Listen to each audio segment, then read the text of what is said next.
It is a world of spirits and monsters where people can release their soul potential to awaken their superpowers. People in this world are strong enough to kill demons and destroy everything around them. They were called awakened heroes. The news reported that a guy driving a car killed a melon seller, after which the authorities intervened in the investigation of the case. A chess player with a high grandmaster rank named Ma challenged the undead king during a live broadcast and was defeated by the opponent in one move, but the opposite party attacked stealthily. The incident of the attack on the needle store was investigated. The perpetrator turned out to be the evil spirit Yu and was detained. This guy's name is Lynn, and he woke up in a garbage dump. Most of all, he was worried about his head, but everything was fine with it, and he only ruined his hairstyle. He believed that the other victims were invincible from the very beginning, and they had no equal. Lynn called himself untalented without any talent, and was an ordinary guy who was thrown into the trash heap. He was upset because he had been a handsome man most of his life, but suddenly he was transported to another dimension into the shameful image of a guy. Lynn wanted to find out who killed him and punish them for such an act. He saw how some rogue was doing obscenities where it was prohibited, and the guy was surprised at how low the level of development was in this world. That stranger turned around because he smelled fresh human flesh. The guy was scared. He didn't understand what was wrong with this stranger. Rushing towards Lynn, he wanted to taste his body. Having driven him to a dead end, he told the guy that he had nowhere to run, but Lynn asked the stranger not to approach. Seeing his huge mouth, the guy didn't know what to do, so he called for help. But then something passed through that monster with great speed, and it began to dissolve in space. It was a pretty girl who saved Lynn by throwing her sword-sharp scissors at that monster. The guy thanked the girl for saving him, and he was delighted with her strength. She asked him if he thought she was beautiful, but Lynn was confused. He didn't expect that all the girls in this world were so straightforward. Although this was the first girl he had encountered in this world, the guy really liked her figure and thought she was magnificent. Her eyes were red, and her mouth was the same as that monster's. Afterwards, the girl wondered if he still thought she was beautiful. Lynn was scared. He did not understand why the monster appeared in front of him again. The guy thought she was a wonderful heroine who came to help him. She was impatient with his answer. He didn't know what to answer her. He was pleased that such a beautiful monster hugged him, but he understood that there was no time to think about her. Lynn knew that if he told her about her beauty, she would immediately bite his body, and if she told her about her strange appearance, she would kill him right away. He couldn't make up his mind. Since the guy didn't give an answer, she wanted to help him with it. Since the divine selection system detected that the guy was in danger, it stopped time for 5 seconds. The guy was given 3 choices. The first was to try to escape from the monster, the second was to beg for mercy, and the third was to kiss the girl. Under each choice, there was a task rewarding S-class abilities. But since he had been playing games for many years, he decided to choose the third option to get the best SSS-class reward, in which a random ability dropped. Even though it was his first kiss, he still decided to give it. He was underwhelmed by his first time with the monster in the form of her. The girl immediately turned from a monster into a very sweet beauty. Lynn didn't expect her to be so cute. When a female demon appeared before him, he realized that it was his responsibility to use love to convince him. As she left, the girl said that her name was Hong Ye. Hong. Ye promised the guy that she would definitely return to him. After which, a magical tornado formed around her and she disappeared. Since Lynn completed the task, the system awarded him an SSS-class supernatural ability, which was randomly selected. The system asked him to shout the lottery words, but Lynn didn't understand how he could shout in the middle of the street so that thunder would cause darkness, because it sounded stupid. But since the guy forced himself to kiss the monster, he understood that nothing could be worse than that, and shouted this phrase, after which a spirit appeared from the darkness of the clouds, from which many lightning bolts emanated. He hit the guy with a flash of lightning, which gave him super strength. The people in the city were surprised by this phenomenon, and they thought that it was the devil descending from heaven. The girl passing by knew that someone had awakened S-class special abilities. She knew that only one person in Kanglan City had achieved such an ability rank. She couldn't imagine who it was this time, but she assumed it was a descendant of that guy. After some time, the vision in the sky disappeared. The system congratulated Lynn for his SSS-class superpower called Chi-Yu. The carrier's strength was weak, but the ability of the SSS-class Chi-Yu could complement the guy's strength, and it could be gradually improved. The memories of this body said that the limit of power in that world was S-class, and since the guy awakened this power, he understood that he would become invincible. He was sure that he would become a boss if he climbed to the top of this world. Just the thought gave the guy goosebumps all over his body. The system warned him that a powerful demon was nearby, and he needed to leave the place as soon as possible. Lin understood that he was still too weak for such creatures, and he believed that escaping was also a kind of victory. After Ling Kuei fled from the demonic creature, he finally reached home. Since this was the guy's first time in such a mansion, he was a little nervous. Lin assumed that his loved ones were inside the mansion. Upon entering, he was met inside by his younger sister, who was already waiting for her brother. He remembered that he had another younger sister named Ling Xi. Ling Xi was scared that her brother was injured and wondered what happened. But the guy replied that everything was fine and that the scratches were due to the fact that he slipped in rainy weather. Ling Xi made him some ginger root tea and left it on the table. He thanked his sister for such a sweet gesture and was very glad that he had her. The girl told Lin that she was heading to bed. The guy remembered that he was a child who was adopted by the Lin family. After the death of his adoptive parents, he lived with his older sister Ling Hua and his younger sister Ling Xi. Both of his sisters were endowed with incredible intelligence and talent to make it into the world. Only he turned out to be weak, and all his life the guy received ridicule from people in his direction. 3 years ago, his sister Ling Hua, thanks to her skills, was chosen to join the Department of Superpowers. Due to her busy schedule, she was rarely at home, so he had to take care of his little sister. The guy was sorry that in the past he was completely hopeless. He couldn't even take care of himself, let alone his little sister. When she told him that she was scared to be home alone, he simply went about his business. In this life, he really believed that his little sister was very good. Suddenly, his tea drinking was interrupted by a loud scream throughout the house. The guy didn't understand who dared to break in and scare him while he was drinking the broth. Entering the room, the two-room apartment said that she was not going to look for him anymore. It was Chu Junyao, which the guy knew since childhood.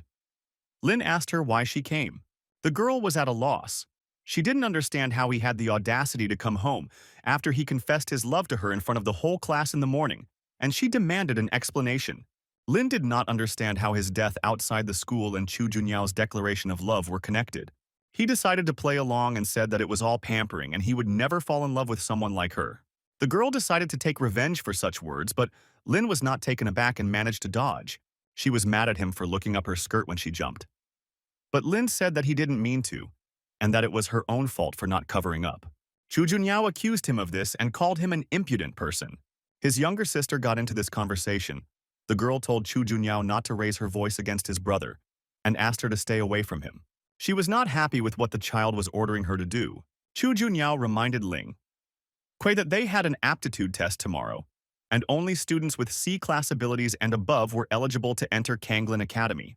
She said that she had awakened the A-class ability long ago, having secured a place in the academy in advance. Thus, having opened all the paths for herself, the girl believed that Lin would enter the worst university and would be an ordinary person. Her words hurt the guy, and he believed that with an SSS-class ability, he could not be an ordinary person. The system gave the guy a choice: remain silent and receive a reward, +2 to dexterity, or apologize, admitting she was right, and receive, +10 to strength, or apologize and swear that he will awaken his abilities, receiving, +5 to strength. Although the second reward was much better, the guy chose the third option. He told her that he would not only gain the ability, but also enter Kanglin Academy. Lin was proud of himself for answering her so pathetically, and for this he received a reward for the task, +5 to strength. She did not believe his words, saying that real strength was more important than his empty promises.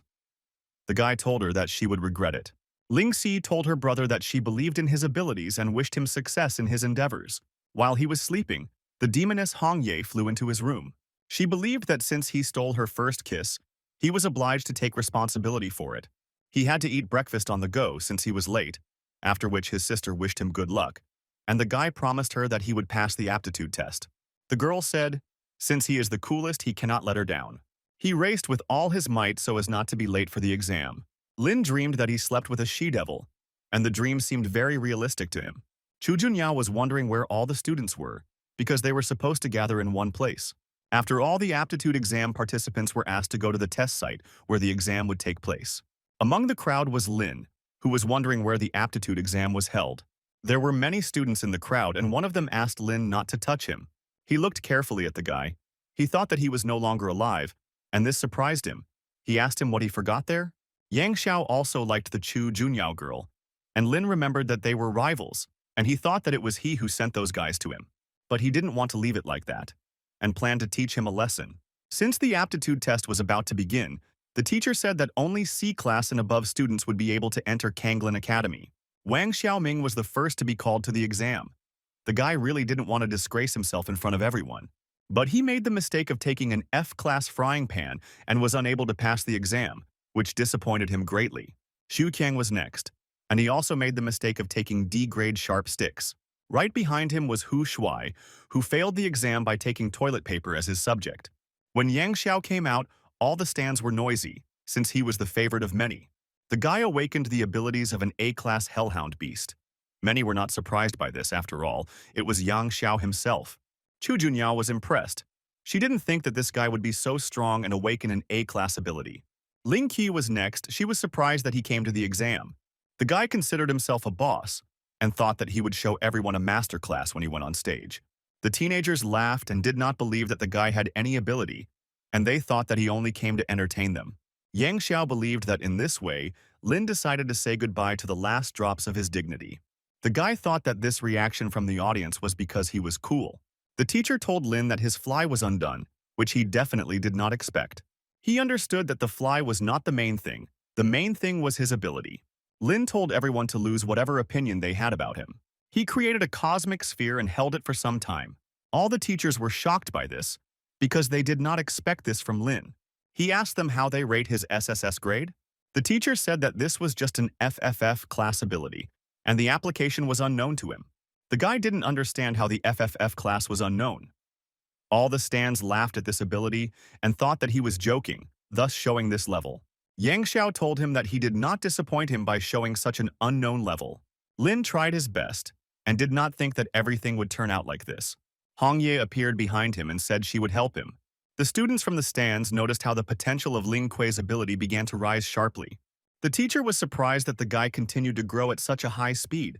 He said that this was a completely new record, an S-class ability potential. Holders of such skill with due diligence could reach A-class and higher. Yang Xiao believed that Lin was cheating and this simply could not happen. The teacher told him that although he had FFF class ability, he had S-class potential, which was 1 in a million. 10 minutes later, the students were in the waiting area for the second stage participants. Yang Xiao came to tell Ling Kei that he would not survive the second stage, and even his potential would not help him. The guy understood that he was simply jealous of him, so he decided to ask him about it directly. This infuriated Yang Xiao, and he told the guy that he would not envy someone like him, and asked him to prove his strength.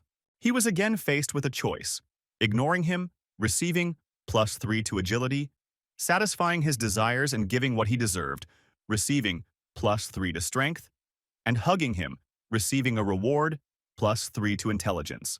The guy chose the second, and taught Yan Xiao a lesson because he could not ignore his request, for which I received a reward for completing the task, +3 to strength. Yang Xiao didn't understand how he dared to do this. Even his father didn't treat him the way he did. A girl came to them and asked them to stop all this, because the second stage was about to begin. She asked the past students to come with her to the site of the new stage. Lin noticed a chevron with the Tenshi emblem on her sleeve, which meant that she was from Kanglin Academy. On the trip, the girl introduced herself. Her name was Sutan. She was a senior student at the Kanglin Academy, and she also conducted the exam. She said that the second stage of the exam was especially important, and those who could pass it would immediately enter Kanglin Academy and become official students. Sutang noticed how Lin was looking at her figure, and she incinerated him with her gaze. The bus driver saw a flock of bats flying ahead, directly towards him. But it was already too late. Since they were too close, he was unable to control the controls. Lin didn't understand why the bus overturned. And where were there so many bats in one place? Sutan was shocked by the number of monsters she saw. The girl ordered the students to unite and finish off all the flying monsters. Lin knew that something was wrong because they couldn't just engage in battle. And Yang Xiao decided that this was the most necessary moment to take revenge on him. Yang Xiao awakened the Hellhound Beast's abilities and sent the monster straight to the guy's head. But Lin managed to send the bat back. Yang Xiao was very angry and told Lin that he would not be able to hide from him. Meanwhile, Sutan dealt with the last monster and declared their victory. But that was not all. An earthquake began under their feet, and many chains flew out from under the ground and tightly grabbed the students. Then a biker appeared and used chains to hold them in the air. He called himself a gym boss, and he appreciated the cute faces of these students. The gym boss approached the girl and apologized for all this, but her boyfriend, who wanted to save his girlfriend, did not like this. The boss told him that he would touch him instead of his girlfriend. Sutan got out of his chains and hurried to help the rest of the students. Running past Lynn, the guy asked her to untie him, but she had no time for that. The girl could not resist him. He was too strong for her. Lynn did not let her fall. He considered himself a hero who always appears at a critical moment. The guy had a choice: escape with Sutan, for which he would receive 2 points in dexterity, or ask to let everyone go, for which the reward is 2 points in strength, and the latter defeat him and receive a reward of 1 fragment of ability improvement. He chose the third option because he was there to defeat him. The opponent was a B-class demon. The students did not understand how he was going to defeat him, but they thought that he had revealed his potential and would succeed. This was a bad idea because as soon as he flew up in hopes of attacking him, the exact opposite happened. They were disappointed that it didn't work out for him, because he was their last hope. The demoness Hong Ye appeared behind him again. She explained to him that he needed to concentrate all his spiritual energy into his right hand and attack the monster. He was glad that she appeared, and that she told him how to use her ability. Hong Ye was too close to him. He assumed that she wanted to kiss him. But since he is a man, Lynn decided to get ahead of her, taking the initiative into his own hands. She suddenly changed her appearance to a demonic one and told him to go into battle. He was scared because he didn't expect her to do this. All this time it was his vision, and all the students were screaming and trying to wake up Lynn so that he could help them. He decided to take the situation more seriously, while behind him the students asked him not to pretend to be a hero and save them. The gym boss launched his chain straight at Lynn. Sutan was worried about the guy and warned him of the danger, but he was not taken aback and grabbed his chain, telling the gym boss that the blow was too weak. He didn't expect this from some boy. Lin spun him around, holding onto the chain, and threw the brute. Su Tang and Yang Xiao did not understand how he became so strong, and where did he get such power from. The gym boss appreciated how skillfully the guy threw him. He decided not to play games with him and chain him up.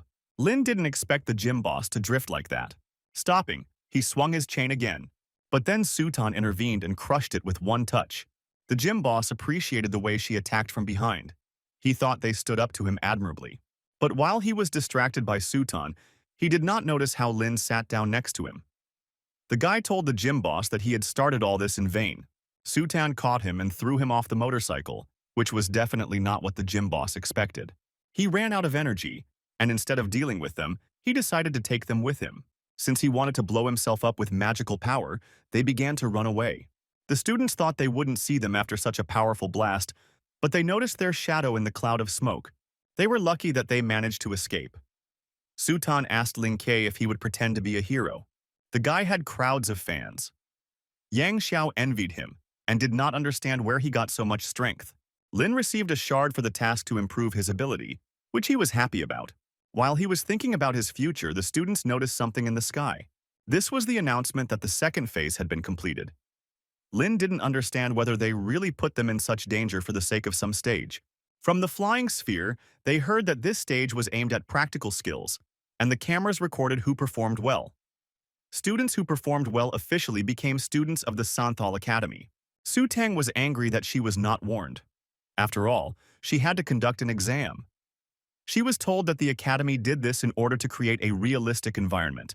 Afterwards, it was announced that the student who scored the most points on the exam was Ling Kuei. Lin pretended that everything was as it should be, after which all the girls were crazy about him. Sutan understood that the guy hid great potential within himself, and if he does, in the future he will shock the entire academy. After the exam, Lin returned back to his home. The younger sister was really looking forward to an answer about whether he passed. The guy said that he was so cool that he couldn't help but pass. He also boasted of his ability and the fact that he entered the Santal Academy. While he was having fun, she didn't understand whether her brother would leave when he studied there. Ling Si wished him a good rest and said that she would prepare dinner for him. She also asked him not to forget to share this news with his older sister. Lin thanked her for this. He called his older sister and told him that he had passed the exam successfully. She was glad to hear it, and if their father was alive, he would definitely be glad to hear it. Ling Hua hoped that he would not stop there. His older sister was so busy that he could not imagine when they would see each other. Lin didn't understand why he was feeling dizzy again. Hong Ye appeared in front of him again. Lynn realized that it was because of her. He asked not to behave so provocatively. The girl said that she needed him and she could teach him to increase his strength. But in return, he had to promise her something. She wanted him to marry her. That was the condition.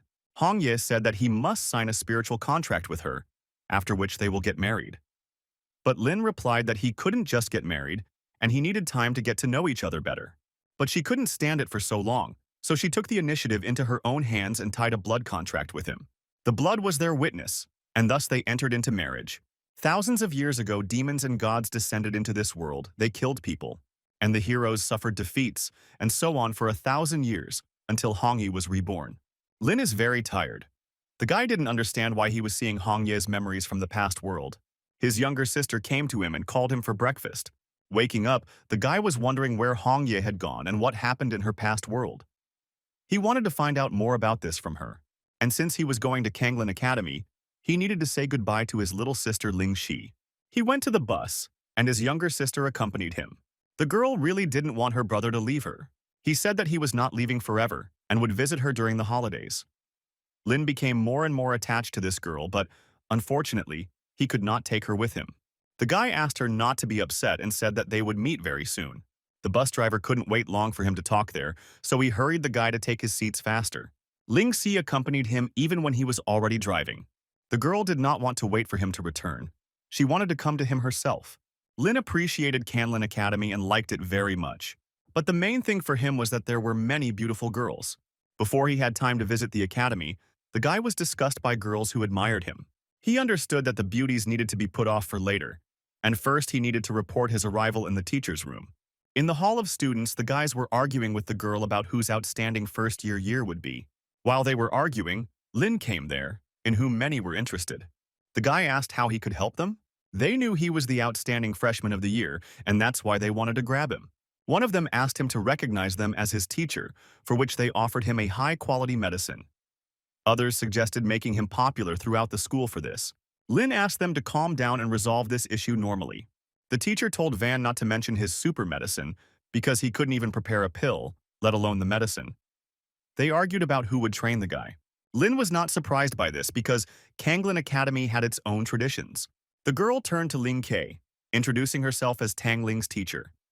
She suggested that he go to her, but other teachers heard this and told her not to touch their student. Tanlin asked not to listen to those uneducated teachers, to which the guy agreed with her, because he liked her. She said that she would provide him with a better hostel and a special place in the future if he accepted her as his teacher. The teachers understood that they would not be able to provide equal competition to Tang Ling, after which Lin asked to accept him as a student, which she was happy about. Kissing him on the forehead, she asked him to practice well and not let her down, adding that if he lets her down, he won't feel good. Their conversation was noticed by Yan Xiao, and he was not very happy about this turn of events. Lin liked the fact that there was a separate dormitory there. A neighbor, on the contrary, noticed Lin and wanted to get to know him. The guy asked to call him Xiang Qiang. He was also a student of Tang Lin, and according to the teacher's orders, he was the highest in rank, so he would help him with advice. Extending his hand, he asked Xiang Qiang to take care of him. The guy said that you don't have to call him that formally, but you can call him Fatty. Lin noticed that the guy was quite cheerful. The fat man asked Lin what he thought about teacher Tang Ling. The guy replied that he liked her. Fatty understood that Lin definitely agreed after seeing her beauty, and he assumed that she had promised him a special position in the future. The guy didn't understand if she was lying to him. The fat man said that he had once been fooled like that too, and as a person who had endured a lot, he wanted to warn the guy that teacher Tang Lin had fooled him. Lin didn't understand whether teacher Tang Lin was really as insidious as this fat man said she was. The fat man decided not to hide it and tell him that the nickname of the teacher Tin Lin in translation is Witch, and what she promised was a complete nightmare. And in the end, Tang Ling's special position was simply a bluff, and the hamster believed that Lin had nothing to do in this place. This scared him because he thought he was learning something new. Lin told the elder that he was fine and would look forward to the moment when teacher Tang Ling began to act. But everything was fine with the hamster, since he simply warned him about it. Yang Xiao came to complain to his grandfather about Ling Kei and said that he had become Tang Ling's student. Since he was competing with him, Yang Xiao was afraid that he would lose his authority, and so he asked his grandfather to help with this. To which he was glad to help his grandson. He said he would calm this arrogant guy down for his antics. Lynn was having a good time. The guy didn't even think that the hostel had its own spa. He didn't expect to see Hong Ye there. Lynn assumed that she lived inside him, which is why she appeared so suddenly. Hong Ye said that she lives in his spirit world. The girl explained that the spiritual world is a space created from the hidden energy that was inside the spirits, and Lynn's spiritual world was simply huge, but the power was weak, so it could not be used to its fullest. And so she entered into a marriage contract with him, because it was beneficial for her to live in his spiritual world because of the internal energy, since her world was destroyed. But their conversation was interrupted by a knock on the door. Lynn did not understand who decided to come at that very moment. The guy warned that for the fact that they distracted him from such an important matter, he could punish them. But there was no one even in the yard. It was a very strange joke from someone unknown. The guy noticed that someone was hiding in the bushes. He dodged something that flew into the house at breakneck speed. It was the yellow ferret, who believed that Lynn was not entirely weak since he managed to dodge his attack. And he wondered if the guy thought he looked human. Lynn knew about the legend when a talking yellow ferret came to people at midnight and asked them questions. What the person would answer was that he would turn into it. The guy didn't understand why he needed it, because he took on the form. The ferret saw that the guy was confused and decided to attack him. But he immediately received scissors from Hong Yi. The girl did not understand how the rat dared to attack his husband. The guy considered this a very vile act on the part of the ferret. The girl decided to get rid of this pest, but Lynn asked his love not to do this. Hong Ye was very pleased that he called her his beloved. Since the ferret came to them on its own, Lynn wanted to turn it into something edible, like food. The ferret was sad. He did not consider himself appetizing. But the guy believed that not every day there is an opportunity to try something like this. He was outraged, because he considered himself quite cute, and did not want to be eaten by two demons. The guy told him that if he didn't want to become food, he had to tell who sent him. But he wasn't going to talk because ferrets don't give up. After Lin told his beloved that they would have a delicious dinner on the coals, the yellow ferret admitted that Yang Guan had sent him. Lin knew that this was Yang Xiao's grandfather, and he was a high-ranking person in Kanglin Academy. Since they had decided to get rid of him, he knew he had to be careful. He had three options: release the ferret and get an S-rank talent pill, kill it, and get 6 ability enhancement shards, or become a chef and get a supreme steel frying pan.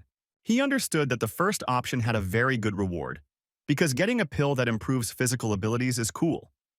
But letting go of the ferret could lead to difficulties. Lin told the ferret that he was letting him go because he felt sorry for living creatures. The ferret couldn't believe it, but the guy added that he really didn't intend to eat it. The ferret was very grateful to him for this. Since the task was completed, the system awarded him a pill and added it to his inventory. Lin didn't expect the task to count, so he decided to stop pretending to be a good guy. The ferret tried to escape from this den of demons as quickly as possible. Lin asked this cutie where was he going. The ferret was confused because the man let him go. Lin replied that he changed his mind because he was hungry. After the ferret heard the word frying pan, he fainted. Hong Ye wondered if he would eat it, but the guy had a much better idea than just a treat. The next day, the ferret was in the role of a watchdog, which he was surprised about. He was sad to realize this, because he had lived more than half his life, and did not understand how some guy managed to tame him as a dog. The next morning, Lin woke up in the same bed with Hong Yi. After he took the pill he received as a reward, he had a headache and a fever. But Hong Ye took care of him and protected him all night. He realized that having a wife was not as bad as he thought. Waking up, the girl noticed that Lin had become much stronger and more beautiful. Approaching the mirror, the guy examined his body, and most likely it was the effect of the pill. He felt that his body was filled with strength. Although Hong Ye didn't know where he got the pill from, she warned him not to be so happy. She said that the pill he took could greatly increase his strength, but with his current body, he would not be able to fully absorb such power. At night, Hong Ye helped him so that he would not feel bad. But if Lin fully wanted to accept the power of the pill, then he needed to strengthen his body to S rank. Then he could constantly refine his muscles. Hearing this, he caught fire and offered to develop together using this method. But Hong Ye did not want to use pills to increase her strength. Lin hugged his wife and said a lot of pleasant endearments to her. But so that he would not overdo it, she decided to talk about one way to quickly restore muscles. It was to constantly receive physical pain.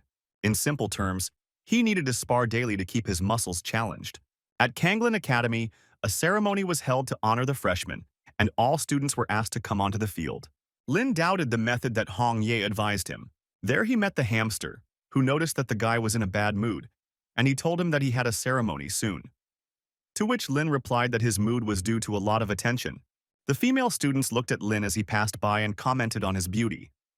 In their opinion, he was the cutest freshman. He was offered all sorts of juices, and the guy was pleased to be the center of attention. But he decided to remain cold to everyone. Lynn found his teacher among the crowd. She never thought he would come. She introduced him to his senior ranks, a girl named Murong Qingyue and a guy named Ho Teng, and also Su Tan. She was also in his group. He could see the girl earlier. She was conducting an exam for beginners. Su Tan complained about him, saying that the guy was late on the first day. In response, Lynn complimented her on her appearance, telling the girl that she had become prettier in a couple of days. Su Tang did not approve of his compliment and wanted to teach him a lesson, but Lin dodged her blow and began to mock. Murong Qingyue approached Su Tang and began to calm the girl down, saying that Lin was his own enemy and there was no need to be so angry. He was fooling around, running away from the girl, and she could not catch up with him. Afterwards, he did not notice how he bumped into his teacher. Tang Ling told the guy that he didn't move well. Tang Ling found little information about him. She did not think that he was Ling Yuan's son. The hamster was surprised by this because the guy was the son of his idol. The other students were also surprised by this because Lin Yuan was the strongest person in Canlin City in the past. Lin himself had vague memories of his adoptive father, and he didn't think that so many people knew him. Chu Junyao noticed that the guy looked much stronger than before. She didn't understand what methods the 7th group witch Tang Ling used to improve him. Yang Xiao did not understand why the yellow ferret sent by his grandfather did not return, and the Ling also looked normal, which indicated that the mission was a failure. All the freshmen lined up on the field for the ceremony. They were greeted by the deputy director of the academy, Kanglin Xuanyang. He was glad to see them. Since they all came with the hope of becoming the strongest, Xuanyang said that he would look forward to good results from them. He called the outstanding freshmen onto the stage to praise them and to present them with their personal Tsanal emblems. Lin wondered what these emblems were. Komyak told him that this award is given by the academy only to outstanding first-year students and serves as a student card for all events held at the academy. At the same time, it is spatial storage, which was very convenient. Lin was surprised that there were such things. The hamster showed off his emblem, to which Lin replied that it was unexpected that he was entrusted with such a thing to someone like him. The hamster did not like the way Lin spoke about him, and the guy asked for forgiveness and said that it was just his opinion. The first to receive the emblem was the outstanding first-year student of the first group, Chu Junyao, for which the girl gave a grateful speech for this and said that she would not let them down. The second was the outstanding freshman of the second group, Yang Xiao. The guy said that he would fight for the title of the strongest in Kanglin Academy.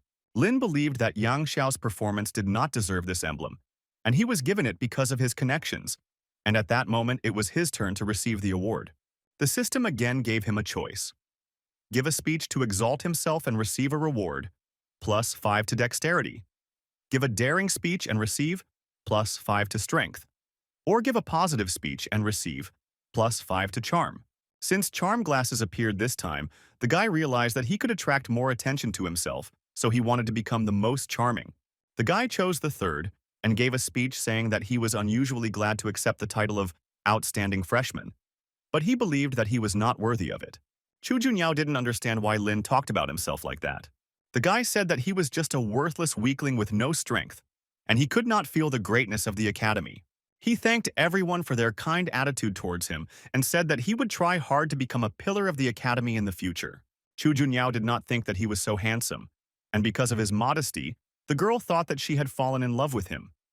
Yang Xiao was angry because Lin had stolen all his respect. Lin received a reward for making such a speech, and all of the above was a lie. After which the guy said a bad word about everyone. They were not happy with such statements from Lin, after which the guy told those whom he had offended to come out and start sparring with him. Lin did this in order to quickly learn the method of muscle recovery.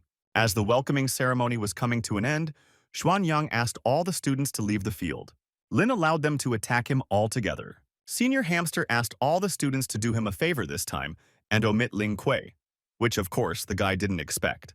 Since this arrangement of events did not suit Lin, he said things about Hamster and Huten, saying that they should have returned to the village and herded the animals. The senior ranks did not like this very much, and they canceled the request they asked for, after which the offenders dealt with him. and Chu Junyao was not surprised by his behavior. Murong Qingyue told Su Tang that she was not mistaken about Lin being his own enemy, and suggested they go see that spectacle. Teacher Tang Lin understood that since he did not oppose them, it meant that he needed it. But no one even wanted to approach him for sparring. Lin said that he was a super cool master who had no equal. The guy had been standing there since the morning and didn't understand. Did no one really want to fight him? Hong Ye came to him and asked them to come another day, but Lin couldn't just give it all up. He wanted to obtain all the power of the pill and obtain an S-rank body. He didn't want to give up and wanted to achieve this by any means necessary. The students were very infuriated by this, and they wanted to spar with him. Lin didn't understand why it was so difficult to find someone to fight with. A guy approached him and said that if he wanted it so badly, then there was an option to confess his love to Mo Qingcheng, who was one of the 4 beauties of the academy. Lin understood that since she was one of the 4 beauties, she had many admirers, and by declaring his love for her, he would definitely be chased by those who liked her. He wrote to the academy's public page that Mo Qingcheng was his girlfriend, and anyone who didn't like it could talk to him about it. Not even a minute had passed before a whole crowd of dissatisfied students ran towards him, which he was glad about. They told him not to even dream about their goddess. And since they had put up with his antics for too long, the students decided to deal with him. Lin realized that by writing to the public he made a big mistake, because there were too many of them. Hong Ye told her lover that she would return to the spiritual world and wished him to train hard. Mo Qingcheng looked at his publication and was pleasantly surprised, because he was the first who dared to so boldly confess his love to her. Lin didn't understand what feeling washed over him. At the same time he liked it, and at the same time not very much. The students called him very persistent and said that they would teach him a good lesson for such antics. His teacher Tan Lin stood up for the guy. She was wondering if they were going too far in bullying her student. The students were scared because Tang Lin warned them that they had 3 seconds to leave. She understood that this was some kind of training method, but the guy denied it and told her that she was beautiful. Tang Ling was surprised by his statements in her direction and said that a spiritual source would soon open. Lin wondered, was this something left over from the spirit master? She revealed that it was a hot spring with spiritual power that could help him become stronger. And all he had to do was concentrate on his strength, because there would be other participants fighting for him. Tanlin said that the time had come for her to fulfill her promise to his special position, which the guy was happy about. Lin didn't understand why Hamster was intimidating him, saying about this special situation that it didn't mean anything good, but he didn't want to back down. At noon, they came to the mountain, which was located behind the academy. There, Lin trained his abilities while running away from a huge boulder, and did not understand whether this was his special position. Tang Ling told him to speed up, otherwise he might die. A special situation was called devilish trials. She told him to do push-ups as she sat on his back. Lin didn't understand whether this was happiness or misfortune. It was funny for the elders to watch this, because they warned him about it. Afterwards, he needs to overcome his fear of heights and jump on the trampoline. Lin found it very difficult to go through this special situation and wanted to leave. But he understood that real men cannot give up and say, I can't. Lin didn't eat or sleep all day. He thought she was a devil who came up with her crazy training sessions. But the guy was glad that he had the opportunity to rest. She was curious to know what he knew about his father Lin Yuan's past. Lin said that when his father was alive, he did not talk much about his past, and he learned about many things related to him from third parties. She said that his father was a great man. 10 years ago, an army of demons invaded the city of Chenglin. They killed countless citizens and humanity found itself in unprecedented danger. His father, Lin Yuan, fearlessly fought against them and defended the city with his Basilard unit. She was also in that detachment, and she was lucky to fight shoulder to shoulder with him. They protected people by killing demons and fought for the future of humanity. Unfortunately, there were too many demons, and there were S-class demons. After the battles, their squad, Basilard, finally repelled the attack of the demons. But his father and other team members died at the altar of victory. The guy did not know that his father gave his life defending humanity, and he was pleased to be the son of such a great hero. He said that after arriving in this world, he quickly had to forget about a comfortable life. Because people did not live in peacetime, they only lived in a peaceful place. The price for a short time of peace and tranquility was the blood and lives of his father and other members of his team. After Lin's father died, his older sister joined the superpower department and continued to fight demons to protect the city. And since Lin came to this world, he understood that his goal was to protect all of humanity. And the guy wanted to become stronger before his time of peace expired in order to do good. He told the teacher that he wanted to continue this difficult training. Lynn did several thousand push-ups in order to achieve the result. The academy discussed the issue of expelling Ling Ke, since this was what Yang Xiao's grandfather wanted. This is Mu He. He was an outstanding student of the second group. Yang Guang gave him 1,000 spiritual stones so that Mu He would deal with Lin, and more than one mistake could not be made. He asked the old man not to worry, since he was an A-rank student with the right to participate in the fight for the spiritual source, so his strength surpassed Lin's. Mu He said that he would return for his reward as soon as he dealt with Lin. In the morning, Lin told Hongyi that he was going to a spiritual source while the boy had breakfast on the way. With the help of his wife and teacher Tang Lin's demonic training and pill, Lin would soon be able to create an S-rank body. Lin noticed how the yellow ferret seemed somehow depressed. He came up to ask what happened, but the ferret was only unhappy. The guy decided to appease him with a chicken leg, but in response he only snorted. Without thinking twice, he decided to take a bite and asked not to tell anyone about it. While leaving, Lin heard from the yellow ferret that these days you need to be more careful. He said since he had not returned, his boss would not wait long and would send someone else to get him. Lin appreciated the kindness of this yellow one, but the ferret did not like being called that. The students were shown the location of their spiritual source, where they would improve their abilities. Lin was impressed that there was such a natural place near the city. Tang Ling said that each disciple had 500 spiritual stones stored in the Kanglin emblem. This was a gift to them from the academy, and these stones will be useful to them for a spiritual source, but they must be used wisely. Lin wondered what kind of stones these were. Hamster said that this is a type of natural stone that contains energy, and it can be used to restore spiritual strength and also as currency. As soon as the source was discovered, the students had to take their place as quickly as possible. Sutan hurried everyone and asked them to take their seats. Lin's teacher told him that she would be waiting for him near the entrance to the spring. He asked her not to worry and said that he would definitely return. The students assumed that each spiritual source was located in a separate cave room, and they thought that it would be nice if Kanglin Academy had a similar place. Hamster decided to leave Lin, saying that he would first help the girls find a place. The guy was not happy that he would have to look for the source alone. He noticed that Yang Xiao was also there, so he needed to be careful there. He didn't have the slightest idea where he needed to go. He found a large gate and assumed that something interesting was hidden there. Having knocked down the doors, he was scared because he did not expect to see two girls bathing there. One of the girls was the one Lin had confessed to in the academy community. He had a choice: look at them and get +5 to agility, jump to them and throw an aqua disco and get +6 fragments, ask them for forgiveness and get +5 to strength.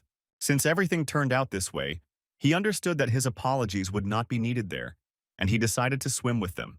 Lin chose the aqua disco option and plopped down next to them. They kicked him away, but the task succeeded, and Lin received 6 shards of the ability. Mu He, seeing that Lin was in Mo Qingcheng's room, was not happy with this. Although it was unpleasant to fly out of the room and he only found a small source, he was glad that he saw Mu He and received a reward from the system. Lin decided to bathe in this spring. He really liked its dense spiritual power. Hong Ye appeared in front of him and she was wondering why he was having fun with other girls. She was angry with him and decided to take revenge for this. Lin didn't think his wife was so jealous. Then someone broke into the walls of the cave room. It was Mu He, and he was wondering why he dared to break into his Qingcheng's room. Lin recognized him. He was in the cave and communicated with Yang Xiao. Mu He was very angry with him and he attacked the guy using his claws, but Lin managed to dodge, after which he struck a strong blow with his paw at the source. They fell under the source. Lin didn't expect that there was something else underneath him. He managed to cling to the edge of the cliff, but Mu He managed to grab his leg. Since Lin couldn't hold on for long, the two of them were in free fall into the unknown. Flying into the abyss, mockingly, Mu He considered his mission accomplished. Hong Ye reappeared and wanted to help Lin, but the guy saw that there was water at the bottom of the abyss. Both of them and Mu He dived into unknown depths. Lin saw that there was land under the water, which he definitely did not expect. Hong Ye managed to catch Lin, which made the guy incredibly happy. Before the fall, Mu He asked not to boast about his wife Ling Ke. Looking at him from above, he realized that he was very lucky to have such a wife. He couldn't imagine that there could be space underneath the spiritual source. Lin assumed that there was something hidden there and asked Hong Ye if they should have gone there. She was all for it. She was pleased that he was interested in her opinion. Having descended to the bottom, they realized that Mu He had crashed. She asked Lin what he felt, But the guy didn't feel anything because it was his own fault that he attacked him. And the only thing he could do was take everything he had with him so that Mu-He could safely leave the world. Hong Ye approved of this action. Lin found spirit stones in his possession that he would no longer need. The girl noticed that the dark energy in the vicinity was very strong. She assumed that a large number of demons had accumulated nearby. Lin thought that other demons were just as beautiful, but Hong Ye did not appreciate this joke and said that this area was dangerous and the most terrible demons lived in it. He wondered why the area was so bright. She said that the demonic area was the sinister territory of demons, and it was especially dangerous for people. Lin realized that they had invaded directly into the home of these creatures. In the distance, they heard someone laughing, which alerted them, and someone threw a small ball at their feet. Taking it in his hands, he became interested in who it could belong to. Two demonic creatures appeared in front of him, who asked him to play football with them, and if he refused, they said that they would kill him. He had a choice: return the ball and spend time with them, for which he will receive a reward, +3 to strength; refuse and piss them off, for which he will receive +5 to strength; or kill one and become the enemy of all demons with reward of +8 to strength. Looking at these two cute little devils, he wanted to play football with them. They were very happy that Lin agreed to spend time with them. He fired the ball so hard that it began to glow with a bright flame, and he hit one of the demons straight, after which he fell after such a strong serve. The imp saw that it killed the second one. He did not expect that football could turn out like this for them. He began to cry bitter tears, blaming the man for this, and saying that he had invaded their territory, for which Lin received 8 strength points for completing the task.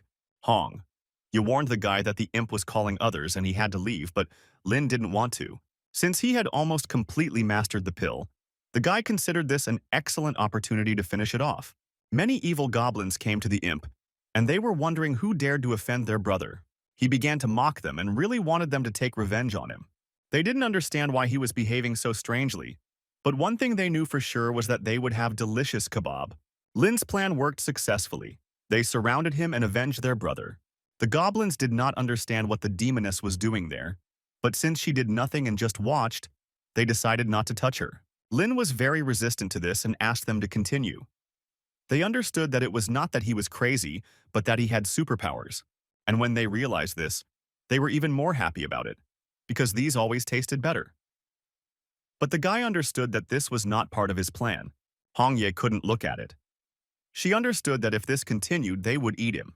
The girl was already going to help, when suddenly she noticed a light breaking through the smoke.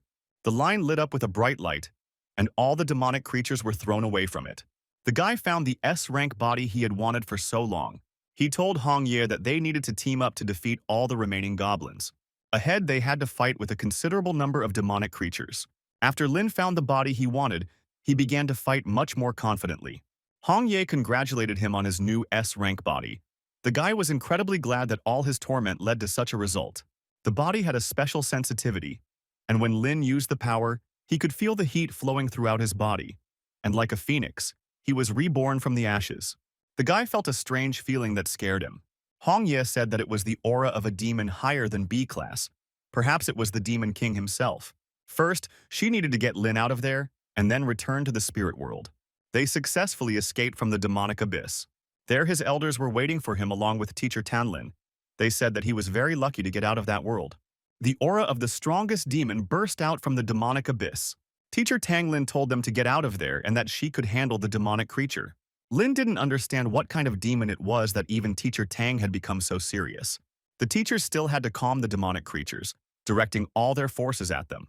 After returning home, Lin watched the academy news, and there was nothing about Mu-He's body, which was in the demonic realm. Lin assumed that he had been eaten by demons. Lin received a message from Hamster, which said that due to the temporary closure of the spiritual source, the academy had decided to compensate the students for this loss, and everyone would be given spiritual jasper. Since the guy didn't know what it was, Hong Ye said that it was the energy core of demons, in which their spiritual power accumulates. After the death of a demon, spiritual jasper can fall out. Its quality depends on the power level of the demon itself. Having received it, you can process the power accumulated in it, and there is a chance to gain a superpower. Watching their conversations, the yellow ferret was infuriated that they did not allow him to rest properly. The guy warned Hong Ye that he needed to go. Before leaving, He decided to feed the yellow one some chicken soup. The ferret didn't really believe that Lin K's conscience had awakened, and he decided to feed him. Lin was thus grateful to the yellow one, because if he had not warned him about Yang Xiao, he most likely would not have returned. Ferret asked if he realized he was good, but Lin ignored him, telling Hongyi that he had a back pain, and she replied that she would give him a massage in the evening. The ferret understood that Ling Kui was not like everyone else, since Yang Guang did not value him and forced him to help him. But although the guy was shameless towards him, he still considered him good. Yang Xiao did not understand why Lin was still alive, and time after time the guy got away with it. He asked his grandfather to send someone else, since he did not like Lin. Yang Guang told him that he was too young and he could not act rashly in this matter, adding that they would have such an opportunity in the future, they just had to wait. At noon, Lin and Hamster came to the treasury to obtain spiritual jasper. The hamster said that the sleeping grandfather was the guardian of the treasury, and everyone called him Old Man. Lin joked, saying that it would be better to call him Master Old Man, but Hamster asked him to be more serious. Waking up, the old man saw that two young guys had come to him. Lin didn't understand how it was. The old man just looked at him, and a trembling ran through his body. The old man told the students to follow him. He led them inside the treasury. Lin did not understand what kind of cubes were located there. Hamster said that these were repositories of spiritual jasper. They were unusually strong and sealed with a spell, and it was very difficult to open them. They are used to test strength, and in the past Hamster even managed to open one cube. The old man allowed them to begin, saying that the way to open the box depended only on them. Lin asked Hamster, as the one who managed to open this box, what was the easiest way to open it? To which she replied that the easiest way is to use brute force. The elders used all methods to open this box. While others were racking their brains and not understanding how to open it, Hamster used the brute force of magic, and he did it. He was able to open the box, which surprised Lin. After all, the guy didn't expect that he was so strong.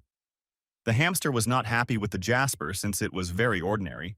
Lin was thinking about which box to choose. It was a familiar feeling. It reminded him of a lottery from a past life. The system gave him a task.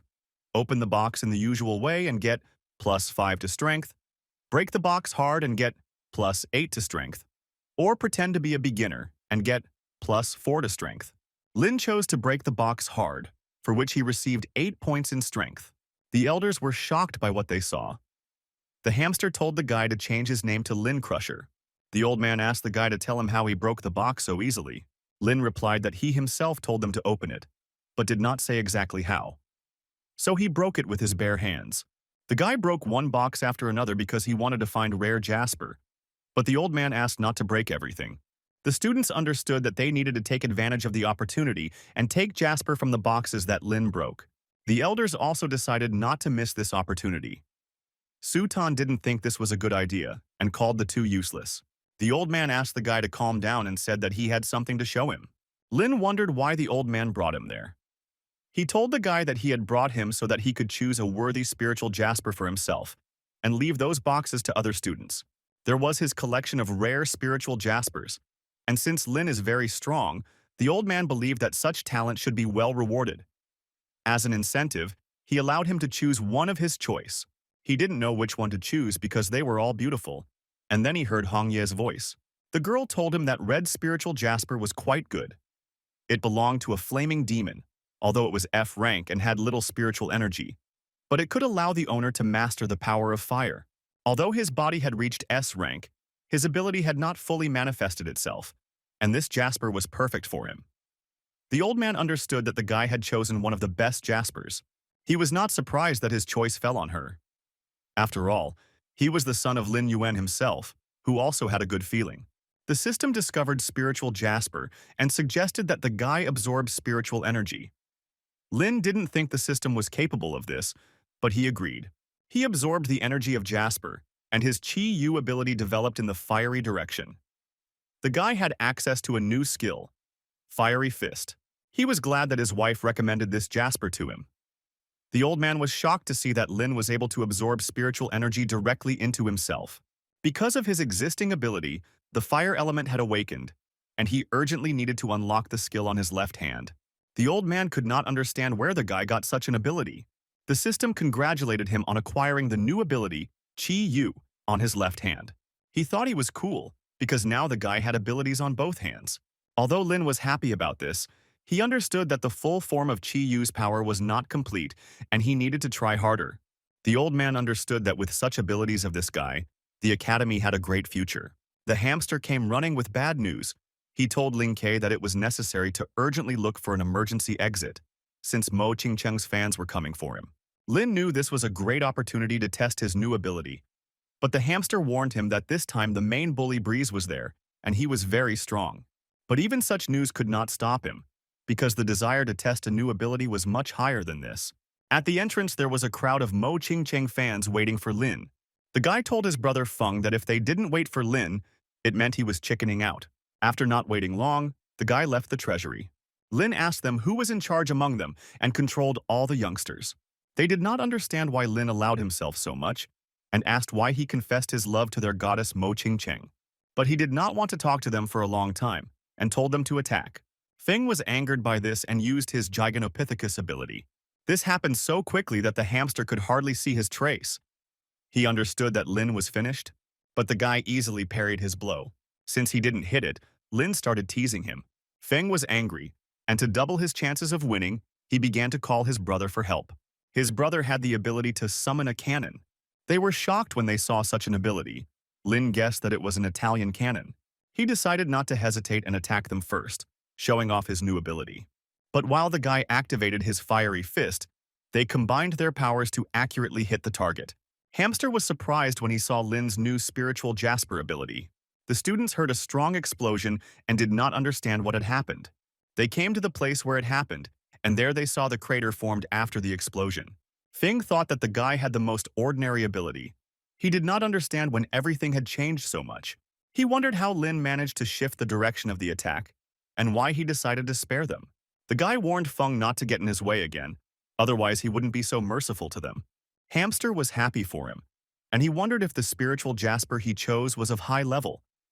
But Lin replied that it was an ordinary F-rank Jasper, and he needed to train his abilities.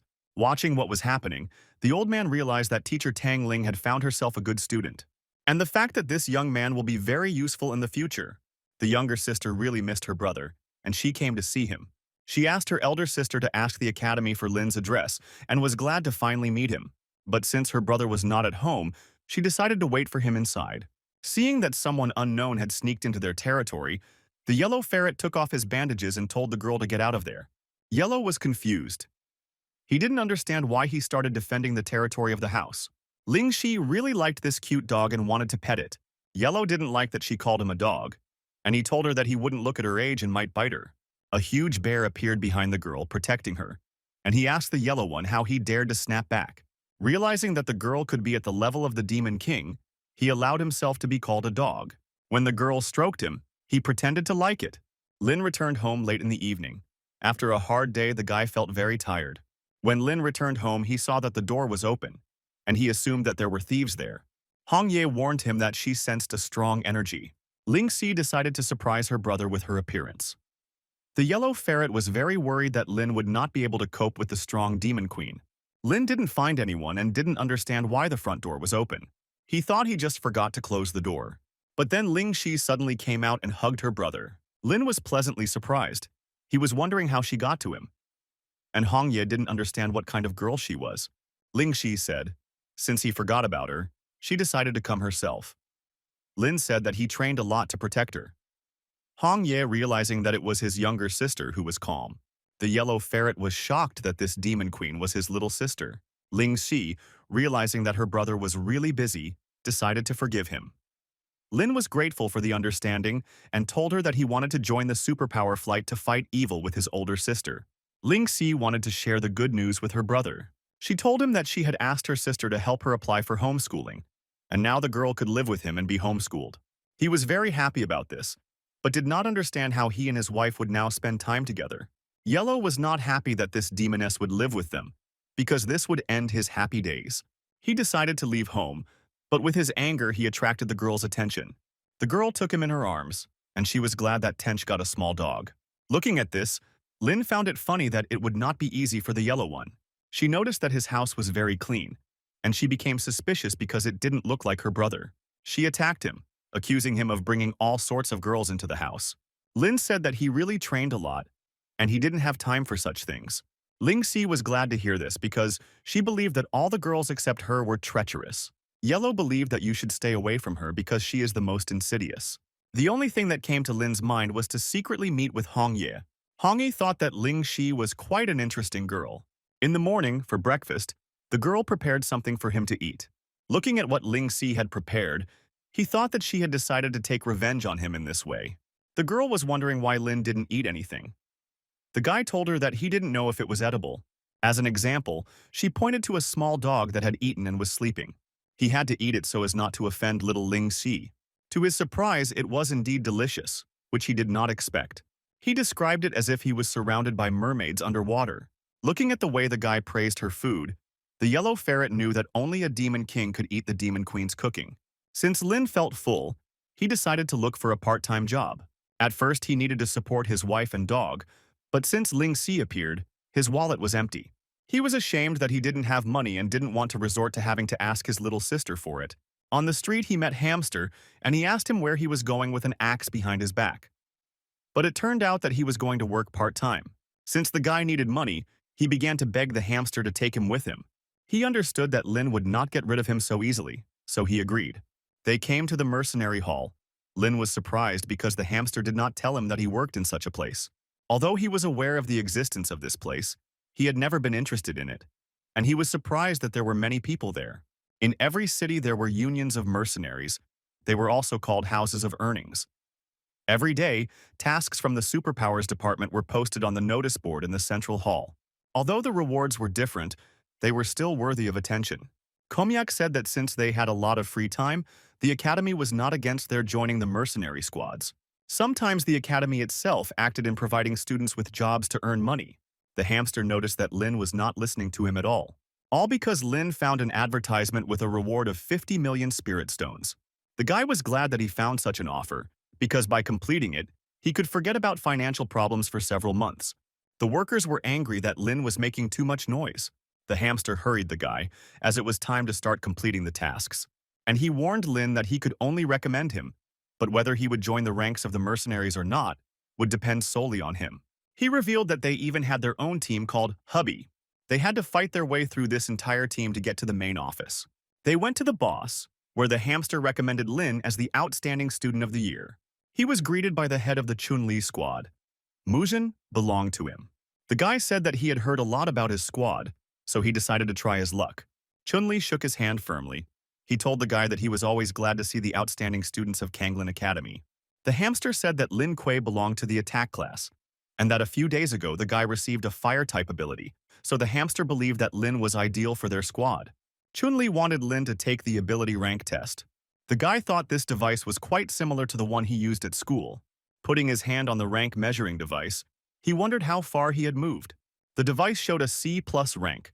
The hamster praised him, reminding him that when he entered he had an FFF rank and was moving well.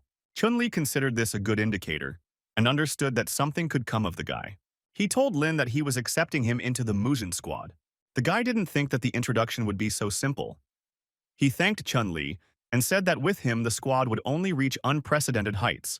The guy told him that he was exalting himself too loudly with his words. After these words, his fans were delighted, adding that young people were often unrestrained in words, but in fact many had enough experience, and that not everyone could become a mercenary. This guy seemed quite familiar to Lin, but he didn't remember where he had seen him. Chun-Li asked all the squad members to introduce themselves, since the guy was in their squad. The girl introduced herself as Keika Hiller, and she was glad to meet you. And the guy's name was Yu Zhou, and he said that he had long-range attacks. Lin was pleased to meet everyone, but since the blue-haired guy did not introduce himself, he greeted him first, but he did not answer him, and the guy did not understand why he was ignored. To smooth out the awkward moment, Chun-Li introduced him in person. This was Zamo Shu. He was Mo Qingcheng's older brother. Lin did not expect such a meeting. He was sure that Mo Shu knew exactly about that situation at the academy. He was not happy to meet the one who broke into his sister while she was swimming in the spiritual spring. Lin, calling him brother-in-law, asked not to be angry and said that he would be fully responsible for what he had done. Mo Shu was angry that Lin called him that and said that only he was worthy of being in one spiritual source. He told Lynn that if he wanted to join their squad, he had to defeat him. Hamster warned Lynn, saying that although Mo Shu was a V rank, he should not underestimate his abilities. Lin Yim had a choice: ask him for forgiveness and receive +5 to agility, teach him a lesson and receive +5 to strength, or convince everyone that he was right by loudly announcing his refusal and receive +5 to soul.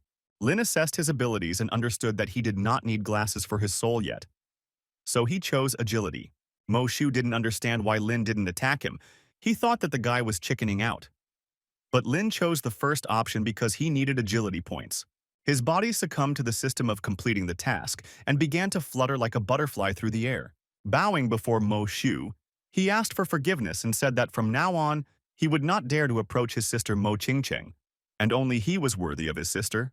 Mo Shu was glad to hear these apologies, and the guy understood that Lin was dumbfounded from fear of him. Lin wondered if Mo Shu would forgive him. Mo Shu thought he was too pathetic, but still he showed mercy to Lin and forgave him. After which the guy completed the task and received +5 to agility, after which he hit him with such speed that Mo Shu did not have time to react. His detachment leaders were very surprised by this. Lin was glad that his agility had greatly increased due to the system's reward. Mo Shu was angry at Lin for that vile blow, and he understood that the guy was on a completely different level than the C rank. Lin announced his victory and told Mo Shu that they had an agreement, that if he won, he would get on the team. He said he wasn't done yet, but the head of Chun-Li told him to stop making noise. Mo Shu did not understand why the head left this matter unfinished. Chun-Li told him that they had more important matters to deal with, and they could resolve personal grievances a little later. Pointing to Lin, he asked the head if he was sure that he had made the right decision by letting him into the squad. The guy had already managed to come up and boast to the team that he was the one who defeated their deputy, but they did not appreciate it. Mo Shu blamed himself for being too relaxed and causing him to miss the blow. Keiki Hiller said that Lin Kuei is quite cute. The hamster said that although the guy is not perfect, he can get used to it. The head of Chun-Li announced to everyone that the support was moving forward on a mission. Lin stopped taking Mo Shu seriously and joked about him, which he did not like. But Mo Shu appreciated his fearlessness and understood that Lin was stronger than C rank, and it was in vain that he underestimated him from the very beginning. Not long ago, a group of 7 people were exploring an abandoned estate in the western suburbs. It would seem that this is a dark and frightening place, but who would have thought that they had to stay there forever? The head of Chun-Li said that this is what was written in the task of searching for the missing. Lin did not appreciate this story made up from the internet. Chun-Li said that, according to the Department of Superpowers, 2 ghosts of an E-rank cannibal lived in this estate. Their task was to expel them and rescue the missing. Chun-Li asked Mo Shu to give everyone a communication device. Receiving the communication device, Lin did not understand why the task was so easy, because he believed that he could defeat these ghosts with one blow. Mo Shu told the guy that he hoped he would survive. From that moment on, Lin realized that he was vindictive. Before entering the estate, the head asked everyone to stay in touch. He assigned duties to everyone, telling Ling Shui to go into the corridor and Xiang Qian to inspect the basement. He and KK had the dining room, and Mo Shu could make his choice. Lin didn't understand why it was so cold in the corridor, because it was hot outside. He felt a spiritual pressure as strong as that in the demonic realm. The only difference was the temperature, or rather the cold in the corridor. He was sure that there were many ghosts there. Hong Ye praised him, saying that his senses did not fail him, and the information from the head was not correct that there were weak E-rank spirits there. There were strong and powerful A, D, and C-rank spirits there. He was wondering why the information was wrong. She said that the local ghosts were good at camouflage, and that's why the mistake happened. Lin didn't understand where the rain could have come from in the corridor. But looking at the ceiling, he saw ghosts dripping with saliva. They blocked all his escape routes, but Lin did not mind. Hong Ye said that she would help him deal with the ghosts. But Lin asked not to rush, as he wanted to enjoy this pleasant torture. The spirits were curious which of them Lin liked best. He had a choice. Choose the left one and get +5 to charm, choose the right one and get +5 to strength, or choose both at once and get +10 to dexterity. Since he liked the reward the most in the third option, he chose it. Hong Ye did not like this, and she said that she would give him a home for this. But since the task was completed, he asked the ghostly girls for forgiveness and said that he had changed his mind. He said that his heart could belong to only one girl and began to run away from them. Lynn apologized to Hong Ye and said that he only loved her. She didn't understand him more and more. The ghostly girls caught up with Lynn and accused him of deceiving them that he did not have a girlfriend. They said that he would pay for what he had done and called his suitors. Hong Ye said that he needed to leave from there to his comrades since she could not help him due to the fact that she could be noticed. He listened to his wife and they began to run away from them. Hong Ye said that these were the same missing men who fell for the charm of these ghosts. Lynn said that there were many more missing people than what was stated in the mission. The head asked Mo Shu if he had found anything. The guy replied that he did not find any ghosts in the building. Yu Zhu noticed that the temperature in the building's rooms was much lower than it should be. He was sure that someone was there. And Chun Li agreed with this, and he asked where Ling Kuei was. Shang Qian thought that the guy had returned a long time ago and was with them. Cake Hiller heard some kind of incomprehensible scream, and she did not understand where it came from. Lin ran into their dining room shouting that they needed to run. Chun Li was shocked, because he did not understand what kind of ghosts they were. All these ghostly creatures came to their dining room. Seeing the army of demons, Xiang Qian yelled at Lin for bringing them to them. The guy asked for forgiveness for this and said that he did not know that there would be so many of them. The ghost girl was offended by him and said that his friends would not help him. She attacked them with green slime, which gave off an unpleasant odor. The slime began to eat away at their clothes. Lin was not happy about this sight when he looked at the hamster. The head of Chun Li said that there was no time for embarrassment, and he needed to meet the enemy face to face. They fought bravely with their ghostly suitors. Chun Li directed his phoenix at one of the ghostly sisters. Her ghostly sister was worried about her, but she also had problems in the form of Xiang Qian. Cake Hiller wanted to help her team, but since her clothes were half eaten away by ghostly slime, the girl could not fight the ghosts. Hong Ye told Lin to throw something on her, but he couldn't take his eyes off her. She brought him to his senses using a magical immobilization spell. Hong Ye, controlling his body, helped the girl cover herself, for which Cake Hiller thanked the guy for his care. She never thought that Ling Kuei was such a gentleman. The girl did not understand why her heart began to beat so fast. After some time, they defeated 2 demonesses. Xiang Qian understood that although they were not of high rank, they could summon and control minions. The head said that he would report everything to the superpowers department. Xiang Qiao decided to leave his number to the demonic sisters, but they did not appreciate this gesture. Lin didn't understand whether Hong Ye could really control him with her body so easily, and he wanted to do something about it. Kike approached him and said that she would return his clothes after she washed them. As a thank you, the girl kissed him on the cheek. Xiang Qiang didn't understand why Lin didn't give him the clothes, but the guy said next time. He wondered why the hamster didn't use his powers. Shang Qiao told him that he was a breaker, and such places were not suitable for his superpowers. Mo Shu didn't like the fact that Lin was on their team and considered himself the coolest. Lin was disappointed that Hong Ye forced him to give away the clothes, and things didn't go according to her plan, which made her feel offended. And he understood that he would have to ask for forgiveness. The head of Chun Li said that due to an error in the information, the difficulty of the task was increased. So in addition to the main reward, everyone would be paid compensation in the amount of 30,000. Sanqiang didn't understand why Lin was so happy about these pennies. But the guy considered himself rich and said that he would have meat for dinner. The head told them that they would be able to leave the place as soon as the superpowers department gathered information and took these 2 demonesses. Afterwards, the Night Watch came to them to pick up the demonic creatures. They told them that their strength was at D rank level, and their strength was close to the initial stage of C rank. They thanked them for their squad coping with such difficulty. Lin didn't think that the demonic creatures were of such low levels. He remembered the low-ranking biker in the entrance exam. It was difficult for him to imagine how strong a real B-tier demon was. Lin heard the name of his older sister spoken by one of the workers on the Night Watch. As he approached the car, he saw his older sister Ling Hua. She asked him what he was doing there. The head of Chun Li did not understand why San Chiang did not tell him that sister Ling Kuei was from the Night Watch.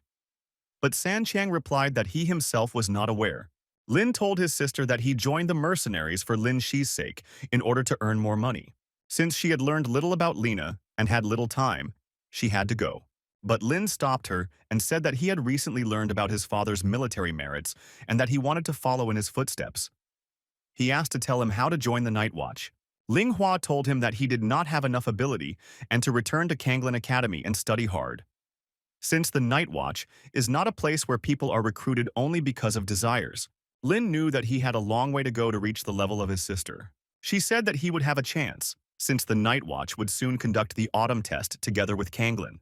And if he takes a good place there, it will undoubtedly bring him a good investment in the future. And someday, she will tell him about her father. Finally, Ling Hua gave him a gift, which he was happy about, and said that he would do everything possible to become like her.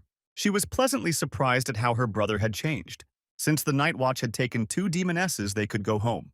Shang Qiang praised him for being from a family of heroes, but Lin asked not to attribute the merits of his family to him, since he believed that he was still far from reaching their level. Since Mo Shu learned that Ling Ke was Miss Hua's younger brother from the Night Watch, he wanted to warn his sister not to be fooled by his family's status. As soon as Lin returned home, the younger sister showed how she had dressed up Xiao Huang. Lin boasted that he met his elder sister, who gave him a gift. Ling Si thought it was unfair that the gift was only for him. He asked her not to be upset and said that next time he would bring her a gift. Opening it, he saw Spirit Jasper. Lin couldn't believe that his sister gave such an expensive gift. Ling Si asked him to absorb her power as soon as possible. The system, having discovered spiritual Jasper, clarified whether he wanted to absorb its power, to which the guy gave permission. He concentrated on taking away all the power of this item. Ling Si was surprised that Lin was able to directly absorb energy, because only great masters could do this. The ferret wondered who his sister was, since she was capable of such gifts. The girl was happy for her brother that he was changing so quickly for the better. This time, Lin's absorption took much longer than usual. The guy strengthened his Qi Yu ability and unlocked the additional skill, Absolute Defense. He could cover his body with energy and turn it into a protective layer. With an S-rank body and a new ability, he could single-handedly take on a warrior above the C rank. Lin was crazy about the gift. The younger sister congratulated him on his new acquisition. But Lin said that this was all thanks to the help of Lin Hua. He promised to make every effort not to let her down. In addition to this, he needed to take care of Ling Si and prevent anything from happening to her. Hong Ye, seeing how rapidly her husband was developing, she decided to forgive him this time. Since classes were over, Tang Lin dismissed all the students. Lin told the teacher that he wanted to take part in the fall test. Tang Lin didn't think he knew about it. She told him that she would have added him to the list of participants even if he didn't want to. Since he had a special situation, she suggested making emergency preparations. He agreed to give him training. The elders approached him, and since Lin also knew about the autumn test, they suggested that they give their best together. 2 girls came into the classroom and were not happy with Lin, and they asked him to leave. The guy understood that this was the same Mo Qingcheng with the girl with whom she was at the source. He assumed that they had come to take revenge on him. She was indeed very beautiful. He was not surprised that Mo Shu was so protective of her. Her friends screamed his name loudly. He told them that they were mistaken and called himself San Qian.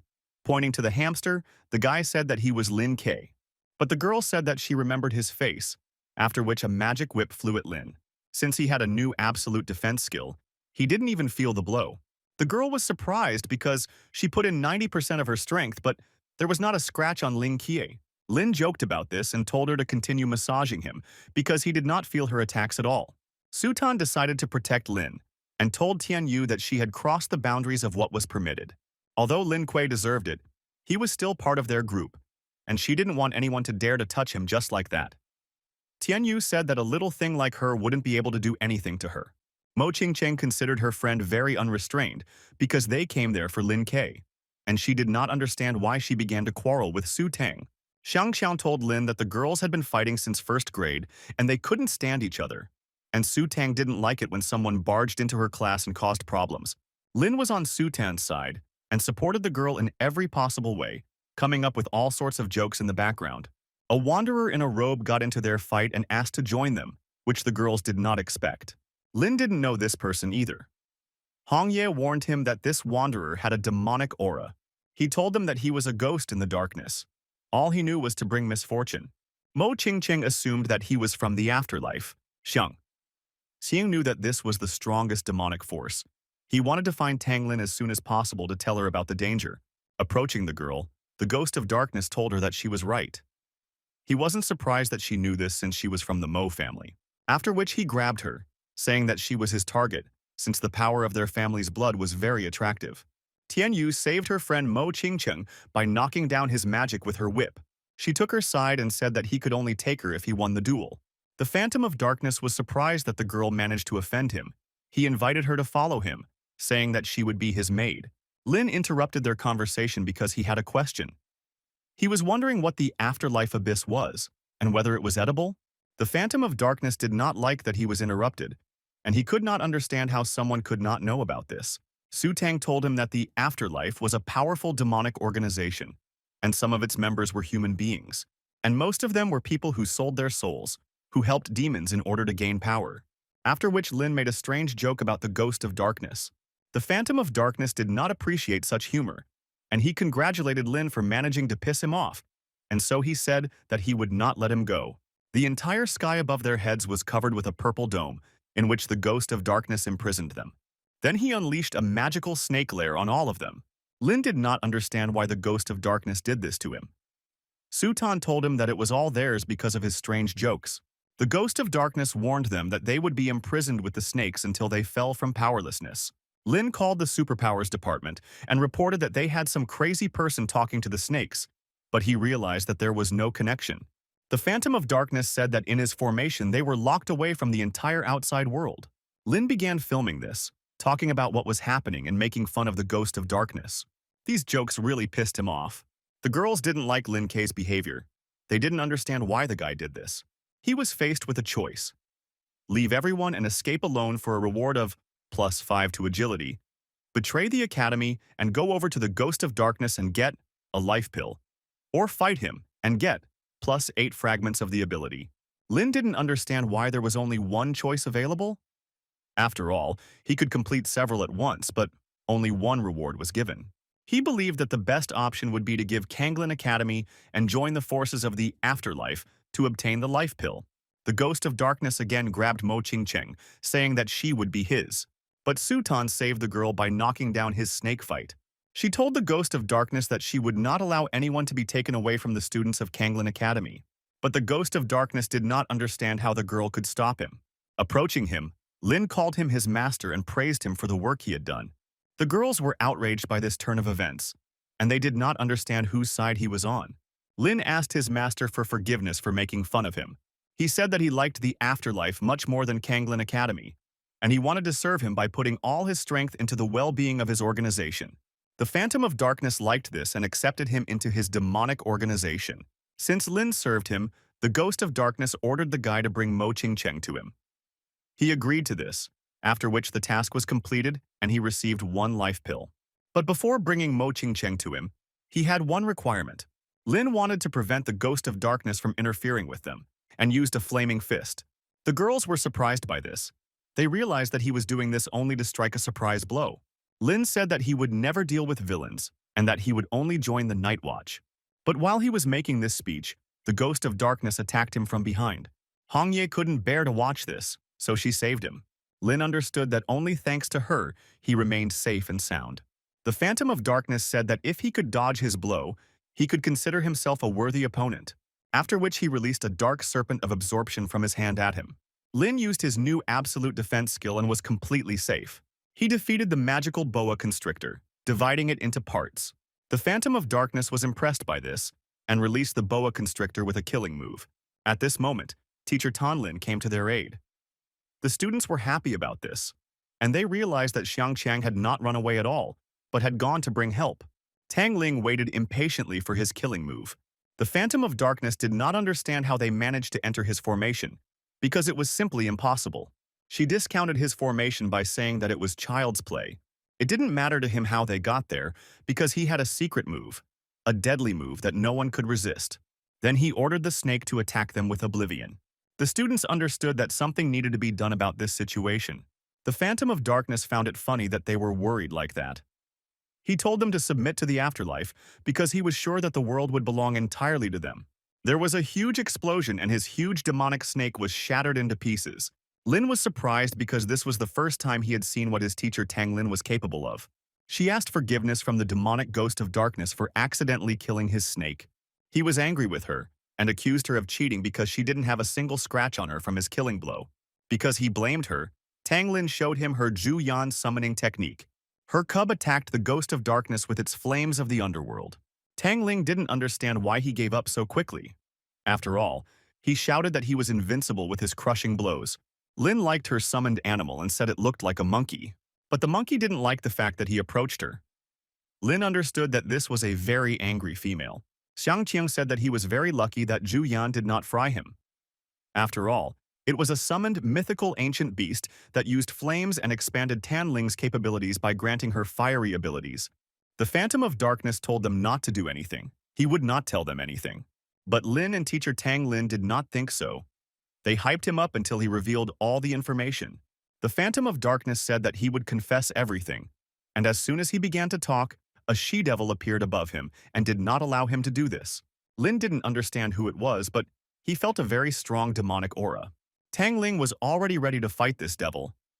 But she didn't understand why Onitsi, who was number 1 in the afterlife, came to them.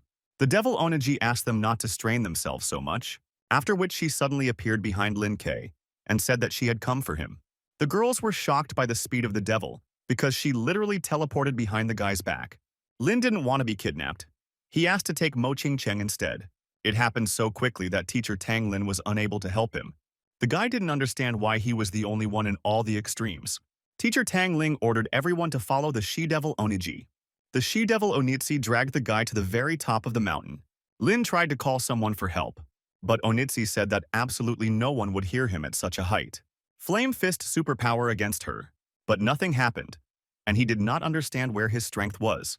She-devil Oniji said that he would not be able to resist since she had sealed his soul and his spiritual world.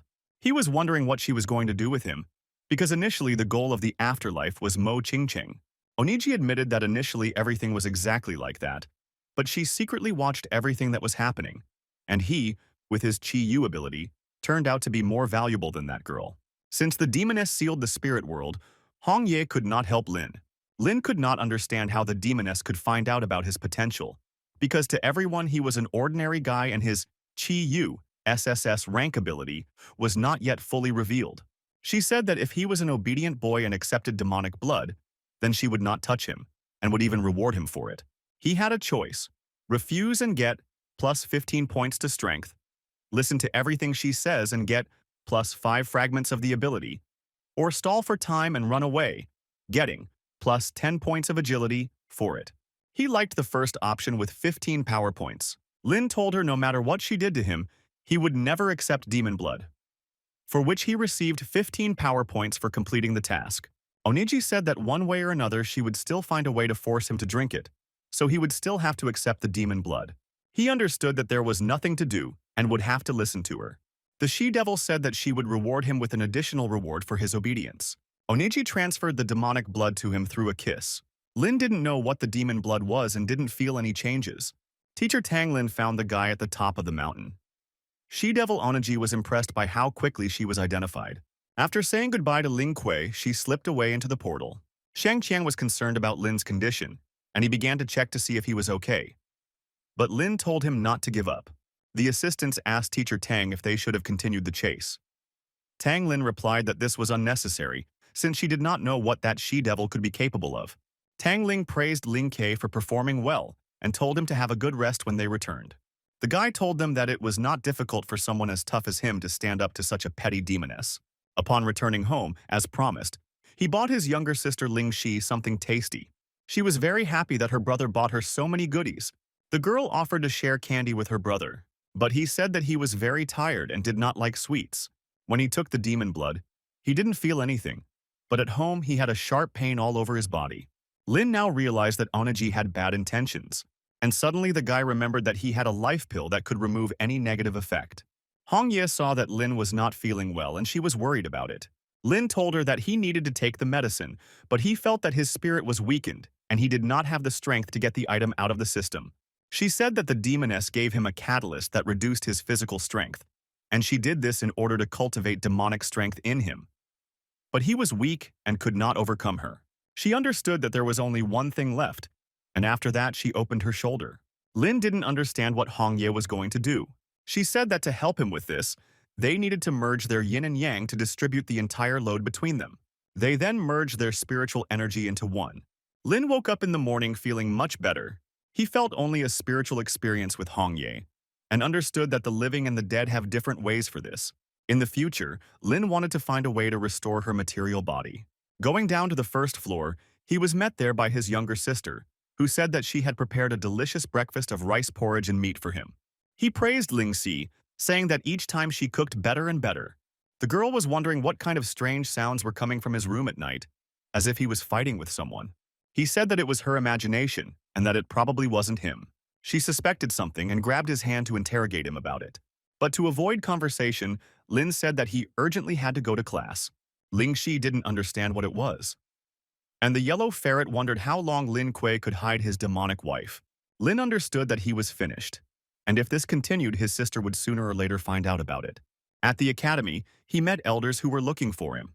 Shang Qiao noticed that demonic energy was seething outside his house in the evening, and in the window of Lin's room he saw the silhouette of a girl, and he was curious if he had met the demoness. But the guy pretended that he didn't understand what he was telling him. Xiang Qing said that these are not just unfounded rumors. In the academy community, there was a person who walked past his house at night and filmed strange sounds on his phone. Lin was angry with them and asked them not to spread false information. Looking at this, Sutan believed that men were nothing but problems. During the lesson, Tanlin said that there was only half a month left before the autumn test. She gave them forms and said that she had signed the 5 of them into one team, and since there was little time left, they needed to train harder. In the forms, they could familiarize themselves with what would take place during the training. She asked everyone to gather on the mountain so as not to waste a minute. When they looked at the tasks that Tang Lin had come up with, they were shocked.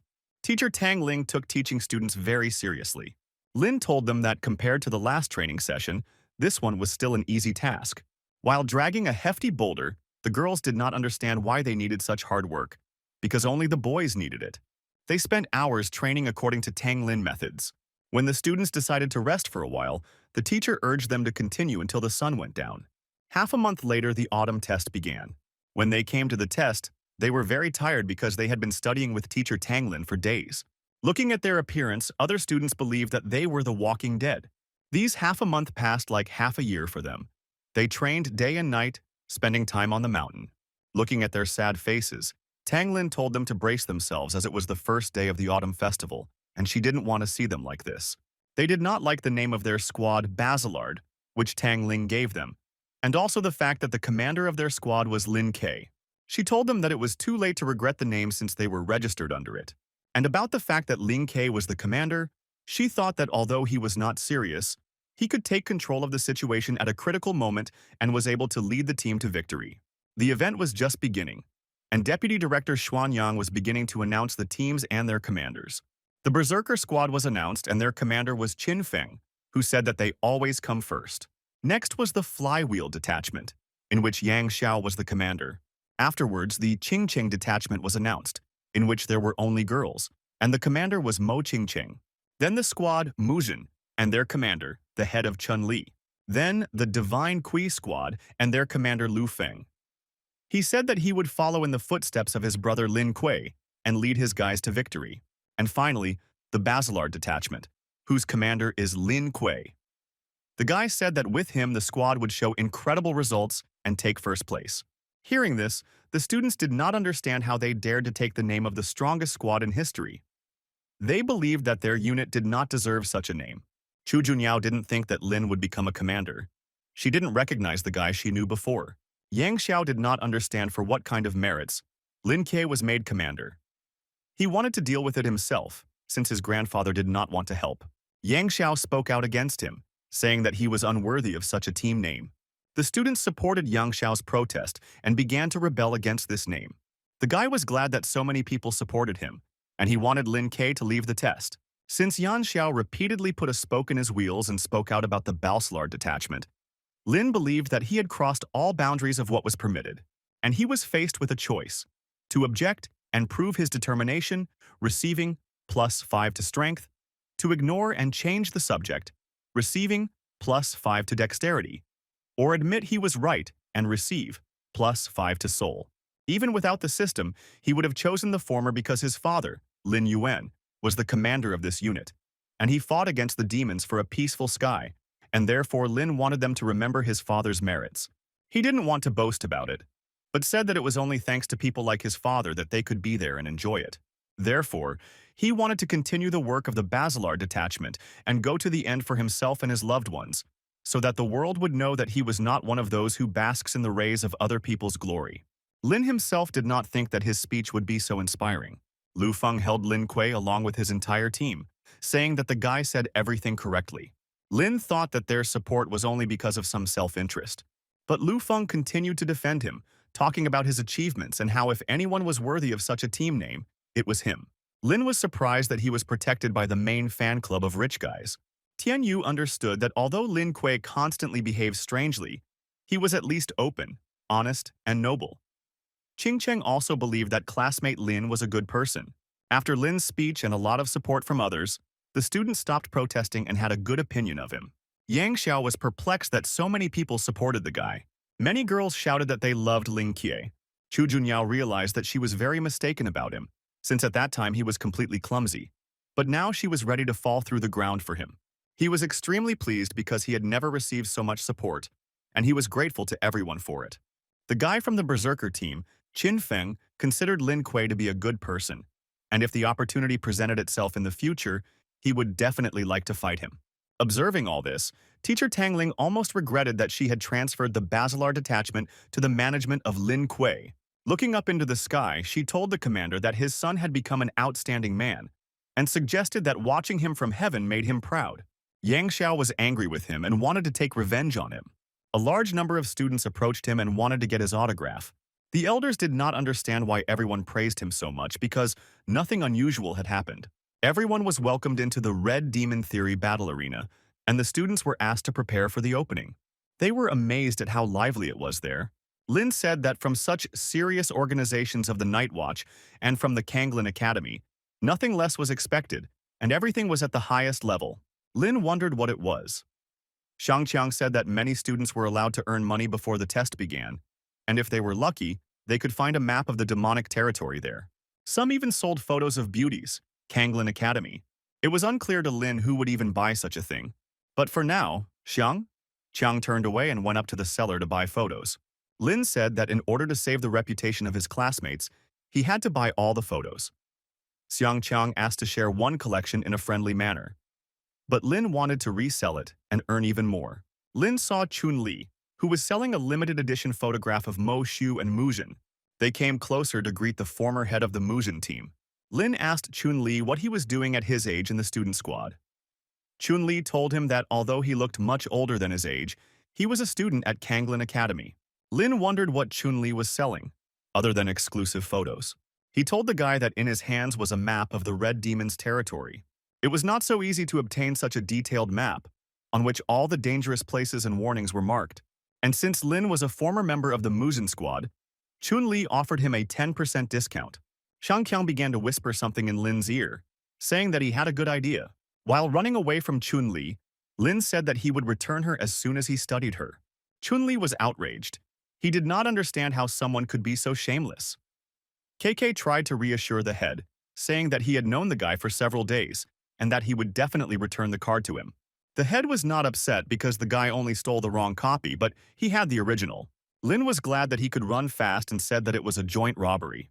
They were greeted by the chief examiner of the autumn tests, and he informed them that the rules of the competition would soon be announced. He told the students that their entire testing process would be recorded by cameras, and points will be awarded for spirit hunting, teamwork, emergency response, and other criteria. Lin understood that this was almost the same as when he entered the academy. Since the Red Demon Theory would soon be revealed, they were asked to enter the portals with their squads. Lin assumed that all the portals led to different places, but Sutan asked him to quickly make a choice.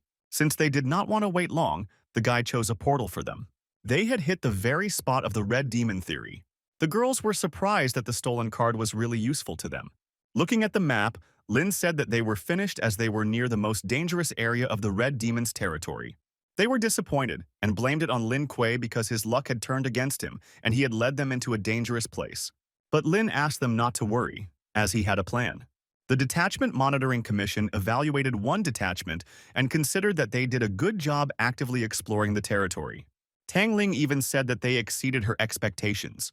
A man from the Night Watch organization burst into their room with the bad news that a student and his squad had stolen an SUV with cameras. The old man assumed that these were fans of her younger brother, who could imitate Lin Kuei, because everyone at the academy considered him the Demon King. Teacher Tang Ling noticed that it was Lin Kuei. Lin said that they were going on a tour of demon territory, But Su Tang was not entirely happy with what he did, since he could ruin his reputation. Ling Hua was ashamed of her younger brother in front of everyone. But on the contrary, they were interested in watching the events of Lin K. They lost their route. Lin told them that according to the map, they should have already reached the center of the demon's territory. But they didn't understand why he was so sure of this. They came to a dead end, some village that was not marked on the map. Hong Ye warned him that in demonic regions, evil spirits lived in such dwellings. Xiang Qiang and his group discovered something in this village, and they called Lin to take a look at it. When he approached, he saw people there kidnapped by demons. Lin asked to untie them, and he went to inspect the surroundings. Su Tang was surprised because she noticed that Lin K began to lead the seed like a real squad leader. Lin walked around the demon village trying to attract their attention in order to catch them. Hong Ye really wanted Lin to win the autumn trial and become king. The guy noticed a supermarket called the Red Demon. He didn't think they could have stores, and he assumed they stole it from the people. Hong Ye asked him not to make noise, so as not to run into a strong enemy. Since Hong Ye was with him, he asked her to envelop him in her aura in order to pretend to be a demon and join their lair. Changing his image to a demonic one, he went into the supermarket and said that this was a robbery. Inside was a cyclops who felt a strong demonic force and did not understand why the Demon King came to them. Lin hinted that he did not have money, but he wanted to take something. The cycle allowed His Majesty to take whatever he wanted. The guy was glad that his wife was a demon, and that at any moment he could pretend to be a demon. While the boy was filling the bag full, the Cyclops complained about him to his boss. Seeing this giant, Lin was worried that he could be at the peak of the C rank, because a strong aura was emanating from him. The boss of this supermarket was wondering why the guy came to rob him. At this moment, Lin knew that the best thing to do would be to smooth out the situation and determine the strength of the enemy in order to launch a surprise strike at the right moment. He told them that he came in peace and needed to borrow something. He had a choice: return everything stolen and ask for forgiveness, receiving +8 to dexterity, attack them and receive +8 to strength, or tactfully retreat, receiving +4 to dexterity. Lin understood that it was too dangerous to get involved in a fight or flee. Therefore, he chose the first option by returning the goods and apologized. They were surprised that it was so easy, and the guy returned the goods. And Lin received a +8 to agility for completing the task. And then he grabbed the bag and began to run away from the Cyclopes. They immediately rushed after him. The Cyclopes were angry at him for fooling them. Hao Teng and Qiang also did not waste time, and they collected many interesting items from the demons. But then they see Lin Kuei running, and they began to blame him for always being nothing but trouble. But Lin noticed that they were also not empty-handed, and he asked why they left the detachment and ransacked the demons. But while they were chatting, a whole crowd of angry Cyclops came running towards them. They had to escape from there as quickly as possible. Murong and Su Tang freed all the people who were kidnapped by the demons, and they did not understand why the rest of the squad members were gone for so long. And then Su Tan saw that they were running away from someone. Lin shouted at her that there was no time for explanations and that she should quickly start the engine. The old man watched all this and remembered that before demons robbed people, but now it's the other way around. Tangling appreciated how Ling Ke rallied his entire squad around him. And older sister Linya really hoped that her brother would not do anything like that again. Teacher Tanglin said that although he is shameless, the most interesting is yet to come. Ling Hua could not believe that this demon was her younger brother. In the Qingcheng detachment, the girls were robbed by demons and took away everything they had. Tian Yu compared them to Lin Shui, because he is as shameless as those demonic creatures. Qingcheng did not understand why Tian Yu had such a negative attitude towards Lin Ke. Tian Yu was surprised that she was protecting him and suspected that she had fallen in love with the guy. Qingcheng replied that this was not so, and at that moment the Basilard squad appeared behind her. Lin spoke into the bullhorn that their trading store on wheels had everything you could want. Since Yang Xiao considered Ling Ke to be arrogant, he looked for someone who would help him deal with him. He talked with one of the people of the Berserker squad, and that guy told him that their commander Qin Feng did not like Ling Ke. Realizing this, Yang Xiao offered him an E-rank spiritual jasper for his help, and said that he wanted to discuss all the details about Ling Ke with his commander. The guy refused, saying that it was too valuable, he could not accept it, but he asked her to just put it in his pocket. Yan Xiao was infuriated by the fact that there was no need to say anything. He even pointed out to put everything in his pocket. He asked him not to be so polite and told him to take Jasper. The guy told Yang Xiao that the Jasper was too small, and it was too small a price to pay to help the Berserkers. Yang Xiao was infuriated by such rudeness, but the only thing that stopped him was the fact that this guy was a member of the Berserker squad. But he still paid him an extra 1,000 spiritual stones for his help. The guy was happy about this and said that he agreed to help them. He showed in which direction his detachment was located. Yang Xiao and his squad were scared because the guy was leading them into dangerous lands. But since Qin Feng was the commander of the Berserkers, he understood that he could easily set up camp in such a place. Lin understood that they would not be able to deal with him with the wrong hands. He was glad that his disguise plan worked perfectly and that he received a reward for it for nothing. But the only thing he didn't want was to meet the real members of the Berserker squad. Lin tried to lead them to hell, but what he didn't want happened, and they met Qin Feng's real squad. Yang Xiao was glad to meet Qin Feng, but Qin Feng did not understand who he was. Yang Xiao said that his grandfather Yang Guang was an elder of the academy and asked to introduce himself to one of the members of his squad. But the guy who helped them disappeared somewhere. Lin understood that there was no point in pretending to be another person for a long time, and revealed to them his real appearance. Yang Xiao did not understand how he dared to deceive him, and ordered him to quickly return the spiritual stones and jasper. But Lin didn't understand why he would return something if he himself gave it to him.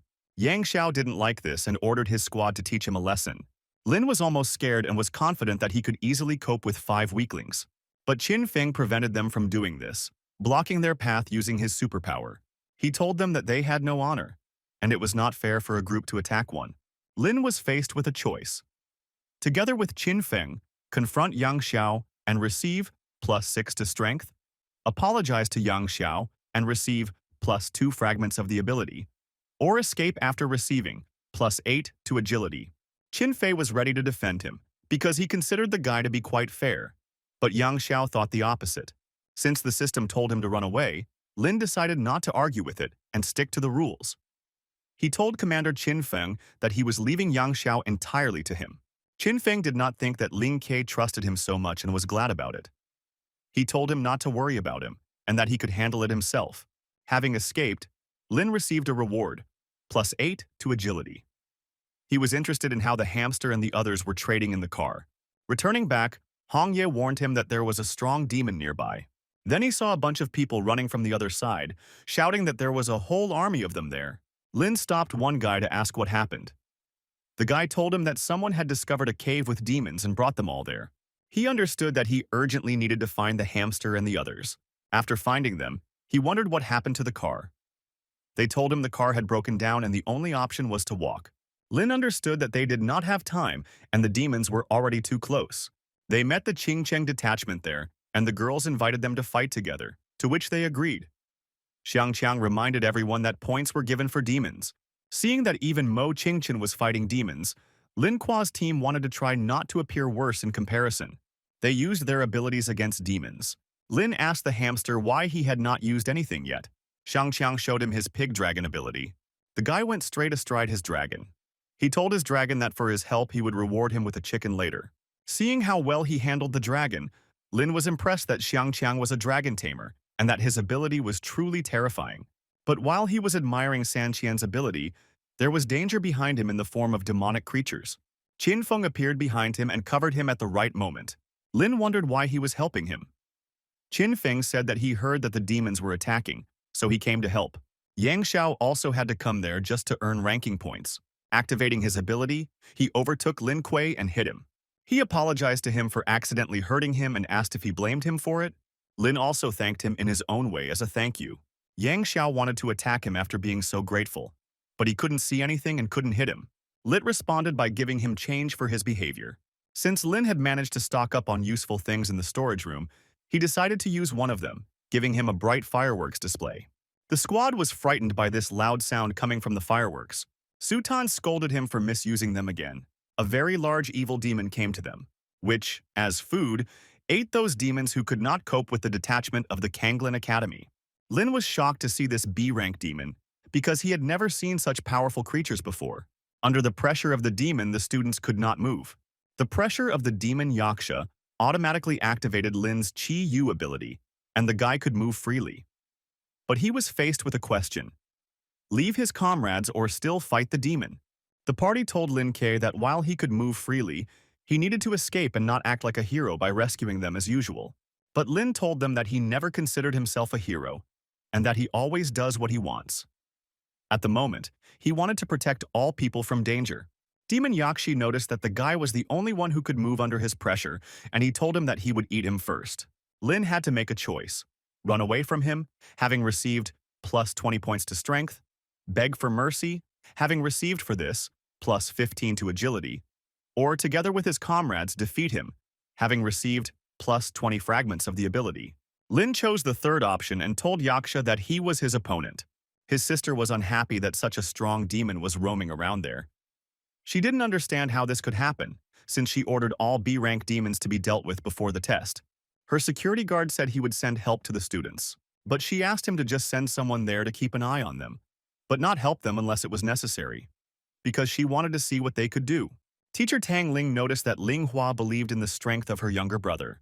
Ling Hua said that she only wanted to give him a chance to prove himself, and she hoped that he would not let her down. Lin Kuei was unsuccessful in fighting such a powerful demon. Yaksha did not understand how this little ant could tell him that he was his opponent. The demon asked him not to resist and just surrender to him. Hong Ye was worried about Lin, but he told her that everything was fine, and he had the strength to fight. She said that she would take on a fighting form to defeat the demon, but Lin asked not to do this, since they were being watched by the Night Watch, and if she was discovered, they could immediately kill her. He told her that he would win Yakshi, and after that he tried his luck again by attacking the demon. In the depths of the dungeon in the territory of the Red Demon, two guys were guarding a huge door that was locked under a strong spell. One of them was wondering what was happening above, since the whole earth was shaking. But his partner didn't care about the autumn test, and asked him to focus on the task. His partner didn't understand. Why should they be afraid of that bloody demon? But the guy replied that it was always worth being on the alert. There was a noise behind them, as if someone had entered them through a portal. It was the demoness Oniji. She was immediately smitten by these two, and didn't understand why the academy had placed such weak security at such a serious facility. And while Yaksha was raging on the surface, all the attention of the academy was on him, and she took advantage of this opportunity. Since there was not much time, Oniji wanted to break the unbreakable seal with the demonic stone. As soon as the door was opened, she felt a very powerful aura. There was a strong demon chained there with many chains, whom she came to free. It was a bloody demon, one of the 8 great rulers.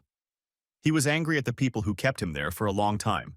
He was so strong that even Onitsi felt her breath taken away from his power. The blood demon smelled the fresh blood of those 2 guards, and Onitsi said that they were V rank and that he could replenish his energy with them. Although she and he were the same type of demon, their methods of replenishing energy through people were completely different. Since the bloody demon finished with dessert, he wanted to take revenge on those who locked him in that place. Yaksha was very strong for Ling Kuei, and the guy understood that he had practically no strength left. Qin Feng was disappointed that he could not do anything to help Ling Kuei, because the pressure of Yaksha did not allow them to move. Seeing that Lin was completely exhausted, Hong Ye was very worried about him. But Lin didn't want to give up on this, and said that until he found a way to get her physical body back, he wouldn't give up so easily. He had the life pill he had received earlier, and he knew that it would be perfect at the moment. He took the pill, and the system reported that successful recovery was underway. Yaksha told them that she would eat them, one by one. He liked Qing Cheng most of all, and he wanted to start with her. But Lin managed to protect her, using his ability against the demon by making a hole in him. Yaksha was surprised that such an ant like Ling Kuei was still able to fight. Thanks to the life pill, he was able to fully restore his strength and remove all negative effects. Hong Ye was glad that Lin was not only able to regain his strength, but was also capable of defeating such a powerful demon single-handedly. After Lin's attack, the effect of Yaksha's pressure disappeared, and all students were able to move again. Hong Ye helped him with his ability so that he could fully cope with the demon. Yang Xiao's squad also decided to help them deal with this giant. But Yang Xiao did not like that his squad was helping Lin. Together the troops defeated the strong demon Yaksha. In the observation room, the commission watched as Lin Kuei saved his friends and successfully defeated the demon, and teacher Tang Lin was glad that she was not mistaken in choosing him. Ling Hua noticed how her brother had grown a lot and achieved great success. She thought that in the future he might become like his father, an S-rank warrior. At that moment, a guard entered the observation room and informed them that communication with the dungeon guards had been lost, and the indestructible seal had broken. The old man and teacher Tang Lin were surprised that someone had released the strongest demon. Lin Hua told them to notify all participants in the autumn test that they needed to leave the demon territories. For completing the task, Lynn received a random skill book, plus 20 points to strength, as well as 10 ability fragments. Having opened a book with a random skill, he received a new ability, Peerless Egg, which could transform his spiritual energy into a nutritious egg. Lin was shocked that his ability was to create countless eggs. He decided to play around with this ability and asked San Qian to open his mouth. He said it was so delicious it was as if the egg angels themselves were feeding him. Ho Teng said that he also wanted to taste these chicken eggs. Lin was upset by such a strange ability but still fed him too. It was so delicious that Xiang Qiang asked for more. Qing Cheng was curious what they ate that they praised it so much. After that, he decided to feed everyone at once and let them try his ability. They said that after these chicken eggs, their bodies were filled with energy. At this moment, Lin realized that this ability was not so bad, as he would not have problems with nutritious foods in the future. Shang Qiang asked what they would do with the body of the demon Yaksha. Lin said that they would disassemble it into its components, and that he only needed his spiritual jasper. The girls did not object to this, since it was fair, because Lin Kuei himself dealt with the demon. They shared the horns of a demonic creature among themselves. Lin was surprised that the jasper was so huge. Qin Feng said that it was quite useful and advised him to use it wisely. But then they were notified that an emergency had arisen, and they needed to leave the test site as soon as possible through the illuminated portals. Lin assumed that a demon stronger than Yaksha had appeared, but since he did not want to find out, he told everyone that they needed to leave there. Xiang Qiang was worried about Yang Xiao, who was not with them, and he thought that he could put a spoke in their wheels. Tian Yu said that this coward was the first to escape. Coming to the surface from the dungeons, the bloody demon could not find more than one person to replenish his energy. Not far from him was a squad of girls who were discussing how their squad was the worst since their commander had escaped. And they understood that they would be at the very bottom of the rankings. The bloody demon smelled their scent and came to them. The girls felt a very strong demonic aura from him and were scared by it. But when they turned to face him, the bloody demon lost his appetite. Most of all, he loved to feed on the blood of human women, and Onitsi felt that they could not escape him. He told these girls that he could make them beautiful. Although they were scared, they still strived to become one of the most beautiful girls in the academy. The bloody demon made beauties out of all the girls, which they were very surprised by. Thus, the bloody demon, changing the appearance of the girls, gained complete control over their hearts, leading them into his trap. The girls agreed to thank him for this and asked what he wanted for it. He replied that he wanted their blood, and then replenished his strength. After the bloody demon profited from them, he realized that this was too little for him and wanted more. Oniji felt that somewhere nearby was the same guy to whom she transferred the demonic blood. Hearing that the guy was the owner of a demonic deity, the blood demon was glad that he could feast on him. Oniji warned him that the guy should not be touched. After all, he experienced demonic blood on himself, and if he eats it, she will not be able to explain it to the head. But he said that, no matter what, he would eat it. And at that moment, teacher Tang Ling and Ling Hua appeared in front of them. They came to stop and imprison him back. He wondered if the leaders of the Night Watch and the Academy really thought they could defeat him. But they didn't want to talk to the bloody demon, so they attacked him. Onitsi decided to sneak up behind Ling Hua, but the girl noticed her and attacked the demoness first. Oniji underestimated the girl's strength and understood that she was stronger than she seemed. The bloody demon told them that he liked cats, but he did not like female monkeys and tigresses, having introduced their animal abilities. He told the demoness Onitsi that they needed to leave urgently, and that he needed the portals that she knew how to use. Since he didn't have time to play with them, he told them that he needed to meet the bearer of Qi Yu. They were delighted that the blood demon had the ability of flight. Ling Hua told Tang Ling that she needed to catch up with them and prevent an attack on the students. Tang Ling understood that there would inevitably be a massacre in the Red Demon's territory, and she was worried that this would not affect Lin Kei. Lin was upset when he saw how many people were there and knew that it would take a long time. Xiang Qiang told him that because the academy had little time to prepare more portals and nothing could be done about it. Yang Xiao noticed Lin Kei in the crowd, and he wanted to prevent him from leaving the territories of the demonic lands. But Lin also saw him and told the people that this was the same young Yang Xiao whom they loved so much, but he was a coward because he did not help them cope with the demon. Yang Xiao was very angry about this. Suddenly, out of nowhere, a portal appeared in the sky from which demons emerged. Lin recognized the demoness who shared her blood with him, but he knew nothing about her friend and could only assume that he was from the afterlife. The demon used his blood pressure against all of them. His pressure was so strong that even Lin fell in front of him. The guy understood that in front of him was one of the 8 strongest demon rulers of Shuiye. He was shocked that such a strong demon king would come to them. Lin understood that he was at least A rank. The demon king told the students that they would all become his food. Hearing this, Qin Feng was scared, because he still wanted to become a great warrior. The demon king found Lin Kuei by smell and grabbed him. He knew that it was this guy who possessed the power of Qi Yu. He was surprised that an ordinary guy had such power. Onitsi asked Zhui Ye not to touch him, because if he takes away his Qi Yu power, the head will not forgive him for this. Lin asked why the head of the afterlife abyss might need him. But the demon king said that the food did not need to know this information, after which they went with him to another dimension of the black hole. His squad did not understand what to do because they did not know flight techniques. Meanwhile, teacher Tang Ling and Ling Hua arrived to them, and they were wondering if everything was okay with them. But among all the students, they could not find only Lin Kei. Ling Hua could feel her little brother's aura emanating from the blood sphere. She understood that this was a personal space created by a demon, and if someone from the outside entered it, it would immediately collapse. And she said that they could only wait for them to take them by surprise. Inside the blood sphere, Lin fell from a height, and if not for his S-rank body, he would have crashed. The Demon King welcomed him to his dimension. Oniji did not understand Sui Ye because he did all this in front of so many people. While the Demon King was telling Ling Kuei that he was his food, the guy threw eggs at him. Lin told him that what he dislikes the most is narcissistic villains like him. In the entire 1,000-year history, no one had ever thrown eggs at the demonic king, and he did not want to tolerate such an attitude towards himself. He was very angry with the guy and sent a blood seal spell at him. Lin was exhausted, and even his absolute defense was useless, as were his spiritual powers. The Demon King asked him not to try to use his powers and told him to give up and accept his death. But he was stopped by a huge sword of scissors. Hong Ye appeared, who did not understand how he dared to take Lin Kei from her without her permission. Oniji didn't understand why the A-rank Demon Queen was helping Ling Kuei. But the Demon King already knew her, and he asked if they had met before. Hong Ye said that 1,000 years ago, when she was a princess of the empire, he killed her and her people. And now she did not want to allow him to harm the people dear to her again.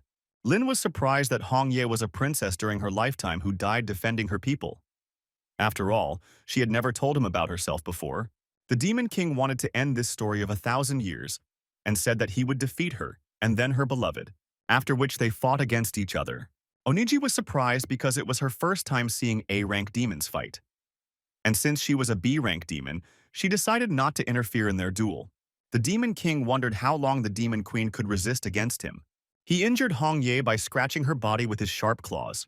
But since there was poison on Shui Ye's claws, the Demon Queen's inner spiritual power gradually dissipated.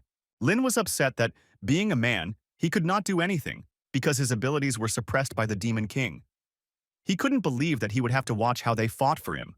He didn't understand what kind of man he was if he couldn't even protect Hong Ye. Oniji saw that Lin Qi suddenly began to exhibit an incredible amount of demonic power, and she did not understand how this could be. Because of his Qi Yu ability, his blood and soul gave him power. This ability made him much stronger. The Demon King, holding Hong Ye, said that 1,000 years ago he defeated her, and after 1,000 years he will do it again. Lin couldn't bear to watch this, so he protected her from the Demon King. He carried her in his arms to a safer place. Hong Ye noticed that although Lin had become much stronger, he had lost his mind and was angrier than usual. While fighting Lin Kuei, the Demon King understood that his Qi Yu power gave him such power. Missing Shui Ye's blows, the guy wanted victory more and more. Hong Ye saw that he had completely lost touch with reality. She understood that if this continued, Lin could quickly die from lack of spiritual strength. The Demon King wondered how long Lin Kuei would last. They fought against each other with dignity. The Demon King praised the guy for being able to make him fight at full strength. Although Lin Kuei had awakened the ability, he was still no higher than B rank, and Oniji knew that there was no warrior there who could defeat Shui Ye. Lin still could not hold out decently for a long time against such a strong opponent. Hong Ye, seeing that Lin had fallen to the ground, ran up to him and asked him to come to his senses. But he was still fixated on the same thing, saying that he had to protect her. The Demon King discounted his powers and said that he would replenish his energy through him. Hong Ye told Lin that he had helped her a lot, and the days they spent together were the best. And after these words, Lin managed to return to his previous appearance, and he was very sad. And since he still had a lot to do, Hong Ye said that he shouldn't have died there because she lost too many people close to her 1,000 years ago, and she didn't want to repeat that again. And so this time she asked him to let her fight for him. And since his attacks had sufficiently weakened the demonic king, it would be easier for her to deal with him. Shook. Ye mocked Lynn for hiding behind her skirt, and he said that he would defeat the two of them. She gave all her strength for one crushing blow. Oniji was surprised that such a demon queen would make such sacrifices for a human. The demon king wanted to stop her, but it was beyond his power. All her strength was concentrated in one powerful blow. The demonic king had nowhere to run, and she defeated him. Approaching Lin Kei, she told him that she really didn't want to part with him, but there was no other way. The last thing she asked him was for him to take care of himself. Afterwards, Hong Ye disappeared and the wind scattered the golden petals to the very top, and the core containing her soul fell from them. He said that he would try to find a way to revive her. Seeing that the demon king was in serious condition, Onitsi said that she would take him with her to the afterlife, and there he would be helped. Su. Ye said that she would not have time to do this, and asked her to become his food so that he could restore his strength. He was glad that he had it, otherwise he would not have been able to recover. Although he managed to escape from the situation, his wounds were too serious, and he had no strength left to fight. Lin decided to finish the job he started and kill the demon king, but he managed to fly away from the guy, saying that sooner or later they would meet again. Since the demon king pushed away from the sphere to increase its speed, from such a strong push it began to crack. Teacher Tangling saw that the sphere of space was collapsing, and told Lin Hua to save Lin Kuei, and she would go after the demon king. Lin Hua moved forward to help her younger brother. Lin saw that the space had been breached from the inside and understood that he needed to get out as quickly as possible. Looking at the demoness Oniji, he saw that she had taken the form of a young girl after Shui. Ye took away her powers. Lin knew that she must know where the demon king was going and how to get his wife back. Therefore, he decided to save Oniji by transporting her to his spiritual dimension. Since standing under the spatial sphere was dangerous, Xiang Qiang asked everyone to leave this place. Lin Kui managed to get out, but because he was too weak, he could not do anything and was in free fall. But his sister was just in time, and she saved him. Ling Hua was worried about him and did not understand what was wrong with him. But Lin said he was just tired. 3 days later, Lin continued to train hard again. Ling Si noticed that after the autumn test, her brother became like a different person. As soon as his wounds healed, he spent time every day in training. Since the yellow ferret had not seen his demonic wife for a long time, he suspected that something had happened to her. Ling Si's attention fell on the glass, which fell and broke. It was little Oniji who asked forgiveness for her clumsiness. Ling Si was unhappy that Oniji ruined the breakfast she was preparing for her brother. She didn't understand why her brother brought this girl here. And the yellow ferret was glad, because compared to him, the girl was not even close to him. Because when he was a servant, he did not make such mistakes. Ling Shi said that since she lived with them, she must do the job well. Little Oniji said that she would improve and prepare breakfast for Mr. Ling Kuei. Ling Si reminded her not to forget about them. This infuriated Oniji because she agreed to serve only Lin Kuei as a token of gratitude for saving her, but not to these two. The yellow ferret really liked the new servant, and he had not felt so good for a long time. While training, Lin thought of only one thing: how to get his wife back. His studies were interrupted by his younger sister, who brought him breakfast. Lin thought that perhaps the demoness knew how to restore Hong Ye's soul. After having breakfast with everyone at the same table, he called Onitsi to follow him. When she entered his room, she wondered why Lin Kuei called her. He said since she was a member of the afterlife, she should have known a way to restore the soul and how to return the body to his wife. Oniji was very grateful that he left her. But there was one but. Lin didn't understand what she was talking about. He thought that Oniji was still faithful to the afterlife, but she was simply not entirely sure of the reliability of the information. The girl said that Zhue Ye absorbed most of her power, and therefore most of her memories were lost. And the only thing she remembered was that the soul of the demon king was unusually strong, and if you get his spiritual jasper, then there is a chance to return his wife. Lin said that he would believe her this time, but warned that if she deceived him, it would be the last time. And that no matter the circumstances, he wanted to fight the demon king. Oniji was surprised that he really loved Hong Ye so much, because she did not know the feelings of a demon with a person. Arriving at the academy, he met with San Qian, who noticed that something was wrong with him. He told him that when Yang Xiao learned that the Bacillard squad had taken first place, he was very surprised. But Lin did not appreciate this story, and Xiang Qiang did not understand what was wrong with him. There was a good reward for first place, and he said that teacher Tang Lin asked him to tell him that he needed to come to her. And since she gave Lin a day off, San Qian was wondering what he would do. All Lin wanted was to find one demon and deal with it.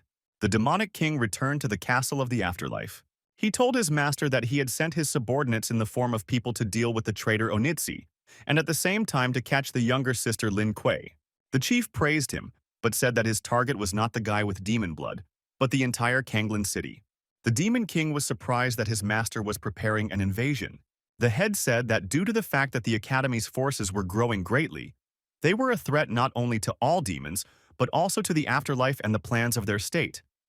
Therefore, the battle is inevitable.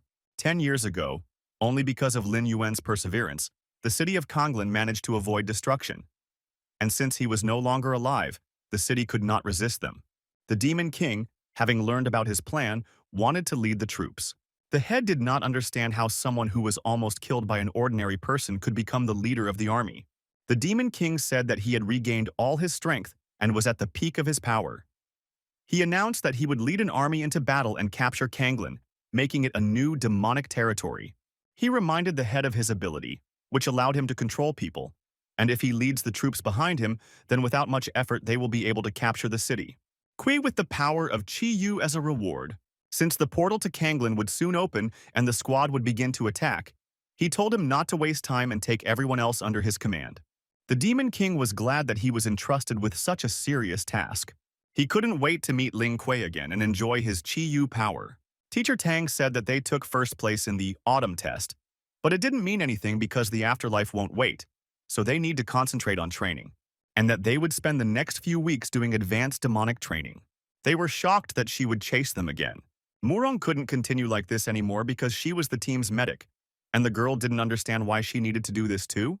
Xiangtiang was surprised that Lin Kuei was still meditating, but Teacher Tang asked not to disturb him because he had been training a lot lately to become stronger. Xiangqiang, seeing a powerful aura around him, assumed that Lin would soon reach new heights. Lin's spiritual powers have increased enough and will soon reach B rank. When last time he took on the guise of a demon, he achieved the same power in one moment, and this time the power will truly be his. The system found that the guy had 10 fragments of unused fragments from completing the task of defeating the demon Yaksha, and offered to combine them. Lin was happy with this news and decided to use them. He told himself that no matter who he was, he would be the best at whatever he did. His powers merged with the Qi Yu ability, and the system congratulated him on his new B rank. His group was surprised by such a powerful blow. Teacher Tang said that his aura was that of a B rank warrior, and he managed to do it. A system panel with all his abilities and data appeared before his eyes, and he did not understand why there was a question mark on the item near his soul. He thought it was because he was from another world. The system gave him a reward for achieving a new rank, and she congratulated him on receiving the new S-rank combat weapon, Kenrin Demonic Sword. Xiangqiang was surprised that he had additionally awakened the ability of a martial weapon. The group and Teacher Tang congratulated him on this, but Lin said he had a lot more training to do. They believed that with such talent he would be able to achieve S rank. Teacher Tang noticed a portal in the sky through which enemies were making their way towards them. They did not understand what was happening because there were also hundreds of portals above the city. She was surprised that the afterlife decided to strike so early and ordered everyone to get ready. Demonic creatures roamed throughout all areas of Kanglin City. People panicked, but the city police warned that the Night Watch warriors would soon arrive. Teacher Tang Lin asked all the students to work in groups on all the monsters. This time, Lin wanted to pay the afterlife for everything she had done. 2 demonic portals appeared right in front of Lin. 2 B-rank commanders, Jin Lei and Yin Zhen, came out from there. Lin noticed that their demonic power was at the middle stage, and he knew that he needed to be careful. Jin Lei told him that last time his father fell in the war for Kanglin, and in this one, it will be him.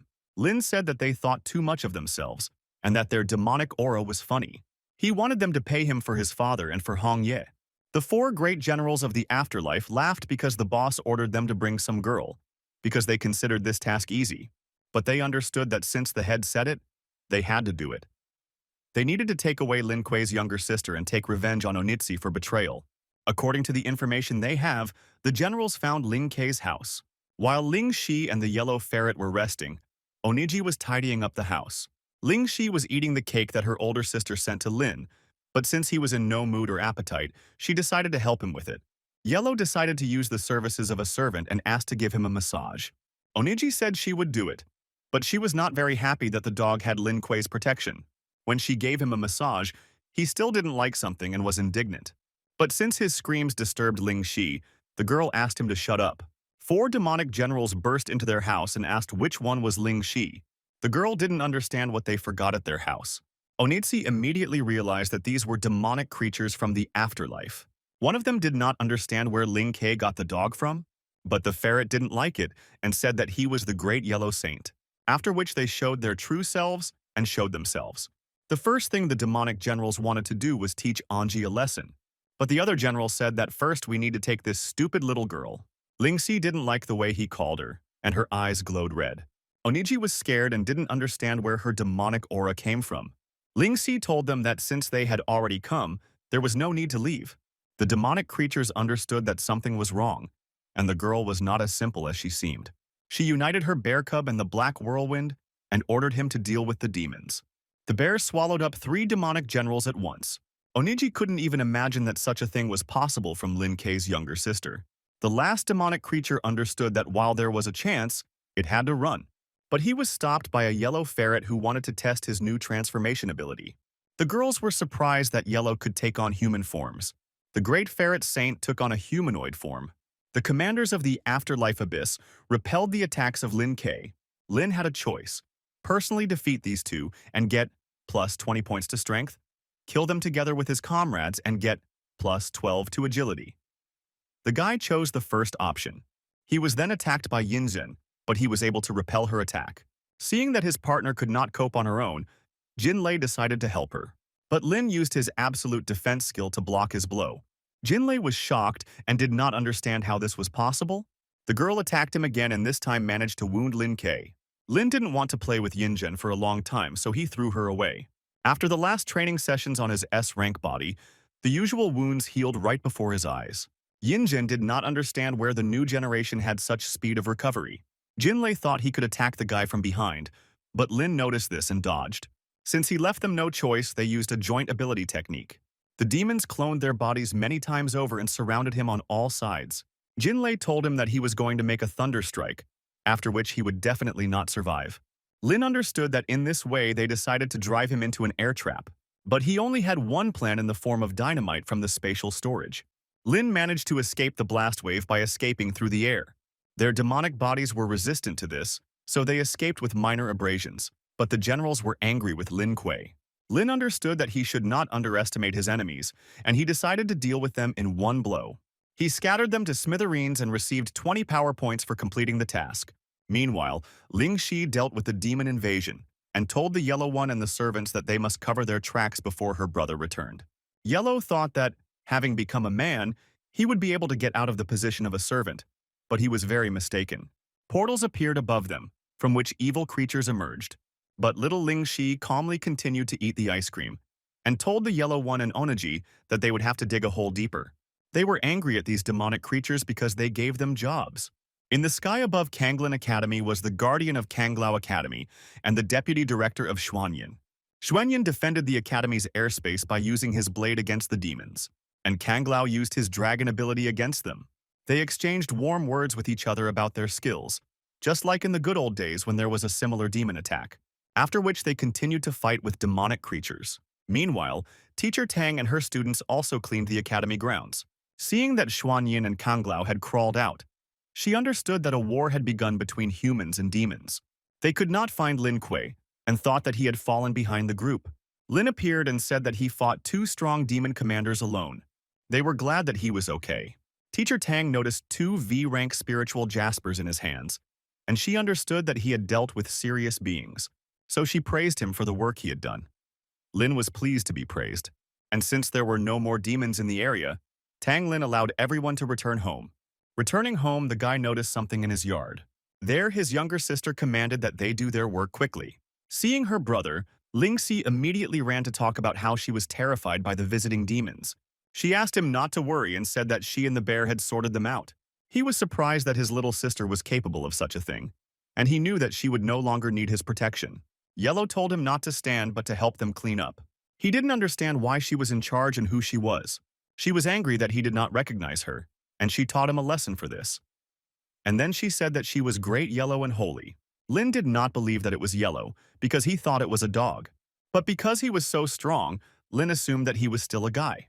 Oniji wondered, once Lin Kuei recognizes her, will she be able to join everyone? And the girl really hoped that he would be able to defeat the demonic king and return his Hongyi. Shoot! Ye ordered the demonic creatures to turn the city into his servants. Bats, under the influence of the demonic king, flew around the city in search of victims. They attacked the girl and bit her on the neck, after which she developed fangs and her eyes turned red. Qiang came to Lin, who urgently needed to tell him something important. Lin wondered why he was making so much noise since the morning. Qiang said that an opportunity to make good money had arisen, since another attack by demons had occurred, and the Night Watch had deployed the forces of the academy with a good reward for their help. Looking through the academy's posts, Lin understood that the afterlife was serious about getting their city. Qiao told him to hurry because Teacher Tang had an important task for them. Although the yellow one took on a human form, he still had his old habits. Ling Xi didn't think that her brother would leave so quickly, and she wondered when he would return. Lin asked her not to worry and said that he would just walk around the city and come back. The younger sister asked him to be careful and said that she would not leave the house anywhere. They saw off Lin Kei and wished him good luck. He was glad that his sister had become more mature and wiser. Right after Lin left, Lin Shi told Yellow to get ready because they were going into town. The girls' plans were to walk around the city and destroy the demons. Yellow was glad of this, because he had not gone out for a long time. In the city, Lin's squad met the former commander of the Muzhen squad, Chun Li. The commander did not expect them to be on the same team again. Also with him were KK and Mo Shu, who was not happy to see Lin K. KK couldn't understand why every time Lin spoke to her, she began to worry. Chun Li reminded Lin that last time they took his card, but the money was never returned. Lin said that at the moment, their goal was to exterminate all the demons, and the rest could wait. Shankyo noticed that there was a strong demonic aura nearby. They saw many zombified girls who were their target. Chun-Li said that the zombies were not demons. They are simply people who have fallen under a demonic curse. Therefore, they could not be killed, but had to be handed over to the Night Watch. Mo Shu asked everyone to be careful not to get bitten, otherwise they will become the same. Xiangqiang didn't understand why all the zombified girls were attracted to him. Since they could not be injured, Chun-Li tried in every possible way to catch them. He decided to attract them in the same way as Xiangqiang, but all of them were attracted only to Qiang, and it infuriated him that not a single girl ran after him. The only ones whose attention he attracted were the zombified men. It was difficult for the squad to deal with them, because the main task was not to harm them. These zombies did not approach Lin, and he assumed that it was because he had the demonic aura of Hong Yi. Xiangqiang was in danger and called for help, as he was attacked by one of them. Lin saved him and told everyone that they should try to snatch the demonic fangs from them. When they tried it on that girl, she came back to herself, and Lin said that this was their weak point. Mo Shu said that only this time he would do as he said. The Demon King watched as his ability made puppets out of them all. He quickly wanted to see Lin Kuei and fight him in order to drink his energy. But then he saw something he did not expect. Lin Kuei again ruined his plans. The Demon King was angry with him and already wanted to deal with him. But they stopped him and said that he should not have left his current place. It was Ming Yan, a B-rank deputy. He told Zhui Ye that since he led all the demon troops, he simply could not leave them. Meng Yan volunteered to help him and said that he could easily cope with such an ant as Lin Kei. The Demon King warned him that if he failed, he would be punished. Having set off, Meng Yan told his master not to worry and to wait for him with good news. When the squad had dealt with all the infected, an employee of the Night Watch arrived and said that for their help they would receive a reward for the task in their accounts. They were glad that they would be paid well for their hard work. Lin assumed that there were also demonic creatures in the rest of the city, so he wanted to get rid of them. And since all this was not without reason, Lin suspected that the Demon King was also in the city, and he wanted to destroy him, no matter what the cost. Screams were heard on a nearby street. Someone called for help. The squad immediately rushed to the rescue. They assumed that the demons had attacked the lovely ladies. When they came running, they saw girls asking for help. The detachment was told that they would save them and remove them from there. The girls were glad that they came to their aid.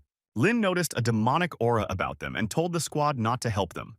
There was a magical trap under their feet, and they understood that they urgently needed to get out of there. But it was already too late, and their souls were captured. The girls they saw were just scarecrows disguised with magic. It was Meng Yan's trap that activated the dream world. When entering his dream world, a person entered into a deep sleep, first losing his spiritual powers and then his consciousness.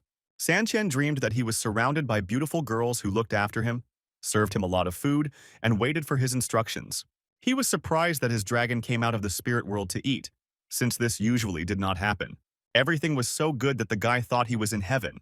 He was fed and watered from all sides, and he was very happy about it. He told the girls that he couldn't eat as much anymore. The girls did not understand how he could say such terrible words, so they brought more and more. Chun-Li dreamed that he became the ruler of the mercenary world. There he was in great demand and needed.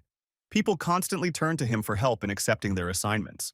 KK and Yu Zhou asked the ruler if they should take this task.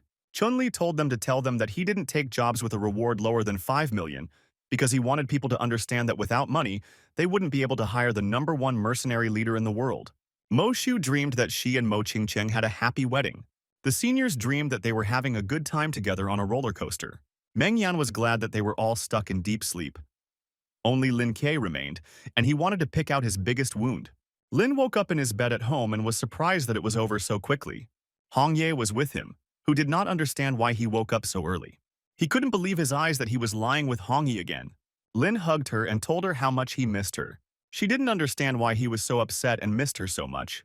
Hong Ye said that she needed to get up and go have breakfast. But he couldn't let her go, and he wondered if he couldn't hold her. She did not understand why such questions were asked, and said that they could spend an eternity like this. Although he knew that it was a dream, he was incredibly happy about it. She said that she was lonely and asked him if he could stay with her. He had a choice: spend the rest of his life with her, receiving plus 200 years of dream life, and dispel the illusion and receive plus 3 fragments of the ability, or destroy the dream world and save his friends, receiving plus strength. Realizing that this was just a dream, he chose the third option and wanted to quickly deal with Shui Yi for this. Meng Yan was horrified that Lin Kuei had managed to destroy his dream world. Since Lin managed to destroy his trap, Meng Yan received serious injuries from this. His team managed to wake up, and they were upset and wanted to go back to sleep because everything they wanted was there. Lin told everyone that they needed to quickly escape through the crack that had formed in the dream world. After getting out of the trap, Lin saw Meng Yan, and he felt his strong aura, which was no lower than B rank. He understood that he should be careful with this demon. Meng Yan told the guy that since he didn't mean it in a good way, he would do it in a bad way. The demon attacked Lin Ke, but turned out to be much weaker than him. Because he was injured, he had no strength left to fight. To hide, Meng Yan used magic weapons. Poisonous smoke scattered from it throughout the area, making it difficult to breathe. But Lin dispelled it with his Qi Yu ability. While he was saving his friends, the demon Meng Yan managed to escape, and Lin understood that it was too late to catch up with him, especially since his main enemy was the Demon King. Meng Yan wanted to quickly report the situation to his master Shui Ye so that he could send reinforcements. Meanwhile, Ling Shi, Yellow, and Oniji were driving around the city in a car. Oniji was afraid to travel with them, and she didn't think that among them, only the ferret knew how to drive a car. Meng Yan was calmly returning to his master when suddenly he saw a flying car. Since he had little strength, he was unable to escape. Onitsi was wondering what they had moved, but the ferret didn't know because he was concentrating on how to stop. Demons often went out into the human world and stole things from them. They were glad to have gained so much this time. But since they were in the path of the Yellow Saint, they did not have time to escape. Lin told the party that in addition to the nightmare demon, they also had to deal with other creatures. Chun-Li was glad that everyone was motivated to kill demonic creatures, because they received many rewards for doing so. They wanted to fight shoulder to shoulder and destroy all enemies. Half a day had passed since Meng Yan left, and the Demon King believed that he should have completed his task. He was going to look at his winner, but his spiritual sphere of life was broken, and he could not see what had happened to him. The Demon King was angry that he lost to this guy again. He understood that he needed to take control of the situation and went in search of Ling Kuei. Yellow lost control and they flew into the wall. Oniji managed to grab both of them and jump out of the car. She told the yellow one that next time he would not come near the steering wheel again.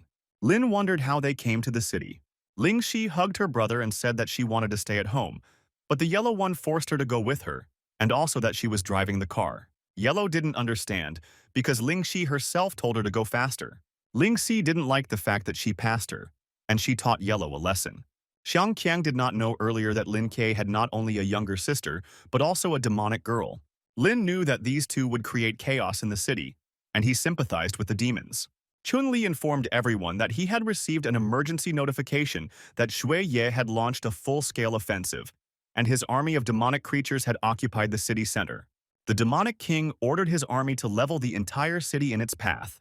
Teacher Tang and Ling Hua, as soon as they found Shui Ye, immediately came to take him back into custody. The demon king said that he was thirsty and would quench it with their blood. They told Shui Ye that he would not be able to escape from them this time. The demon king awakened his blood dragon. Teacher Tang Ling told her monkey Ju Yan to transform. They fought bravely against this fire-breathing red creature, using all their abilities and skill.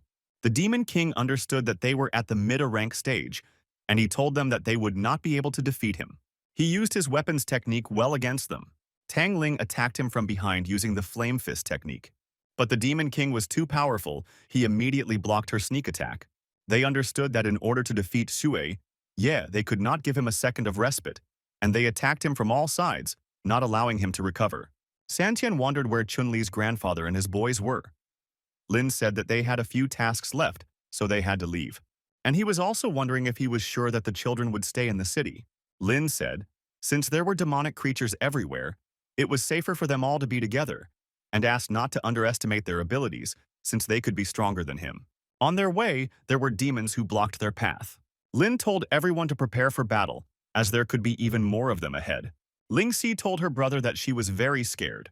Yellow and Onaji didn't understand why she was acting this way, and said that she had fought them fearlessly before. But Ling Si didn't like this, and she asked them to shut up.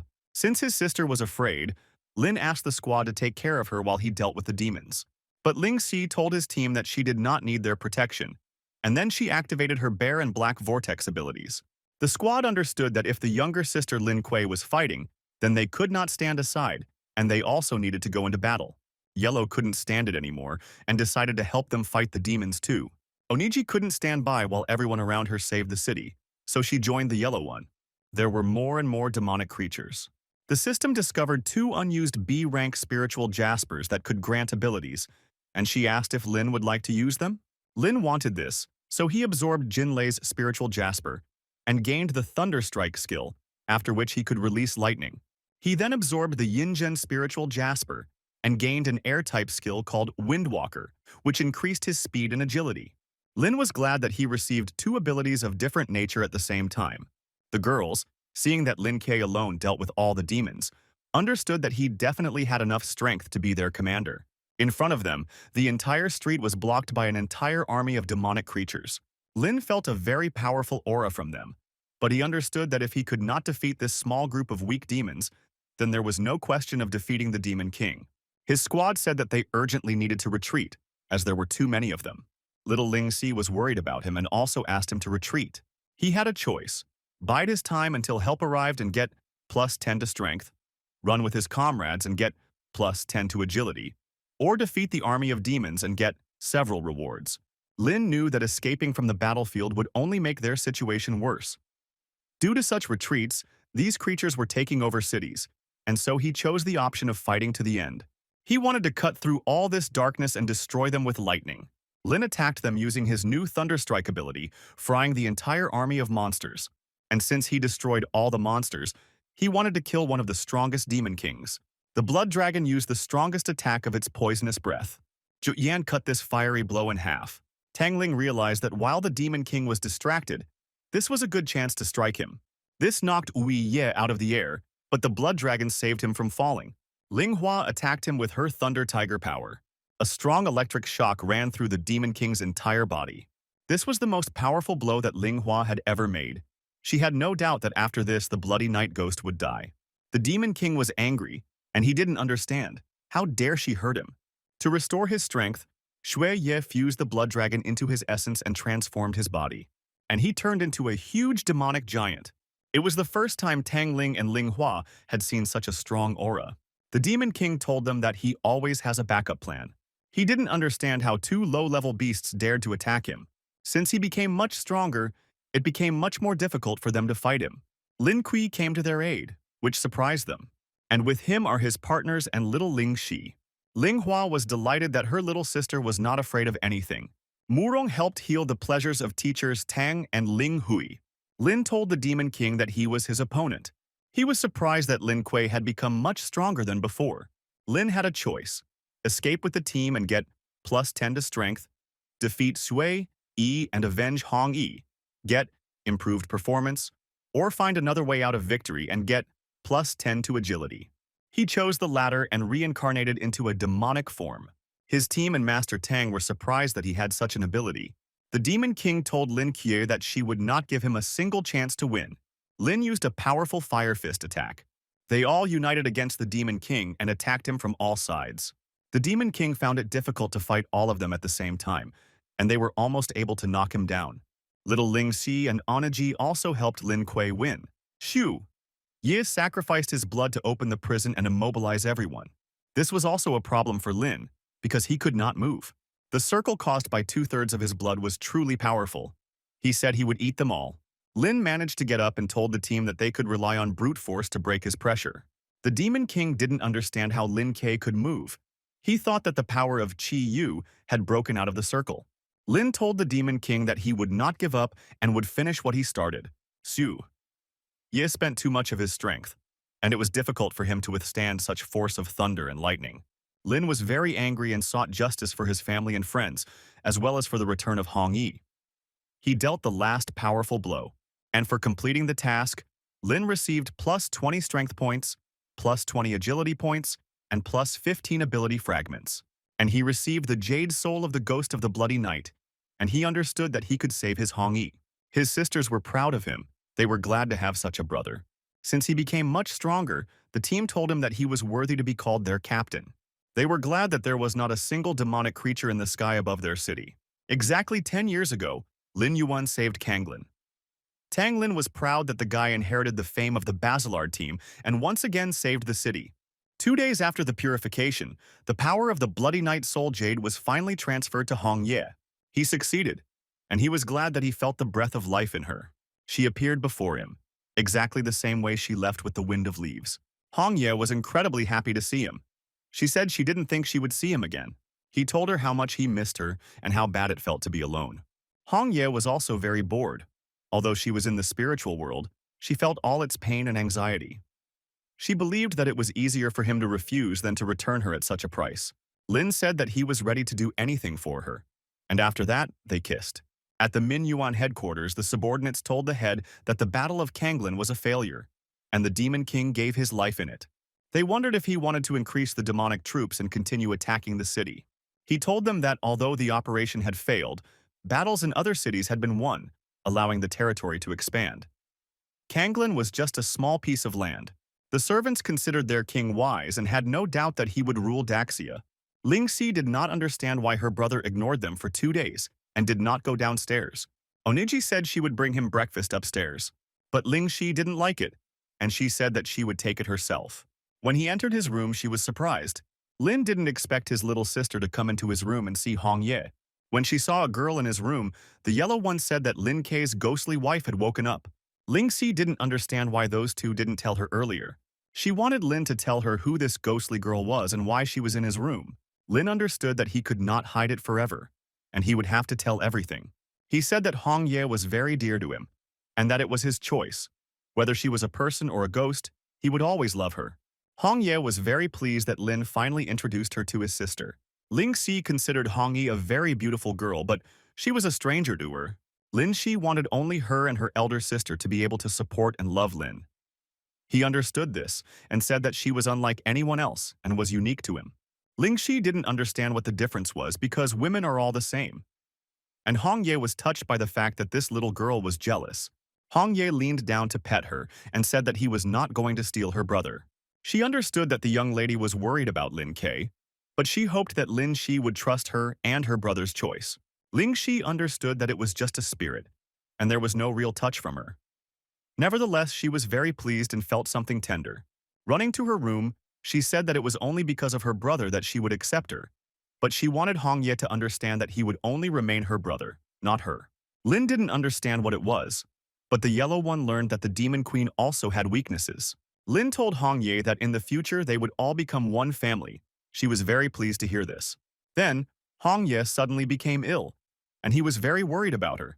But Hongye said that she was just tired. Oniji said that her soul was severely damaged, and even if she recovered, she would still be weak, and she urgently needed to be returned to the spirit world. Lin told Hongye to have a good rest there and that he would think of something to make her feel better. He asked Oniji if there was any way to restore her soul to a normal state or change her body. She said that the previous battle had taken too much power from her, and even if the jade was consumed, it would barely help her. Lin remembered that Hongye once told him that her spiritual world was destroyed, and she could not accumulate too much energy, relying solely on her soul. Oniji said, since Hongye did not have a physical body, even 10 bloody night jades could not revive her soul, but it was possible to change her body shape, which would solve the problem. No matter the cost, Lin was willing to do anything to help her. Oniji said that there was only one thing in the world that could change the shape of the body, and that was the Sage Stone. It was an ancient treasure that was capable of imbuing its owner with divine power. The stone, during the battle between ghosts and monsters, was broken into 9 pieces and scattered throughout the world, the owners of which were powerful ghosts. And picking up the pieces is not so easy. Lin was ready to go through fire and water until Hongye restored his body. In the Kanglin classroom, Teacher Tang was telling the students that although they had defeated the demons, most of the other regions had been overrun by ghostly creatures. And due to the presence of monsters, there are few people left there, but their city will help save people there and fight ghosts. The Academy and the Night Patrol will generously reward those students who cooperate with them. The deputy director said that in the recent battle, the Basilard team, led by Lin K, showed themselves worthy, and the young captain had courage and bravery, and such he was worthy of praise, and for this he receives a reward of 3 million in cash. And he hoped other students would follow his example. Lin and his team were very pleased to hear this. The guy could not even dream of such a reward for saving the city. Many girls at the academy loved him and considered him their idol. Their team was presented with ribbons of honor for their achievements. Qingqin, watching Lin Kuei, considered him very handsome, and her friend thought he was funny in this ribbon. Qinfeng was happy for him and wanted to follow his path to become just as strong and respected. Yang Xiao was unhappy with his success and still wanted to find a way to take revenge on him. Teacher Tang wondered if Lin Kuei would participate in this mission. Lin responded that since Yuan was an enemy of their city and the entire people of Daxia, he wanted to get rid of him as soon as possible. Tang Ling said that he was undoubtedly worthy of being the star of Kanglin, and that every day he became better and better. Lin understood that by going to this battle, he could try to find the Sage's Stone. When he came home, Lingxi showed him the letter and said that she had passed the primary school entrance exam. Lin was glad that she would study there so she could go to school in the future. Elementary class was an educational class for minors. He considered her very talented and understood that she would be popular in the class. Oniji and the yellow one also wanted to be like her and go to school. The yellow one thought that it was not fair because she was a ferret and could not go to school. Seeing Lin leaving, Lingxi wanted to go with him. Lin said that she should study, and he hoped that when he returned, she would please him with her results in her studies. They saw him off, and Lingxi promised to please him with her academic success. The city of Heimu was taken over by a void ghost that had control over the inhabitants there. Lin and his team came there to protect the city from this ghost. They came to the local residents and asked to tell them about the whole situation. He told them that the people in the city had told him that the void ghost from Ming Yuan was a subordinate of the Red Sword, one of the 8 ghost kings. Lin hoped to meet and capture this ghost in order to find out from him about the Sage Stone. The grandfather said that the ghosts were fierce. They often came in search of girls and children. And a few days ago, they took his granddaughter and said that they would raise her as a wife, and she was only 8 years old. Lin was angry at these ghosts, and he wanted to quickly deal with these offenders. Xiang. Qiang asked his grandfather not to worry and promised to help and save everyone. Grandfather saw someone coming. He said that these were lackeys, ghosts of the void, and asked them to hide as soon as possible so that they would not get hurt. Lackeys were strange guys who worked for ghosts. Lin did not understand how a person could serve a ghost for his gain. The lackeys saw very beautiful girls who they liked. The footman told his comrades to deal with the guys and take away the women, who would then be delivered to the ghost of the void. Su Tang and Murong did not like this attitude towards themselves. Lin bombarded them with his invincible chicken eggs. He wanted to strike a real blow and defeat the criminals, but the girls overtook him. They taught the offenders a lesson, and were glad that they would not harm anyone again. The grandfather understood that they had special abilities, but he warned them that the ghost was not an ordinary one, so they needed to be careful. Lin said that they would save all people and defeat the void ghost. Lin had a choice. attack the Void Ghost headquarters and get +10 to strength, dress up as a woman and sneak in unnoticed and get several rewards, or lead the residents out of the city and get +8 to agility. He didn't understand where he could get women's clothes, and was surprised that they even gave charm points for it. Chen with him, so that the three of them could be in female form. He told the girls to defend the city while they retreated. The three of them disguised themselves as women in order to get into the headquarters and surprise the ghost. Shang-Chiang was not very happy with this idea. He said that if it didn't work, he would kill Lin for it. But Lin didn't understand, even though it was his idea. But where did they get the costumes? Since they were already approaching the headquarters, Lin asked them not to make any noise. The demonic creatures really liked these girls. They told them that they had come to the king of the void ghosts. They happily let these lovely ladies pass. Lin knew that these ghosts had very strange taste. They told the ghost of the void that they had heard about his attractiveness, and that is why they came to him. He was glad that there were 3 more such beauties in the city, and invited them to his room. As soon as they entered his room, they took off their disguise and showed this ghost their true colors. But the ghost quickly disappeared, as he had teleportation skills. He appeared behind them and said that what he hated most was when men deceived him, and demanded that they apologize. He attacked Lin K with his crushing fist, but Lin dodged. Lin said that it was not for nothing that he was called the Void Ghost, as he deserved this title. Lin used his ability and attacked the ghost with invincible chicken eggs. But since he teleported, some of the eggs fell into Houten. Houten didn't like this and used his 18 palms technique on the ghost. The ghost admitted that he was wrong and asked to let him go. Lin had a choice: release the ghost and receive +7 to strength, rid people of evil and deal with it, receiving +10 fragments of the ability, or use it for his own purposes, receiving +8 to dexterity. Lin told the Void Ghost that if he knew anything about the Sage Stone, he would have mercy on him. The ghost said that his boss has a red sword that contains a fragment of this stone. Since he treasured it, he attached it to his weapon. Lin thanked him for sharing such valuable information and said that he would think about how to make his life easier. The ghost didn't quite understand what he meant. Lin defeated the Void Ghost with his sword and received 10 ability fragments for completing the task. He believed that it was unfair to treat women this way and do this to the people of the city, and he had no intention of showing mercy to this demon. They saved all the inhabitants of the city and ended this battle. They said goodbye to their grandfather and fulfilled their promise by clearing the city of ghosts. He stopped them and said that he did not know how to thank them. But Lin said that they had come to them on a mission, and if he really wanted to be grateful, he could convey thanks to Daxia. Afterwards, they finally said goodbye to the residents of the city. They found the shortest route to Lifing and walked there through the dark forest. Santian wondered why Lin Kuei was collecting information about the Sage Stone. Lin understood that Hong Ye's case should not be solved, so he made up a story that he had heard that by collecting the shards of the Sage's Stone, one could summon a dragon to make a wish. But Xiang Qiang did not believe this story. Some strange sounds were coming from the forest, and they could not understand what it was. Then they saw a frightened animal running from someone. Local masked natives tried to catch up with him.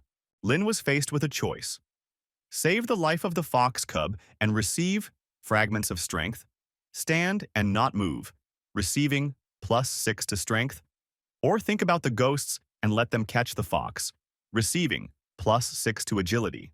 Murong felt sorry for the little fox. She didn't understand what was happening. Hong Ye told Lin that this animal had a strange aura and was unusual. She asked to save him. The little fox was very scared and did not understand why these ghosts wanted to eat him. Turning back, the little fox saw that he had been helped with this problem. Lin received +8 fragments of power for this help.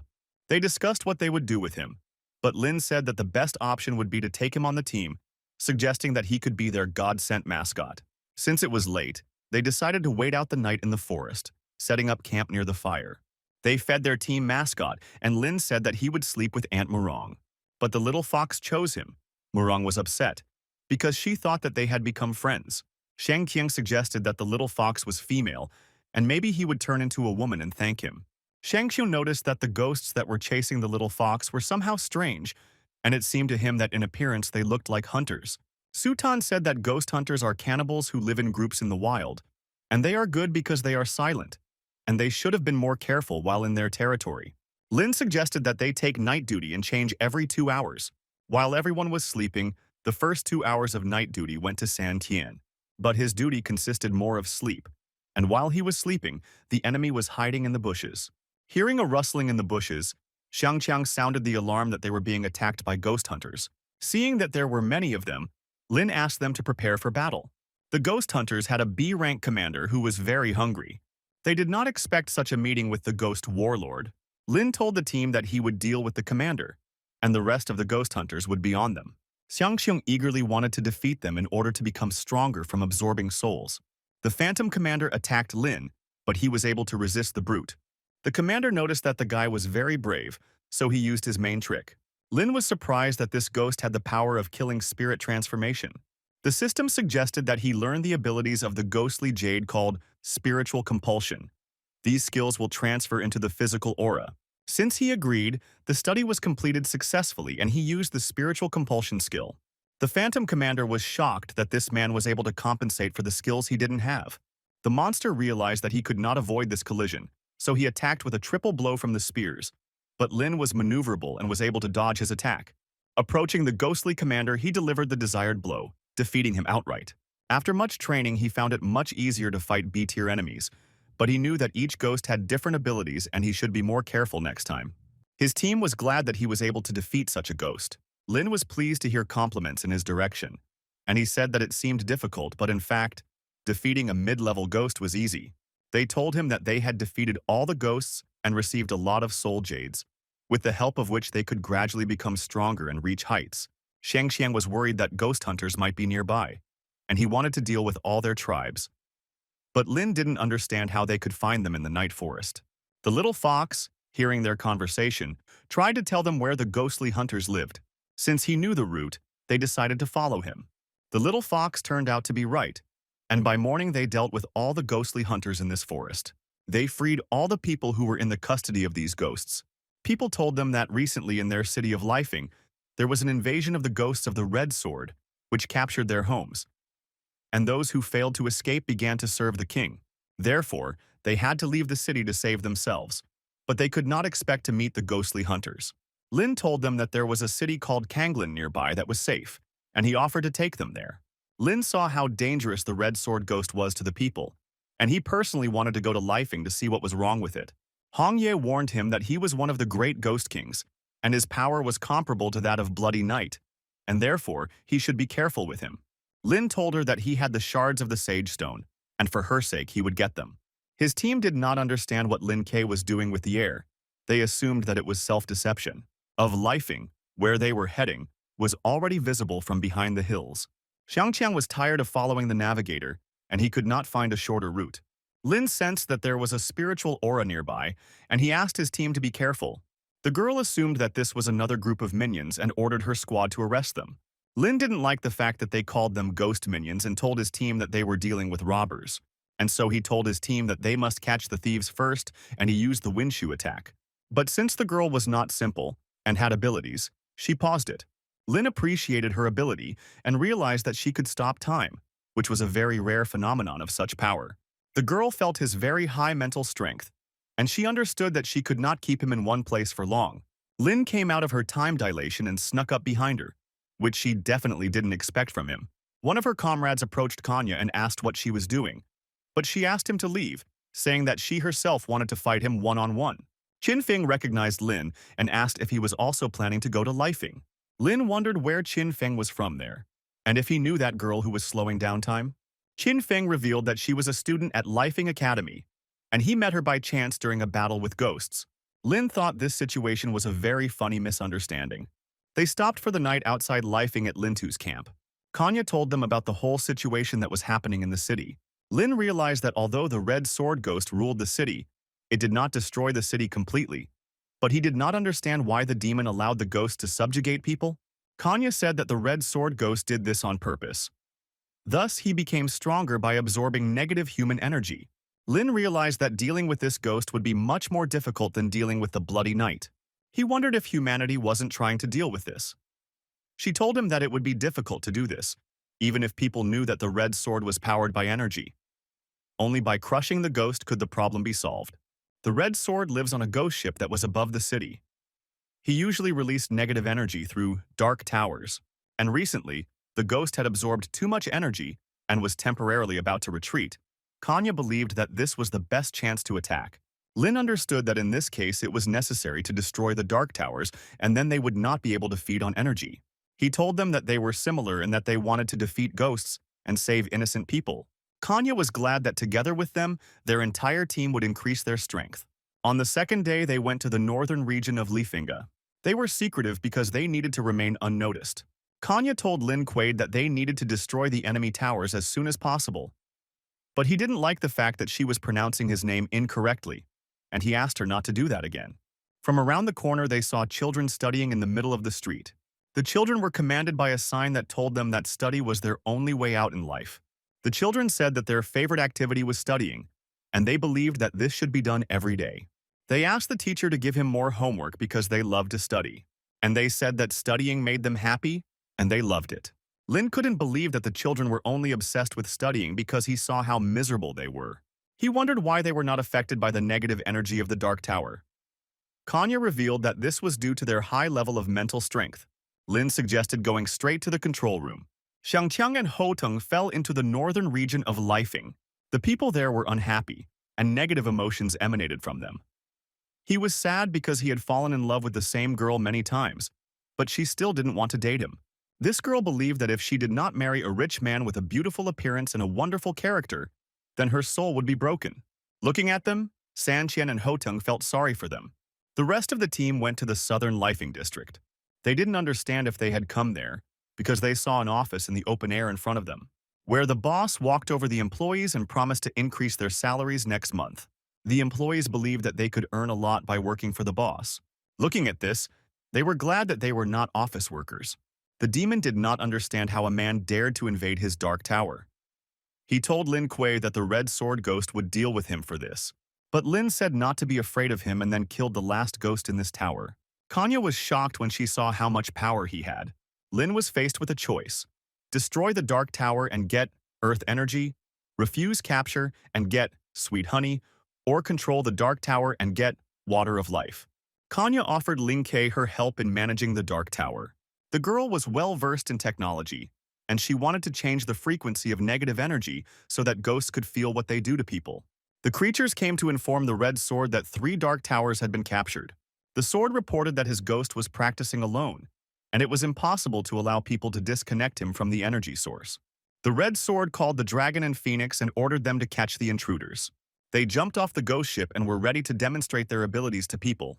Kanye tuned the negative energy to the frequency of the ghosts, and she said the same method was used to remotely control other Dark Towers. Lin did not expect that she was capable of this, and thanks to her, he completed the task and received the Water of Life. The towers radiated their energy at full power in all directions. The children began to realize that they were being taught by a ghost, and that they were doing their homework around the clock. Their ghostly teacher began to go crazy from the waves that emanated from the towers. Xiangqiang and Hoteng saw that all the people had returned to normal life, and they realized that Lin Kuei had found a way out of the situation. And the people who worked in the open office were angry with their ghost boss. All the ghosts who did evil tried to escape from the people. Observing the entire situation from a bird's eye view, the Dragon and Phoenix were surprised that their ghosts were so weak without the influence of the Dark Towers. Lin and Kanye noticed that the Red Sword had sent more experienced ghosts to them, and they could no longer wait to gain experience from them. Lin tried to knock them down with the force of a fiery fist, but he failed. Landing on the ground, the ghosts said that they were finished. Kanye and Lin couldn't contain their laughter. They could not even imagine how these 2 midges could harm them. The ghosts did not like these taunts and began to take the form of a merger. The ghosts merged into one large creature and told the people that they were mocking in vain. Lin appreciated their skill. It reminded him of the ghost of the Bloody Night, which also increased in size. Hong Ye warned him that their strength after the merger reached level B and asked him to be careful. The system saw that he was in danger and invited him to use the Water of Life to cope with the enemy. After taking this, his body will become stronger and his chi energy will increase. Since the system reminded him of living water, he thought it was a great idea. To increase the chances of winning, he also gave this drink to Kanya. Lin was glad that his blood and spiritual power in his body were strengthened. But for Kanya, it was unexpected that after ordinary water, she was filled with strength and felt a surge of energy throughout her body. The ghost was angry that they ignored him and drank drinks instead of fighting. Lin met the ghost face to face and parried its powerful blow. The ghost flew several meters away. He didn't expect the guy to be at B level. Lynn used his ability to summon magic and wanted to finally finish with this ghost. But the ghost had the speed of a phoenix, and he was so fast that he managed to run around the guy and appear behind him. But since Kanye had a special ability, she helped Lin Kuei and paused the ghost. Lin knew that facing him, he would not be able to use the sword technique, so he attacked him from behind. The ghosts were in shock.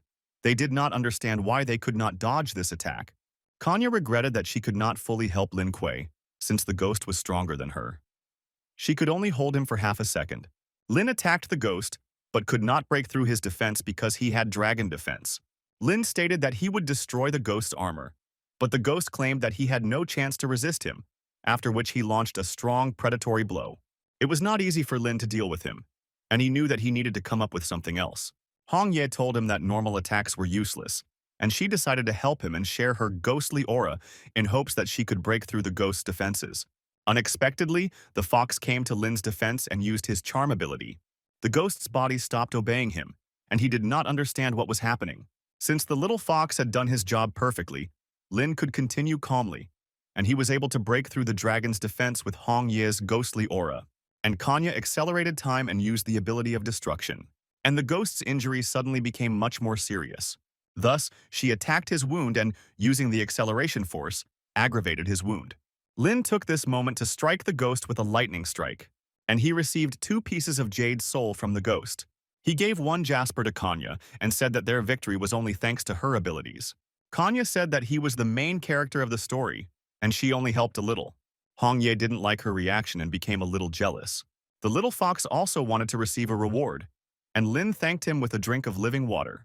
Meanwhile, his team returned and said that they had destroyed the remaining ghosts of the city, and it was time to attack the main headquarters of the Red Sword. Lin rewarded them for their excellent work with a live drink.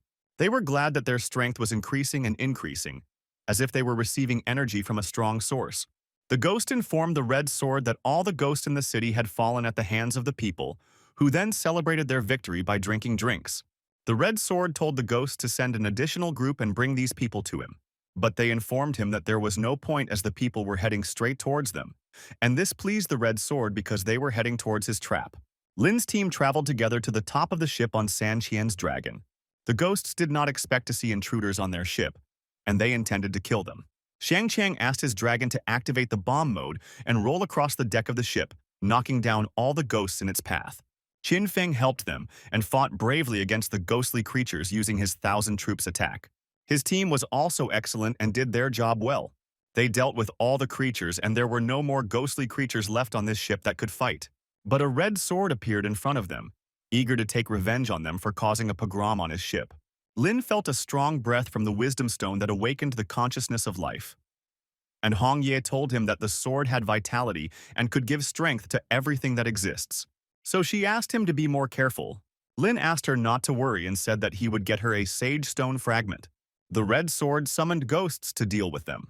Kanya said that the ghosts were people who were consumed by negative energy, and since this was not a problem for them, they wanted to eliminate all the ghosts immediately.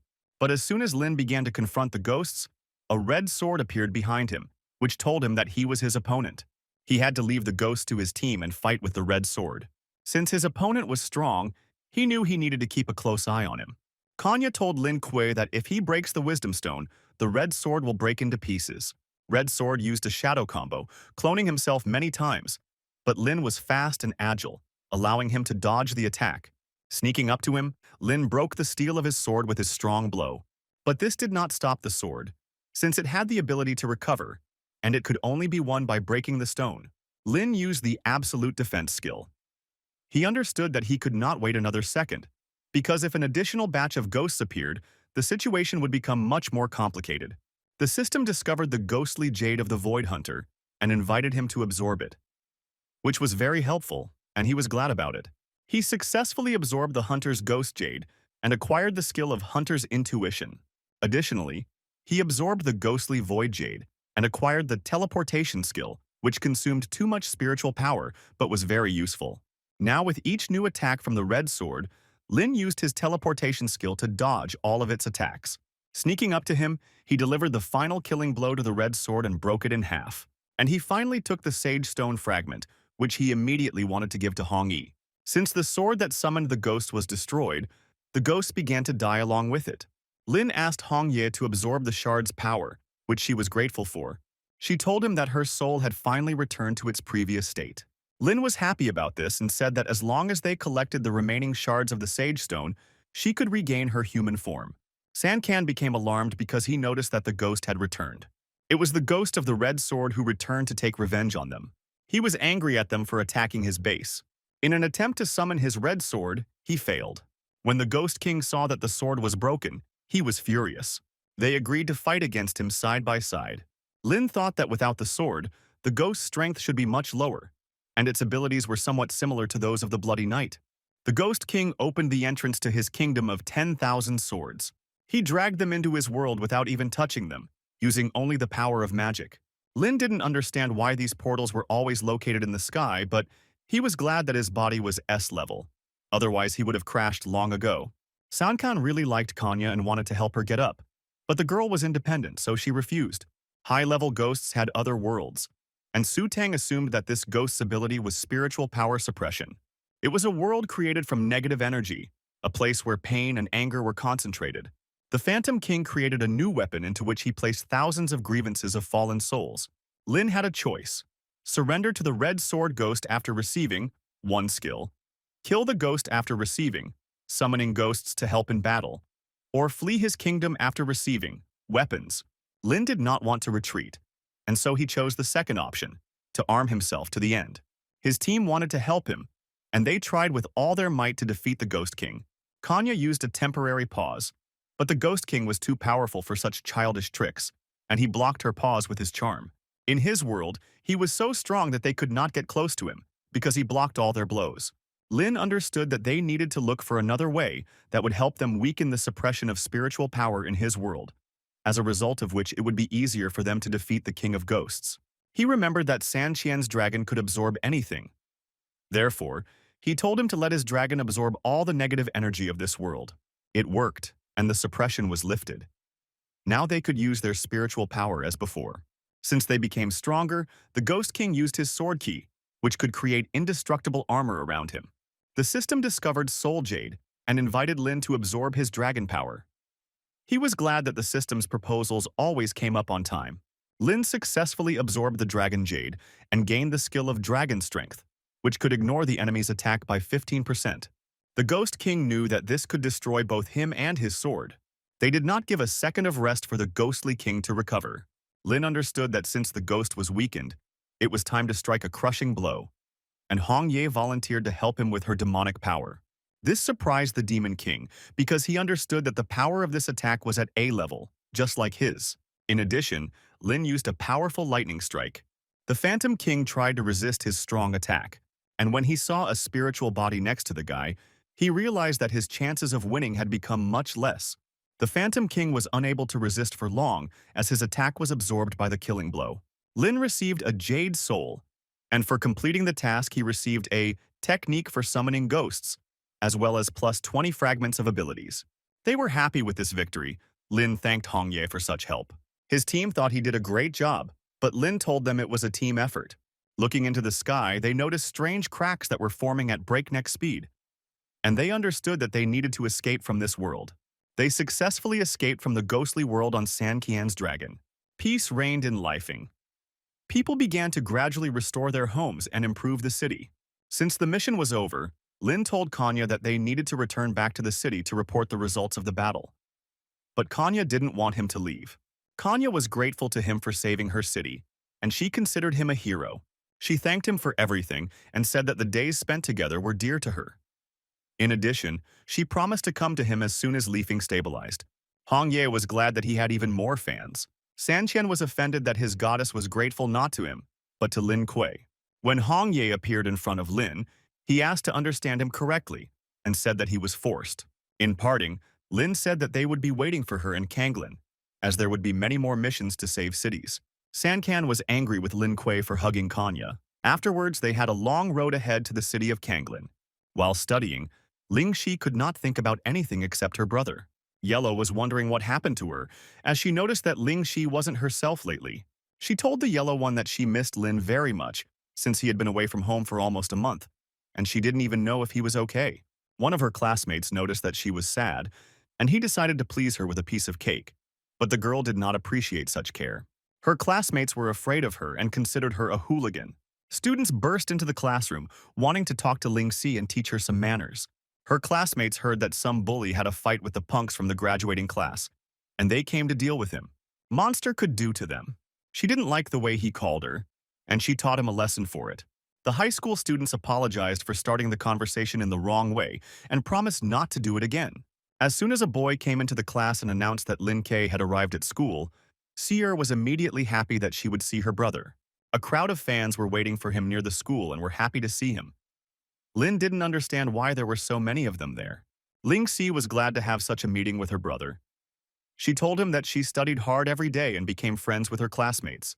Lin wondered who the children were talking about when they whispered about bullies. He was worried that she might have been hurt while he was away. Ling Si said that she was fine because she is an ordinary student who likes to study hard. Yellow confirmed her words and said that everything was fine with them. Ling Si noticed that he had a little animal, and she was wondering where he got this little fox from. Lin decided to introduce them closer, but the little fox sensed her strong demonic aura and was afraid of her. Ling Si gave the new family member the name Snowball. Yellow also really liked the new family member. Arriving home, Lin decided to cook a delicious dinner for everyone, and they were surprised that this was the first time he had prepared something for them. Lin allowed Oniji to have dinner with them since she did a great job and was able to take care of his sister while he was away. In fact, Oniji herself didn't understand how she managed to withstand these two monsters. They were delighted with his masterpiece in cooking, as it was very tasty. Lin wanted so badly to feed Hong Ye, but unfortunately he couldn't do it because she was still a ghost. Ling Shi couldn't look at them because she was still jealous of her brother for Hong Ye. She asked that it be better to give that piece of meat to her, rather than to some ghost. When Lin fed her, the girl was happy. Yellow also wanted such care and asked to feed her. Lin fed her too, but he didn't understand why he had to feed them. Yellow was delighted. She couldn't understand why the food tasted so much better in his hands. Oniji and the little ladder could not be ignored, so he fed them too. They were glad that he showed such concern towards them. Unexpectedly, Teacher Tang called him to her office. Lin assumed that this was another task with ghosts. Arriving at her office, he wondered why he was called. Tang Lin said that even though he only attended college for one semester, the management highly appreciated his achievements. Therefore, she invited him, Tai Feng, Mo Qingcheng, and Yang Dao to act as instructors for the participation of freshman military training. Lin knew that Tai Feng was a role model. Mo Qingcheng had organizational skills, but he wondered why Yang Dao was with them. Tang Lin said that this young man was an elder of the academy and belonged to the highly respected He family. Therefore, he also had the right to do so. Lin promised that everything would be done at the highest level and that he would act as an instructor. The day came when the freshmen came for military training. All the instructors were happy to welcome the new recruits. The guy introduced himself to his students and said that he would be their instructor. The students did not understand why someone who was recently a freshman was teaching them. One of the students volunteered to ask how someone who was about the same age had the right to command them, since they did not believe all the rumors about his achievements. Lin faces a choice. Finish training them and receive +8 to agility. Show his strength to them and receive +8 to strength. Or explain everything in detail and receive for it +10 fragments of abilities. Lin told them that with such arrogance and ignorance they would not become excellent fighters, because a truly capable person must clearly assess his capabilities and constantly train. The students realized that the instructor was right in their overconfidence. They realized that having moved to a new level, they cannot stop and need to move on. Lin did a good job as an instructor. He motivated them and built up team spirit. Lin received the reward +10 ability fragments, and the next step immediately began training his students. They started with 10 kilometers around the stadium. Teacher Tang told the deputy director that she had appointed Lin Kuei as an instructor, and she was confident that the guy would do a good job of this task. The deputy director wanted to make sure that the guy was up to his task. He saw Lin leading the freshmen who were running without shirts, burning off their fat folds. The deputy director did not understand what this strange teaching method was, and how she allowed him to become an instructor. Qingcheng asked her students if they wanted to take a break after practice, but the students were insistent on continuing. Qin Feng trained his students as true warriors, teaching them courage and greatness. Yang Xiao told his students that it was important to pay attention to speed and accuracy, and also emphasized that in order to win, it does not matter how you achieve it. The two students made sure that teacher Ling Kuei was comfortable teaching them. His students were very resistant to such strength training, and they really liked such a teacher. Yang Xiao didn't like the fact that Lin Kuei's team was so motivated, and he didn't want to lag behind him in this regard. They trained for hours on the sports field, running hundreds of laps. They also had more serious tasks, such as walking along a tightrope to test their balance. Other instructors were impressed with these teaching methods. The instructors led their students to the next stage of testing on Mount Kanglin, where teacher Tanglin told them about the rules of the test. According to the rules, the instructor will send the team into the forest, where the participants must catch ghosts, each of which has a collar. The team that collects the most will win. Qin Feng told his disciples that each of them had the blood of a king in them, and they should not bow their heads. He asked them to try to win. Qing Cheng told her students that they should pay attention to safety first and be united. This way, there will be a greater chance of victory. Yang Xiao told his students that only winners are noticed, so if they don't win, they can forget about fame. Lin, in turn, fed the students and said that this way they would gain strength. Teacher Tang was not happy with the way Lin Kuei taught his students, because compared to other instructors, his methods were like those of a small child. When Qing Cheng led her students to Mount Hu, she asked them not to disperse and said that ghosts would soon appear and they would need to attack them as a team. The students felt a ghostly aura coming straight towards them. Grouping themselves together, they waited for the ghost to come straight to them. Suddenly, they saw ghosts running away from Lin Kuei's disciples who were trying to catch them. The ghosts did not understand why they were chasing them, because they had already given up their collars, but Lin said that they needed their soul jades. He ordered the disciples to grab ghosts, since kindness to ghosts is cruelty to humanity. Qua's methods, and her students were surprised by how his team dealt with the ghosts. Lin came over to suggest to Qing Cheng that they unite teams to capture all the ghost jades together. Qing Cheng did not understand why he wanted to capture the jades, because the purpose of the task was to collect collars. There they met Qin Feng, who was delighted at this unexpected meeting. Lin proposed the idea that the three of them work together so that their teams can easily cope with all the challenges. Qin Feng suspected that something was fishy, but he still accepted the offer so that his team would get more benefits. Since they approved of his idea, Lin distributed nutritious eggs and life drinks to all the students so that they could raise their strength levels. The students were happy that they were given food and were motivated to track down all the ghosts as quickly as possible. The three teams surrounded Yang Xiao's team to take all the collars they had collected from them. But Yang Xiao didn't like it, and he drove away the intruders from other teams. After the water of life and the eggs, the students who united were no longer so afraid of ghosts and calmly caught them. This day reminded the ghosts of the fear that once possessed people. After the test was over, Teacher Tang declared Lin Kuei's team the winners. And Qin Feng's team took second place, but he was not upset because he knew from the very beginning that Lin Kuei would be the winner. Yang Xiao blamed Lin Kuei for his failure to take first place. Lin had a choice: respond kindly and receive, plus 10 points to strength; teach him a lesson, receiving, plus 8 points to strength; or act wisely and ignore him, receiving, plus 4 fragments to ability. Lin did not understand why the rewards for the first option were so large, but he still asked Yang Xiao not to be angry and admitted his guilt and allowed him to take revenge for this. Yang Xiao was not against it, especially since Lin Kuei himself allowed him to do this. Lin was surprised that it worked, as he thought it was a bug in the system. And since the task was completed, Lin decided to teach him a lesson. He told him that by doing such things he had harmed his students and he would be punished for this. Lin suggested that everyone have a celebration in honor of the end of military training. In the evening, Lin returned home, and Onaji was happy about his victory with his students. Lin smelled the scent. He assumed that it was Ling Shi who tried and prepared something tasty. The girl prepared chicken broth according to her secret recipe.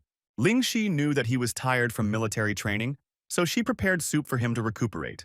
He was glad about this, since he had lost a lot of weight in recent days, but Hong Ye did not understand where he lost weight if he was eating like he was not himself. Lin was amazed by his younger sister's culinary skills, but the taste of the soup seemed somehow strange to him. Ling Si thought she had gone overboard with something, but she said she followed the recipe. He thanked her for the delicious dinner, but he had a strange feeling about the soup. Before going to bed, his temperature rose, and he realized that there was really something wrong with the soup. Hong Ye was worried about Lin, and she didn't know how to help him. She found a way to alleviate his condition. Although they both understood that people and ghosts have different paths, They still loved each other. Lynn spent the last 2 days in bed. He was glad that everyone thought he was practicing and training and didn't bother him. Hongye wondered how he felt. Lin said he was feeling much better and the last night seemed like a fantastic dream. Teacher Tang called him and said that he had forgotten his assignment because the others were already on their way. He understood that he needed to run to everyone else as quickly as possible. Because he went to bed too late, he completely forgot about school. Tang Ling told him that an elder would lead them on a joint mission, which he was surprised by because the man was from the swordsman's arena. Their meeting place was in the Sea of Kanglin on one of the yachts. Su Tang told him that he came too late and was almost late. She also didn't like his appearance and assumed he had had a rough night. They were all greeted by the elder of the Libu Academy, and he was their opponent in this task. They were pleased to meet him, and they told him about their abilities, that Su Tang was able to summon weapons, and Qing Cheng owned the ice technique. Yue Bukun told them that this time they had a serious mission, and the place they needed was on the Island of Shadows, where ghosts had invaded and subjugated the people. Lin understood that all that was required of them was to defeat the demons and save the people on the island. Yet, Bukun said that first you need to explore the area of the island and collect the necessary information. Suddenly their yacht began to sway violently from side to side, and sea ghost creatures crawled out of the water. These were the ghostly pirates of these depths who needed spiritual stones, treasures, and other precious things. The elder hid behind Lin Kuei and told the three of them to deal with the enemies. They understood that a group of level B ghosts was a piece of cake for them. But more and more ghostly creatures began to appear. Lin understood that it was time to use the technique of summoning ghosts and defeat them with the help of their kind. He had a choice in ghosts, but since he didn't figure out how to choose correctly, he called these skeletons. The ghostly sea captain told his army not to fall for human tricks and attack the ghostly skeletons. But the skeletons turned out to be stronger than they seemed, and they coped well with the naval army. Hongye was surprised that Lin was able to summon ghosts. His team didn't understand how he did it, and they were surprised that he had so many abilities. Yuebukun, watching from around the corner, realized that he had greatly underestimated this guy and wanted to reconsider his plans for him. Lin was glad that he could send someone to fight in his place and win, gaining a lot of ghost jades. Yuebukun ordered them to remove the ghostly bodies, and so that they do not forget that their main goal is the Island of Shadows. Lin wondered why, when the battle began, the elder tucked his tail between his legs and ran away. To which Yue Buken replied that this was a test for them. Lin did not believe his words, and believed that Yue Buken was trying to set them up. Ahead of them was a very beautiful island, which was 90% vegetation. Hongye warned him to be careful as there was a very strong demonic aura coming from there. The elder said that they had little information about this island, and they could not risk it. He wanted Lin Kuei to explore it alone. Su Tang and Qing Cheng did not like this idea, as it was very dangerous. But Yue Buqiang said that this was why he was sending Lin Kuei, and as the head of this mission, he wanted them to follow his orders. Lin asked them not to worry and said that he would definitely return. The elder appreciated his courage and said that this was a very worthy act. Having set foot on the island, Lin used the demonic aura of Hong Yi so that the ghosts would not see in him the difference between their comrades. There he saw how the sea ghosts subjugated people and used their power to build their palace. Lin thought it was terrible that people were deformed and became ghosts. He wondered why the monster that turned into an octopus was the commander. The ghost octopus noticed them and thought they were new, ordering them to go to the others to do the work. He told them that all their work was aimed at building a new island of shadows, and that for every effort God would personally reward them, and in the future they would not need anything. Lin was faced with a choice. Join the creation of the island and receive SSS rank card, fight against the monsters after receiving 4 fragments of energy, or escape from there after receiving grade C soul jade. He told the ghost that he completely agreed with him, but the ghost wanted the guy to prove it. Lin said that he was ready to go through fire and water for the sake of the Island of Shadows. SSS rank card. The guy was glad that once again he was able to deceive the award system. Lin decided to treat the ghost to food from his hometown, to which they responded with joy. However, they warned him that if he poisoned them, they would eat him. After the ghosts had eaten, they began to have fun, running around in the sunset. The monsters felt a sudden flow of power throughout their body. They felt as if the body was trying to tear apart from the inside. They were scared and asked the guy what he put in their food. Lin told them that he added a few secret ingredients. He understood that all the ghosts were at B level, and given that they were weakened, he still had to fight them with care. People could not believe their eyes that a real person had come to them who could save them. When the ghosts found out that he was a man, they all prepared to fight him. Lynn thought that now was the best time to use the new SSS rank sword. The enhancement was successful and his magic sword reached the SSS level. As soon as he took the sword in his hands, he spoke to him. Lynn didn't understand what was happening and why the sword could talk to him. While he was confused by what was happening, the sword asked him to react to the enemy that was approaching and use its power against them. Lynn listened to him and attacked the ghosts. With one swing, he cut their steel tridents in half. The sword told him to deal with all the ghosts with one blow, without giving them the slightest chance to counterattack. Lynn saved the people, and the tyranny of demons and ghosts was destroyed. The world belonged to humanity again. He suggested that they create an island of shadows together. The elder and the girls decided to go up to the island and wait for Lin K there. They were worried about the guy since he had been gone for a long time. Uebukun said that since he had been gone for so long, he would never return. The girls suspected something was wrong when the school elder began to respond like that. Since one of them had the blood of the Mo family, and the other was a descendant of the moon god, Uebukun wanted to take them with him and study their abilities. They understood that he was a real traitor who had deceived Lin Kuei in order to take advantage of his absence and catch them. Since there was no longer a need to hide the whole secret, he admitted to them that he was an agent. Uebukun told them that the two of them would never be able to defeat him and asked them to surrender immediately. But the girls understood that their abilities were also at level B, and there was no way they were going to lose to him. And in the far part of the Island of Shadows, people fought with the remaining ghostly creatures. While exploring the area, Lin found a passage into an underground cave. Hong Ye warned him in advance that it might be unsafe there because there was a strong demonic aura coming from there, and a ghostly god could be there. Lin warned his wife in advance to prepare for the worst. In the cave, Lin became convinced that there really was another universe there. Hong Ye showed him that there was an octopus sitting on a hill of skulls. Lin could not believe that it was a fish god, because to him it seemed like an ordinary sleeping octopus. And Hong Ye noticed that he smelled of fragments of the sage's stone. Since Lin needed them, he decided to kill this ghost in order to take the fragments of the sage's stone. But the octopus woke up and struck first. He did not understand how the guy dared to prevent him from resting and recovering. Lin didn't understand how someone could call a level B fish a god. But Hong Ye was not in the mood for jokes, so she said that she would help him deal with it. The phantom god was angry with him that he dared to be so ignorant, and he attacked them with his tentacles. He was stronger than they thought, and they didn't understand why it was so difficult to resist his tentacles. The system had detected ghost jade that could be used in the current battle. Lin understood that by listening to the system, he would have a greater chance of winning. By releasing his blood, the system will reward him with the Blood Eater sword skill. Lin used his new skill against the ghost god, and it stripped him of his limbs. This angered the sea god, and since he had the ability to quickly recover, he returned all the tentacles to their place. Lin understood that the fragments of the sage's stone played an important role in his body. The magic sword told him that his weak point was in the forehead area in the place where the fragments were hidden. Lin didn't understand why he didn't tell him about this earlier. Lin was confident in what he was doing, so he grabbed the sea god by its tentacles. The octopus did not understand what this man was going to do.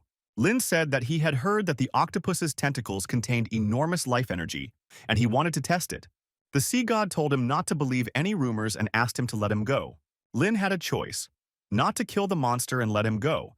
Having received +10 to agility, for this, deal with him in cold blood, having received +7 to strength, or taste him, receiving +6 to agility. Lin didn't understand whether the system worked properly because all the options were terribly strange, but he still chose the first option.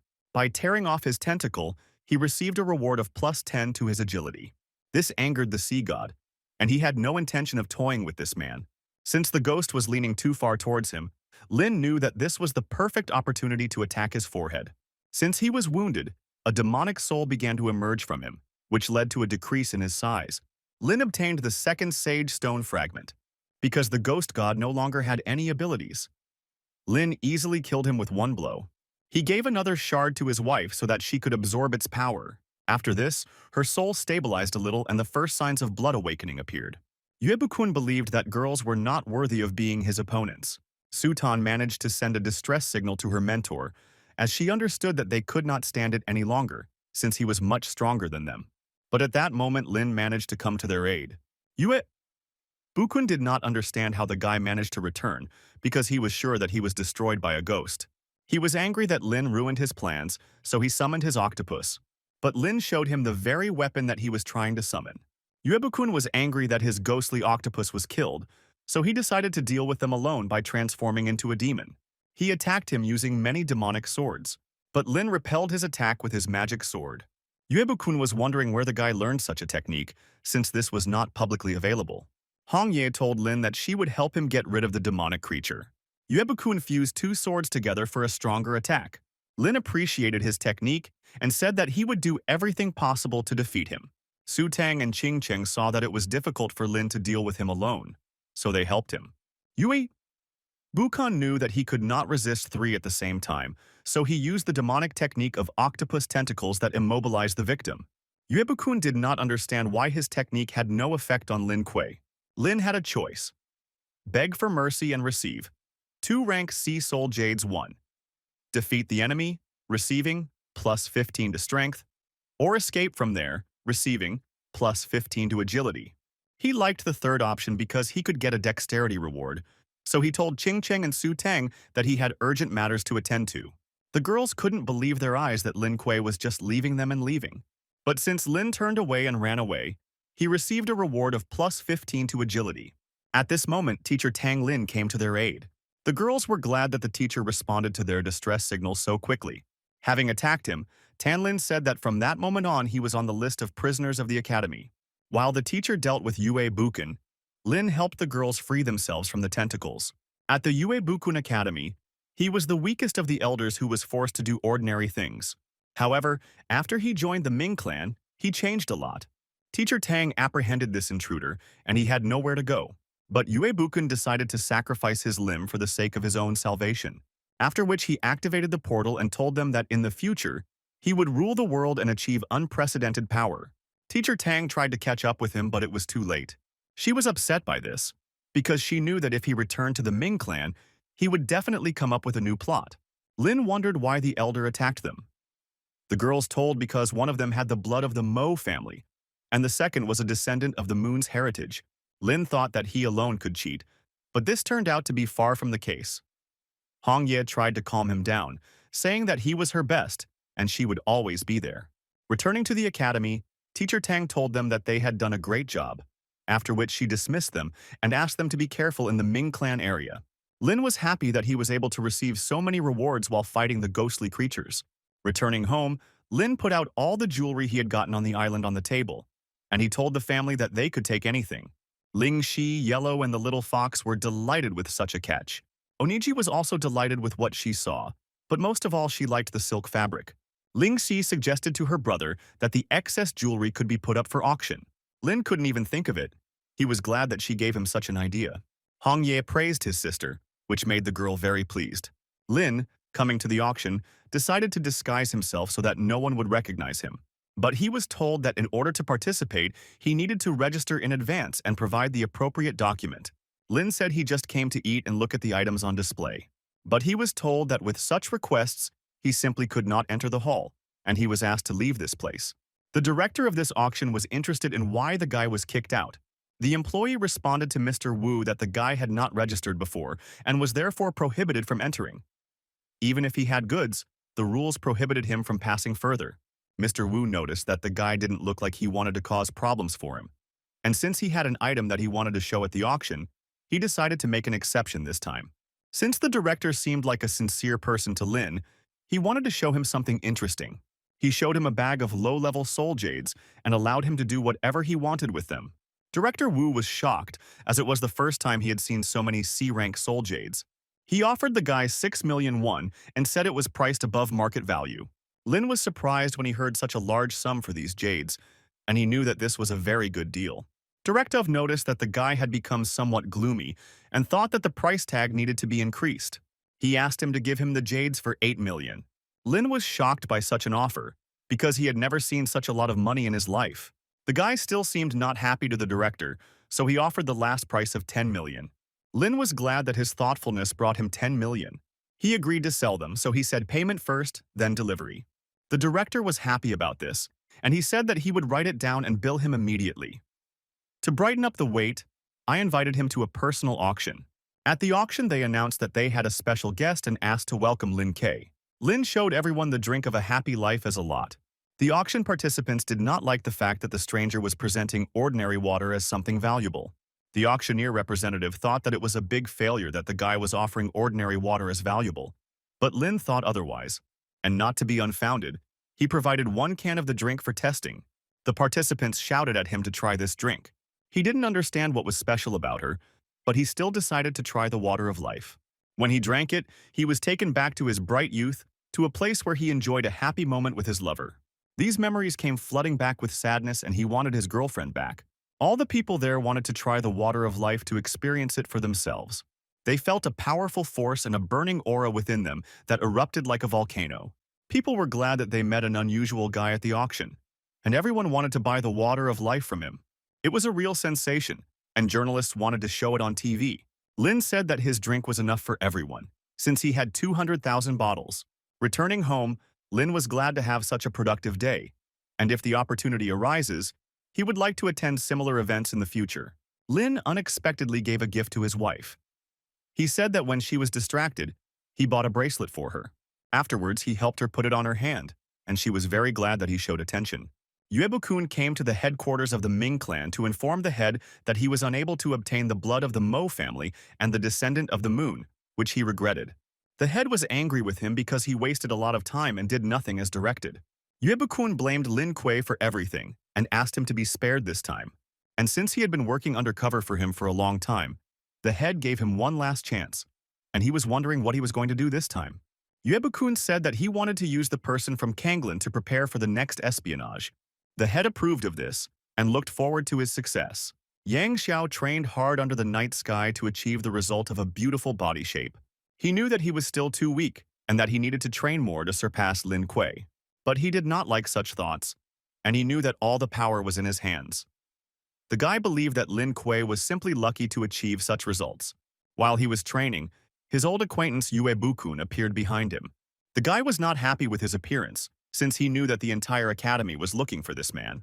Yuebukun said that the head of his Ming clan appreciated his abilities and wanted to reward him with the power of darkness. Yang Xiao didn't believe it and wanted him to prove that they had good intentions.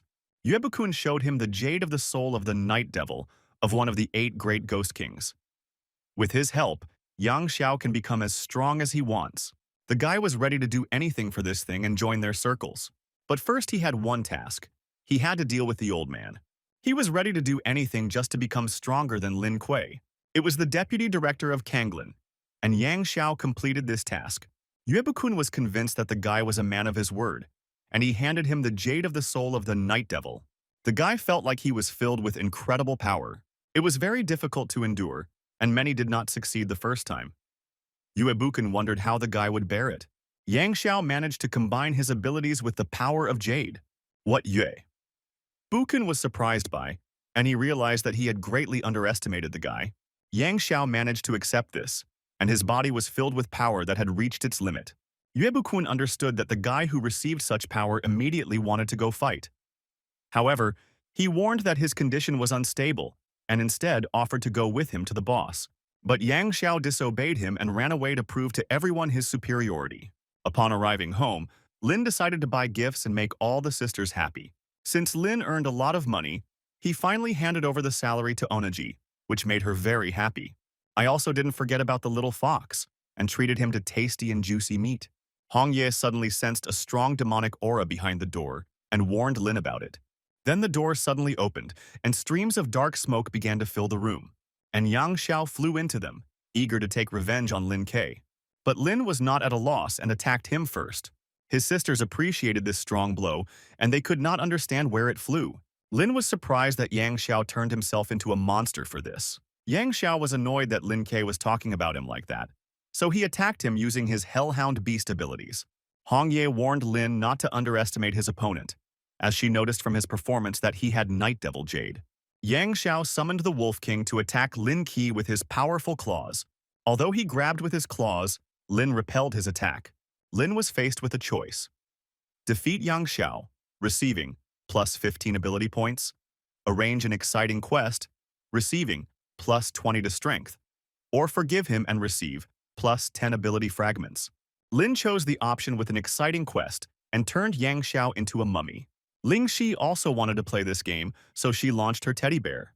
The bear cub crushed Yang Xiao, which Lin did not expect because he did not complete the task, but he did not mind joining forces. Yang Xiao asked to be released because he believed that this was not a fair battle. Lin replied that it was all because he came suddenly and attacked, although Lin wanted to fight one-on-one. Oniji decided to do a good deed and take out the trash. Yellow believed that if you play, then play together, and she asked to call her first next time. She used a secret aroma mist technique. Lin didn't expect that she was capable of such a thing. Yellow said that this was her new development. Lin did not understand why the mummy began to run away, and since he had not completed the task, he wanted to catch up with him. Yang Xiao regretted being part of the demon group. If he could turn back time, he would not act so rashly. Yue! Bukun heard the sounds of victory behind the fence. He knew that Yang Xiao had been victorious over Lin Ke. At that time, the sounds were from the screams of Yang Xiao, who did not like having his heels tickled. Lin was glad that after so much time the system considered his task completed, and he received plus 20 fragments of the ability. Yuebukon couldn't bear to watch this, so he saved the guy.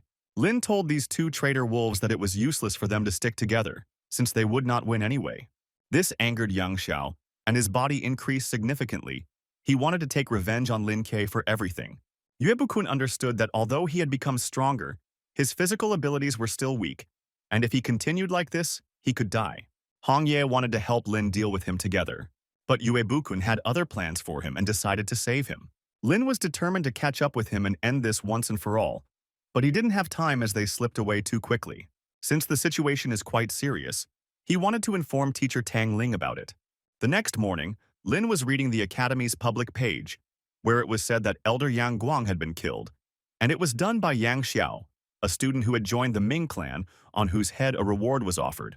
He understood that Yang Xiao was willing to do anything to increase his power, and every day he would become stronger and stronger, so Lin had to be careful. His talking sword had absorbed enough soul jade power. Lin saw that a very bright light was emanating from his sword. His magic sword evolved and took on a human spirit form. Lin was surprised by this, and Ling Si was happy that she had a little sister. Oniji and Yellow were surprised that she was so small. All she wanted was to become the best martial artist. Hong Ye found it funny that Lin had many sisters, but Lin was not happy about it. As the head of the family, he felt a lot of pressure. Lin received a call from teacher Tang, who said that due to the emergency situation in the city, a drill was being held to boost the morale of the students, and she wanted him to be part of it. And his task was to create his own team of 3 people. All students were welcomed to the ceremonial competition. They were informed that they were soon planning to send student teams to help in other cities. But first they needed to improve their physical performance. 2 groups were presented in the first round of the competition. One of them were representatives of the Guhan Ho Academy. The second were representatives of the Kanglin Academy. But the Lin Ke team did not share something among themselves and began to fight right in the middle of the broadcast. The first group decided to take this chance and launch a surprise attack. But the second team was waiting for the perfect moment to unleash a triple combo on their opponents. Lin Kuei came up with this trick for them from the very beginning, which worked perfectly, which made them happy. The presenter announced a clear victory for the Kanglin Academy team. Next were representatives from Chenin College, who were confident that they would not fall for such cheap tricks. Lin decided to summon a magic sword for this competition and give complete control into her hands. Representatives of Chenin were surprised that he invited someone to fight in his place. But Lin said that the spirit was not a replacement for a person, so the rules did not prohibit it.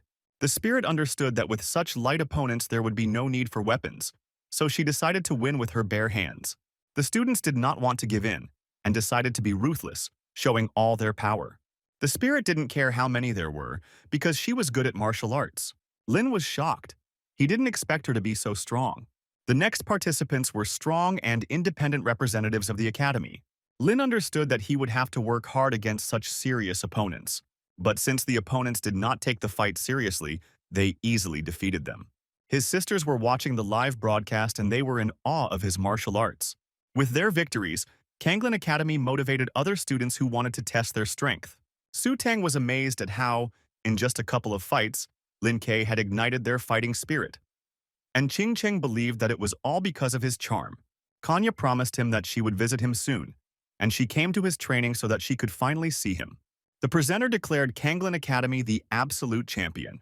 Lynn was unimpressed by the 500 Yuan prize and the Academy's banner of honor, but San Qian said that the main thing was participation since it was just a friendly match. Lin was delighted when crowds of fans began to approach him. His teammates weren't left out either. All the girls wanted to know if Lin K had a soulmate, but the guy said that he never even touched the girl. The fans thought that they had every chance of meeting him, when suddenly some girl pushed them away. It was Kanya, who said that she was very close to him. All the girls were surprised by this because they did not know who this young lady was to him. Hong Ye was very jealous of him and was against it, just like San Qian, who liked this girl. Lin did not expect such a meeting and was wondering how she was doing. Kanya said that her city of Linfeng was completely safe, and since she had nothing to do there, she arrived early. She was still glad to see her other old acquaintances. Xiangqiu missed her very much and wanted to kiss her on the cheek, but she didn't even know who he was, and this upset him, and he believed that there would be no more love in his life. Mo Qingcheng was furious. She couldn't believe that some girl was hugging Lin K. A crowd of his fans were wondering why he had such a close relationship with this girl. Kanya beat him to it, calling him her brother, which frightened Lin K. After all, he really didn't want to lose his popularity among the female audience. The next morning, Kanya came to Lin K. The girl heard that he had other sisters, so she bought food for everyone and tried to get to know them over a delicious breakfast. Although the dishes were prepared for everyone, no one wanted to eat, and Lin understood that this meal would be his last. Yellow said that by feeding them a regular breakfast, she would not be able to bribe everyone. But Kanya decided to go to the end and win Yellow's trust by making her happy with a gift. Ling Si asked Kanya not to try to please them, since her brother already had a girlfriend. Hong Ye came down from the second floor and greeted her friend Lin K. Kanya complimented her on her beautiful figure. Lin was shocked that Hong Ye was able to restore her body, and he knew that she was very angry with him. Hong Ye extended her hand as a sign of respect for Lin K's new friend, and she introduced herself as his fiancée. Kanya didn't understand why Lin said at the competition that he didn't have a girlfriend. She realized that she could not compare with this beauty. Hong Ye kindly asked her to warn her about her arrival next time. Kanya hoped that there was no misunderstanding between them, because Lin Kuei is like a brother to her. Ling Shi didn't like this and didn't want anyone to take her place. The sisters tried to console her so that she would not be so hot-tempered, but she didn't want anyone to stop her from standing up for her rights, and she wanted to teach these two a lesson so that in the future they wouldn't mind their own business. Previously, Lin was angry about this and tried to keep everything under control, but now he was completely devoted to the family and did not try to stop them. Kanya was surprised by his family, and she understood that it was difficult for Lin Kuei to live in such an environment. Unexpectedly, Lin was written by his elder sister, who had business with him and wanted to meet him. When they met, she remembered how they had a good time as a child as a family, and she missed those days when her parents were alive. Then she and Lin Kuei were ordinary carefree kids. She remembered the moment where Lin and Ling Si were trying to keep up with the butterfly, but since they were in a hurry, they stumbled due to their carelessness, and she ran to their aid. She supported them, saying that by eating the candy, the pain would go away. Their parents were happy that their children grew up caring for each other. They fought bravely against monsters to protect the city and their family. Their father took on most of the monsters, and it wasn't easy for him. But there were an unimaginable number of them, and he could not cope with them all at the same time. Unfortunately, their parents did not survive that battle, and they lost them at a young age. It was then that Ling Hua, as an older sister, promised to protect them. Lin didn't expect that past memories would move her to tears so much, but his sister said that everything was fine. She just remembered the old days, and she wanted to walk hand in hand with him, like when she was a child.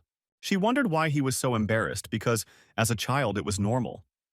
To which Lin replied that they had grown up that way, and it was unusual for him. She called him to tell him who he was, since she understood that it was time for him to know about it. She said that he was an orphan whom his father brought from the land of ghosts, and since his parents could not abandon Lin, they decided to adopt him. Ling Hua saw that this upset him, and she said that she and Ling Si would never leave him. Lin said that she would always be his favorite sister, and he promised to become just like his father. Ling Hua was always ready to support him, and she was glad that she had such a good brother. Lin and his team flew to the city of Qingyun on a mission. The pilot noticed that there were many ghosts on the ground, which were divided into groups. He asked them to put on parachutes and jump to a safer place. They were surprised that the place was completely destroyed and that only ruins remained of the buildings. Lin told them that it was time to jump, as he had found a place where there were the least ghosts. Xiangqiang decided to jump out first and show everyone how to do it correctly. He hoped to perform well in this mission so that Kanya would notice him. But since Kanya did not know how to jump with a parachute, she asked Ching Cheng to take her with her. Ching Cheng said that she didn't know how either, so she asked Lin to take the two of them. Since they trusted a man's shoulder, Lin helped them with honor and dignity. He overtook his comrades, which surprised them, because Sanqian liked Kanya, and he was upset that she did not choose him. On the ground, Lin discovered ghost slime that was everywhere, and at that moment they noticed many ghosts flying straight towards them. These were ghostly insects, and they understood that if one of them bit, they could not avoid dangerous swelling. They defended themselves with all their might from this swarm of insects. The ghosts attacked Mo Qingcheng with their sticky mucus. As they fought side by side with the ghosts, Lin wondered why there were so many insects there. Xiang Chang told him that initially this city was captured by many different ghosts. Shangqiang was glad that they didn't have to fight someone really big. But after these words, a huge spider came to them. Lin was angry with San Qian for bringing them trouble. They tried to dodge the attacks of this giant spider. Kanya told the team to go first and that she would take on the spider.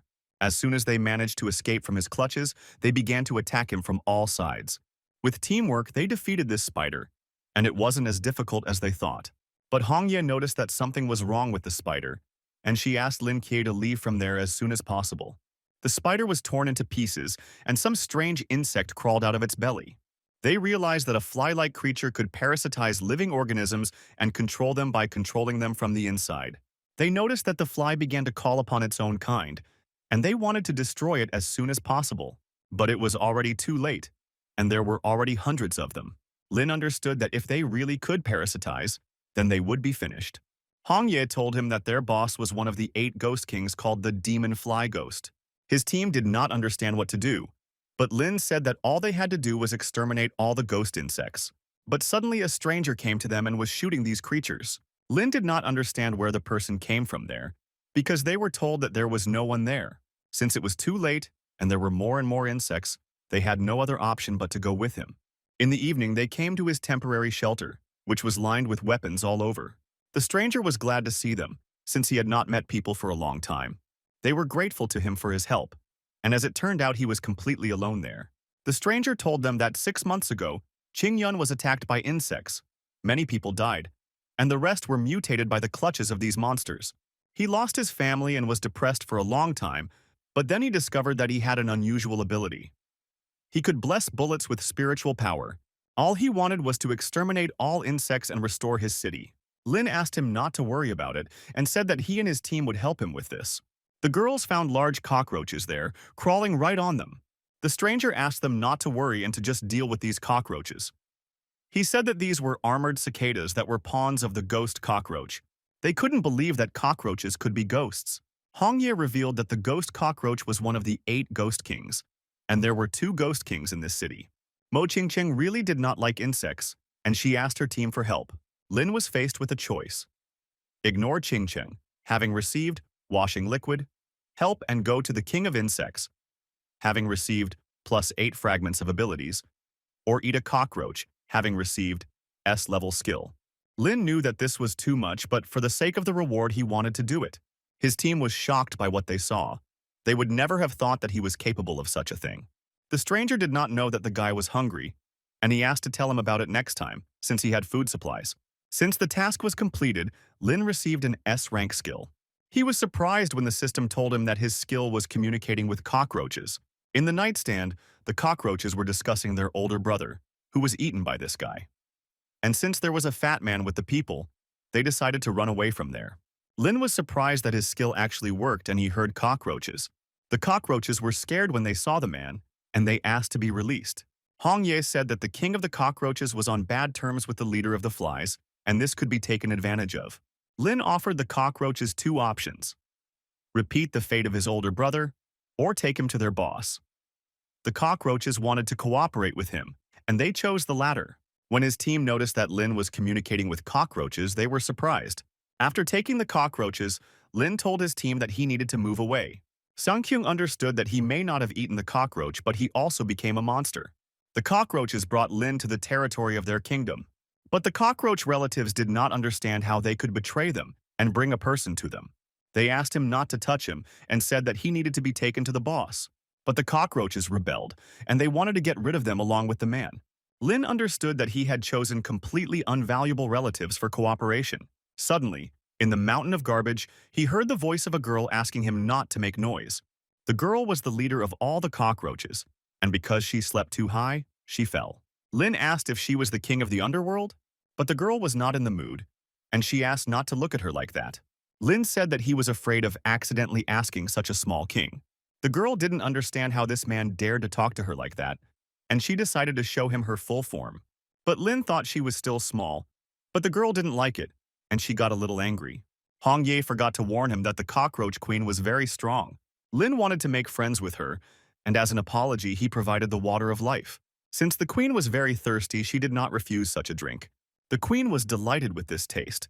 She felt a strong breath inside her body. The queen asked for more of this drink, since one bottle was not enough for her. Lynn said that he could provide unlimited life energy if they helped him defeat the fly ghost. Since the queen had a long-time rival with the ghost fly and had been fighting for territory for a long time, she had long wanted to fight him, so she agreed. Lynn was glad that she agreed, and he looked forward to a fruitful collaboration. Meanwhile, the stranger's base was attacked by bedbugs, and they were in trouble. Lin Kei's team also helped control pests. Meanwhile, Lin was already running up to his team with the help of cockroaches. He told them that he had made an alliance with the cockroach ghost, and from that moment on they became their allies. The team appreciated his idea, because defeating the enemy with the help of the enemy was a brilliant solution. They all fought together against the bugs that attacked them. After they defeated all the enemy troops, Lin wanted to go to the leader of the flies to settle scores. The fly came to tell his queen that people had teamed up with cockroaches, and having learned this, she wanted to create the most powerful insect to cope with them. She ordered her flying rat to go and kill all the survivors. The rat flew out to hunt and immediately discovered the intruders. It was difficult for Sanqian to clear the streets of fallen flies. While the cockroaches were glad they had food for the week, the rat activated many portals above their heads and launched his army. They were not happy that the ghost released his rats from the sky on them, since they had just finished cleaning the street. Lin repelled the rain of rats and sent him flying in the other direction. Mo Qingcheng didn't understand why she came across this happiness again. The flying rat did not like that this was done to her comrades, and she personally wanted to fight them. Lin was faced with a choice. Let her go after receiving, plus 9 points to agility. Fight the enemy alone, plus 10 fragments of the ability. Or attack with a team, plus 10 to strength. The second option seemed tempting to Lin, but since he could not fly, he had a magic blade for this. She sent Lin flying into the air, but Lin asked to fly with him and not just kick him. He single-handedly attacked the flying rat, but it parried his blow. The mission was completed and Lin received plus 10 ability fragments, but there was one problem. He could not fly. The flying angel of the magic sword arrived in time to save him. But for greater safety, Hong Ye secured Lin. Hong Ye told him that she sensed the aura of the sage stone in the flying rat. She helped him fly to the rat, and Lin attacked it with his magic sword. But she sent a powerful rat wave attack straight from the sage stone. Since Lin had the teleportation skill, he escaped the attack in time. He suddenly attacked the flying rat using a teleport and sent it down. Lin thought he had defeated her, but Hong Ye felt that the aura was very strange. The demon rat was very angry and she used full transformation. She attacked his comrades with her powerful jump. Kanya decided to help Lin Kuei and set a time pause. But for the rat, it was a cheap trick, and she easily broke through her time barrier. Qingcheng caught Kanya and suggested they fight together later. Kanya was very pleased that she showed attention to her. Sanqian did not like that the rat offended his wife, but Qin Feng asked him not to get into the thick of it. The flying rat spread a poisonous mist from its paws throughout the area. The angel of the magic sword dispelled its poisonous fog with her invincible wind. Xiangqian was not happy that Lin directed all the fog in their direction, but Qin Feng saw this as a test from Lin, who wanted to see how they dealt with unforeseen situations. Xiangqiang asked his dragon to absorb the news of the fog into himself. For his help, Xiangqiang promised to reward him with fried chicken in the evening. The angel wanted to defeat the enemy, so she reunited her power with the power of the sword. Lin felt the sword's power increase and the sword told him to go and destroy the rat. But the rat also had something for him. Sharp and long claws came out of his paws. Having attacked him, the rat could not believe that a guy at that age had a divine weapon. Xiangqiang helped Lin Qiu with his dragon flame. Having flown into the wall, the rat did not like that they attacked on the sly. Lin was already happy about this. He didn't understand if this was really the end because he and the team had just begun. Hongye said that the rat had a sage stone, which constantly generated new abilities for him. The rat split into many clones just like him. Lin ordered his team to stop attacking them, as this was only causing them to become more numerous. The magic sword felt that the enemy had become stronger, and he told the guy that he urgently needed to come up with something. But Lin was fine and repelled all enemy attacks. The girls understood that this was an excellent chance to attack, and while Kanya paused them, Mo Qingcheng attacked them with crystal shards. The stranger arrived just in time. He brought them a lot of rat traps. Lin understood that good things should be used wisely, so they sent traps to them. He then used a multiple suppression attack, a sensation that squeezed the enemy's entire body. The rats began to run away from the battlefield as they felt superior to themselves. But Lin didn't want to let the rat ghosts go so easily, so he sent his magic sword at them. The spirit caught up with the ghost and dealt the final crushing blow, which struck the rat enemy in half with light. Lin obtained the third fragment of the Sage Stone. He knew that the new fragment would help Hongye recover faster. Hongye felt unbridled energy flowing throughout her body. She absorbed it into herself and was grateful to Lin Kuei for what he did for her. Lin's team saw his girlfriend and they were wondering where he came from. The stranger was surprised by the amount of energy from which new people began to appear. Hongye told Lin that she was unable to control her body, and his team saw her. His team was terribly interested, and they pressed him from all sides so that he would finally tell who this girl was. Lin understood that there was no other way out, and he told them that she was his guardian called by the spirit. Hongye added that she was his fiancée. Although there was no official ceremony, they were almost married. Sanqian was offended that all the good things always went to Lin. Mo Qingcheng could not accept this. She felt that her heart was broken because she thought that he could have a girlfriend, but not a fiancée. Kanya supported Qingcheng, and she understood Qingcheng's feelings very well, since she had recently gone through this herself. Lin wondered why they saw her. Hongye said that the energy of the Sage Stone was so strong that it was closer to the human body, so it could not remain invisible. Lin was happy to hear this, as soon her body would be completely restored and she would be like an ordinary person. The fly flew to his queen and reported that her rat had died in battle along with the rest of her comrades. She was upset because she did not understand who would be her guide that night. She decided that she would enjoy the last moments, because she had created the most powerful beetle, which would soon be born and defeat everyone in this city. The next day, Lin and his team went in search of the demonic fly. The army of cockroaches and the grandfather were also with them, for the sake of their city of Qin Yuan. They moved along the map, and according to it, they were approaching the location of the Queen of Flies. But during the operation, they found a moment for privacy. Sanqian did not like this because he was jealous of Lin Kuei. Sanqian wondered where the stranger and the army of cockroaches were, because they were supposed to go with them to find food. Qin Feng didn't like the fact that he was always hungry and didn't try to lose weight. Meanwhile, they were being watched by a high-level third-grade mantis ghost. He jumped out in front of them and blocked their way. It seemed harmless enough to the team, but Lin warned them that it was no ordinary mantis. Mantis endured for a long time and watched as his comrades, one after another, left this world at the hands of people, and he did not intend to remain on the sidelines. Lin told the team to leave, but it was too late, and the mantis charmed them with its magic. Hongye didn't understand where everyone was, because they simply disappeared after the attack of the mantis. The magic of the mantis reduced them significantly, and they became very small. Lin tried to call his wife for help, but since he was too small, his voice could not reach her. Hongye was scared and didn't understand where they had gone. The mantis switched places with them, making them look tiny in comparison. Lin knew that if it got bigger, it would only take one movement to return to its original shape. But nothing worked out for him, and he was unable to attack him. Xiangqing realized that things were bad, and he asked Lin to summon his magic blade as soon as possible. But the spirit of the sword also became several times smaller, and they understood that this was the end. All they could do was run, as their spiritual strength was too low to fight. While they were running away, they did not even notice how they crashed into cockroaches. And the cockroaches did not understand why their boss became so small. Lin was glad that the mantis did not harm the army of cockroaches, and they joined forces to fight back. His team also saddled the cockroaches and moved to confront the enemy. Kanya was very worried, and to calm down she hugged Qingcheng. Mantis attacked them with his 10 powerful strikes. Lin responded with 10,000 blows with his magic sword. Suddenly he heard someone from behind asking him to move away, as they had thrown a sharp twig at the mantis. But this was not a hindrance for the mantis because its paws were sharp as blades. While the team was fighting the mantis, Ching Cheng and Kanya managed to release their spiritual power. Concentrating on the enemy, they launched a long-range attack. Lynn understood that the mantis was still intact, and it was necessary to continue the battle. But the mantis did not intend to lose, and he threw it away with a strong magical impulse. Mantis took on his fugitive form, unleashing his maximum firepower. But suddenly a dog came running and stepped right on him. The stranger didn't realize that his dog was eating again, after which Lin and his team returned to their original form and were glad of heavenly justice. Lin told Hong Ye that they had fallen into a trap and that everything ended well.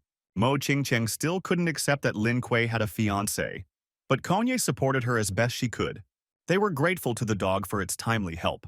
Lin was still determined to deal with the head of the cockroaches and defeat the demon queen. The demonic fly queen's lair was completely covered in slime. The egg containing the queen's child began to emit strong demonic energy. From there, a giant insect similar to a level A scorpion hatched. The devil fly was happy to welcome his child. The insect was very hungry, so it ate her faithful fly. The creature told his queen that this was not enough. The demoness promised that as soon as they captured the city, he would have a real feast. The queen of cockroaches and her army came to the devil fly. She was glad that she visited her, as she was looking for someone to help her warm up before the fight. The demoness took out her magic sword, which was capable of disintegrating into hundreds of parts, turning into some kind of whip. But the queen of the cockroaches was sure that she would not have time to attack, since she had already transformed into her full form. The devil fly sent his army of black flies at her. But the queen cockroach did not pay attention to the black flies, and instead attacked their queen. Their battle was very bright and colorful. There were many magical flashes in the air. Their armies, watching the confrontation of their bosses, were impressed. Devilfly believed that after so many years, the queen cockroach was still as weak as before. After that, they began to quarrel, and the queen of the cockroaches thought she was too rude. She reminded the queen of flies of the past, where she lost to her in a ghostly beauty contest. The devilfly said she just wanted love, but the male ghost despised her because she was too sloppy. Their armies began to quarrel among themselves, and the cockroaches did not like the fact that the flies spoke ill of their queen, and they decided to teach the black flies a lesson for their ignorance of their boss. The devil fly attacked her with his magic sword, but the cockroach queen easily avoided her attacks. Then she attacked her, and she gained superiority over the devil fly. The queen fly knew that the queen cockroach was strong, so she called her giant insect for help. The insect attacked the queen cockroach, but she managed to avoid the attack. She knew that the ghost created by the magic fly actually had the strength of an A-level rookie. The insect attacked her with its sticky mucus, which began to eat away at her armor with incredible speed. Devilfly didn't like that the cockroach queen was #1 in beauty, and wanted to defeat her to become the #1 ghost queen in the underworld. But at that moment she heard a car driving behind her. But it was too late, and she did not have time to escape. It was Lin Kuei's team that came to the queen of cockroaches to help. But since the little queen froze in front of the car, Lin had to save her. Lin was disappointed that Hong Ye was jealous of him again since he just wanted to help. The devil fly liked this blue-haired guy and wanted to catch him to eat him. The queen of the cockroaches did not like this and came to Lin Kuei's defense. The demonic fly attacked them with its magic sword.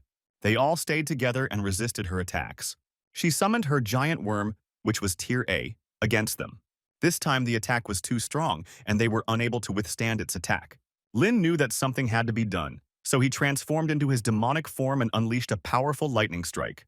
The ghosts filled the space with their breath, which could not be breathed because it was poisonous. And since Lin could not navigate in space, the insect grabbed him with its claw, and the demonic fly attacked him. The spirit of the sword was worried about Lin, as he had a hard time withstanding this blow. But with the protection of his S-level physical body, it was safe to live. At this critical moment, his body strengthened its capabilities, and the supernatural fragments accumulated in the body made themselves felt. The body of his demonic image began to transmit strong bolts of lightning, and he realized that he could awaken a new ability. A very powerful aura emanated from him, and they understood that he had awakened. Lin received new SSS-level abilities. Fight against Sun Wukong. They were delighted by his awakening, as his strength reached A-level. The demon fly was not happy that the guy's abilities had awakened, and she attacked him, but Lin easily blocked her attack. Since she couldn't cope, she asked her insect to deal with the guy once and for all. But the new ability gave Lin a lot of strength, so he easily won her insect. Since her monster had fallen, she wanted to fight Lin one-on-one. But the cockroach queen's boomerang stopped her attack. Hong Ye and the Cockroach Queen told her that they were her main opponents.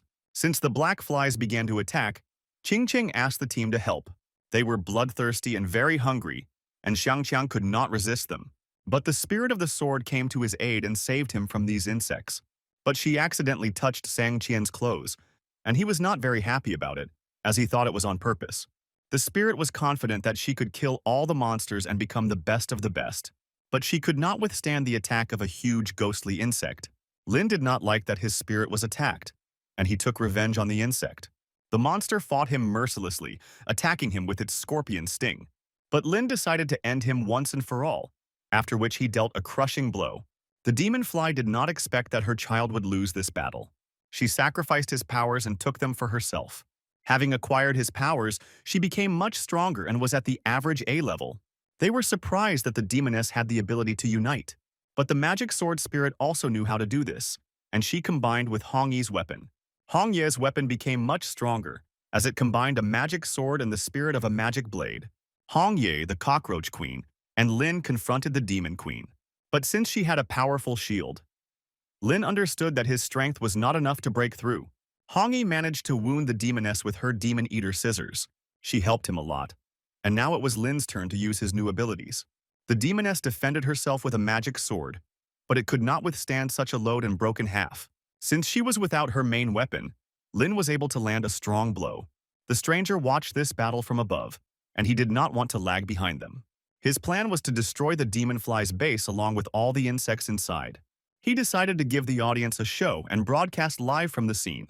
He destroyed the enemy base of the Demon Queen and captured this moment as he saved his city. With this show, he attracted huge attention of his viewers. The demon fly believed that this was impossible because it could not lose. But Lin thought differently, and he wanted her to be punished for attacking people. She didn't understand how an ordinary person had such a strong aura.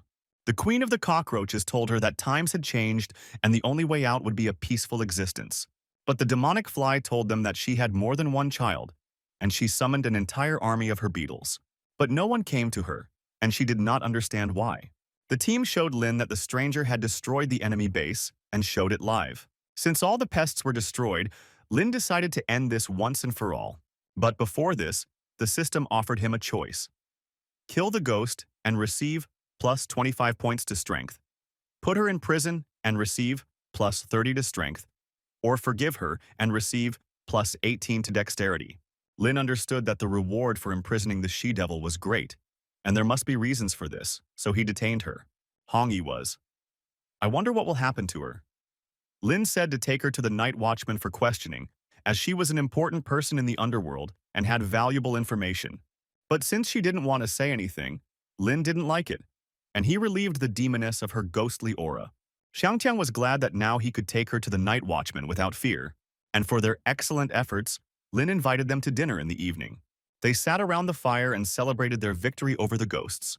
During this period, they became friends with the stranger, and he was wondering what they would do next. Lin said that some cities were still under the influence of ghosts, and they needed to continue clearing them of them. And since his wife's body was not completely restored, he wanted to find the remaining stones. But first he wanted to get rid of the ghost cockroach. Why was the queen surprised because they had been through so much together? But Lin said that she misunderstood him. He wanted to introduce her to his sisters and accept her help. He wanted to accept her into his home, just like other ghosts who once defended their rights to this. The Queen of the Cockroaches liked this idea because she would no longer have to worry about food and clothing. Lin promised that if she joined them, he would often bring her food and clothes, which she was happy about. However, he had been away from home for so long that he didn't know how Lingxi was doing. He managed to miss his home. Meanwhile, CR studied hard every day and made good progress in elementary school. Oniji and Yellow didn't understand why CR smiled while looking at her phone all day long. She was just watching the news about her brother, which talked about his mission to save the city from the Ghost Queen, and that he would return to Kanglin very soon. So she was happy for him. Lingxi believed that he should have been with her most of his time, rather than with Hong Ye. While Oniji and Yellow joked about it behind her back, but Lingxi heard these conversations, and she decided to teach these two a lesson. Suddenly, she heard students from parallel classes talking about her. They said that she was a little schoolgirl who was always hiding behind her brother. Lingxi decided not to be provoked and not to interfere with them. They didn't like that she didn't respond to them. They called her a weakling with no abilities and suggested that the rumors about her brother were not true and that he was just as weak. This hurt her because she didn't like it when someone dared to touch her brother. She ordered her bear to teach these two a lesson. She told them not to dare touch her brother again. But her teacher noticed this, and she was very interested in what happened. The students realized that this was a good chance for them to take revenge on the girl by telling the teacher. But Ling Si got ahead of them and told how they made fun of her and hurt the honor of her brother. She calmed the girl down and promised to deal with the offenders. But the disciples said that they were innocent of anything and tried to prove it. The teacher was outraged that they were in a parallel class and allowed themselves to treat others like that. Ling Si also admitted her guilt, saying that her companions had released their anger on her. But since she was in charge there, she didn't want to set a bad example for them. Therefore, she asked that the offenders be punished. The teacher asked not to worry about this and said that she would definitely punish the culprits. Ling Si was glad that the offenders got what they deserved. Her classmate came up to her and reminded her of the corporate party that was on the playground. The corporate event took place among the elementary classes at Elliston College. The teacher gave a speech in which he expressed hope that the junior high students of the two schools would become stronger and stronger together. Ling Shi, Yellow, and Onaji came there to eat because they were hungry. Their classmates were surprised, because this was not a cafeteria to behave like that. Ling Si was recognized by students from a nearby college and decided to approach her. They heard that the girl was a hooligan. One of them asked to call him Master Tiger. He came to fight her and become the main bully among the two schools. But Ling Shi was all right with him, and she asked not to distract her from such an exquisite dinner. He didn't like that she was ignoring him, and he decided to knock the sandwich out of her hands. Her classmates were shocked that he dared to do this. They warned this tiger master that it was time for him to leave with his girlfriends as soon as possible. Ling Si was very angry with him, and she sent her bear to teach the offender a lesson. The girl taught the bear to do a spiral attack, and she was glad that he was finally doing it correctly. Master Tiger regretted that he approached the girl with such a request. Because of this, a massive misunderstanding began between the two colleges, who argued which of them was cooler. Ling Shi kept her personal diary, in which she wrote that she had a good time at Elliston College, but she found such a life boring. She wanted to grow up so she could go on a mission with her brother. Lynn returned from his mission and was with his team at the Kanglin airport. They were very glad that after so much time they finally returned to their city. There they were met by fans who were looking forward to this meeting. Lin was happy about this. He didn't think the day would come when they would become stars.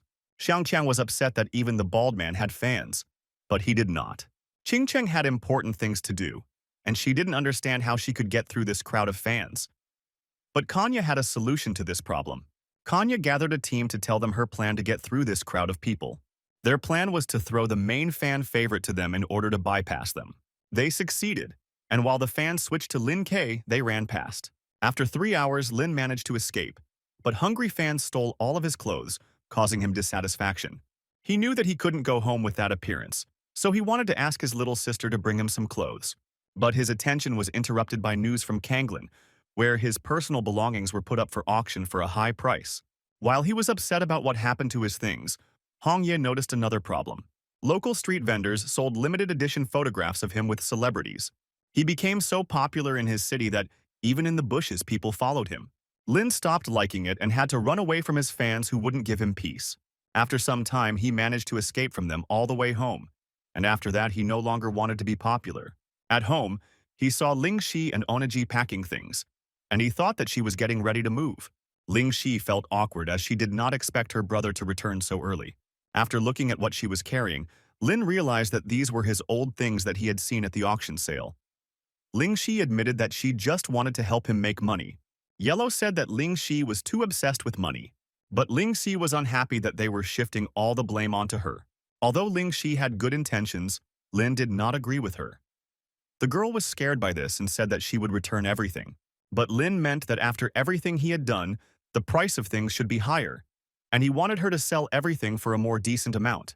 Suddenly, a girl started knocking on the door and wanted to tell Lin something urgent. It was Mo Qingcheng who wanted him to help her. She wanted Lin to be her temporary boyfriend. Ling Si was against this. She said that her brother already had a girlfriend. Qingcheng said that it was her grandfather's birthday, and when she returned home, she heard that they were planning to marry her off to a guy from the Luo family, and she didn't want to become part of their family and get married so early, and therefore believed that only Lin could help her.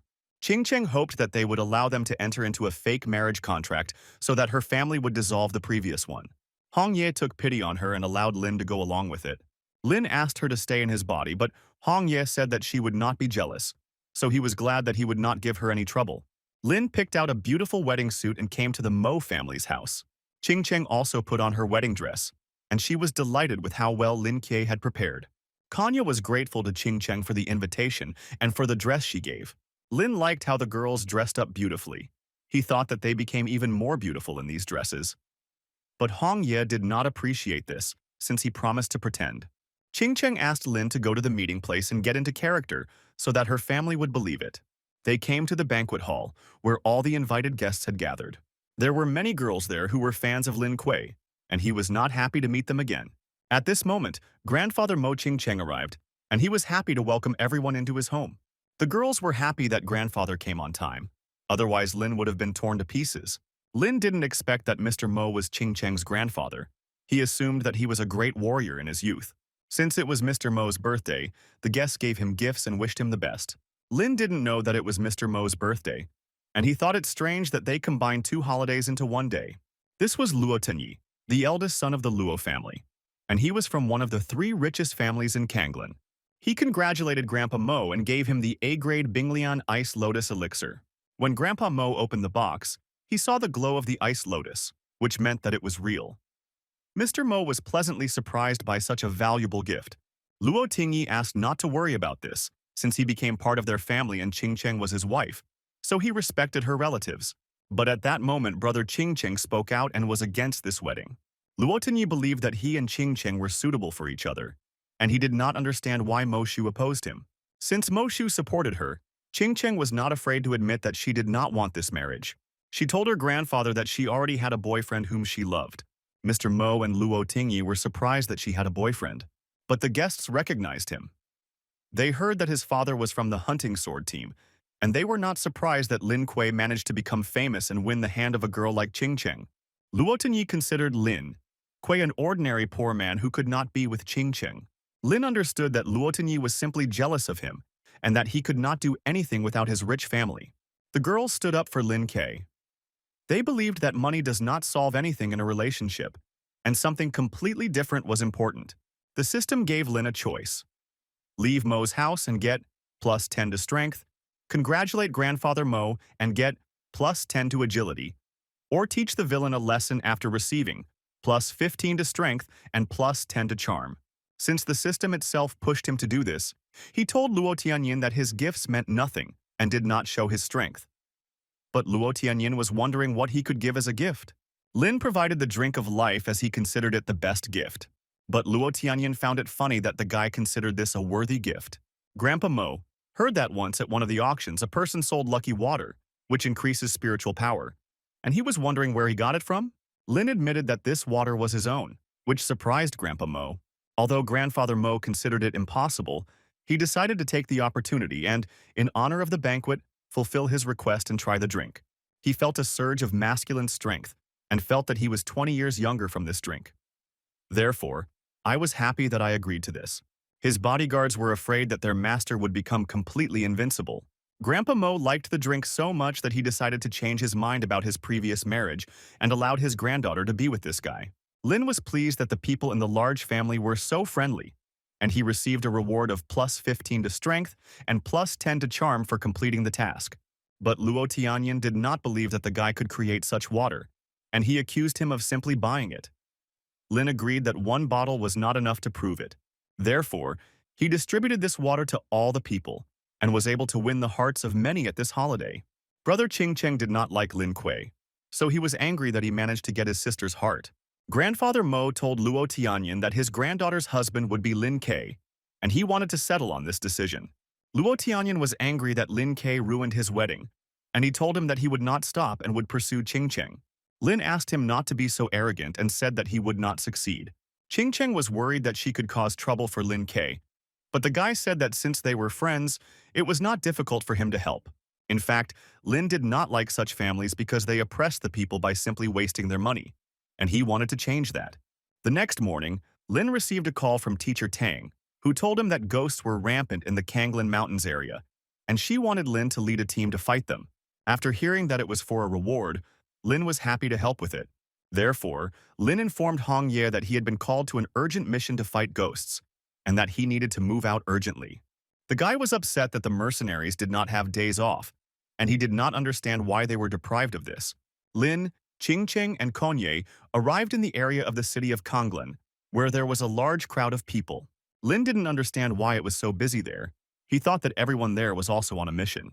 Qingcheng knew that the Night Watch department sent its specialists who usually carried out tasks in another area, and that they were only there for the money.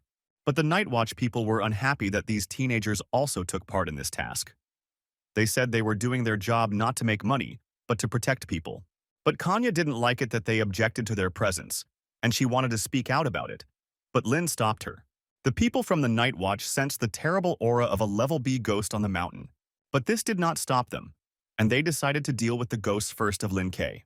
The ghosts fooled people, and there was not a living place left of them after the battle with the monsters. Lin was not surprised because this was a real battlefield, and since the people of the Night Watch were stubborn and did not listen to the advice of others, he did not want to interfere in it. The Night's Watch believed that the first wave was always the most ineffective and risky, so they decided to team up to defeat the monsters. On the mountain, they saw beautiful girls who were happy to greet them. They did not understand where the ghosts were, but since the girls fooled their heads, they completely forgot about them. Looking at this from the outside, Lin understood that they had been misled. Beautiful girls began to turn into ghosts, which was definitely not what the organization of the Night Watch expected. They were ruthless and bloodthirsty towards them. Lin decided to fight the ghosts by summoning his personal army of ghosts. He told Kanya and Qingcheng that this was the best time to attack them with all his might. In the same area in the Kanglan Mountains, his team was fighting monsters. They understood that if this continued, they would completely exhaust their spiritual power, and they hoped that Lin Kuei would come to their aid. Xiangqiang realized that Lin had previously helped them in every battle and led the team. But he didn't like that they were always secondary participants in the battle, and he wanted to become stronger. He supported the team even though their captain was not with them and asked everyone to join forces to defeat the enemy. The team knew he was right, and they were determined to show off their powers to the monsters. A Tier B ghost dragon was coming towards them, which was too aggressive. Xiangqiang and his dragon did not have time to dodge and fell under his attack. The team was concerned about his condition, and since Morong was the team's medic, she healed Sang Qian. Having risen, Songqiang understood that it was just a level B ghost and that he could not defeat them. He attacked the dragon alone because he believed that he could defeat it, and everything depended only on him. Yang Xiao was on the same mountain, and he was feeding on spiritual energy from magical sources. With such strength, he became one of the 8 A-tier ghost kings, and the guy was determined to fight Lin Kuei. Yuebukun watched as Yang Xiao absorbed the spirits, and he saw that by doing so, he unlocked the seals of many ghosts, causing a huge flow of energy. And ever since Yang Xiao absorbed the Soul Jade and turned into the Ghost King, he turned his back on them. And if Yue Bukun had known this, he would not have dared to give him the Soul Jade. But suddenly he saw Lin Kuei, and wanted to take revenge on him for preventing him from realizing his plans. But as soon as Yue Bukun saw that the guy had personal bodyguards, his ardor subsided and he did not dare to approach him. Lin didn't want to take the bodyguards with him, but since they were afraid to stay in the forest with strong monsters, they gave him a gift so that he would take them. Lin could not refuse such a strong urge to go with him, and he said that he would show them something interesting. The guy decided to cook delicious A-grade beef, and since Lin loved his teammates, he treated them to kebab. It had a deliciously browned texture on the outside and a tender inside that gave a great boost to the whole body, and the girls couldn't help but express how amazing it was. Lin's bodyguards couldn't bear to watch them eat, so they offered to exchange spirit stones for A-grade beef. This was a lucrative offer for Lin, so he said to put all the treasures in his box. Since there was a lot of shish kebab left, he decided to sell it, with an 8% discount on the entire assortment. The aroma of the kebab spread throughout the forest, and even Yue Bukun wanted to try it. But since they were enemies, he did not dare to approach. Yue Bukun did not understand why people were still following Lin Kuei, and since the guy was not alone, he could not attack him.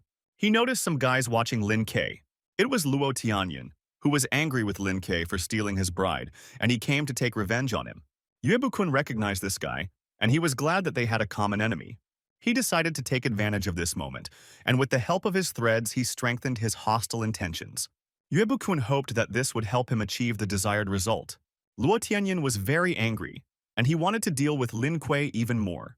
Qing Cheng was surprised when she saw that he was following her, and she did not understand what he was doing there. Luo Tianyin ordered his bodyguards to attack Lin Kuei. Lin Kuei's people wanted to protect him, but something got ahead of them. It was the spirit of the magic sword Lin Kuei, who wanted to defeat all enemies. Luo Tianyin was left without his guards, and he was confident that he could do without them and cope with Lin Kuei alone. But monsters appeared behind him, which were caused by the earthquake. But Lin Kuei came to the rescue in time, and he saved him by using his teleportation skill. And then Lin used it to protect himself from monsters, hiding behind it as a human shield. Qing Cheng and Kanya helped him fight the ghosts. They used time acceleration and an ice shield against them. The ghost of the magic sword dealt with monsters using the technique of flight. Lin told Luo Tianyin that his pride had been trampled by monsters, but the guy still asked him to return Qing Cheng. Lin saw his efforts to find a girl, so he gave him water with special properties that could increase the level of his pheromones, which attracted girls.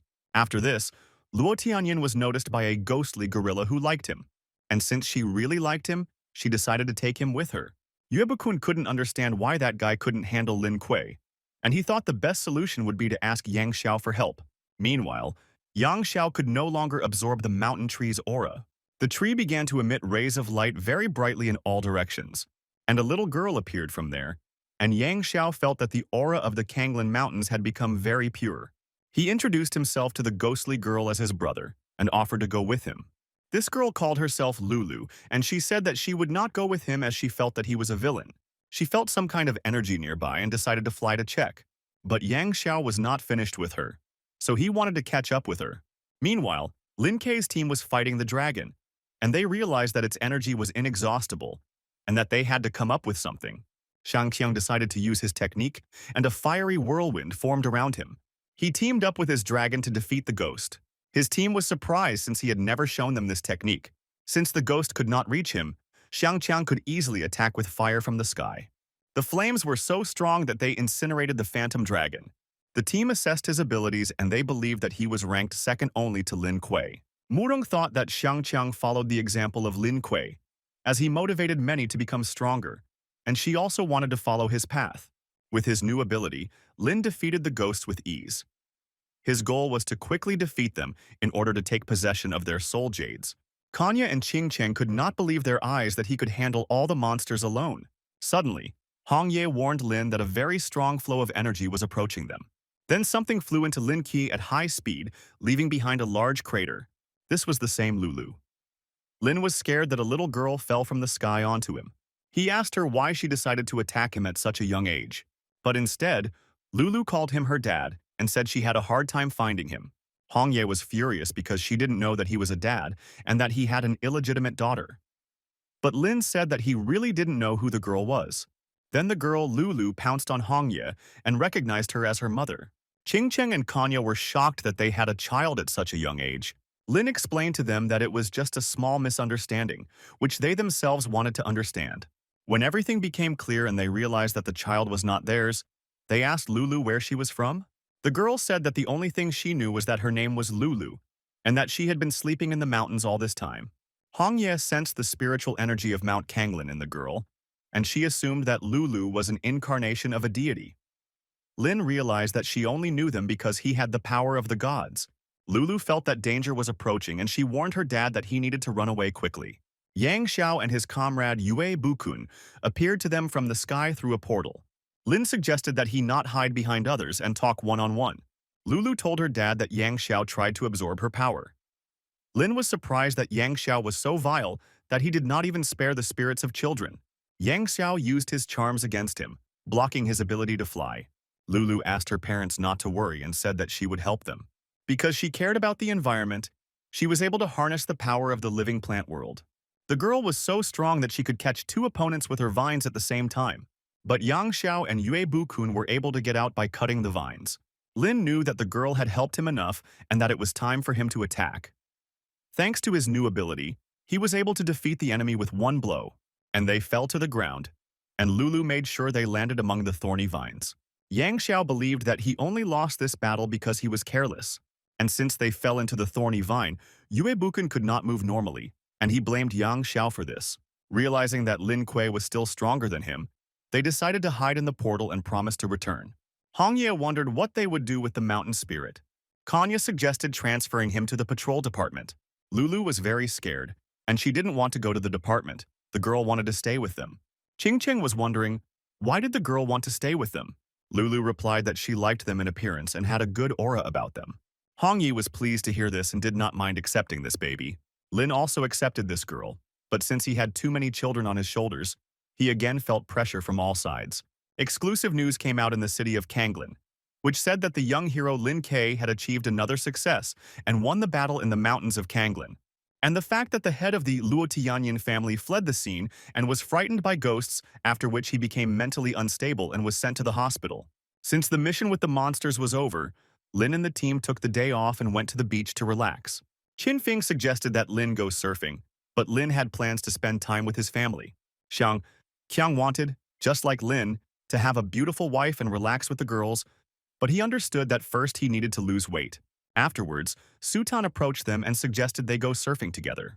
Qiang didn't even know that he suddenly liked surfing so much, and he was glad that his teammates invited him.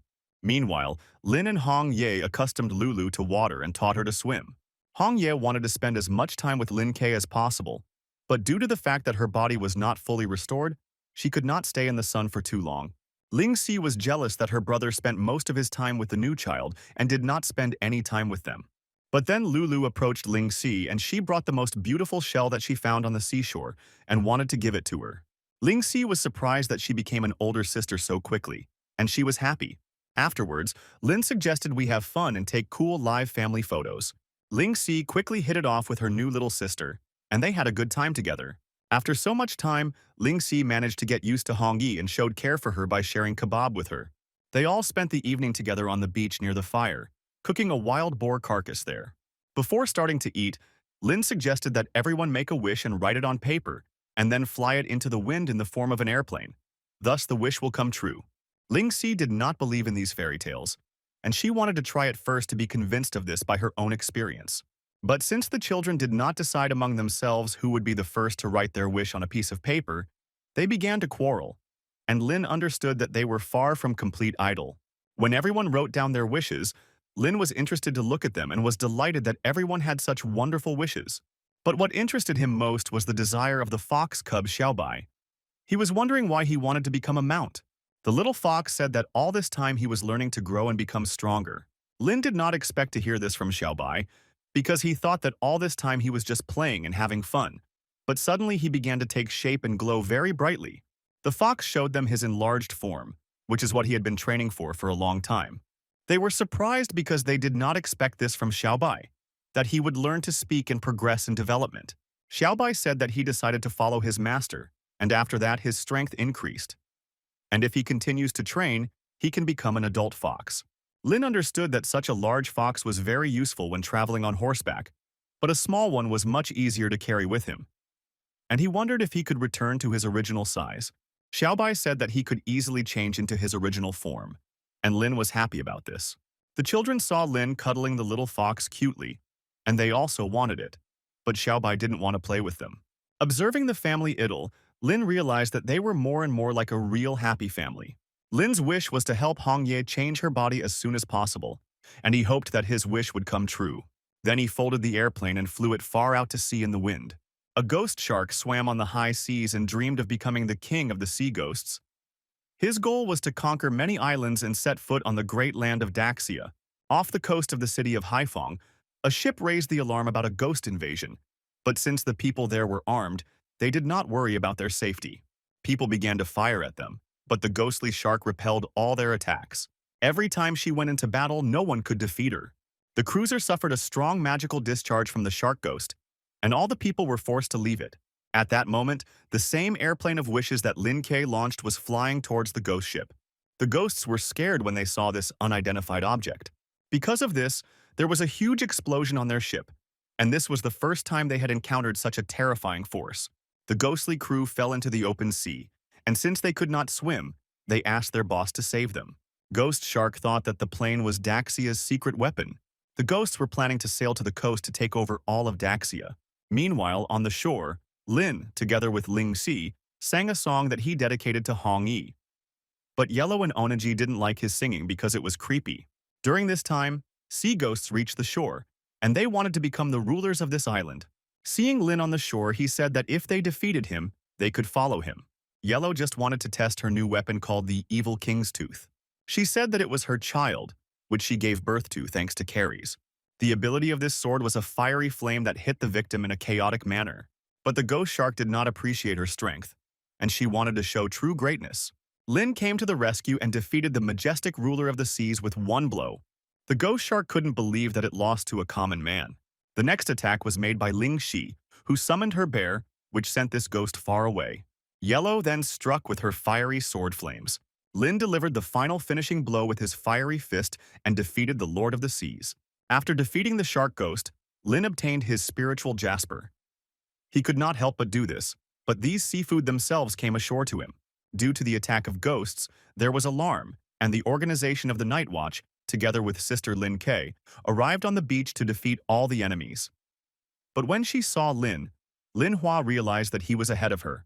She appreciated his work and realized that he was no longer the little boy she had seen him before. She also mentioned that Ling Xi's strength had increased noticeably, although her height remained the same.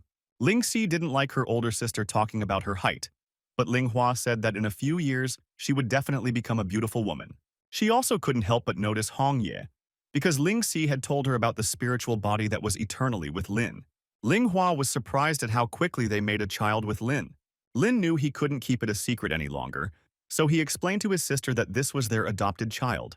Ling Hua understood that although they were trained, she wanted to improve their abilities, so she had a task for them to investigate the Sand Shadow Ghost. Lin was surprised because the Sand Shadow Ghost was one of the 8 Ghost Kings. Ling Hua said that the ghost expanded its territory, consuming 4 cities and turning the entire land into a desert. And even her A-level unit was having a hard time controlling the situation. Lin knew that the task was difficult, and that he should not underestimate a ghost that could be temporarily suppressed with the help of a few A-level people. Most of all, he was interested in whether the aura would be increased from this task. Ling Hua revealed that she had been promoted to Advanced Level A. This surprised Lin, and he thought his sister was very cool because she had surpassed many. She believed in her brother and said that he would achieve the same sooner or later, but it would take a lot of work. As she said goodbye, she hoped that when they next met, Hong Ye would have fully recovered his body. Lin saw how lonely his older sister was because she had no support and always managed alone. He wanted to become as strong so that she could rely on him. In recent days, everyone had awakened their fighting spirit and worked hard to continue living their lives. Qin Feng continued to train to reach such heights as Lin Ke. Shang Qiang awakened new abilities and attended dangerous training. His whereabouts were unknown as there were rumors that he had returned to his family and was trying to lose weight. And Lin was assigned to work as another member of the Coco Division, and together they went to investigate the ghost of the Sand Shadow on the western edge of the desert. KK didn't expect to be appointed as his partner, but Lin knew that it was all because she was a water mage. This opportunity to meet Ling Kuei and go on a mission with him was a blessing for KK. Since they had not seen each other for a long time, she did not expect Lin K to adopt someone. KK had once formed a team to exterminate evil spirits. Hong Ye wanted to maintain her invisibility and secretly observe them to make sure of Lin K's loyalty. Meanwhile, Lin did not understand why Hong Ye had not appeared for so long. He thought it was all because she was jealous. KK was surprised by what she saw, since this place used to be a city, but it turned into a desert. She said that the Sand Shadow Ghost was seriously injured, and he was hiding somewhere to recover. But Lin asked her not to think about it too much and continue to move gradually. He then asked Lulu to prepare to green the desert, as he wanted to make it more lively. Together they began to sow plant seeds throughout the desert. KK could not understand why they sowed grass seeds. After all, the task was completely different. Since Lulu controlled the power of the living world of plants, with her help the sprouts quickly began to sprout. But this was not enough, so KK made it rain to fertilize the earth. Due to favorable conditions, the desert was transformed and looked more lively. Lin praised everyone for their work, and he was glad that everything turned out the way he wanted. Cars appeared on the horizon, saw the oasis appearing, and drove straight towards them. KK warned Lin that they were thieves from the desert.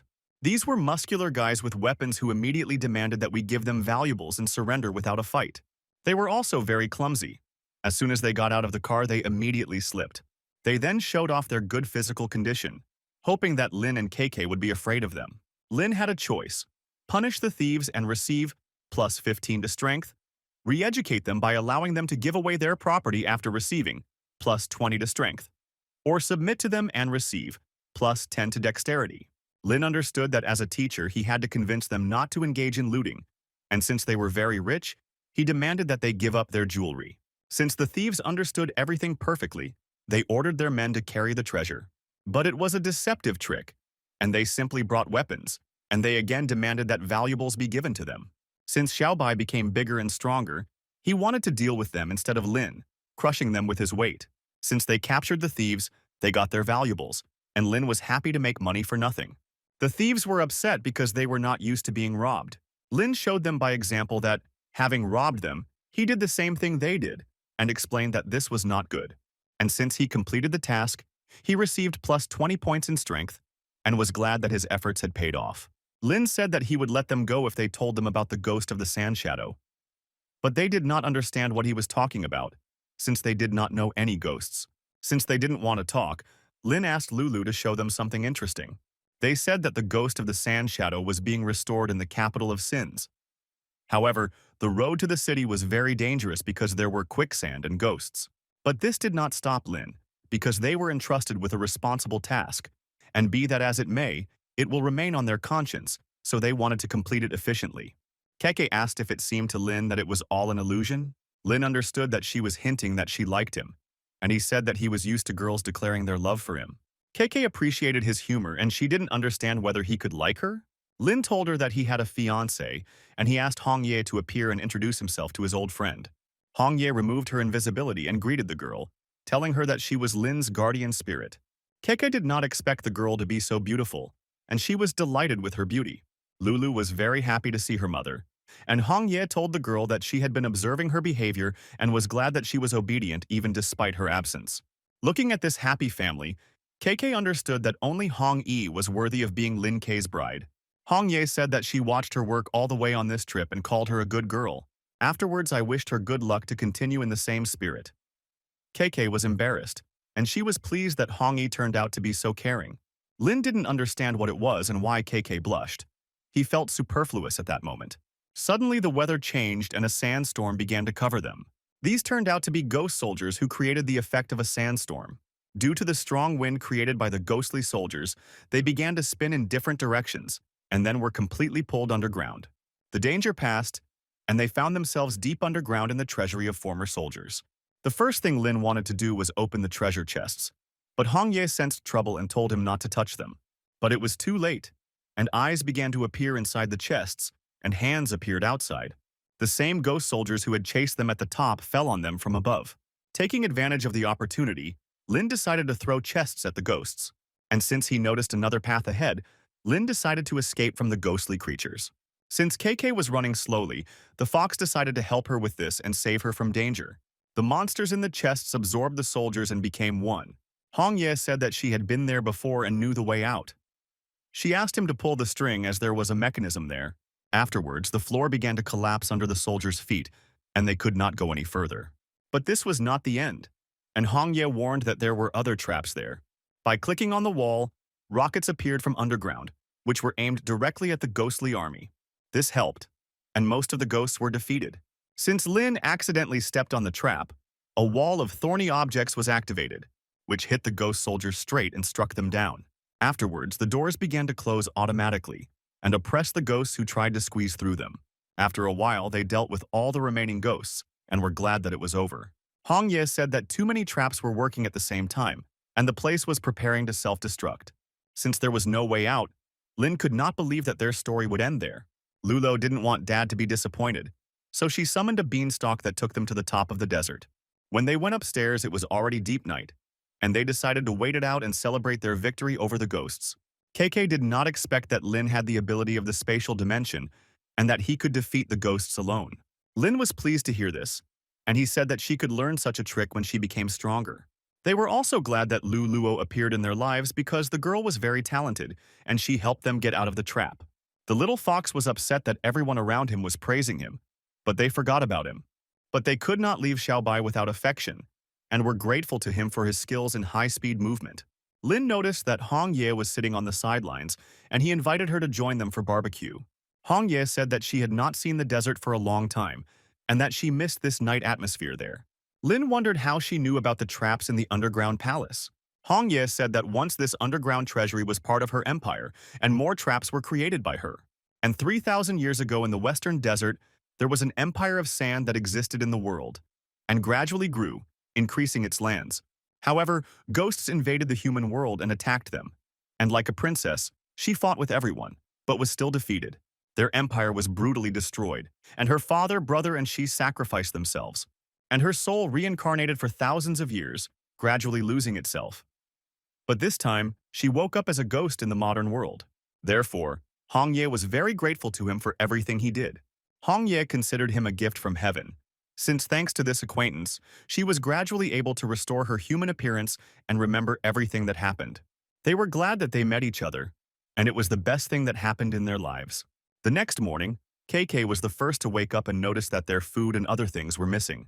Lynn found this strange since they had not met anyone in this desert. The little fox realized that this couldn't just happen, and that the thieves had to be nearby. He sensed that there was someone underground, so he decided to find them. There he found a sand dog. It was a creature that was hiding under the sand. After examining it, Lynn noticed that the dog looked like it had sunstroke, and he wanted to put it on the sand. Lynn decided that he might know something, so he intimidated him and told him to tell him everything he knew about the desert. The dog was scared and said that he would tell everything. He offered to help them and told them about the local city of sand sculptures, which he could take them to. The dog then led them to this place, where some buildings were half buried in sand. Lynn was surprised that the entire city was built of sand, and even the inhabitants were made of sand. Walking around the city, sand walls suddenly rose up under their feet, trapping them. Lynn realized that the dog had deceived him, and the enemy who had set this trap seemed to him a completely unusual person. This was the Sand Master of Vingaso, the city of sand sculptures. His ability was to control sand. He told them that for trespassing on his desert territory, he would turn them into sand sculptures. KK was scared and she didn't understand what to do in this situation. Lynn had a choice. Fight with Vingaso and receive plus 17 to strength, sit quietly and receive for this plus 10 to agility, or win him in the sand sculpture competition and receive plus a coin of good and evil. Lynn liked the idea of getting a coin of good and evil, so he suggested to Vingaso that they organize a competition for the best sculptures. KK said that if they were going to compete, they should have neutral judges. Vingaso said that the competition will have 3 stages consisting of different themes, and if he wins, his condition will be to turn them into sand sculptures. And Lynn's condition was to tell everything he knew about the desert. The judges were creatures caught on the side of the road. The first stage was the theme of the embodiment of plants, and Lynn asked Lu Luo to help him with this. Vingaso devalued their work and believed that they were not capable of anything in the field of sand sculptures. Once the time was up, Vingaso asked the judges to also evaluate the speed of the work. In his work, he decided to combine plants and love, and called this sculpture Cupid of Plants. Afterwards, Lynn submitted a joint work created by him and Lu Luo, called Child of Nature. The judges gave Lynn's performance 95 points and Vingaso's 90 points. Vingaso could not believe that his masterpiece was not appreciated. Lynn realized that the aesthetics of their masterpieces were closer to animals, and he was proud of it. The second stage was the theme of the image of a large bear, and Vingaso created a large, furious beast, and was confident that this time the victory would definitely be his. But Lynn was sure that the animals would like his sculpture of a bear more. The judges scored Vingaso's work with 70 points and Lynn's work with 99 points. This angered Vingaso, because he was sure that he had created a miracle. But Lynn told him that it was necessary to understand the true desires of the animals, since this was extremely important. The third and final stage was the theme of human love, and since Vingaso was a narcissist, his current love was himself.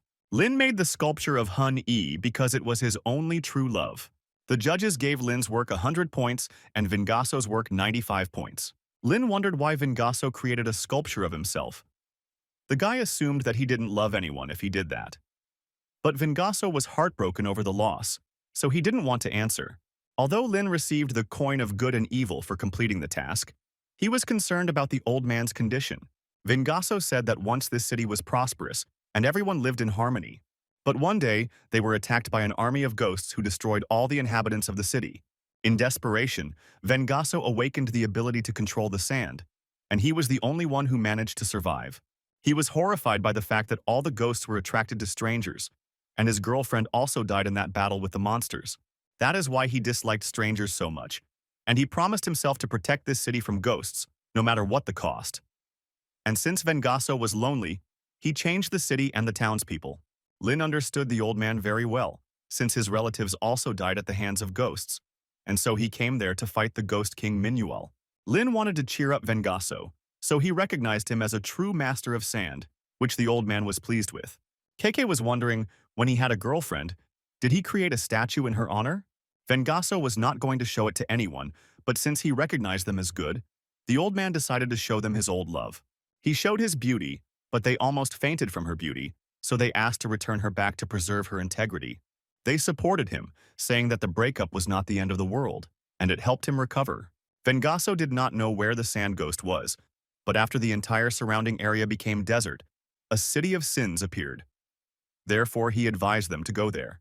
As a farewell, he created them a boat made of sand, on which they could get to the right place. But this boat could only last them one day. When they arrived in Sin City, Lynn said that both people and ghosts lived there, and that people there were famous for their simplicity, but he was not entirely sure of this. Walking through the streets of the city, they saw a blind man asking for money. But suddenly a ghost stole his bowl of money, and the blind man immediately ran after him. Lynn considered this the best traditional medicine, as the ghost helped a man cure his blindness. Suddenly they met an old man who offered to help them. KK really liked the area, so she wanted to take a photo as a souvenir and asked the old man to take a photo of them. But the old man didn't even think about helping them. He just wanted to steal their phone. But Lynn caught up with the thief and taught him a lesson so that in the future he would love young people and not do such things. As the eldest in the city, he might know a lot. So Lynn asked to tell him about the sand ghost. The old man said that the ghost came and went without a trace, and he knew nothing about it. But there was a man named Bard from a nearby tavern who was in touch with the sand ghost and could help. Lynn decided not to bother his wife and give her the opportunity to rest, so he asked to find a hotel and rest there. He found the Moonlight Tavern in this city and visited there. There the guy found that same Bard. Since he did not know how things were in the city, he decided to be restrained and not use force to find out information. Lynn approached him and said that he knew about his communication skills, so he had a question that he did not know the answer to. But the Bard claimed that there was nothing to which he did not know the answer. Lynn inquired about the sand ghost, to which he received the answer that the ghost was a terrible person. From his reaction, the guy realized that Bard had met him live, and that he had hopes of finding out everything in more detail. The Bard invited the guy to play a game, and if he won it, he would get the answer to his question. Lynn knew that if he decided to confront the god of gambling, he would be doomed to defeat. Therefore, he invited him to bet on a coin, which he received from the system as a reward. It was a special coin with angel wings on the front side, and by knocking out this side one could get enough power. But on the back of the coin was a demon's head, and knocking out that side would result in a lightning bolt. Lynn offered to bet on who would get the angel first, but since Bard was a gambler who always won, he could not help but agree to this proposal. Many of the town's parishioners gathered to watch Bard win the newcomer. The Bard was the first to toss the coin. He knew that tossing a coin so that the angel came up was not that difficult. This time, something went wrong and luck was not on his side, and he was struck by lightning. Next, it was Lynn's turn. After tossing a coin, he also got a demon's head on the coin and was struck by lightning. The guy was upset that the system deceived him. The second round was announced and the Bard tossed the coin again. Since God had blessed him with luck and he always won, he was sure that this time he would succeed. But it came up heads again, and he didn't understand what was wrong with this coin. They competed for a long time by tossing a coin.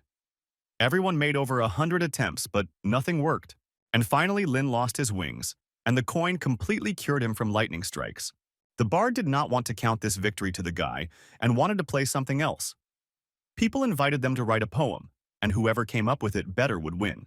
The Bard started first, and he described how the coin was round and big, and that throwing the coins turned out to be dangerous, since the enemy was quite difficult. When he finished, he began to praise his poem and said that the guy was far from such talent. Lynn started next. He talked about a young guy who had the strength of a god, who never missed a target and could easily deal with any ghost. The Bard certainly liked this heroic poem. He had never heard anything like this in his life and was amazed at how creative the guy was. He called him his idol and admitted defeat, but Lynn did not appreciate this behavior and asked him to tell him about the sand ghost. Bard said that the sand ghost took over his house and ordered him to go outside and gather information, so he was forced to do so. Lynn understood that the sand ghost was regaining its strength in the Bard's house, and the moment was right to deal with it once and for all. He was approaching the main entrance of the house where the sand ghost lived.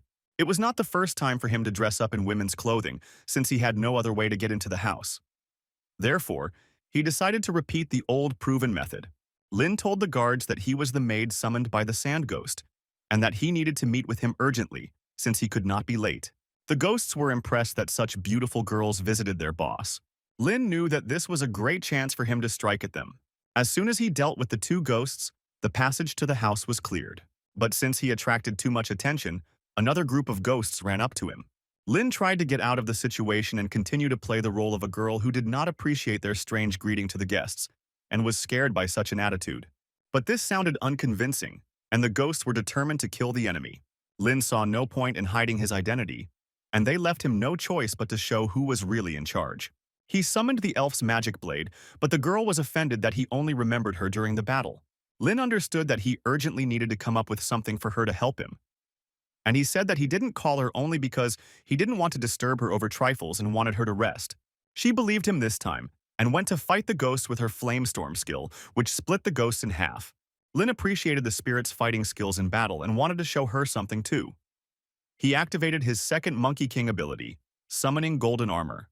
Afterwards, he helped the sword spirit defeat the remaining ghosts. But that was not all. The captain of the ghost soldiers' snake spirit, who was at the highest B level, came out to him. She asked the guy to surrender voluntarily, and in return she would leave him alive.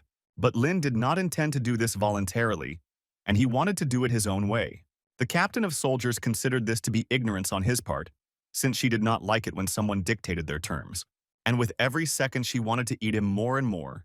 But while she was talking with the guy, the sword spirit attacked her from behind. The snake spirit did not expect such an attack because it had completely forgotten about the elf, but it appreciated such a desire for victory. Her ability was the ability to charm people with her love illusions. She enchanted Lin and his magical sword spirit. Lin had a vision that he was with his wife Hongye, who was constantly moving away from him and calling him to her. And the magical spirit of the sword imagined that she was in paradise, where there were many weapons. At that moment, Hongye came and saved them from the spell of this ghostly snake. She told Lin that she was uneasy and felt that he was in danger, so she immediately came to help. Lin was glad of this because he could not control the ghost spell.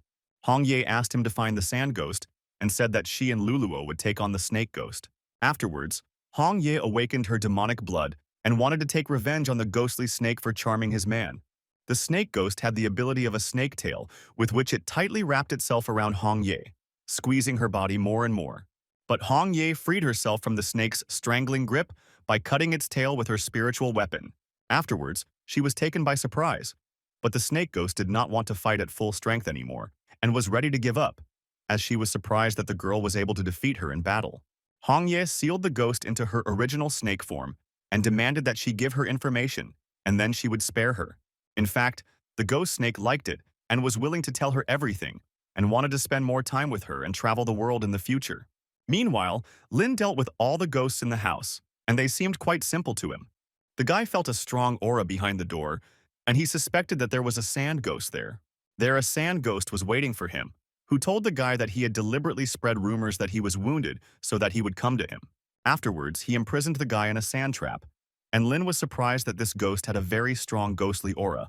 The sand ghost told the guy that as soon as he stepped into the desert, he immediately attracted his attention. And since he felt the powerful energy of the soul in the guy's body, he was looking forward to it. Lin didn't quite understand what kind of soul energy he was talking about, but he assumed that the sand ghost was talking about Hongye. Having summoned the shadow sword, the ghost wanted the soul that was in the guy to leave his body, because he did not intend to spare him. The sand ghost then freed him from the sand circle to fight him one-on-one. And when Lin attacked him, absolutely nothing happened to him. Since the sand ghost was resistant to such attacks, they did not harm him. Lin didn't understand why all the ghost kings pretended to be weak and only then showed their strength. The sand ghost was determined to show the guy his absolute strength, and he stopped his attack with a sand hand. It was difficult for Lin to fight such a strong ghost king, since he blocked all his attacks and gained complete dominance. The Phantom King still wanted to know what kind of spirit was in his body, but the guy didn't want to tell him even if he killed him. But then Hongye comes to his aid. but the sand ghost blocked her attack with his sand shield. He felt the same breath from the girl as the guy and realized that her soul was in his body. She told the ghost not to dare touch her husband, otherwise he would be in trouble. Afterwards, Hong Ye warned Lin to be careful, since in front of them was one of the strongest ghost kings with the highest A level. She activated her sword's spiritual flame power to attack the sand ghost. The ghost king did not expect the girl to attack him, since they had not seen each other for a long time. Hong Ye was surprised that the sand king knew her, and she felt as if she had known him for a long time. But the ghost king did not stop attacking while she was talking, and grabbed her with his sandy hand. Lin couldn't bear to watch his wife lose, so he blocked the Phantom King's attack. Lin told Hong Yi that he would take the ghost on himself, but Hong Yi did not want to let him go alone, since the ghost was too strong.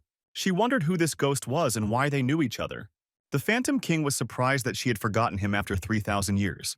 Taking off his helmet, he told his sister that he had not seen her for a long time, and did not expect that she would not recognize him. Lin remembered that Hong Ye once told him about her brother Hong Shan.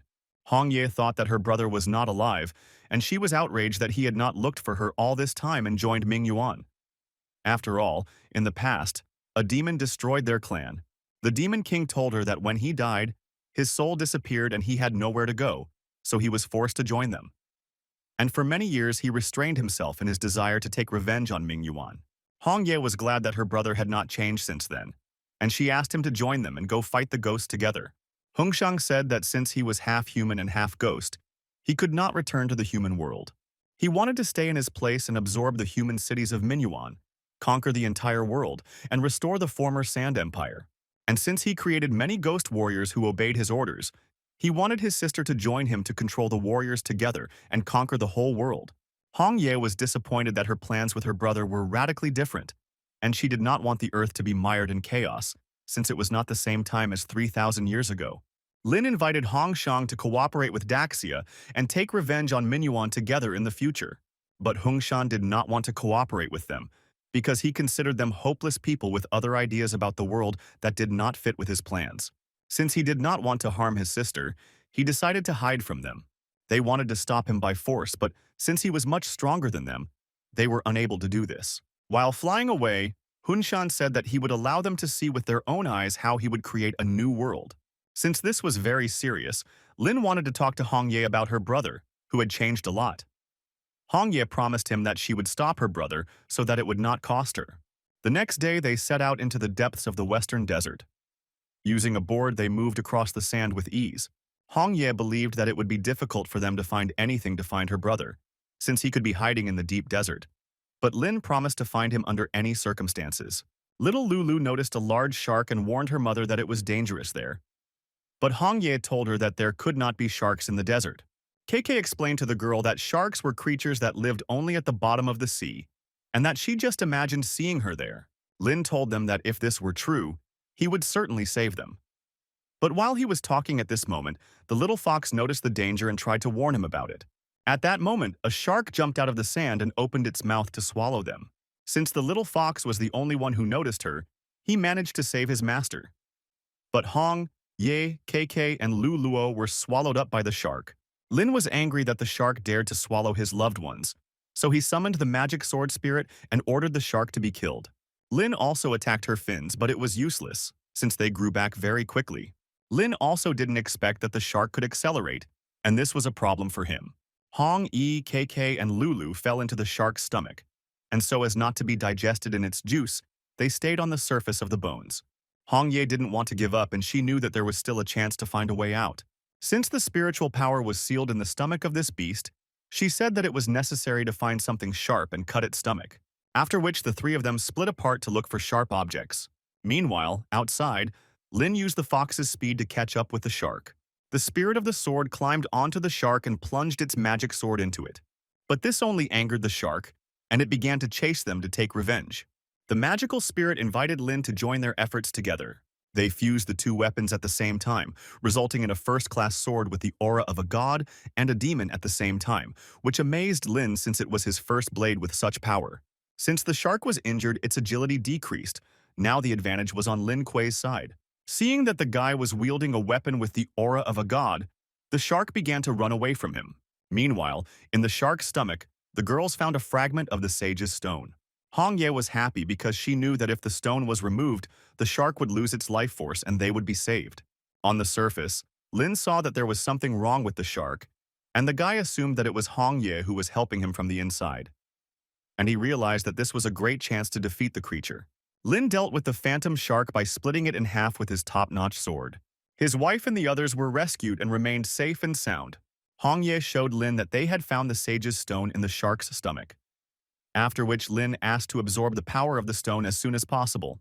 After she absorbed the stone's power, she felt that she only had one stone left to absorb to completely restore her body. Lin was glad to hear this, and he promised that after her final recovery, he would make her his wife. But first they had to defeat the sand ghost in order to find happiness.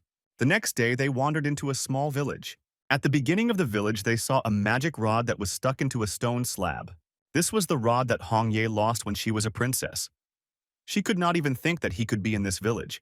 She remembered the past when this rod had great power and shone, but at the moment it was just an ordinary piece of wood, and this upset Hong Ye. Seeing that strangers had come to their village, dissatisfied residents came out to them, who did not like it when someone was hanging around on their territory. But after looking carefully at the girl, they recognized her as their princess of the sandy desert, and were surprised that she managed to resurrect. Hong Ye did not even think that anyone could remain from her empire, since more than 3,000 years had passed. The residents were happy to welcome their princess, and as a sign of respect they began to bow to her, which Hong Ye did not really like, because she did not want this, and asked them to stop. The first thing she wondered was why only the old people remained. A resident told her that all the young people were grabbed by the ghost of a sand shadow and sent them to build a pyramid. Upon learning this, Hong Ye realized that his plan was to summon even more ghosts, and he urgently needed to be stopped. The old man said that in the nearby areas where the pyramids were built, night ghosts ruled there, who captured people into slavery and controlled the source of water. And the villagers were unhappy that the ghosts used clean water, but they were given dirty water. Lin asked not to worry about it and promised to help the villagers. The guy suggested splitting up. He and Hong Ye would storm the enemy camp, and KK, Luo, and Fox would capture the water source. Since KK's element was water, it guaranteed the completion of the task. Meanwhile, Lin and Hong Ye watched from the hill over the enemy camp where the pyramids were located. There, ghosts controlled people to build the pyramids and hurried them to complete their work as quickly as possible. They noticed that the pyramids were almost ready, and the ghosts could summon the ghosts, so they had to hurry to stop it quickly. The largest pyramid was the lair of the night ghost, and they were contemplating a plan on how best to get there. Lin summoned his great army of ghosts and ordered them to attack his enemies. The commander of the ghostly army was dissatisfied with the preparation of his troops, but the leader guaranteed that everything was safe and no one could get to them. After these words, they were attacked by an enemy, which they could not foresee. The ghosts did not like that their camp was attacked, so they gathered their enemy army and began to confront the army of angry skeletons. The people controlled by the ghosts understood that this was an excellent opportunity for them to attack the army and free themselves from hard work. At the top of the pyramid, a level A night ghost was floating in the pool. His subordinates informed him that an attack had been made on their camp below, but the night ghost was not worried, since he was confident that if they reached him, he could handle them alone. Hong Ye and Lin decided to get to the top using the ability of flight, and the guy was surprised that the night ghost was a chicken. But the golden chick thought that being called night ghost was a great name for them. Suddenly, the ghost of a snake appeared in front of Hong Ye, who wanted to help her deal with the chicken in her place. She allowed her to do this, and the spirit of the ghost snake took its full form. Thanks to Hong Ye's power, her strength also increased greatly. Lin was surprised that Hong Ye had her own spirit assistant, but since there was no time to explain, Hong Ye said that she had temporarily subdued her. The night haunter was not happy that the snake ghost was a traitor and opposed him. Lin told the night ghost that if he didn't give up, he would become dinner and go for some delicious wings. But the night ghost did not intend to obey them and attacked them with its sharp flying feathers. But his attack was sheer fun for them, and they dodged all his feathers. The night ghost was very tired of confronting them, and he was not used to this attitude towards himself because he was the most talented and everyone in the area knew him. Lin didn't like the fact that the ghost was throwing feathers, so he used his teacher's technique. The ghost chicken was upset that he was cut without his permission. Afterwards, Lin was given a choice. Kill the night ghost, receiving plus 12 to strength, release him, receiving plus 18 to agility, or subdue the ghost, receiving plus 12 to agility. Since the reward for freeing the ghost was the highest, Lynn let him go, but the chicken was not going to leave, as he suspected that the guy was up to something. Lynn understood that the ghost could ruin everything for him, and he would not receive the reward. So he threatened him with a blade and insisted that he leave. The night ghost listened to the guy and began to fly away. And after that, the task was credited to Lynn, and he received plus 18 to his agility. Afterwards, Lynn told him to come back, because when he released him, he did not say exactly when he could go, so he asked him not to rush. At this time, KK, Lisa, and Lulu dealt with the enemy army and opened a source of drinking water for the villagers. When the old people saw the river flowing, they were happy and praised their queen for it. After Lynn returned to the village and as a guy, and promised, he returned the source of water to them and saved them from the night ghost. The villagers were saved, and they thanked their queen and her companion for this. When the old people saw the night ghost, they decided to teach him a lesson for everything he had done to them. Since Lynn was hungry, he asked KK to light a fire and suggested eating chicken for dinner. Chicken Little didn't like it and told the guy that his lawyer wouldn't just let it go. Lynn decided to compromise with him and said that if he cooperates with them and shows them where the sand ghost is, he will remain safe. Chicken Little said that the sand ghost was in a village 100 miles away and was stationing his troops there to attack Daxia, and he could find them transport to get there. But Lynn had other plans for him and wanted the chicken to be their means of transportation.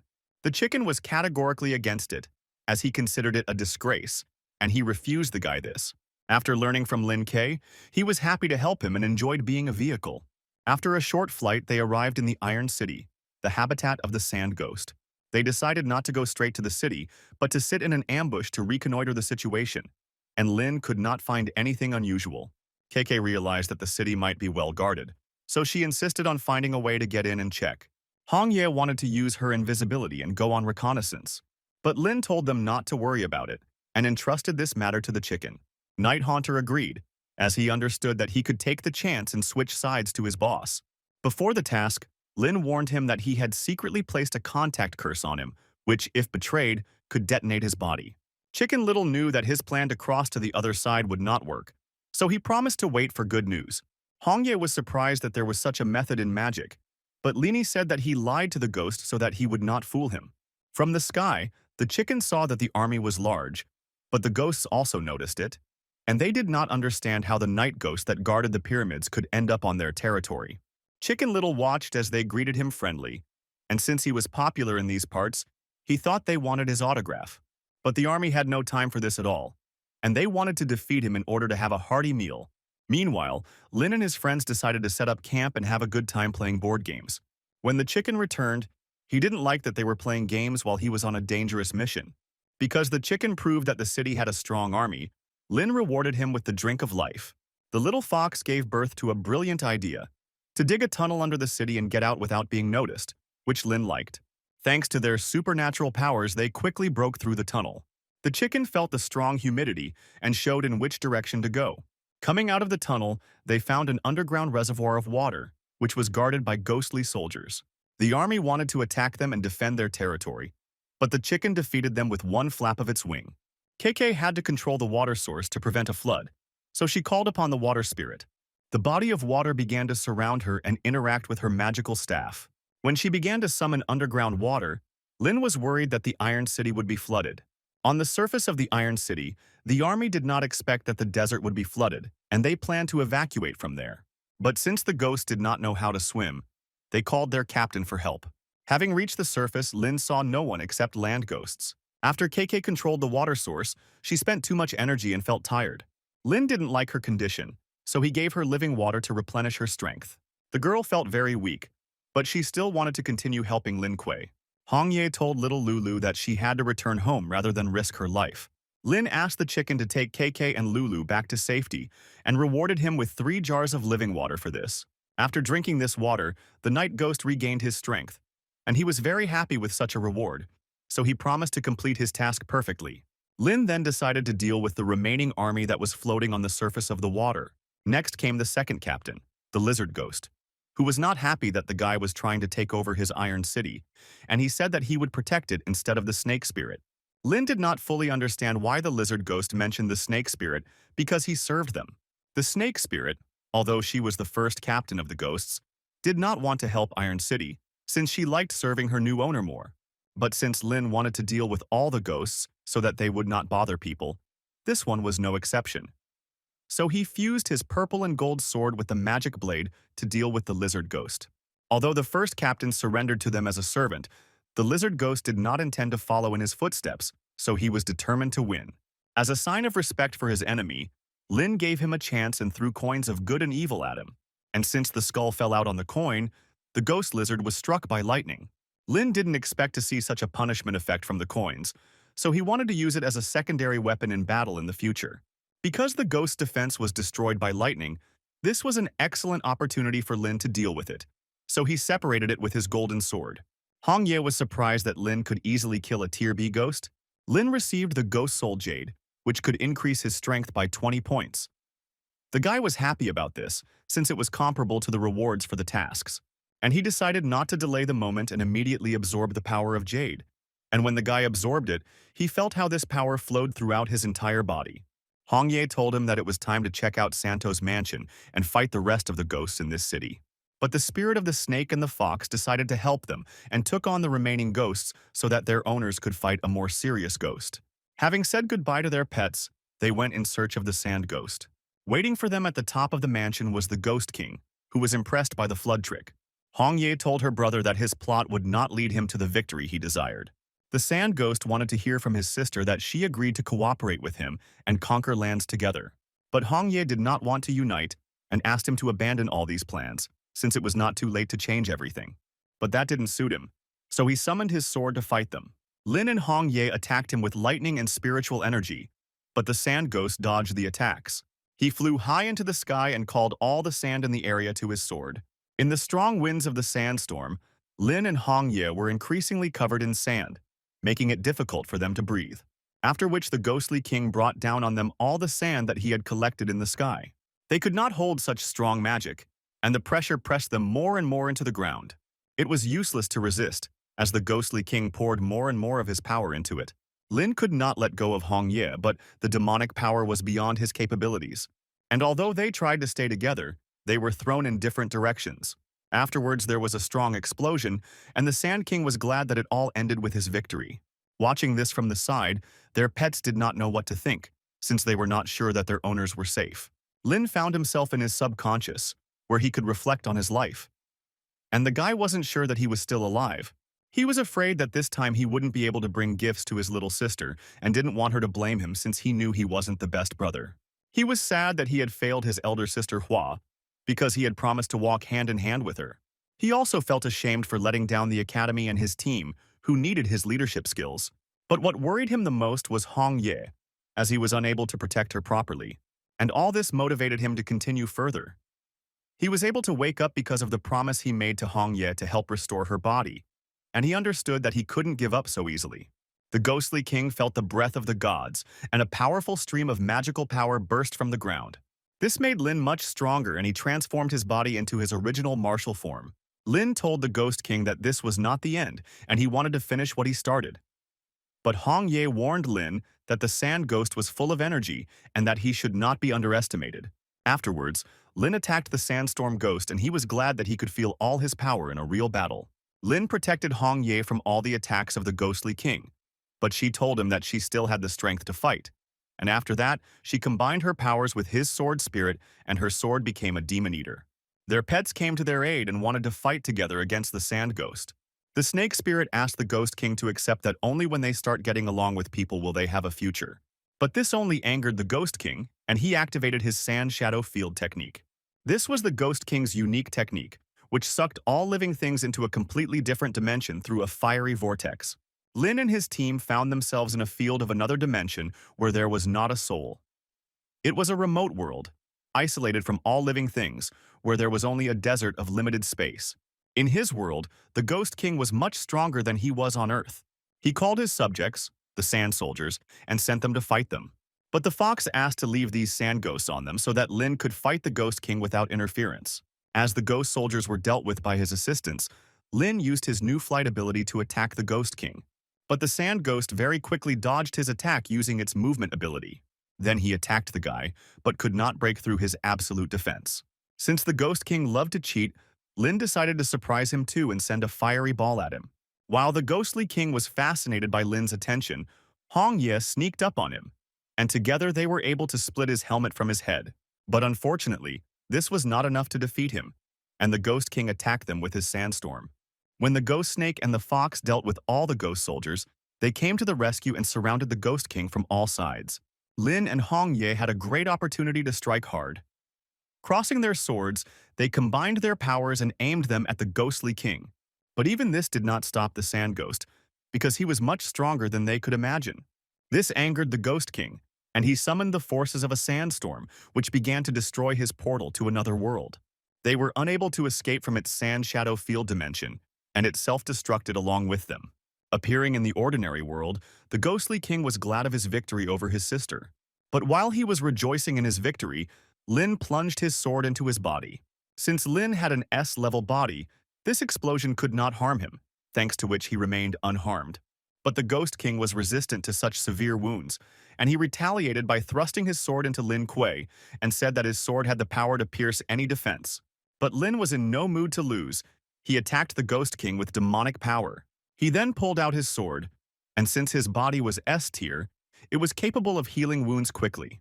The Ghost King did not understand how this was possible, because during the transformation the guy was no higher than A-level, but his performance in battle was very different. But Lin said that he had overcome level A a long time ago and was simply pretending to be weak. The Phantom King did not like that the guy underestimated him, and he did not intend to give up until real peace came. But Lin did not appreciate that the Ghost King considered the destruction of the earth to be peace. The Phantom King believed that humanity had many flaws, and he did not want them to stop protecting the world they lived in. And he could no longer endure this pain, since ghosts used to be people, but they became disillusioned with the human world, and that is why there were more and more of them. But Hong Ye intervened, and she thought that his opinion was that way because he only saw darkness.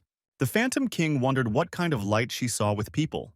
She told him that he had never felt warmth because he had never had a loved one, so he would not understand what light was. The Phantom King didn't like that his sister lectured him because he was the older brother.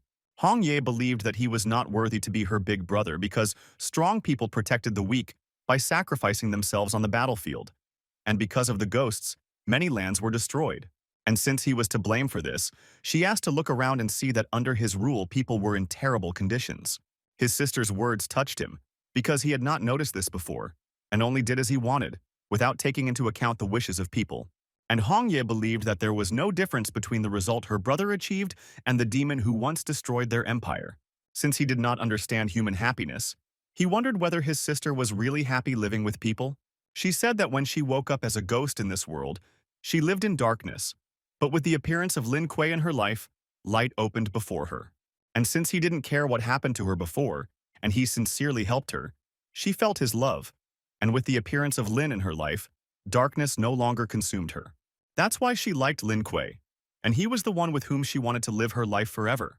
Hong Shang wandered alone for too long, and he never had the life that Hong Ye told him about. But deep down, based on his past life, he understood this feeling. Hong Shan decided to give her 2 sage stones that he had once picked up. At first he wanted to absorb them and turn into a human, but he believed that his sister would need them more. But Hong Ye did not want to accept this gift. She asked him to absorb the stones to return to human form, and together serve Daxia, defeating all the ghosts in their path. Hunshan could not return, so he himself gave her the power of the stones, as he wanted her to restore her former human form.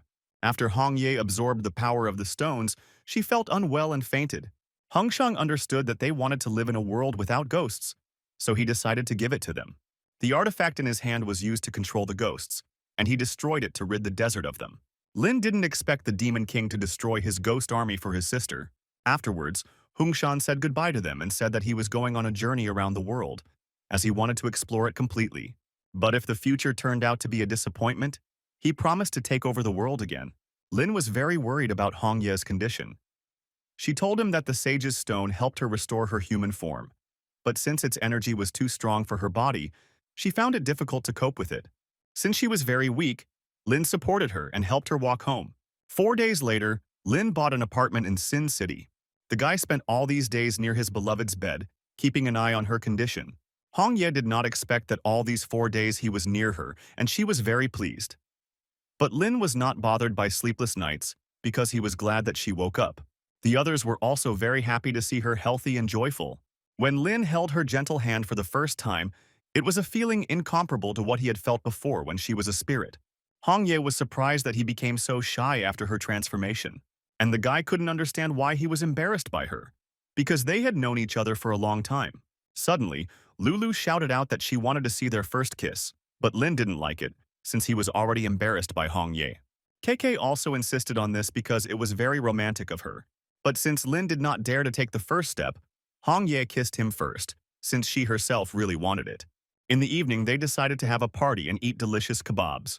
Since it was already late, Lulu fell asleep in KK's arms, and the girl notified Lin that she would take the baby upstairs. Afterwards, Hong Ye called Lin to look at the moon, and at these moments the guy was very embarrassed because she was his first love. The girl had long wanted to show him this, so that he could feel the sky up close with her. It was a surprise to him that after the transformation she could fly freely. Hong Ye told him that since her powers reached level A, flying became one of the features of her abilities. This impressed Lin, and since his elder sister was also at this level, he knew that he should work hard to catch up with them in the future. Hong Ye brought him to the top of the stone to look at the stars from there. This was Mizuki Hill, the highest point in the desert. She wanted the moon and stars to witness their love. It was their first time, and she asked him not to be shy and to believe in himself. After 4 days of practice, Hong Ye said that they needed to go back to everyone else. Returning back to the city, KK told Lin that they had guests. It was his older sister, who during this time managed to find a common language with Lulu. Lulu was glad that her parents were home again, and she showed them the rabbit that Lin Hua had given her. Ling Hua told her brother that she did not expect that they would be able to collect all the ghosts together, since she sent them out for regular research.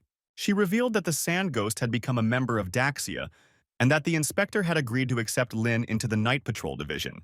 But Lin was not entirely sure of his desire to join the ranks of the Night Watch, since he wanted to be a free man and spend more time with Hong Yi. Ling Hua reassured him by saying that Night Patrol was just a rank in which the only difference from his everyday life was performing other tasks.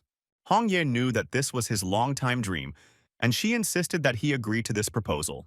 Lin decided that he would go on night patrols since the objectives had to be met, and since Lin chose this path, the sister believed that he was worthy of knowing several secrets of the world.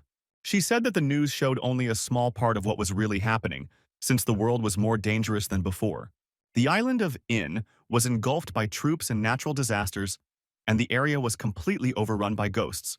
Troubles also affected the Western Kingdom, in which ghosts disguised themselves as civilians and merged with the crowd, and thus they managed to get rid of many enemies. There was also a desperate battle in the Snow Kingdom, where everyone, despite the lack of people, sacrificed themselves for the common good. Even the sea areas were unsettled because there were giant ghosts that came out of the water and destroyed the islands. But since they had many strong people on their borders, they could resist the invasion of ghosts. However, enemy forces did not give the Mingyuan a break from constant attacks.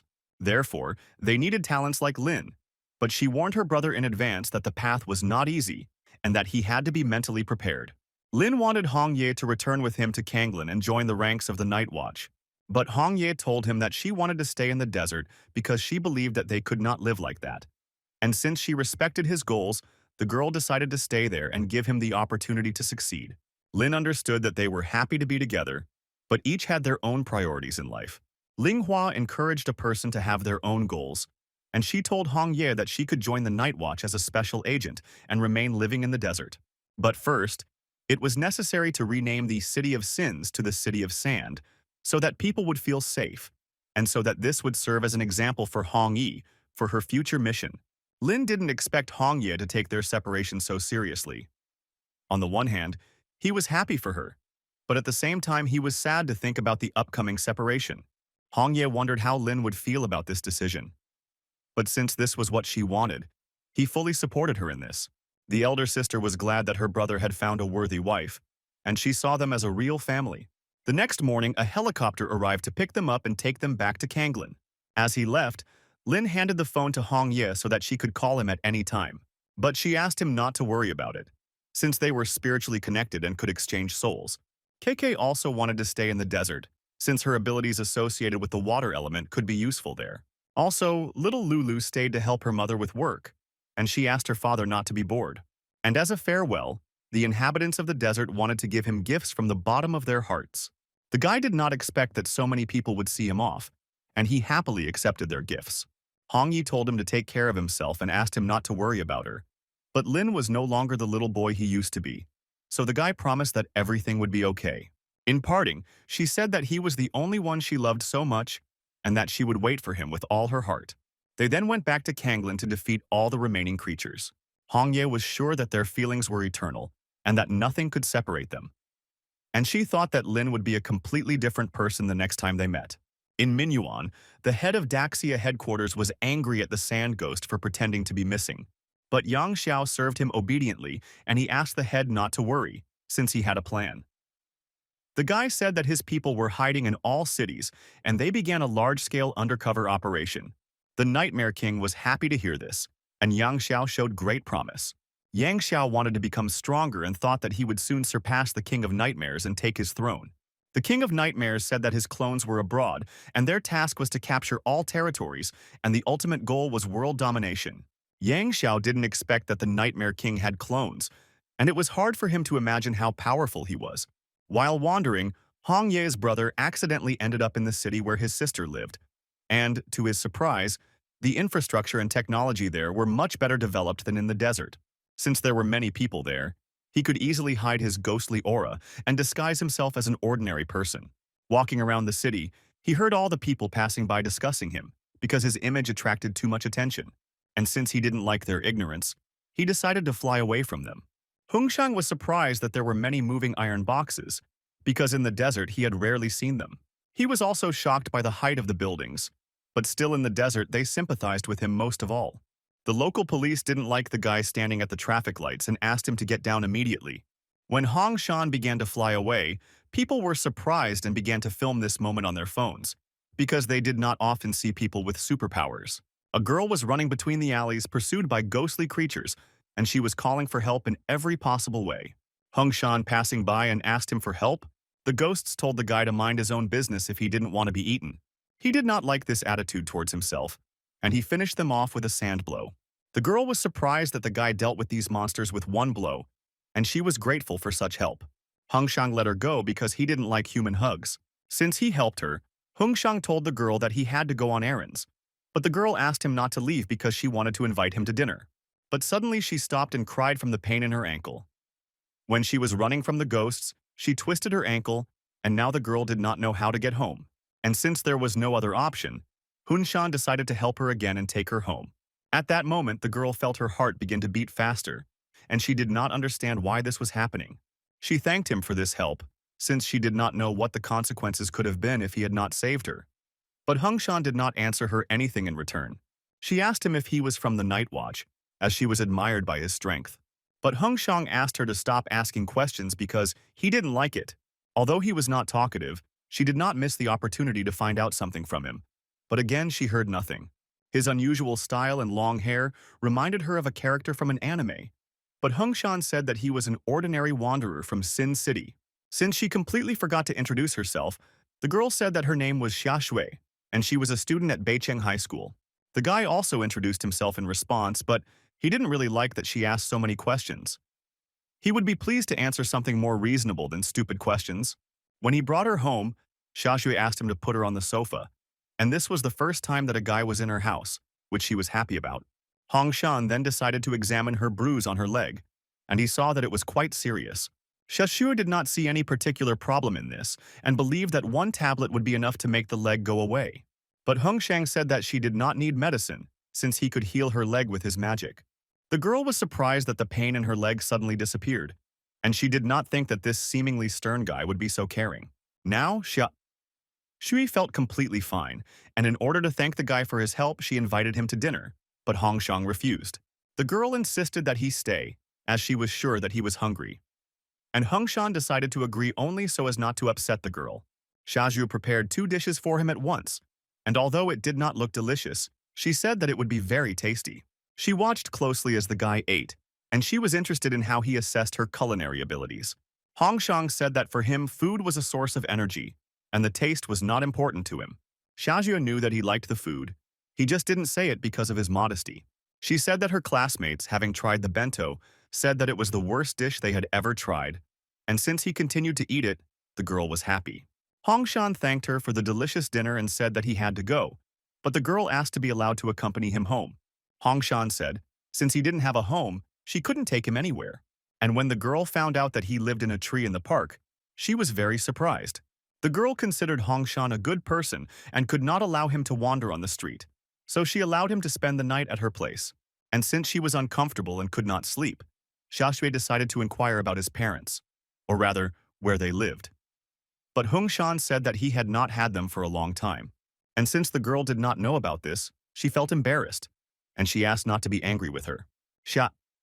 Shui said that the only relative she had left was her father, and he spent days fighting ghosts, so she rarely saw him.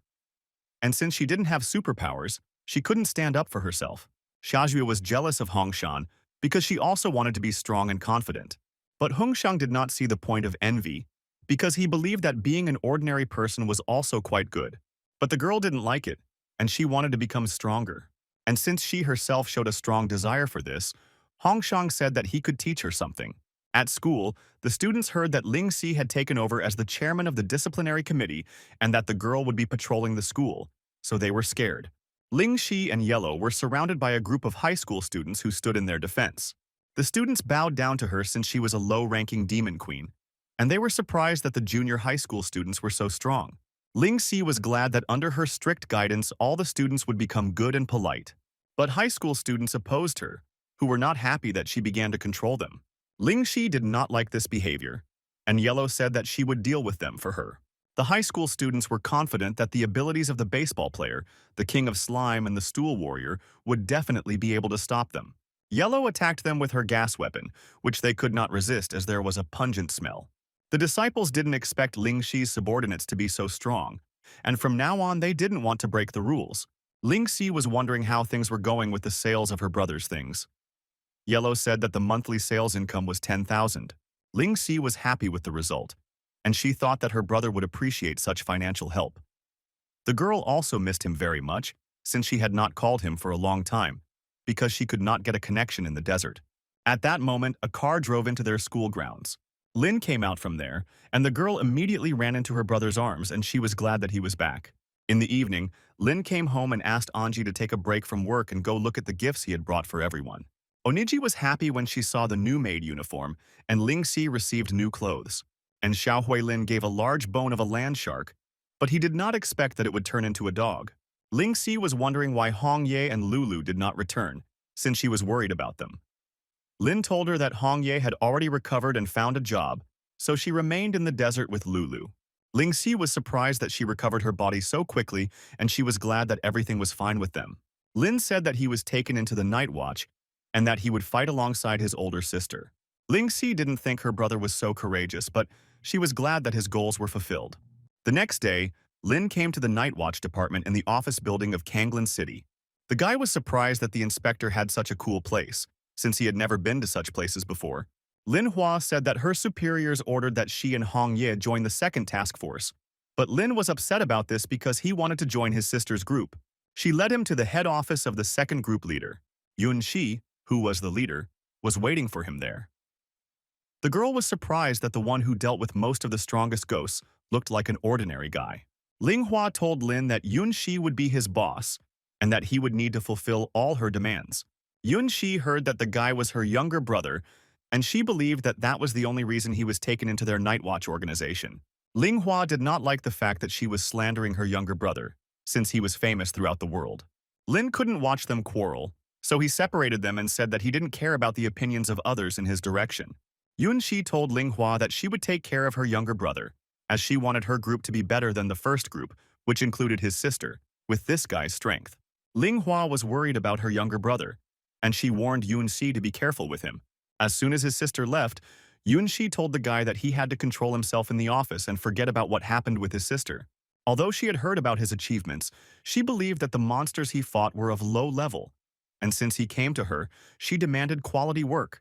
She said that his salary was 5,000 for a 6-month internship, and there would be a corresponding reward for catching the ghost. Lin understood that it was a very small salary, but he was not interested in money since he came there to become stronger. In addition, he made a lot of money from sales. She said that newcomers who just joined received more rewards for completing tasks on their own. Lin was not happy about this because at first his older sister teased him, and now he was doing it more, and his boss and he were tired of it. After Yun Shi gave him the documents, Lin understood that even though he was a trainee, this stage would still end, and he was glad that he ended up in the Night Watch organization. Yun Shi said that his first task was to investigate the disappearance of men near the road, and although they sent their people there, they disappeared, and she believed that it was the work of ghosts. The guy spent the whole day on the task in vain and did not find a single clue, although he was in the most criminal area. And he missed Hongye because before she was always there, but now he had no one to talk to. But suddenly, walking through the night area, he crossed paths with a girl who was interested in why he was wandering alone. At the beginning, he thought that he just liked the girl, but he noticed a ghostly aura about her. He had an option: take the initiative and spend time with her, receiving plus 20 to strength, not being provoked, receiving plus 25 to strength, or expose her, receiving plus 15 to agility. The girl was very hungry and asked the guy to join her for a delicious dinner at her home. Since Lin chose the second option, he refused dinner because he was not interested in it, and he invited her to eat alone. The girl did not expect such straightforwardness, and in order to smooth out the situation, she offered to just go and sit with her. But Lin again refused, since he had a wife. Lin completed the task and received a reward plus 25 points to his strength. Now the guy decided to do the opposite. He asked the lady for forgiveness and agreed to her offer to meet. The girl was glad that no man could resist her beauty. Lin understood that the disappearance of the men was her doing, but since he needed to make sure of this, he decided to penetrate her lair. Arriving at her apartment, the girl was very hospitable to the guy and told him to feel at home. Lin felt a very strong ghostly aura in her apartment, but he decided that this was not enough to capture the ghost. The girl treated him to a special drink from the Apache regions, but Lin refused because he led a healthy lifestyle and preferred cola. The girl was furious that he didn't like everything, but she tried not to show it and said that she would bring him a cola. But Lin said that there was no need to go, since he had several jars with him. Afterwards, they decided to drink to meet him, and the girl wanted to find a way to deal with him. But she completely forgot that she couldn't drink from a glass, and she was horrified by it. This was the last straw, and the girl showed her true appearance as a ghostly creature. Lin was glad that he was able to reveal the true nature of the ghost. He was confident that he could handle her with ease since she was at level B. The ghost attacked the guy, but he easily defended himself without much effort. The ghost realized that the guy was not so simple, but she still attacked him again. After 100 blows, Lin Kuei defeated the ghost and celebrated his victory.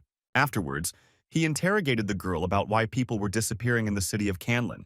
The ghost repented of what he had done and said that she had deceived people into being sent to slaughter. Lin was surprised that they were being sent to the slaughterhouse, and he understood that the matter was not yet finished, and that further investigation needed to be carried out. The ghost had no choice but to cooperate with the guy, and she took him to a meat processing plant called the Juicy Slaughterhouse. Since this was her lair, she offered to open the gate with her key. But the guy had his old ways and just climbed over the fence. He felt that the missing men were somewhere very close, as he could smell blood, and he was afraid that they had all been overcome by ghosts long ago and turned into food. The guy assumed that all the ghosts were afraid of him and were hiding in the hangar. When they entered there, they saw many ghosts who welcomed them to their meat processing plant. Lin was not afraid that the ghosts ambushed them, and he allowed them to surrender voluntarily. The girl found it funny that she could fool the guy so easily, because while they were going to this place, she sent a signal to her brothers and just waited for him to come to their trap. The ghosts were glad that they had so easily tricked a man around his finger, but Lin laughed back at them because he knew it wouldn't be easy. Therefore, he came to them to personally verify this. Since the ghosts were hungry and bloodthirsty, they attacked the guy in a crowd. This did not scare Lin, and he made an explosive thrust and used the aura of his bloodthirsty sword. The guy killed some of the ghosts with one blow, but their brothers united into one large ghostly aura. Lin realized that in order to defeat everyone together, he needed to use a weapon of mass destruction, and he attacked them with a lightning strike. The ghostly girl asked not to approach her and said that she would call her older brother. But Lin did not mind fighting a stronger opponent. The ghost of a level A butcher came to him, who was unhappy that his sister was being bullied. The Ghost King called his allies to deal with the guy together. But Lin was not afraid and transformed his body into the original form of a military appearance in order to equalize the forces. The guy single-handedly confronted all the ghosts at once, and since this was not the first Ghost King on his way, he was confident that he would defeat him. The Ghost King didn't like that the guy was so skilled and attacked him with his wind kick, but Lin was so fast that he was able to dodge all the attacks. The Phantom King was very tired of confronting Lin and was angry at him for injuring him. He decided to renew his powers and absorb all the ghosts to become more powerful. His comrades became a part of him. His level was above average A, and the Ghost King attacked Lin with his light wave attack. Yunxi saw that a strong ghost attack had broken through from the roof of the hangar, and she understood that Lin could barely cope with this ghost. So she decided to help him. She activated her artifact ability and summoned a ghostly mist. Lin realized that it was his leader's ability that was monitoring him and came to his aid. Yunxi controlled the fog from afar, and she ordered it to absorb the Ghost King. Lin was amazed at how his leader dispatched the Phantom King with just one blow. Watching her, the guy assumed that she had strength at the highest rank A level, and he understood that there was room for improvement and that there was no limit to perfection. Lin wondered if his leader really cared about him and therefore saved him. But the girl said that it was thanks to his older sister who asked to protect him. At the same time, at the other end of Canlin, Yang Xiao returned to the city, who wanted to take revenge on Lin K. The entire Hong Kong family gathered at one table in the conference room. San Qian's cousin, Shang Jie, gathered all the elders to discuss Hong Kong's performance and decide whether his behavior was worthy of his status as the family's heir. Since Xiang Qiang did not succeed in school and did not become popular like Lin Kuei, Xiang Ji believed that he was useless to the family, and he proposed to replace the heir. Conservatives believed that this was impossible according to the rules of the Shang family. And besides, Xiang Gang helped in discussions on business matters and was on good terms with Lin Kuei. The reformists were also against this because Xiang Gang became very determined and reached A level, and in this world, whoever was stronger had the last word, so they supported him. Xiang Jai did not care about their opinion because he was determined to become the heir of the family. He told all the elders that he had all their relatives under his control and they were locked up, and the only thing he wanted was for them to sign the papers, and then he promised to release everyone. Shang Qian entered, who was surprised that so many changes had occurred during the month of his absence. Yang Tse did not recognize his brother, since he had changed a lot and matured. But this did not change the situation, and he said that he kept the old people under his influence and wanted them to sign an agreement, transferring the entire inheritance into his hands. San Tiang told his brother that he knew about his plans and therefore defeated his men in advance. Xiang Tse did not like that Qiang spoiled his plans. Since he wanted to remain the only heir, he decided to deal with him on the spot and turned his hands into iron fists. But Xiang Qiang turned out to be faster than his brother and attacked him first. Xiang Ji said that he would not forgive him for this, and since he had no equal at school, he believed that he would defeat Song Qian. And although they were on the same level, San Qian's strength was more stable, and he used the imitation technique against him, which is how he defeated his brother. Xiang Tse could not believe that he had lost. The guy considered it a shame, and he was ready to accept responsibility for his actions. Xiang Qian understood that his intentions were good. However, there were rules, and those who violated them had to be punished by imprisonment. At that moment, Xiang Tse remembered a moment from his childhood, how, while playing on the beach, he cried because his toy was broken, and his brother gave him his car just so that he wouldn't be upset. These memories were very fond moments from childhood, and Xiang Ji realized that he was a bad cousin. Therefore, he asked for forgiveness for his actions and promised that this would not happen again.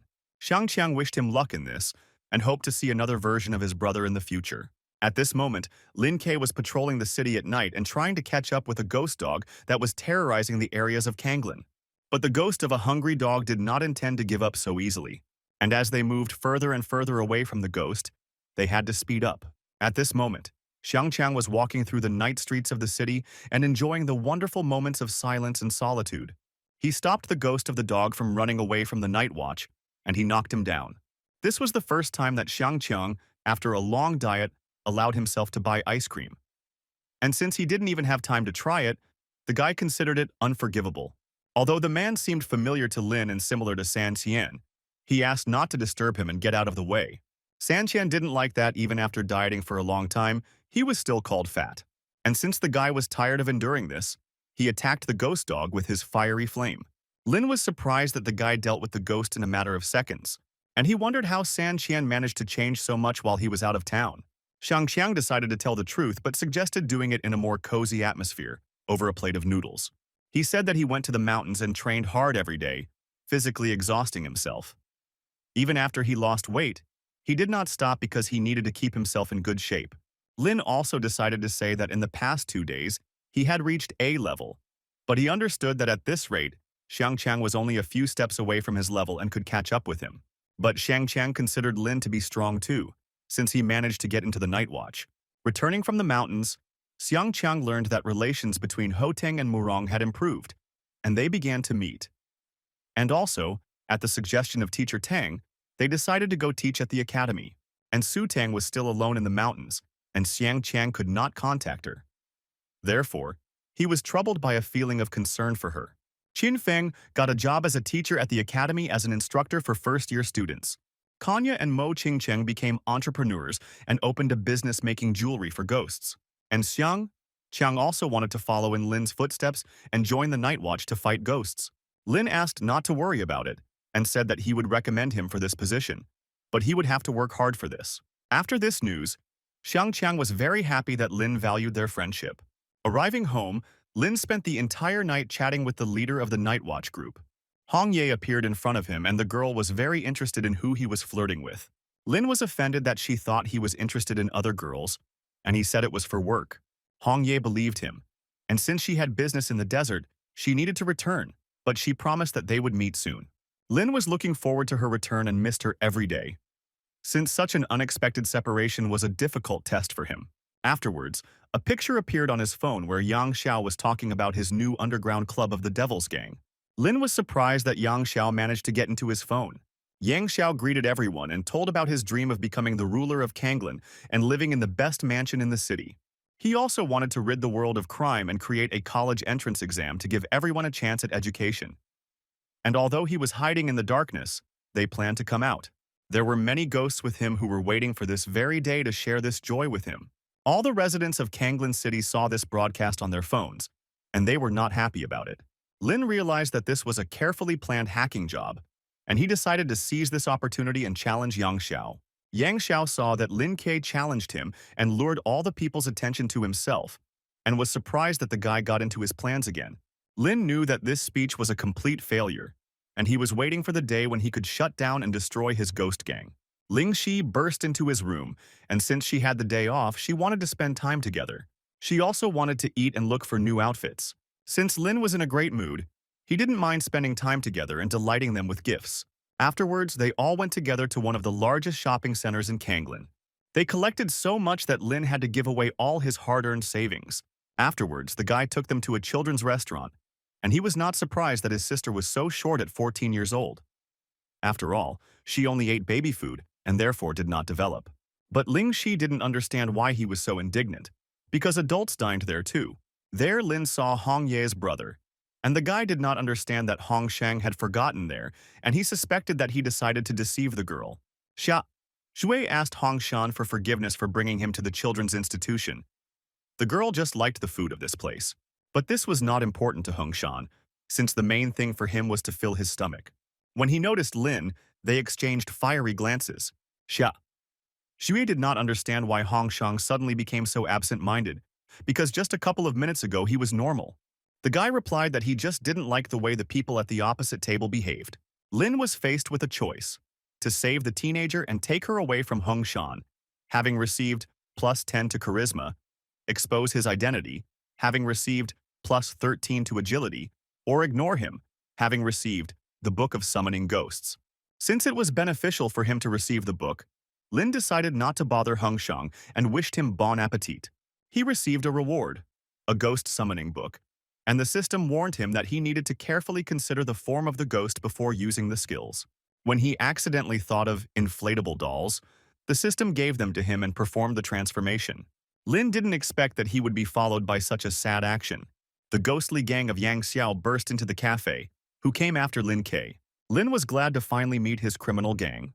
But Ling Si and Yellow were ahead of him, and he didn't like it because he wanted to gain more experience from the ghosts.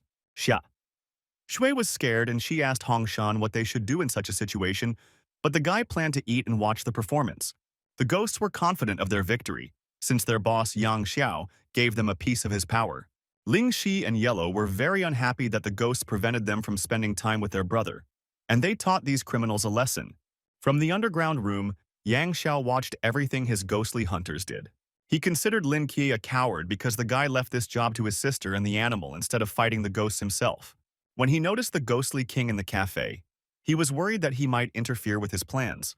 Meanwhile, at the cafe, Lin sent his army of devil dolls into battle.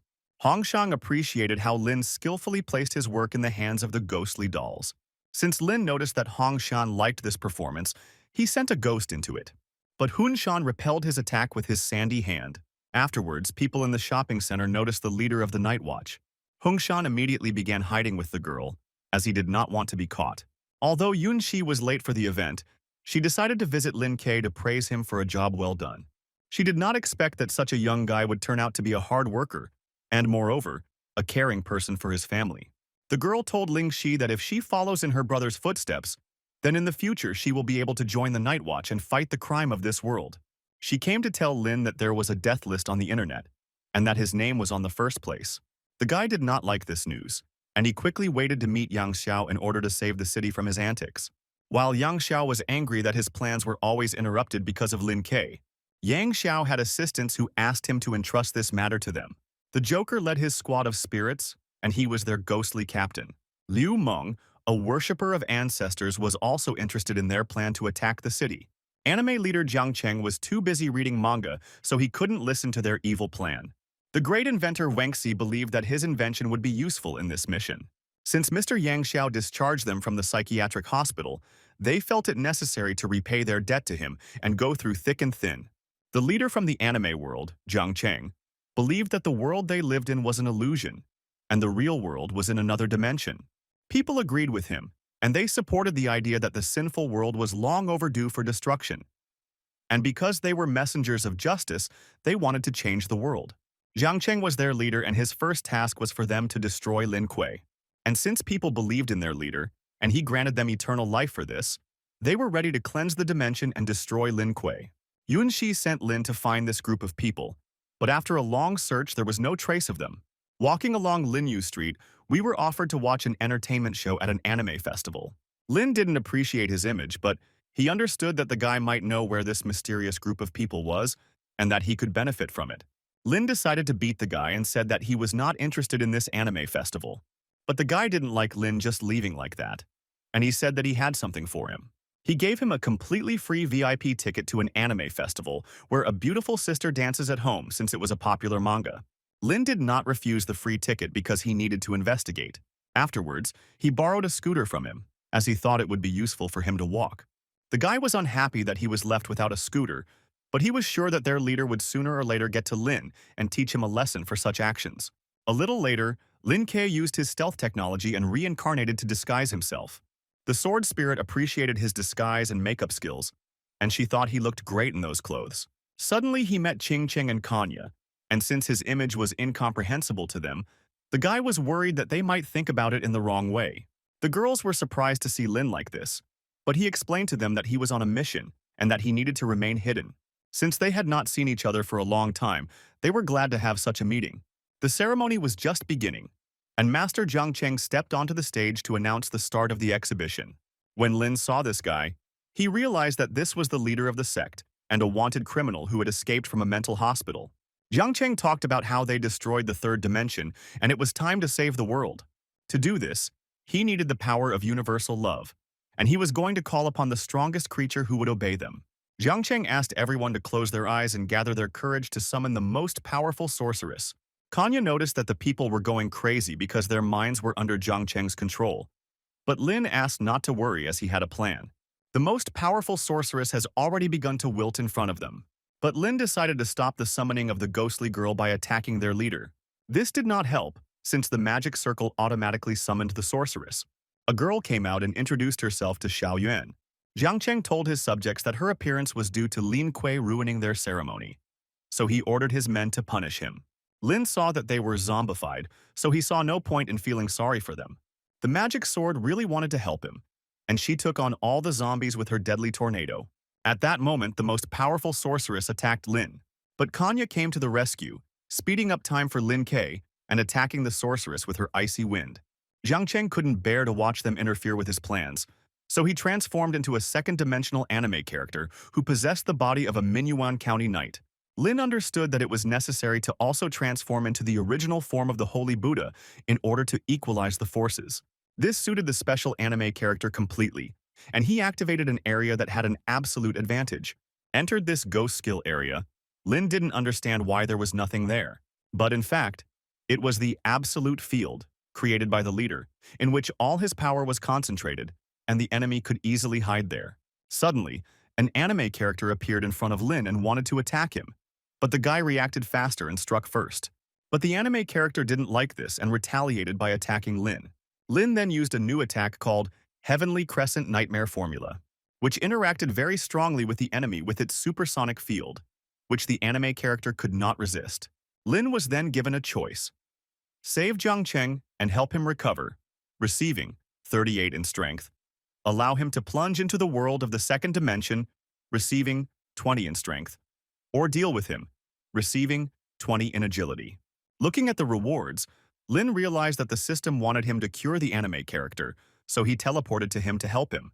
But Jiang Cheng didn't like that the guy thought he was sick, and he activated his healing strike ability to teach Lin Kuei a lesson. Lin was surprised that he had a knife with him, so he intercepted it and taught the anime character a lesson for it. But the knight didn't like that the guy dared to address him like that. Lin knew that he was not a knight or an anime character, and that all these were just his subconscious illusions, and he was trying to tell him about it. Taking off his mask, Jiang Cheng was disappointed that the guy had destroyed his dreams of a wonderful world. Lin told him that it was all because he was taught to achieve goals by any means, and his goal was to heal him and explain that he was not an anime character. Jiang Cheng did not think this was right, because he had his own problems that bothered him every day. Jiang Cheng was able to destroy Lin's transformation form with his strike, so he decided to finish this quickly. But Jiang Cheng said that he would do it first, and he used his strong flying night strike. Lin had exactly the same blow, and although they used it at the same time, Lin was stronger and defeated Jiang Cheng. His attack was stronger because the knights always lost when they attacked from the left. After Lin won Jiang Cheng, his absolute field ceased to operate, and they appeared where they started. During this time, Qing Cheng and Kanya defeated the magical girl, and the sword spirit defeated the zombified people. Jiang Cheng said that his parents divorced when he was very young, and they didn't care about him. Because of this, he felt out of place in the family. And after school, he was abandoned by a girl who went to a rich man. And the only thing that saved him was his own world, in which he was an anime hero. But since Lin destroyed it, the guy was left with nothing. The system considered the task completed since Jiang Cheng spoke about his problem, so it awarded Lin 38 power points.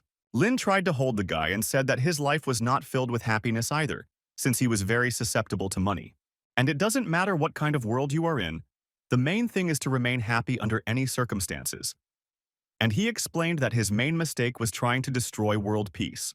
Jiang Cheng believed that since the guy tried to explain his problems to him, then he was a deity who wanted him to atone for his sins by understanding his mistakes. Liu Meng and Wengxi were sitting on the roof of the night city of Kanglin, and they planned to spray chemicals over the city in order to capture it. Since Halloween was soon, they decided it was a good time to take action. The next day, Lin communicated with Hong Ye via video call and was very happy that he finally saw her. Hong Ye said that there was no more work in the desert, and she promised to return soon. Lin wanted her to join the Night's Watch when she returned, to fight the monsters together, side by side. Ling Si came into his room, and the girl said that they were having Halloween at school, and she wanted him to keep them company. Lin really didn't want to refuse her, but because of this holiday, many people took to the streets, and to prevent danger, the Night Watch increased patrol. And since Lin could not keep them company, they also planned to go out into the city in the evening. In the evening, Lin went out to patrol, and he was surprised that people did not care about the restrictions on going out, since they only had fun on their minds. That's why he was worried, because the ghosts wouldn't wait. In the city, the guy was recognized by his fans, and although he tried to hide his identity, he was unsuccessful at it. Lin didn't understand why people were still delighted with him, because he was an ordinary trainee of the Night Watch. Also walking around the city was the spiritual detachment of Yang Xiao, who did not miss the opportunity and also celebrated Halloween. Liu Meng gave Wengxi the task of attracting people's attention and distributing ghost candies to them. They distributed a lot of candies, attracting people because their owner of the candy factory was doing a promotion in honor of the holiday. Although people were surprised by this event, many happily took these candies. These sweets turned them into bloodthirsty monsters, destroying everything in their path. The Yang Xiao spiritual detachment were glad that they were able to gather an army and subjugate them. When they collected all the ghosts, they headed towards Hulao. After changing into a suit, Lin saw a crowd of people running, and the guy didn't understand why. Fans recognized him again in this outfit. But when he saw ghosts in the likeness of a hybrid of a Hulk and an orc Lin, he realized that the city was attacked by monsters. Suddenly, he noticed a child who was in danger as a cured monster was standing over him. The guy couldn't just look at it, so he saved the girl from the monster. And when he found her mother, he gave the girl away, warning in advance that they urgently needed to leave the city. He could not allow the ghosts to arbitrarily control the people in his area, so he struck them down with his sword. Lin then saw the most dangerous members of Yang Xiao's spirit team. They had been waiting for this meeting for a long time to defeat Lin Kuei, and since such an opportunity arose, Liu Ming immediately attacked him. Wangxi believed that the success of any business lay in science, so he tried his new development of biochemical radiation. Lin did not expect such a turn, since he had not seen such a thing before. Yan Xiao observed everything that was happening in the city from the roof of the building. He was glad that this time they were able to launch a full-scale attack and that the spiritual team was doing a great job. The Joker assured his boss that the fun was just beginning. He decided to also take part in this and help his team. The Joker introduced himself to people as a hero with superpowers, and he offered to help them. And although he seemed strange to them, since monsters were roaming the city, they decided to trust him and follow him. But when they saw that there was nowhere to run, they realized that the guy had deceived them and led them into a trap. Unfortunately, they were unable to escape the Joker trap. At that moment, the leader of the Night Watch group, Youngxi, appeared behind him. She wanted to stop the Joker, but it was too late. To distract Youngxi, he launched throwing knives at her. Since he was too busy, he decided to escape by dissolving into the illusion of red smoke, and Youngxi did not have time to catch up with him. Afterwards, he laughed that the leader of the Night Watch group could not catch him. Youngxi blamed herself for not having time to save people, because if she had arrived a minute earlier, she was sure that they would have been alive. Local ghosts approached her and offered to have fun. But Youngxi was already angry, so she called upon the hidden fog to deal with the insolent people. The girl was disappointed that she failed the mission, and she considered it unforgivable for the spirit squad. At this time, Lin confronted the members of Yang Xiao's spirit team. They didn't think the guy would be so strong, and Wangxi was angry at Lin because he destroyed his biochemical gun. In honor of Halloween, Lin decided to demonstrate a real transformation by transforming into the form of a demon.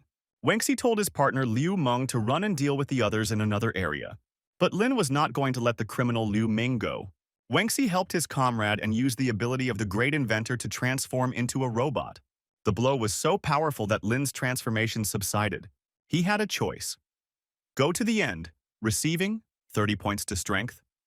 Use the fighting technique, receiving plus 30 to resistance to immunity to negative characteristics. Or save Wangxi, receiving plus 20 to charisma. Lin thought about choosing the second option to increase resistance, but Wangxi said that before his invention, any resistance was useless. Lin decided to call upon the ghostly dolls and join forces to destroy the robot. But Wangxi had a shield for this case. But since the weapon was endowed with supernatural energy, his robot could not withstand this attack for long. As soon as the robot's protective field failed, the ghostly dolls immobilized the piece of iron with their own hands. Lin believed that this was not enough, so he called on several more sorceresses to destroy the villain with the entire army. And when they destroyed the robot, Lin received plus 30 points to the resistance for the completed task. The defeat left Wangxi disillusioned as his inventions were still useless. Previously, he showed his grandson his masterpieces, the latest in robot technology. His grandson was delighted with his work and believed that his grandfather deserved the Nobel Prize. But suddenly the robot broke down and Wangxi told his grandson and his father that they had to run away from the laboratory. Everything happened so quickly that except for him, no one in the research room survived the powerful explosion. Therefore, Wangxi no longer saw the point of being in this world, since he had no people close to him at all. Lin wanted to save him, but it was already too late, and in order to avoid being hit, he activated absolute protection. The guy didn't think that Wangxi would prefer such a conclusion, but he really wanted Wangxi to become a truly good scientist and find his place in the spiritual world. Liu Meng wandered the streets of the city in search of a worthy opponent to whom he could show his skills. At that moment, Ling Si went out into the city to find her brother, but along the way she met ghosts, and she did not think that she would have to fight them. As Liu Ming was walking through the streets of the city, he met girls, and among them he discovered his rabbit. which he had lost as a child. The girls did not understand why a mentally ill patient escaped from a psychiatric clinic. Liu Meng was angry that they stole his rabbit, and he attacked them to get what was his. Ling Shi did not intend to tolerate such treatment, so she called the bear to teach him a lesson. Oniji saw this as her mission as a maid who wanted to improve his hygiene. She gave him a free procedure to remove hair from the armpit area. Since the forces were not enough to deal with the criminal, they combined their efforts together. Liu Meng was upset that after 1,000 years of training, he lost to people like them. And since he had almost no choice left, he decided to transform into the divine Lu Bu, who was determined to fight even if this change consumed his life breath. The girls were scared because the enemy's strength had increased to level A, but the bear Haifei asked them not to worry about it, since his strength reached A level. Liu Meng found it funny that they were going to stop him with this bear. At this moment, Yellow had the brilliant idea to escape from Liu Meng, but Ling Si had never lost, and she had no intention of doing so. Therefore, she decided to reveal her second ability to them and summon another panda spirit, Bai Wu. He was many times different from the bear Haifei in his ferocity and strength. The bear did not want to stand on the sidelines, so he finally helped make a crushing joint blow. Liu Meng could not believe how, with his Lu Boy ability, he could lose to the spirits. But Yellow believed that he was unworthy to call himself Lu Bu, since they were categorically different in strength. At that moment, Lynn found them, and he was surprised that his little sister was able to defeat such a strong opponent. Ling Si was happy to meet her brother, and she said that Liu Meng was her gift to him. Lynn asked them to go home and promised to bring them dinner after he handed the criminal over to the Night Watch department. Since Hong Ye was returning in the morning, Lin was looking forward to this moment. He deliberately worked overtime so that he would have free time to meet Hong Ye. There was no way he could reach her, but since they were mentally connected to each other, he was sure that he could sense her from a distance. Suddenly, Lin felt Hong Ye's breath and saw her in the distance. During this time, the girl changed her clothing style and changed her hairstyle.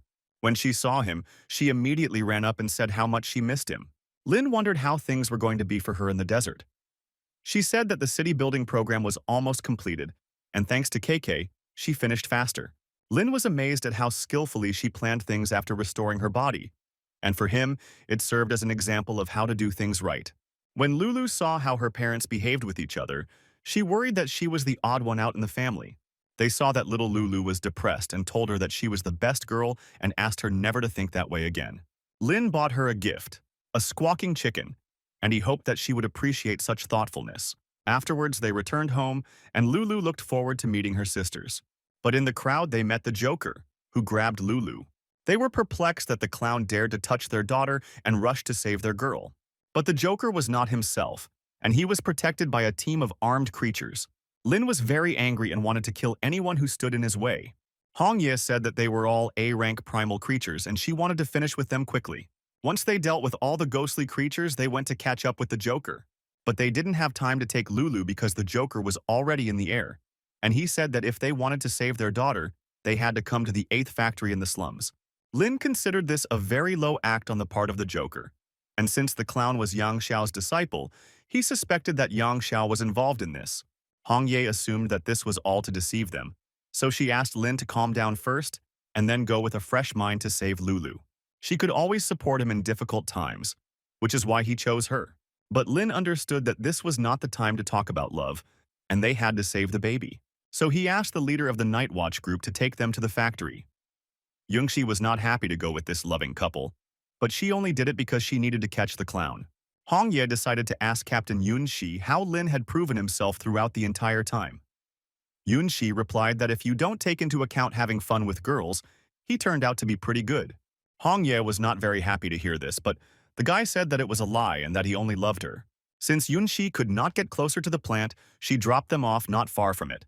Hong Ye was grateful to her for taking care of Lin Kuei in her absence, but Lin felt that these thanks were too much for her. Yunxi said that she would lurk nearby and help them if they needed help.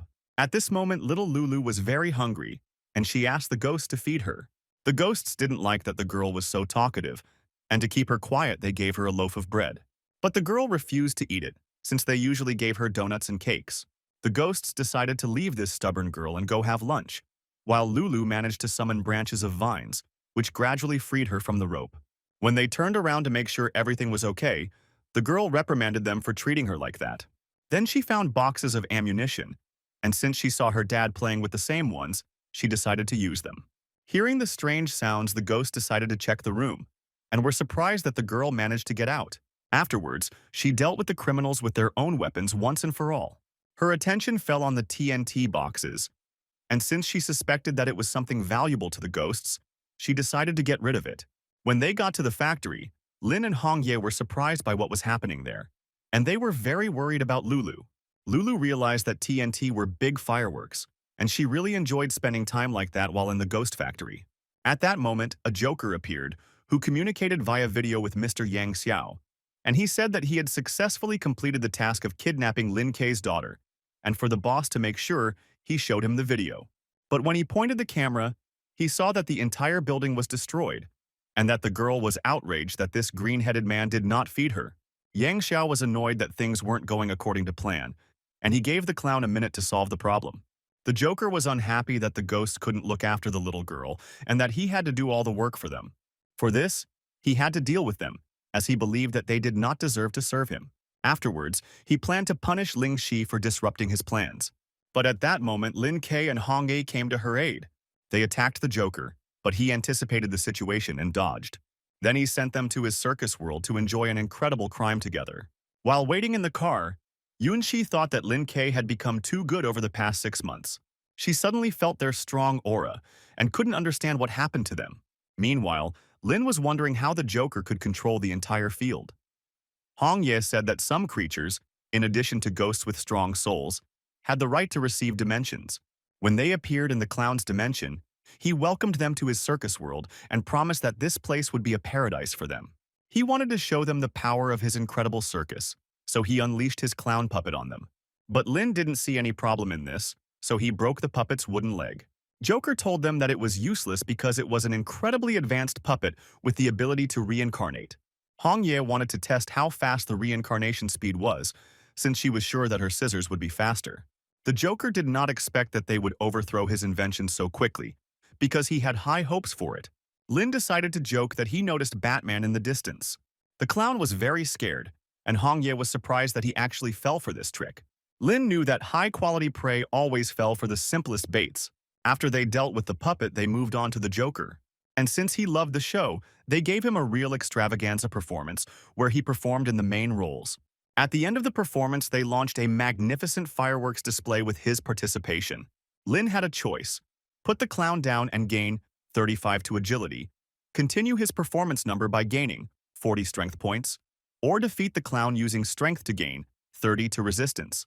Lin liked the second option, so he continued. Borrowing scissors from Hong Ye, he changed the Joker's image. Afterwards, he had a test to walk along a rope with steel spikes. Then there was a blind knife-throwing act where the Joker got a new haircut. The clown realized that his opponents were too strong, so he decided to retreat to further consider the new plan. He threw a smoke bomb that filled the entire space with smoke. As the smoke began to clear, they saw that the Joker had escaped, and the system rewarded Lin for completing the task and releasing the clown. But the guy was at a loss because he was not going to let him go. The clown managed to get out of the dimension, and next time he planned not to let Lin Kuei go so easily. But suddenly behind him he heard the voice of Yun Shi, with whom he had not recently finished the dialogue. The girl summoned a ghostly fog, brought justice, and avenged all the townspeople. When Lin and Hong Ye escaped from the clown dimension, they were glad to have the captain's help.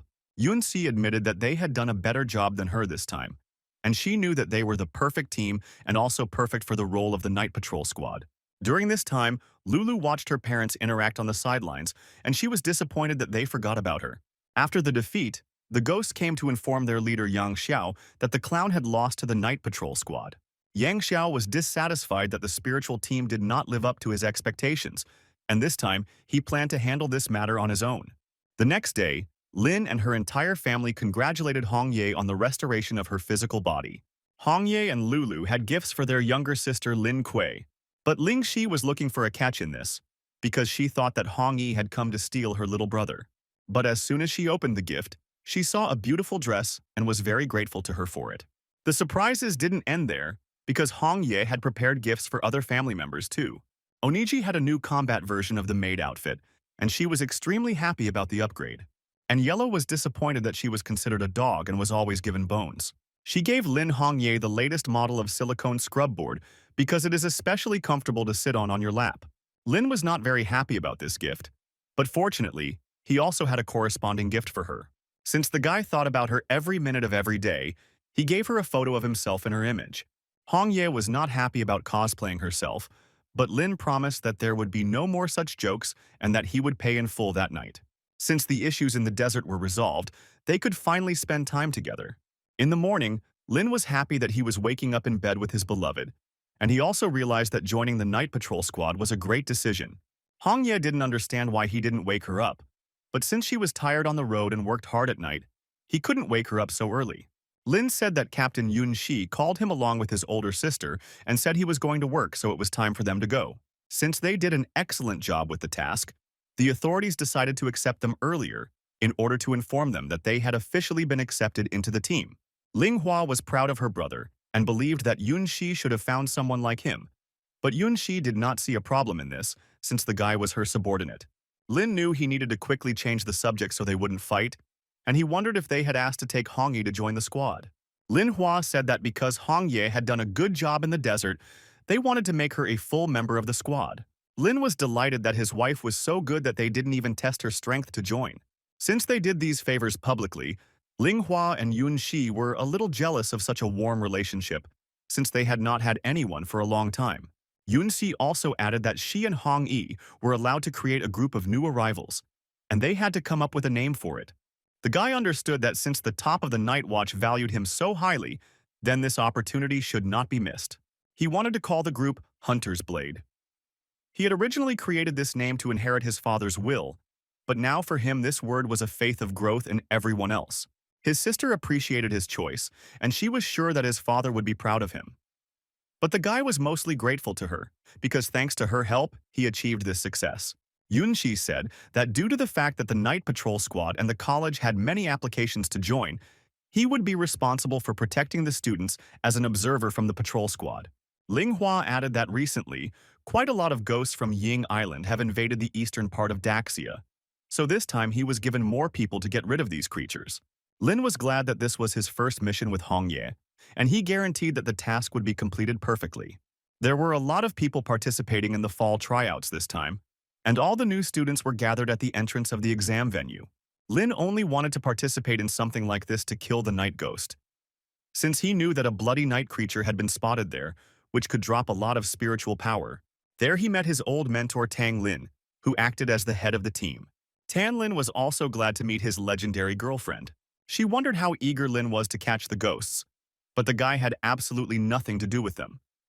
And he understood that she wanted to teach him as before, but there was no point in that. The students recognized him and were delighted that this same young hero was in front of them. Lin felt uncomfortable with this, but Hongye hinted that he should have thought about something else because many girls liked him. He had a choice: walk silently past the crowd, gaining 35 to strength, let the students have fun in peace, receiving 35 to resistance, or force the students to cope with monsters, gaining a skill, somersault in the clouds. They took the students to the wild forest of Kanglin, and the guy was interested to know what dreams they had. They said that they wanted to become as strong and beautiful as his beautiful wife. Lin provided them with living water to replenish their strength. And since he really wanted to receive a reward for the task, he said that he would reward them with this water if they killed 100 ghosts together. The students were not themselves about such a prize, and they promised to do everything possible to get it. The students were followed by escorts from the Night Watch squad, and they also wanted to participate and defeat a couple of ghosts without anyone seeing. Lin showed them a masterclass on how to properly defeat ghosts. After this, the students did so well that the monsters were horrified by how ferocious they were. Lin told them that it is best to fight as a team, since the ghosts would find the ghost to be on their own and would be easy prey. At this time, in the bushes, Lin was being watched by a strong ghost who was waiting for the moment to attack. After searching the forest for a long time, Lin did not find a single ghost, so he decided to leave it to the students' teamwork. Since they were one step away from victory, they went out in search of the remaining monsters.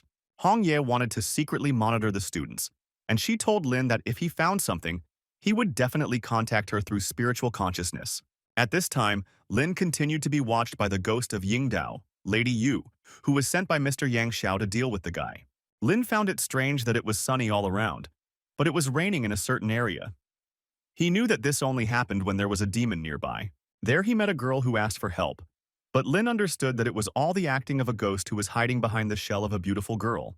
The guy decided to play along with the ghost and unexpectedly attack her.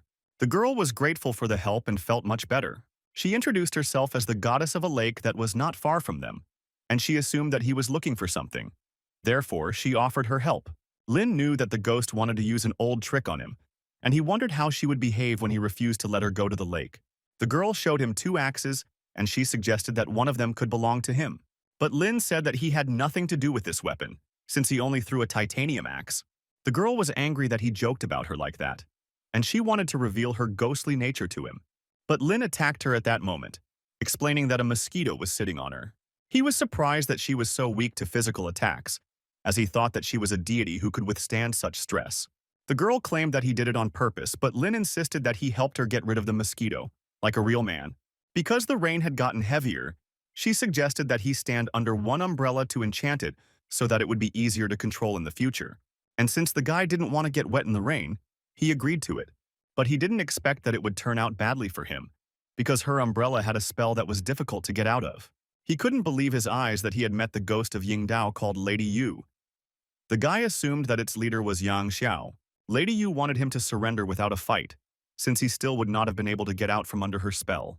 Lin understood that since he couldn't get out, he needed to act differently and pull the ghost towards him. At that moment, the girl felt a strong heartbeat and some kind of love. Then Hong Ye came to his aid, and she was unhappy that the ghost was hugging his husband. Hong Ye said that for this he would stand on buckwheat. But Lin explained that in this way he controlled her magic and asked her to quickly destroy her umbrella from the outside. Hong Ye was not afraid of her umbrella, and she decided to use her umbrella to break the ghost's spell. Although she saved Lin Kuei, it caused a strong ignition and she was thrown back by the blast wave. Lin was glad that he was freed, and he decided not to give the ghost a second chance and immediately attack her with his special move. The guy was also grateful that Hong Ye was so on time. He said that the ghost fell on his beauty and locked him under his umbrella. But Hong Ye doubted this, since he was quite active with her. Hong Ye wondered where this ghost came from and why she was trying to steal her husband. Lady Yu told her that she and the other ghosts had killed many people in Daxia, and they were the tracking target. At that moment, the students saw that Lin Kuei had found the last ghost, and they decided to help him and catch her all together. By doing this, they angered the ghost and forced her to resort to the secret technique of Rain of Harmony, from which it was difficult to escape. This secret harmony was stronger than the acid, and it began to corrode their weapons and clothes. When Hong Ye saw that the students were retreating, she was sad because she wanted the students to improve their skills in real combat, and she didn't think that they would give up so easily. Hong Ye said that she would take on the ghost and asked Lin to help the students escape, but the guy believed that Hong Ye would need his help more. Afterwards, the system gave him a mission to help Hong Ye, having received 35 to strength, to help the students to receive 40 resistance points, or to inspire the students to leave on their own, having received 35 to charisma. Although Lin did not complete the mission with the ghosts, but since the system itself hinted to him, he chose to save people. The ghost did not like the fact that Lin Kuei was helping the students get out and she wanted to stop him. But Hong Ye prevented her from doing this by attacking her with her umbrella. Then Lady Yu tried to pour her water of harmony on her, but Hong Ye rejected her attack. The ghost was shocked by how skillfully the girl wielded her umbrella, because she also had an umbrella. But such techniques were unknown to her. At this time, Lin had already saved some of the students and received 40 resistance points for this. In parting, the guy told them to do the same selfless acts as he did. But the girl he saved wondered if he would help the other students get to the safe zone. Lin was willing to help the others, but he also wanted them to learn to survive on their own without his help. His disciples admired his courage, and they wanted to follow his example. At this time, Lin was in a hurry to help Hong Ye, but when he arrived, he saw that she was coping well without him. The girl wanted to deal with the ghost, but Lin asked to leave him in order to find out the useful information that she possessed. But Lady Yu refused to tell them anything, so they decided to force her with the help of the devil's pepper. After that, she said that Mr. Yang Xiao sent the ghosts of Yingdao, and said that the one who deals with Lin will begin to work in the underground abyss. The guy was tired of Yang Xiao meddling in his life and mixing foreign ghosts into this matter, and while they were puzzled by the new information, the ghost realized that this was her chance to attack suddenly. And since she decided to do this, Lin used his teleportation skill to attack just as unexpectedly as she did. With this, He completed 2 missions at the same time and received a reward, a spirit jasper of a ghost, and a new divine skill of tumbling cloud. Lin was pleased with this skill and immediately decided to show it to Hong Yi. But when he summoned the cloud, it was not very pleased to be disturbed from its deep sleep. Lin wanted to quickly try flying on it, but the cloud was not going to ride him on itself. The guy didn't like that the summoned cloud did not fulfill his demands, and he had a preventative conversation with him. After a couple of minutes of peaceful negotiations, the cloud was ready to show off its flight capabilities. At that moment, Captain Yun Shi called the guy and said that a gang of nightmares with Yingdao ghosts were tearing apart the streets, and many patrol officers could not cope with them. So she entrusted this task to him. Lin didn't expect to have to use the cloud so soon, so they set off for Kanglin in their new vehicle. Chaos reigned on the streets of the city, and behind it all was Yang Xiao, who came there to subjugate everything and place his ghosts there. This time, he planned to take revenge on Lin Kuei and fight him. Besides him, there were other powerful ghostly creatures, such as Qing Xing, who made lanterns out of people. But Lin Kuei came to the rescue in time to free civilians from the ghosts. Ghost Qing Xing was absolutely not surprised to see another Rogues of the Night Watch, and planned to defeat them in order to make them her flame of power. The guy decided to send Hong Yi to save people's lives from other ghosts, and he himself planned to defeat this one. Qing Xing did not plan to attack first, so she waited for the guy to take the initiative and come into her hands. Although he surprised her with his ability to fly, she considered all the people of Daxia to be weak. Lin wanted to dispel this myth and show the ghost that she had too low an opinion of their protectors, since he was the exception. So he immediately attacked her with his flame ability. This angered Qing Shi's ghost and she summoned her devilish bull. This bull was part of the tribe of ghost bulls, and he was very strong, and also had as many as 8 legs like a spider. The ghost ordered her bull to attack Lin with its horn. Although the guy flew high, the cloud was ready for such cases. Lin cooperated with the cloud, and together they attacked the monster's limbs with lightning. But Qing Shi had the ability to heal her ghostly being. At this moment, Hong Ye came to Lin's aid, and the girl immediately attacked the ghostly bull. The guy was glad that she always came on time. Hong Ye said that she had just finished evacuating people and couldn't leave him to fight crime alone. Ghost Qing Shi was surprised when she saw this girl.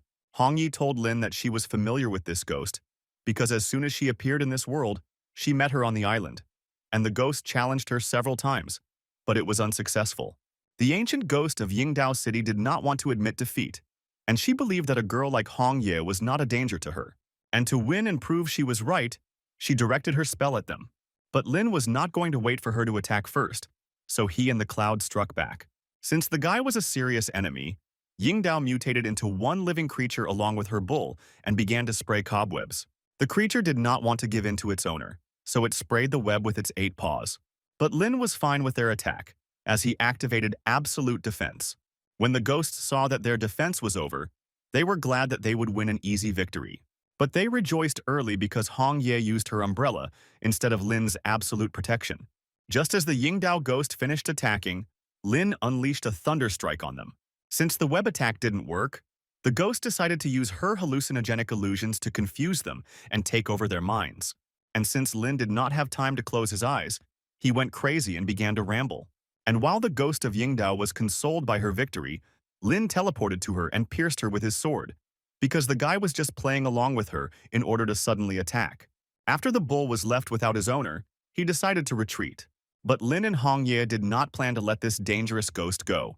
Kuei's house was invaded by the ghost of Yingdao Bony Lady. Her goal was to destroy the house so that her leader Yang Xiao would notice her and appoint her as his ally. But as soon as she went deep into the house, a trap fell on top of her. This trap for ghosts was prepared by the Lin Kuei sisters, who were waiting for them in their house in advance. When she saw these abnormal children, she decided to run away as soon as possible. But on the way out, she met Onitsi, who was not going to let her out.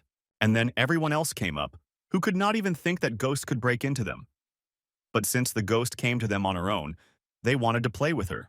Then the children all taught the ghost a lesson because she dared to invade their house. Yellow was delighted that the ghost had become a real seed lady, but Oniji was not happy about this, because all the cleaning of the house was on her. Lingxi was very bored at home knowing that her brother was outside. Therefore, she invited Yellow and Xiaobai to help their brother fight the ghosts, and Oniji had to stay home and look after little Lulu. At this time, Lin and Hong Ye continued to chase the ghostly bull through the streets of the city.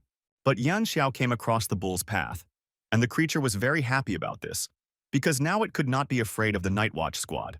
Lin thought that he would never be able to find him, and since he himself came into his hands, the guy was glad that he could bring justice. Yang Xiao was not happy that the bull behaved so cowardly and could not properly deal with Lin Kuei, so he believed that the best solution would be to absorb his power. Kuei had once done to him. Lin told him not to relax as everything would be exactly the opposite, and victory would be his. And then they crossed swords with Hong Ye and attacked Yang Xiao, but he was stable and could withstand the two of them. Due to the large number of forces on both sides, they were all thrown back by the blast wave. Lin no longer intended to let the guy enslave the world, and the only thing he wanted was to defeat him once and for all. But Yang Xiao was confident of his victory, so he erected his magical wall of energy and sent it straight to Lin Kuei. But for Lin, this was a normal attack, so he overthrew her with his magic sword.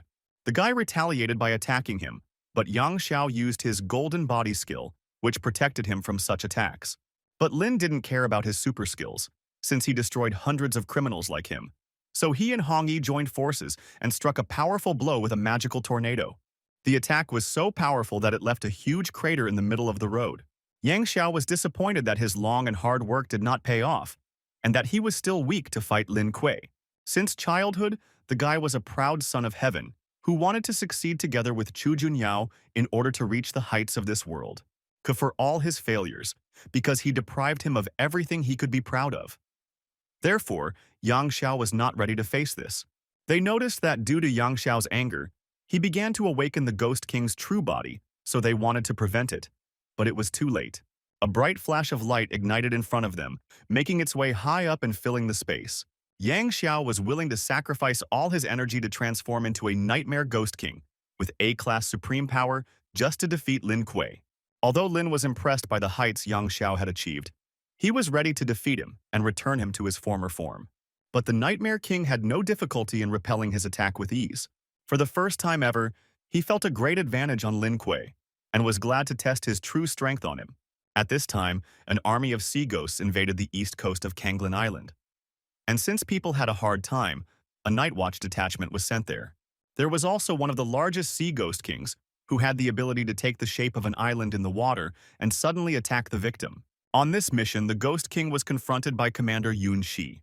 And since there were many ghosts, Commander Lin Hua arrived to her aid. Yun Shi was surprised that they would have to fight side by side, since this was their first battle together. There were also ghosts in the eastern region of the city of Zhanglian, where the spirits of Ling Shi dealt with them. The girl was very glad that she finally left the house and that there was an opportunity to have fun, but her main goal was to find her brother. Kui's former team took part in clearing the city of ghosts. There were countless monsters and it was not easy for them, even with the help of teacher Tang Lin. They understood that the battle would be difficult. Suddenly, a magical moon-shaped weapon flew out of nowhere and killed many ghosts in its path.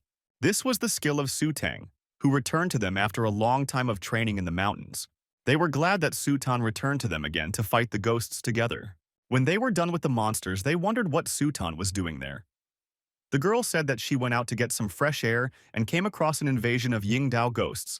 Shang Qiu noticed that after the time of absence, the girl did not look any more feminine. Su Tan also noticed his changes in figure, but his speaking abilities still remained the same. She wondered where the rest of the team were, and Tang Ling revealed that Mu Rong, Qin Qing, and Tai Feng were helping the others in the city deal with the ghosts. And when the girl found out that Lin Kuei had joined the night patrol squad, she was very surprised. While they were talking, a new wave of ghosts came to them. And since Lin Kuei was in the night patrol squad, this motivated them. And they were not going to lag behind him, and wanted to show the ghosts the strength of the new generation of Daxia. At this time, in the eastern part of the city, Qingcheng, Konya, and Tianyu defended the city. With his new Nightmare King power, Yang Xiao unleashed many styles of different attacks against Lin Kuei. But the guy believed that even with new abilities he would not be able to defeat him. Yang Xiao got tired of this empty chatter and opened the Nightmare Sphere skill. This skill imprisoned them in a closed space of dark magic. Taking a levitating pose, he wanted to put on a show for them and watch everything that happened with his own eyes. His sphere had the special ability to create an exact copy of clones of their bodies, and he wanted them to fight themselves. For Lin and Hong Ye, such a test was new, but it did not frighten them, and they rushed into battle. When they fought with their clones, they noticed that they completely copied all their skills and movements. Hong Ye didn't like that someone copied a beauty just like her, because the girl wanted to be the only one like her. Although Yang Xiao copied their movements, Hong Ye knew that he could not copy their thoughts, so she assumed that there was a way to deceive them. Lin agreed with his wife and had an idea, but he was afraid to implement it because the risk was too great.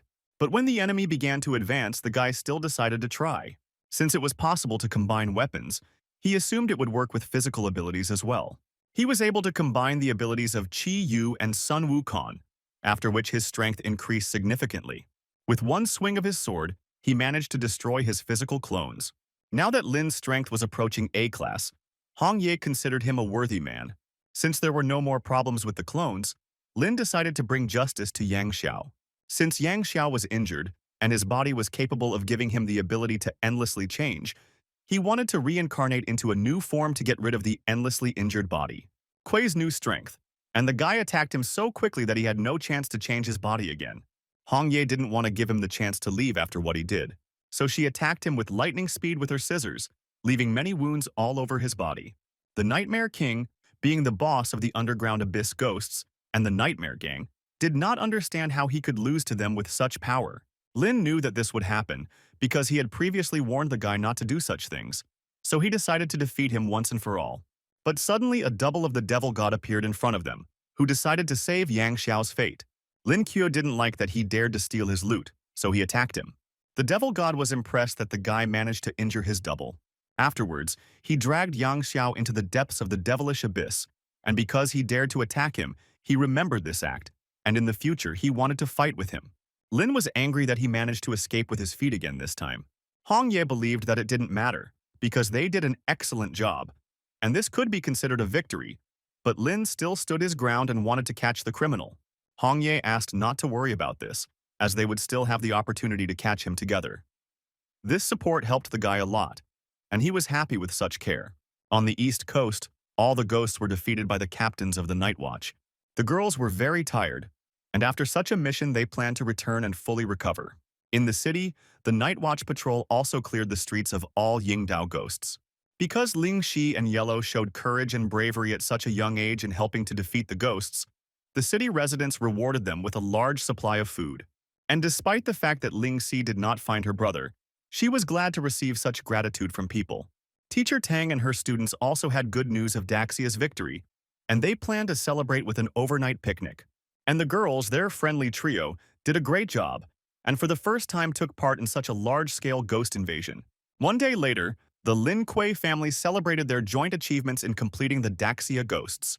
Ling Hua's elder sister came to their family dinner and brought them gifts.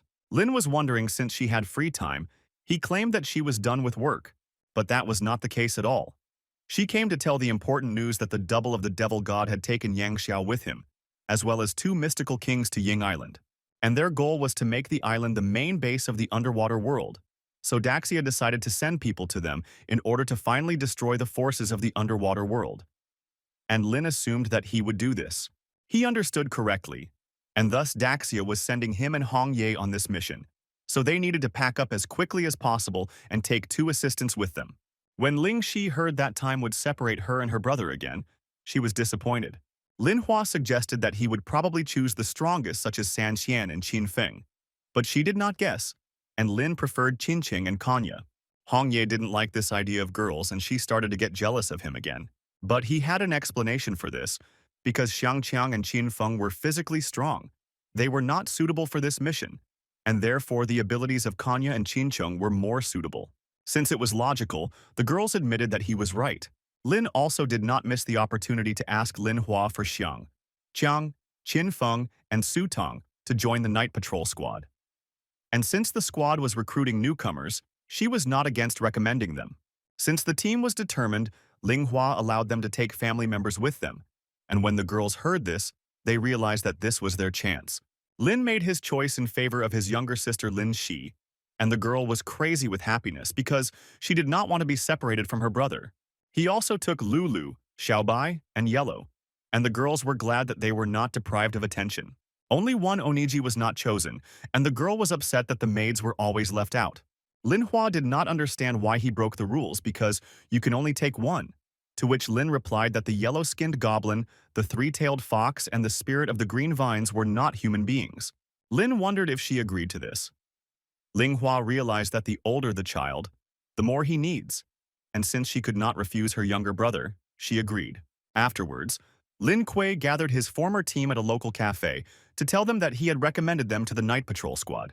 The guy was pleased that they were grateful to him, but he knew that they were so good that sooner or later they would have been able to get there without his help. They promised that they would exceed his expectations and become heroes like him. Xian. Qian was wondering why Lin didn't take his girlfriend, and Tai Feng wanted him to get married as soon as possible in order to become his godfather. But the guy decided to remain silent in response. Spending time in such company, Sutan would never have thought that she would have such close friends. And in her shared adventures with Lin Kuei, she discovered that friendship could be quite simple. On the day of the expedition, Lin went to Ying Island with his entire family to finish what he started with the Nightmare King Yang Xiao. Ling Shi and the rest of her sisters played tennis on the ship and had a good time, while Onaji spent most of her time preparing food for them. Lin didn't like the fact that they set up a real resort on the ship and acted as if they were going on vacation. But Hong Ye did not understand the meaning of his indignation because he himself looked appropriate. Afterwards, Lin decided to call everyone on deck to inform them that they needed to come up with a name for the ship. He came up with a naming game to encourage teamwork. Kanya suggested calling it a goldfish, as it was in harmony with youth and beauty. And Qing Cheng suggested calling them miles of sunlight so that they would be as bright as their journey. Ling Si wanted to call her Black Pearl because she associated it with her brave and invincible brother. Hong Ye suggested calling it Titanic, as it symbolized eternal love and support on her part. Although these were romantic, since the Titanic sank, Lin did not consider this an appropriate example. He put forward his proposal to name the ship the Virtues, since they were all respectable citizens who saved the world from monsters. After thinking, Lin realized that they were not worthy of being called virtues, so he liked lack of virtue more. And as soon as they decided on the name of the ship, they set off. But they were not the only ones who went to Yingdao Island. Hong Shan and Xia Shui were also heading there. The girl believed that Hong Shang followed Lin Kuei. Otherwise, she did not see other reasons for such spontaneous travels. But the guy claimed that he was just tired of living in one place and wanted to see another country. Hong Ye made sure that her man did not go hungry on the trip and brought him freshly cut assorted fruits. And Lin was pleased with such care. On their way, they noticed a small boat in which a man was pulling nets to catch fish from the sea. They thought it was a ghostly creature and went to kill it. But it turned out to be a man with a rather specific appearance and the ears of an elf. As they got closer, they were convinced that it was a man since there was no ghostly aura emanating from him. Climbing aboard, he introduced himself as the head of the village of Whale Island, who had come to fish. Lin also introduced his team in response by calling himself the Psychic of Daxia, who arrived to rescue Yin Yuan. The old man turned out to be quite friendly and was happy to receive guests on his Whale Island. Whale Island was famous for its shape, which was similar to a whale, hence its name. The old man called his companions and, as an introduction, showed his hospitality by treating them to delicious grilled fish and coconut milk. The fish was so delicious that Lin and his family fought over it among themselves. Hong Ye was very uncomfortable, but she still inquired about their unusual appearance. The old man said that from generation to generation it was customary for the inhabitants of the Whale Island to make a living by fishing, leading a hard life in the era of ghosts. One day they met a ghost named Chemical Whale, who destroyed all the nuclear power plants in the nearby sea, because of which an outbreak of nuclear pollution occurred. Nuclear radiation made them this way, and they were often mistaken for ghosts. When Lin heard this, he realized that all the food he had eaten was contaminated by nuclear radiation. When the old man began to tell why it was impossible to fight this creature, it jumped out of the water right in front of them. With his wave, he threw many ghostly sharks onto the ship, which began to gnaw people. With her abilities, Kanya accelerated time, and Qing Cheng froze the water with all the dangerous fish. Little Ling Shi also decided to take part in this and released Black Wind and White Night to deal with the ghostly fish. Hong Ye asked Lin to take advantage of the fish's weakness to kill them all with one blow. Lin complied with her request, and he believed that this group of crazy fish was not enough for him to oppose him equally. Although they dealt with the ghostly fish, they still did not deal with the whale that swam in the depths of the ocean. They boarded the Whale Island, where Lin asked the entire crew to stay behind him. Lin and Hong Ye went out to search for the chemical whale, which had escaped into the contaminated area. They could not understand why there was nothing living in this place, and whale bones were scattered everywhere. At that moment, from the water, they heard from the whale that they had been deceived by a group of villagers. A whale appeared before them, who told them that this place was a slaughterhouse for crazy people who, through their own fault, ruined their appearance. The place also served as a cemetery for his family's whale children. The chemical whale wanted to reveal the truth, so he plunged them into his memory world so they could see it with their own eyes. Once they entered his mind, he said that whales were quite calm by nature, and although people sometimes hunted them, this did not stop them from thriving. As for the Yindao people, they began to exterminate whales en masse, since for them it was of great value. All this led to the almost complete exhaustion of their whale clan, as well as himself. The law of survival was completely violated, and the inhabitants of Yindao Island reached the brink of madness, after which his soul united and he became a chemical whale to take revenge on them. Lynn had a choice. Help the whale complete justice by receiving 30 shards of psychic energy, side with the inhabitants against the whale by receiving toughness points, or divide the earth into good and evil by receiving dexterity points. Lin chose the first option, and he and Hong Ye wanted to help the whale solve this case and punish the criminals as they deserved. Keith was so unaccustomed to trusting people that he doubted their true intentions in helping. Their conversations about solving the case were heard by the residents of Yingdao, and they hated it when someone found out their secrets. And because they knew something they shouldn't, the residents didn't want to let them go. Lin couldn't just leave them behind after what they did, so he and Hong Ye overthrew them with one blow. Keith decided to trust them and said that he planned to attack even more nuclear power plants so that the inhabitants would live like this forever. But they asked the chemical whale not to do so, because damage to nuclear power plants led to pollution that harmed innocent inhabitants, including fish. After these words, the whale realized that because of him, the fish had recently begun to mutate, and he regretted this. Because wanting revenge for his offspring, he forgot about the consequences of the environment, and he knew how to remove the pollution at that time, so he went to fix everything. Lin and Hong Ye wanted to go with him to the end, so they went after the whale to help him. The whale arrived at a place where there were used nuclear power plants. He took on human form to cast spells, but he didn't have much time, since the transformation was too energy-intensive. And since this sea was polluted by his fault, he came forward to cleanse it. Keith began cleaning up the dirty substances, but he realized that he was too weak for the job. However, he did not plan to give up, even if he had to give up his life. In the moment, he noticed that it became much easier, all because Lin kept his promise and came to the rescue. The chemical whale did not expect to meet them during the crisis, and was very glad that he came across such kind people. Using their power, Hong Yi and Lin quickly cleared the dirty waters. They managed and restored everything to its previous state.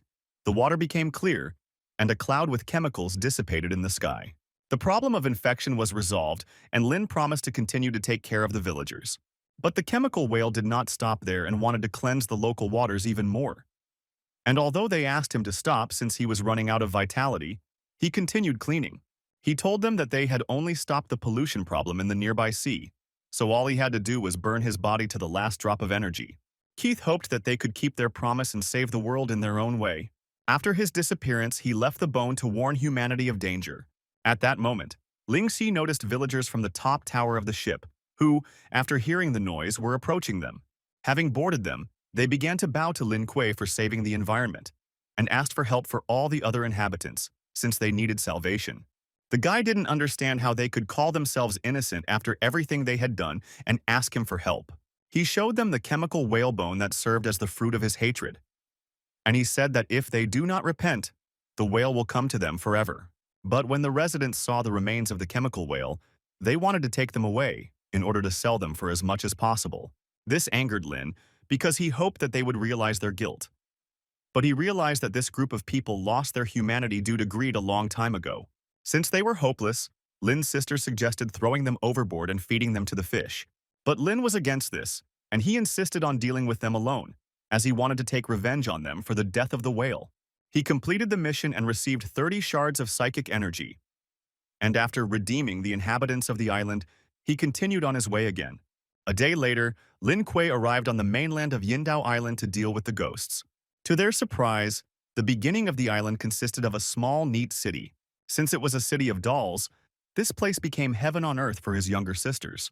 Although Lin asked them to be careful and not touch anything, they all managed to collect dolls for themselves. They didn't find anyone there, including ghosts, so this even more sowed a strange premonition of something unknown. Xiaobai found a doll that seemed very unusual and quite realistic in its resemblance to a person. Suddenly, the doll came to life and attacked them all with its doll beam. It was a rank A ghost doll who welcomed them into her large family of dolls. After her attack, most of the team members shrank and became dolls. Since the rival sisters became dolls, Oniji was glad that her time had come to save everyone. But on this island, only a ghostly doll could dictate its rules, and she very much asked them to behave according to local customs. Ching Cheng didn't understand what to do, but Lin asked not to panic in this situation and see what ways the puppet ghost could have to return everything to normal. When Hong Ye saw that Mo Ching Cheng touched Lin Kuei, she began to be jealous. Lin was pleased that, being a doll, Hong Ye was still the same and could control her body. To keep everyone safe, they put them in a sack and entrusted their lives to Oniji's hands. At that moment, while in the bag, Ling Si realized that in ordinary life she was the smallest, but among the dolls she was the largest, and this consoled her. The ghostly doll sent its army of hostile dolls to attack all the remaining team members.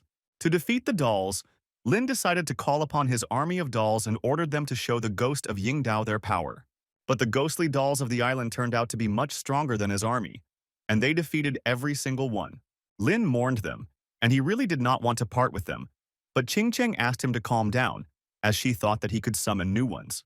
But since the ghostly army of dolls defeated his army, it then began to attack them, and Lin Kuei ordered everyone to retreat as quickly as possible. But when the dolls drove them into a dead end, they realized that since they could not kill them, they needed to attack them in return. Lin wanted to take over the giant dolls, and he left all the small ones to them. Ching Cheng used her ability and attacked first, freezing many small dolls. Oniji wanted to help and pave the way in front, so she used her portals to deflect the attack of the flying knives. The girl got angry and showed them her taste of the maid's anger. But the ghost doll didn't like being underestimated, so she personally attacked Anji with her magic candy. Lin came to her aid and spun the ghostly doll at high speed, but he didn't stop there and used the golden right leg technique. The ghostly doll flew so fast that it broke through the wall, leaving its silhouette in it. She didn't like this attitude and showed her true full ghost form. After that, she immediately kicked Lin Kuei, and the guy said that her kick was worse than that of the football team. Immediately, she launched another punch from the pink puppet fist, but Lin used her absolute defense, which was harder than iron, and she was unable to penetrate it. Lin asked his team to find the weak points of the ghost doll so that they could then focus on one strike and attack directly. Oniji had a solution. She remembered that the dolls usually had a zipper on them, and they were often damaged, and cotton wool was taken out of them. She told Lin that this ghost doll might also have lightning, which was its weakness. The guy didn't mind doing a personal search since that's what he did best, but the ghostly doll heard their plan and attacked Lin Kuei, but he easily avoided her blow. Since the doll was slow in this transformation, he managed to climb onto it and find the lightning. Although it looked very strong, he managed to unfasten it. After this, the ghostly doll felt like all the cotton wool fell out of its body, and it began to decrease in size.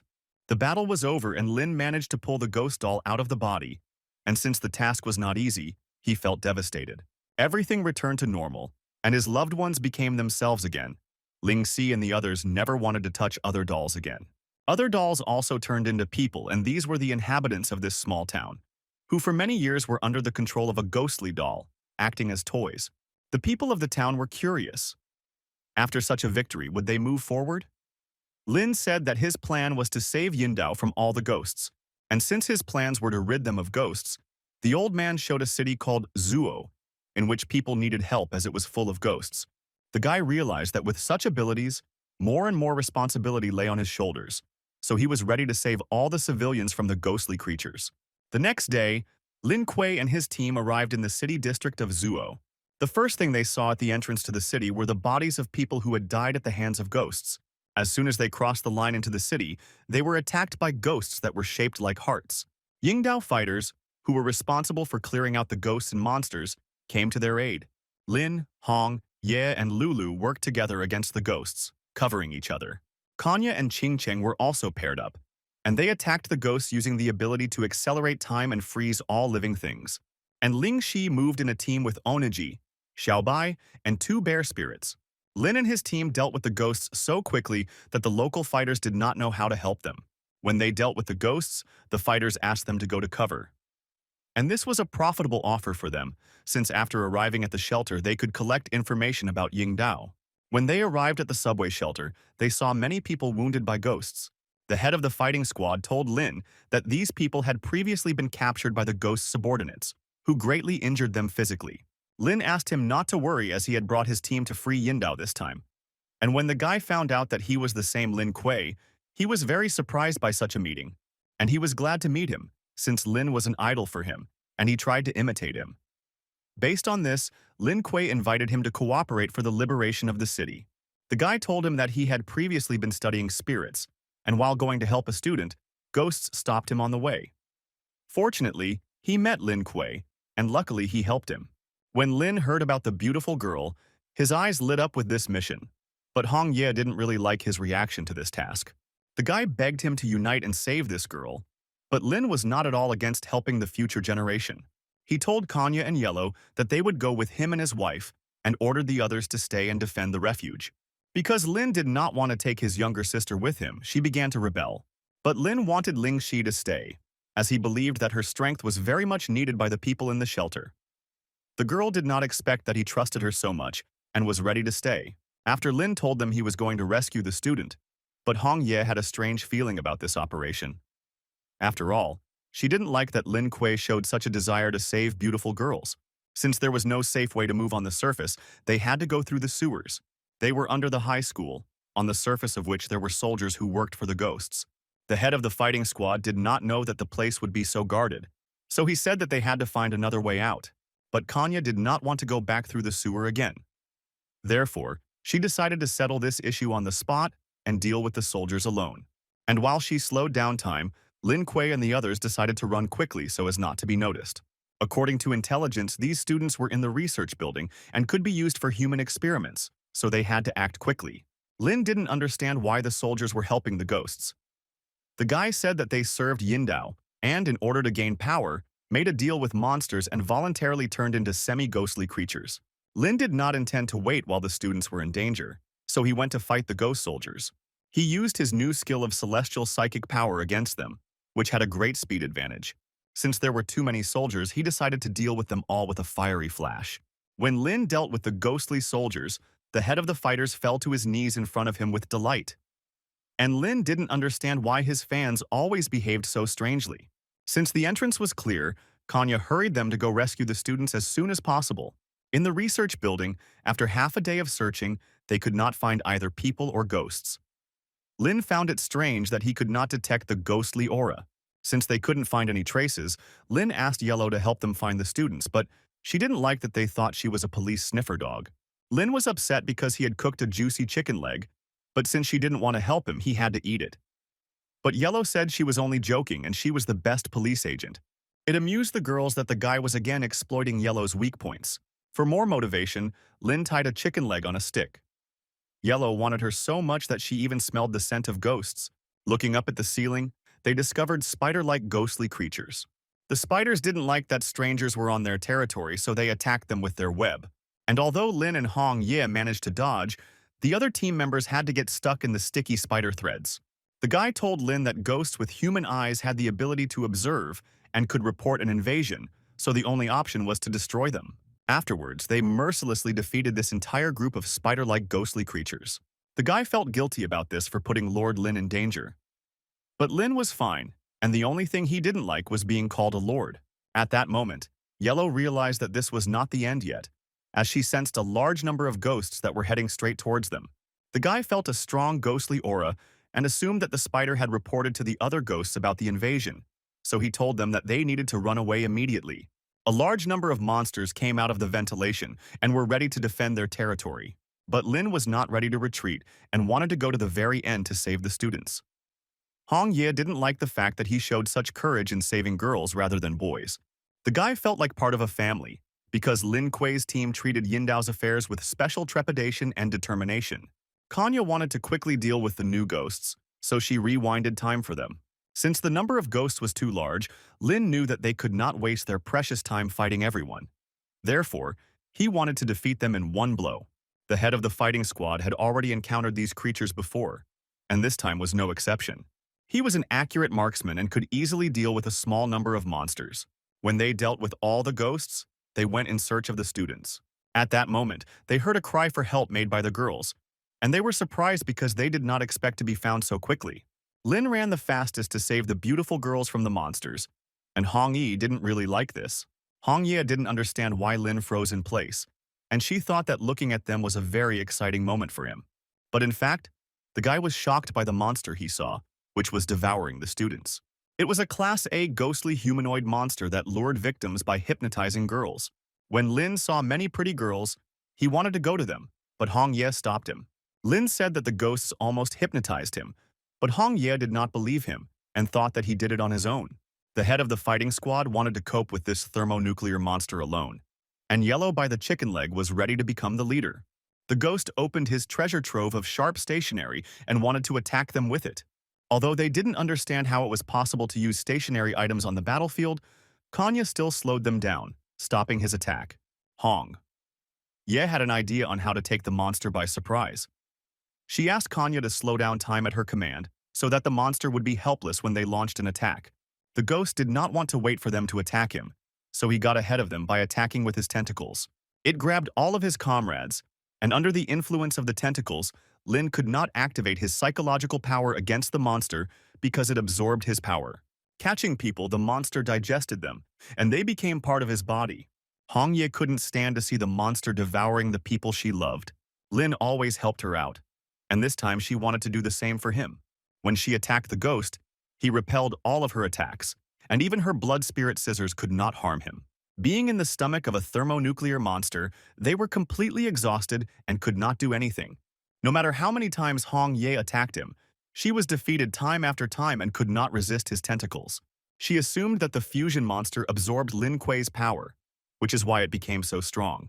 At that moment, the spirit of a magic sword appeared in front of her, and Hong Ye did not understand why it appeared, because usually only Lin could summon it. She said that since Lin Kuei had acquired the new Devil God Blade, he had not often summoned her. And since she was bored, she decided to get out of her world to help them. The monster didn't like that a small flying dwarf appeared in front of him, and he sent him into the distance with his tentacle. The sword spirit was outraged by this attitude towards himself, and he asked Hong Ye to merge the powers of her sword in order to defeat the ghost together. The sword spirit transformed into a new form and imbued her sword with a murderous aura, and at the same time, her body improved, and she was no longer afraid of the ghost's attacks. With one blow, she split the humanoid ghost into pieces and avenged her boyfriend.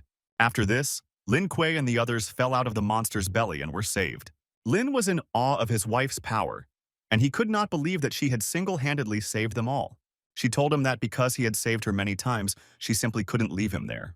He was ashamed that he behaved this way with other girls, having such a caring and protective wife. First of all, they wanted to return to the shelter as soon as possible because they were worried that Lin Shi and Lulu would not encounter ghosts. But at this time, ghosts were already roaming the city. It was a Class A flying head barbarian ghost who sensed the people underground and ordered the rest of the monsters to go there. People were scared when they saw monsters in their underground shelter, but it was too late to escape. Ling Shi asked everyone not to panic and to unite their forces against the monsters. Seeing this, Qing Cheng was glad that the girl was growing up so quickly and following her brother's example. Looking at the courage of the people of Daxia, the civilians did not want to be cowards compared to them. Therefore, they began to listen to their advice and began to unite. Ling Shi called on the Black Wind and White Knight for help and ordered to deal with the advancing enemy. When the flying head barbarian sensed the girl's demonic aura, he was very interested in her. Ling Xi didn't like that the ghost called her a demon because she was the psychic queen of the great Daxia. And because he called her a demon, she told him that she would deal with him and kill all the ghosts. The flying thug was delighted with such a purposeful child. When he saw the two spirit bears that attacked him, he appreciated their martial arts technique.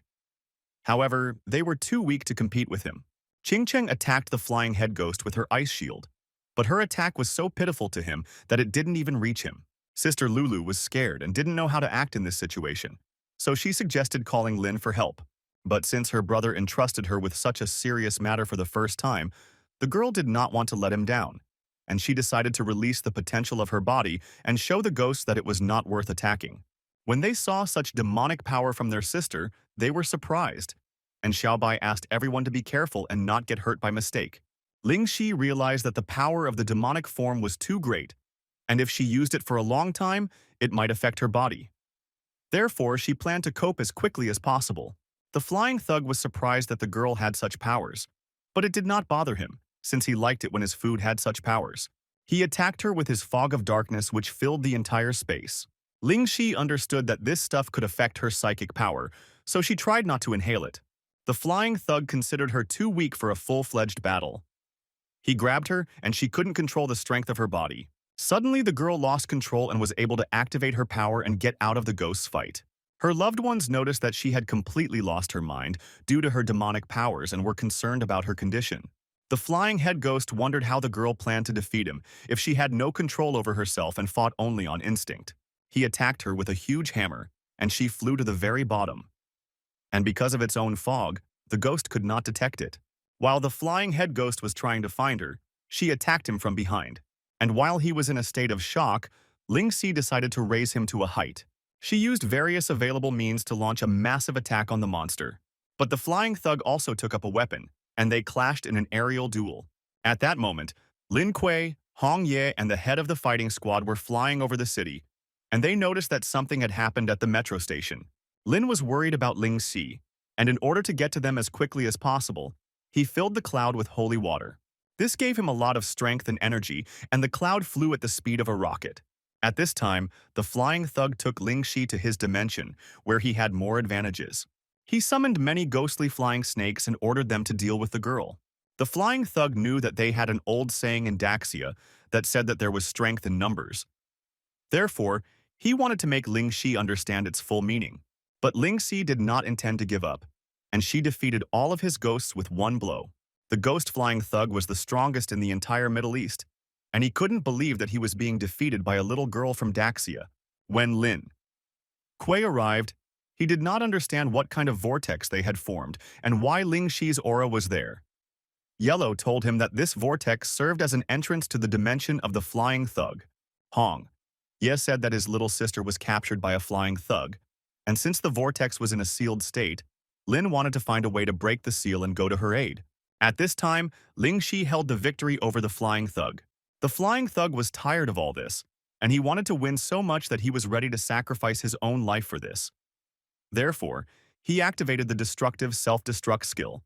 Ling Shi did not want to endanger her loved ones and the people of the city of Zuo, and she was ready to sacrifice the last remnants of her sanity and raise this ghost as far as possible from the people.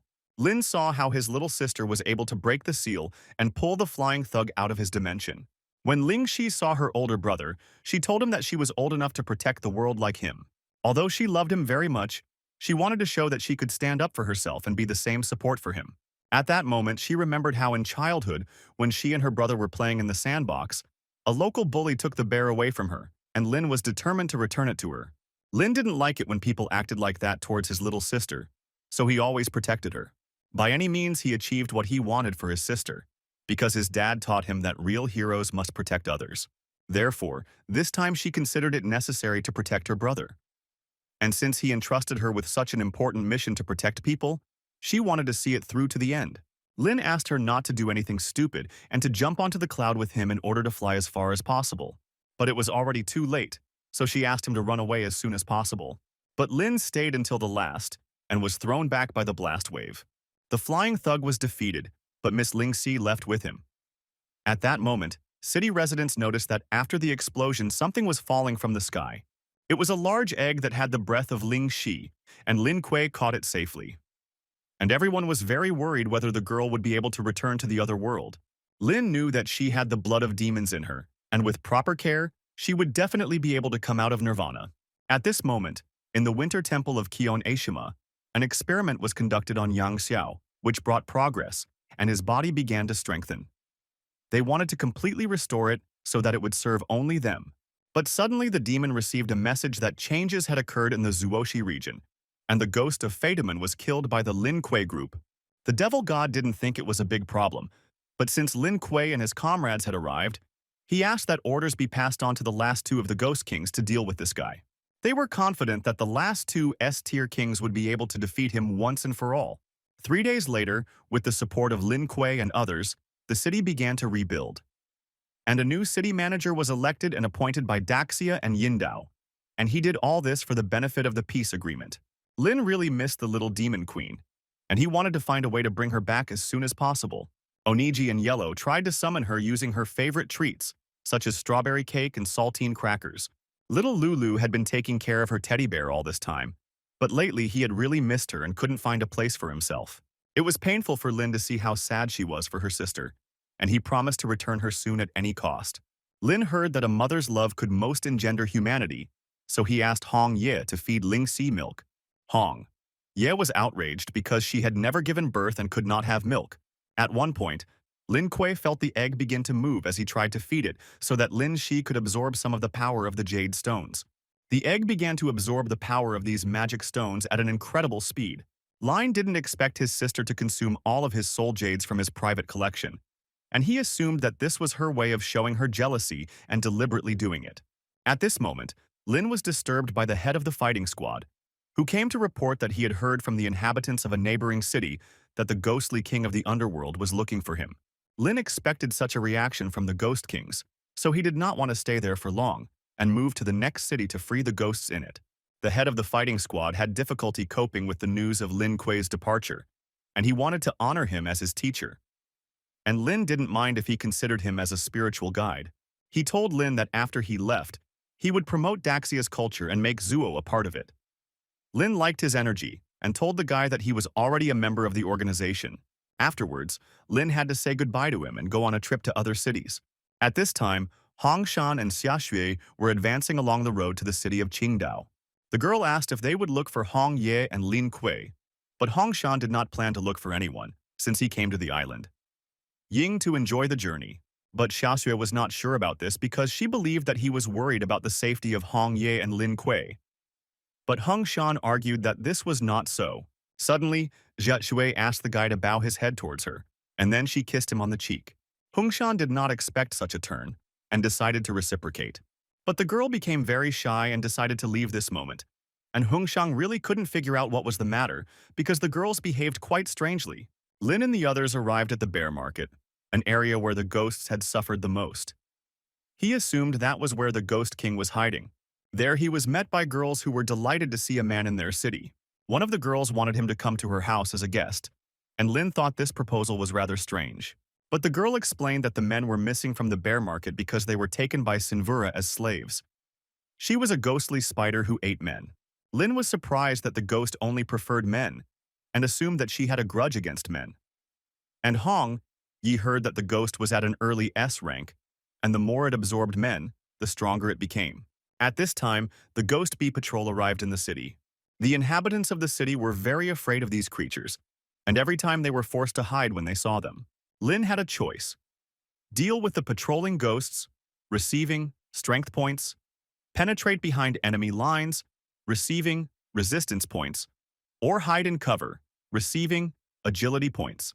Although he did not plan to be captured by ghosts, since the reward was good, he began to run through the streets of the city so that the bee patrol would notice him. Hong Ye was very pleased with his courage, but she suspected that he took it up again to have fun. The guy decided to dispel this misunderstanding and explain to his wife that in this way, he acted as bait to get into the enemy's nest and conduct an investigation, catching all the ghosts. Hong Ye let him go on this mission and said that she would trust him for the last time. At that moment, the egg began to move, and Hong Ye realized that in this way, Ling Shi was hinting that she wanted to go with Lin on a mission to keep an eye on him. To prove his loyalty and not betray their trust, he was not against taking little Ling Shi and asked to wait for good news. Taking it with him, Lin went on a cloud to attract the attention of the bee patrol. The ghost patrol spotted the guy, and since he was following them, they were extra wary of him because they thought he was a demon. Flying closer to the ghosts, Lin chose one of them and asked them to take him. The ghost patrol didn't often encounter people with the ability to fly, and they also doubted that he was a guy and thought he was a girl. Since they did not believe his words, he decided to convince them with his figure. After the ghost patrol was convinced that there was a real guy in front of them, they took him with them. They dragged him to the Ghost Queen's nest, which was on top of a multi-story building. When they brought the guy to the nest, they realized that their queen Shinvura was not there, so they came up with the idea of starting without her. At this moment, the system notified Lin Kui that the mission had been successfully completed and awarded him resistance points.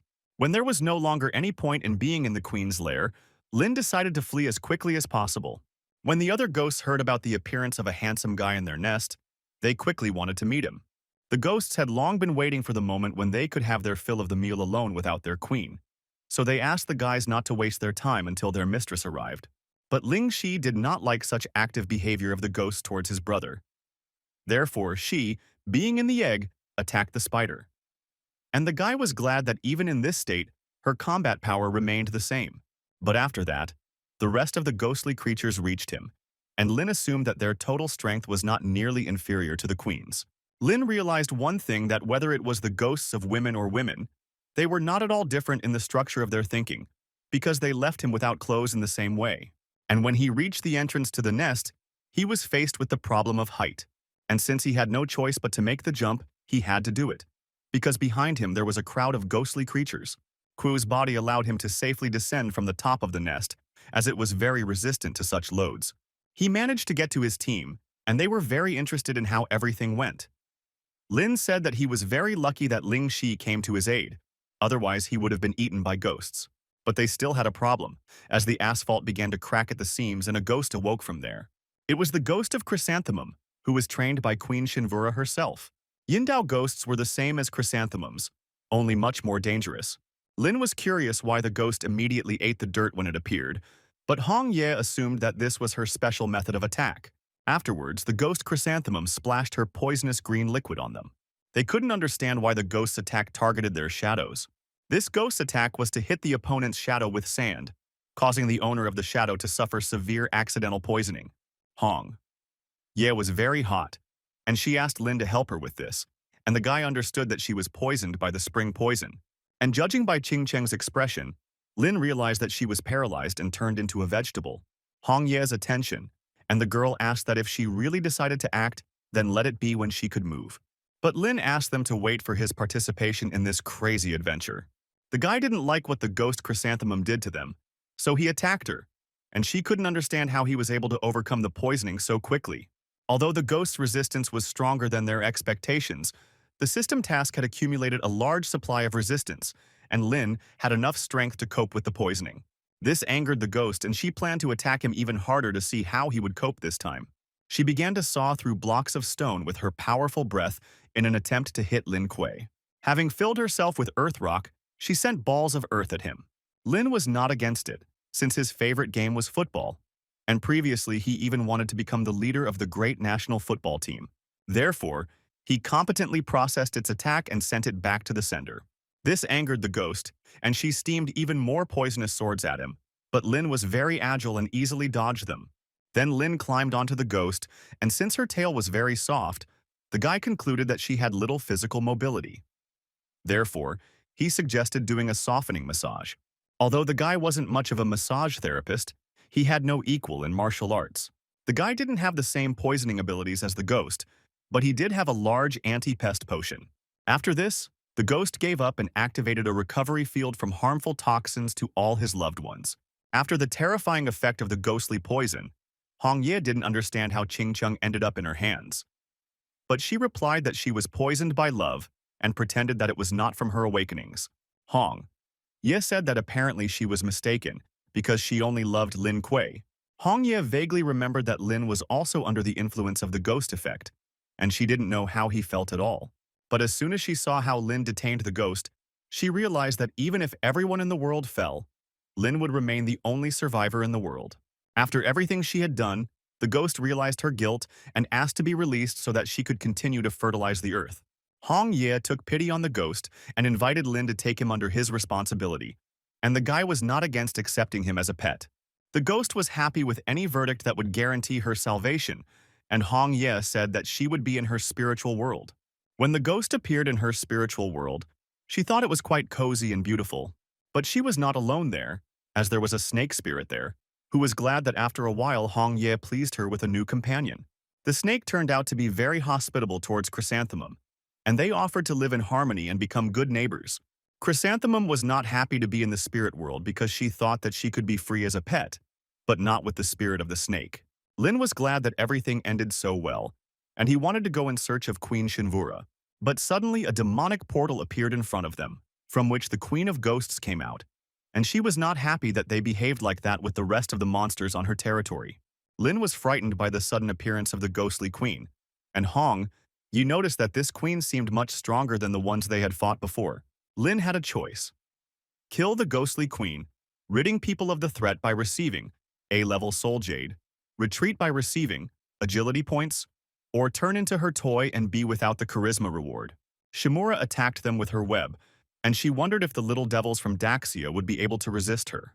Having chosen the first option, Lynn understood that soul jade would help not only him, but also his sister. He then warned everyone not to touch the web, as it tended to take away strength. Through her web, Shinmura summoned small spiders that had frantic power and were explosive.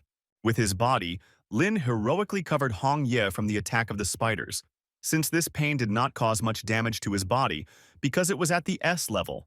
Hong Ye was very pleased that he made such sacrifices to protect her. Queen Shinura did not plan to defeat them alone, so she summoned another army of her faithful spiders. Qingcheng and Hong Ye also began to help Lin resist the ghostly spiders. Although Ling Shi was in the egg, she was a strong enough demon queen to cope with ghosts using only her magic. When they saw her power, they were surprised, and Qingcheng realized that her strength was already inferior to Ling Xi's. Lin waited for the Ghost Queen's next move, but she found it funny that they thought she only had one ability. She decided to use her timing skill and take on her strongest S-class humanoid form. After that, the Ghost Queen was not going to give them another chance to win. This time, it was much more difficult for them to escape from the web, and they experienced the true power of an A-tier. Shinura believed that Lin Kuei was not worthy to protect such a beautiful girl as Hong Ye. Lin was surprised that because of her ability, he could not break free and save his wife. And he offered the ghostly queen a one-on-one fight. But she believed that a weakling like him did not deserve to fight her, so she sealed him in the ground. Shinura invited his beautiful lady to leave this coward and become her servant. But Hong Yi told her not to dream about it. Shinura didn't like this answer and stabbed her claw into Hun Ye, showing her S-rank strength. The Ghost Queen believed that an A-rank weakling like them could not compare to her strength. Lin Qiu did not understand how it was possible that a simple web could hold him like that, and he became convinced of this difference between the A-level and the S-level. All the time it was in his head that he could not save his comrades, could not protect his relatives, could not protect his woman. It was this feeling of powerlessness that made him realize that he was in fact weak, and that his strength had not yet reached its limit. But he whispered to himself, asking his strength to become stronger so that he could break through and save everyone. And suddenly the energy began to reach out to him, and he realized that these were magical shards that heard his call for help and began to pour into his body.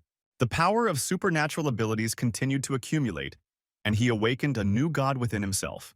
The Phantom Queen felt threatened and decided to eliminate him on the spot. Lin let her feel the power of the 1,000-year-old gods and wanted to teach her a lesson for the pain that Hong Ye experienced. After that, he freed his wife and promised Hong Ye that this was the last ghost who managed to harm her. Mo Qingcheng was surprised that the guy was able to awaken such a power that was close to S rank. The Ghost Queen believed that the guy's newly awakened abilities were no match for her strength, and she attacked him again. And although she dared to use the power of the great Sia Pangu, it was unsuccessful. Shinura was angry that her blade, which was capable of cutting metal alloys, was unable to penetrate his armor. Lin Qiu finally felt superior to the Ghost Queen.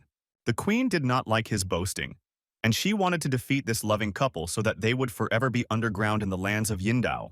But Lin blocked all her attacks, not giving her the slightest chance of victory. In this attack, she lost her invulnerable spider legs and was confused. How did Lin Kuei deal with them so easily? After all, she had S-level initial strength. But Lin told her that it was all because he also reached S rank after transformation, and his strength was higher. He decided to end this once and for all by summoning his divine axe. Kuei's new explosive attack was so strong that it was able to plow up the entire road of the street. But after such an attack, Queen Shinmura was still intact, and she asked to be released in exchange for valuable information about the last two Ghost Kings of Minyuan.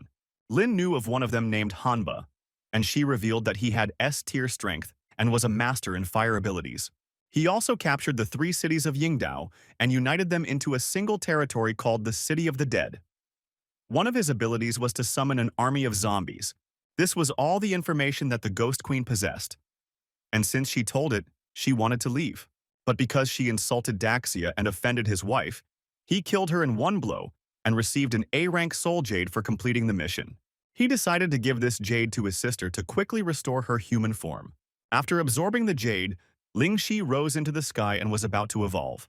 The girl was reborn into a plush creature with wings, and Lin was incredibly happy to see his little sister again. Ching Cheng was very interested in what the girl's pedigree was, and the guy said that his mother had blood from the demonic clan. Therefore, Ling Shi had the ability to awaken the monster race. Once the battle was won, Kanya and the rest of his family came to celebrate the victory. But they didn't know that Ling Shi had finally evolved, and they were very happy with such a pleasant return. The girl was so cute in her new monster form that the others fought over who would sleep with her at night. At that moment, they were met by Hong Shan and his companion Xia Shui, who was glad to meet his relatives. Lin suggested that since he was following them, he might have gotten bored. And Hong Yi said that they had cell phones and that he could just dial them. But Hong Shan was all right with Lin Kuei, and he said that he was just traveling and met them by chance. He also recently heard from Hanbu, one of the 8 demon ghost kings, and said that he planned to fight him. And since Hong Shang knew that Lin planned to defeat him, he warned him that he could not cope alone, since the Ghost King was at S level. But this did not stop Lin, and since Hong Shan showed his concern, Lin Kuei invited him to join his team. But the guy refused such participation, since he came just to rest and relax. Lin and Hong Ye were not upset by the refusal, because Hong Shang had always been so cold towards everyone and liked to move alone. Yindao Expressway, they realized that they had taken the wrong route and were going in the wrong direction. For all this, Lin blamed Yellow and Oniji, who prevented him from following the set path. But suddenly on the road they noticed a van from which a ghostly aura was rushing. It was a ghost restaurant on wheels whose chef was the ghost of an A-level rice ball. Since Lin was an agent of the Night Watch, he considered it right to disperse this illegal trade in the middle of the road. When the ghosts saw Lin Kuei, they began to run away, as they had heard that this guy killed ghosts without blinking an eye. This surprised the guy, because he did not expect that, having received the ability of a god, ghosts would begin to behave this way. But Hong Ye considered this normal, because in the eyes of the ghosts, he was an enemy. Lin told the rice ball ghost that he was lost and wanted to know how to get to Hanba territory, but the ghost did not intend to tell him anything, because he didn't understand what he had done that the guy tried to forbid him to feed harmless ghosts who lived far from civilization. But Lin was not going to touch the peaceful ghosts and just wanted to ask him for directions. And the ghost was ready to tell where he was going if only he would defeat him in culinary skills. Lin had a choice: kill the ghost, receiving power points, defeat him with the help of skills, receiving ball machine gun, or admit his lack of culinary skills, receiving agility points. This was a tempting offer from the system, so Lin agreed and told the ghost that his hidden ability was master cooking, and the ghost was looking forward to a master class from him.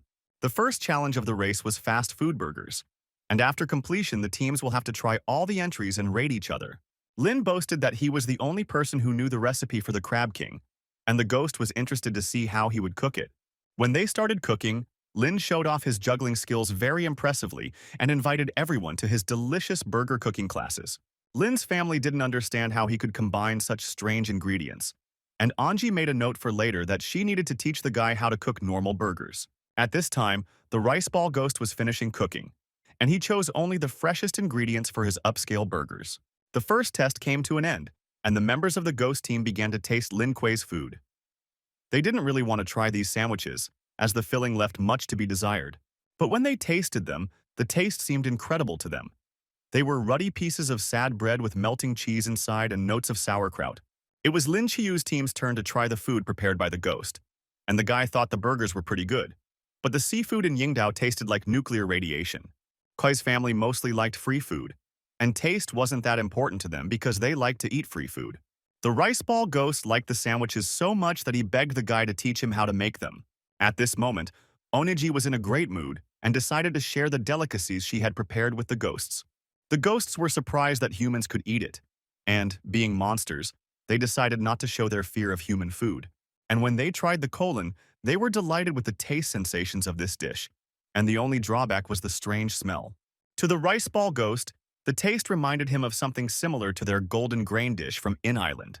Oniji knew this, so she deliberately retained some of the taste of the intestines. Yellow then treated the ghost to a bowl of chicken soup, and the rice ball ghost was surprised at how kind people were to him, since he really needed some soup. But later he realized that the soup was not simple, as it contained a mixture of sweet, sour, bitter, spicy, and salty, so he did not feel very good. Yellow had always wanted to use this dark cooking technique because Lin Kuei had teased her about it before, and she studied these recipes to try to do the same. The rice ball ghost was giving up as he couldn't take it anymore, and he gave them a map to the location of the Ghost King Hanba. After this, the system considered the guy's mission completed and awarded him charisma points and a weapon that was capable of spraying storm waves.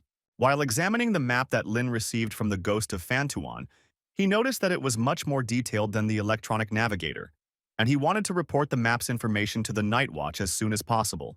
But the ghost of Fantuan was worried about another important question. Lynn was ready to help him, and the only thing that confused the guy was why the ghost began to bow down to him. He said that on the outskirts of the corpse city, on the map, there was a ghost restaurant that legally belonged to him and was run by his sons, and he wanted Lynn to find out how they were doing. The guy was surprised that the ghosts of Yindao were running a business, and he became convinced that the island really deserved to be a perfect example where ghosts and people could coexist, and he wanted to help him. Having said goodbye to the ghost of Fantuan, Lin Kuei and his group set off on a journey, and 2 days later arrived at the outskirts of the City of Corpses. Although the map of Funtuan was quite simple, Ling Shi wondered why they didn't use satellite maps. Lin said that it was all because there were ghosts in the sky, and many satellites were destroyed. There were rumors that not a single astronaut was able to return from space because of the terrifying creatures. The guy didn't understand why the city was so dry, and Hong Ye said that it was because of the ability of the demon of drought. Every time she appeared, her curse made the earth dry out. Lin understood that with the ability to release the poison of the dead and the appearance of drought, the Ghost King was worthy of being S-tier. And the first thing they wanted to do was fulfill the request of the rice ghost. Having found the restaurant, they thought its appearance was strange, as it looked as if it had not been looked after for a long time. And while Lin was looking at him, Hong Ye noticed something. These were the suburban managers of the Tengu clan, who hired people and paid them with drinking water for their labor. But there were also those whom they had not paid for 2 whole months, and they were forced to beg for their hard-earned water. But the monsters were not very friendly towards people and other ghosts, and they did not consider it necessary to give them water. Kui came to their aid, and he dealt with these ghosts in one blow. After this, people and ghosts could finally quench their thirst and drink water. Looking at it from Lin's perspective, it was surprising that the ghosts also drank water, but the ghost standing nearby explained that due to the drought, they were forced to survive and cooperate with other people. Approaching them, Lin realized from their appearance that they were the sons of the ghost of Fantuan. And before they told him about the surrounding situation, he gave them holy water to drink. They said that in this area was the territory of the Tengu, which was subordinate to Hanba, who was in charge of managing water resources and pressuring ordinary ghosts to work. Lin was wondering where the Ghost King stored the water, and the guy said that he had to go 2 kilometers to the east, Yindao Expressway, and that he missed them very much. Then Lin and Hong Ye came to the reservoir of the City of Corpses, where he was guarded by several ghostly subordinates. But the guy had an interesting idea. He decided to put on a show with the help of ghostly dolls and thereby attract the attention of the monsters. The monsters were unhappy with the dolls' invasion, and they defended their reservoir. The bait worked perfectly, and Lin and Hong Yi were able to easily sneak into their territory undetected. The water treatment plant was connected to the city's water supply, and Lin wanted to open the tap so that water could flow to civilians and others.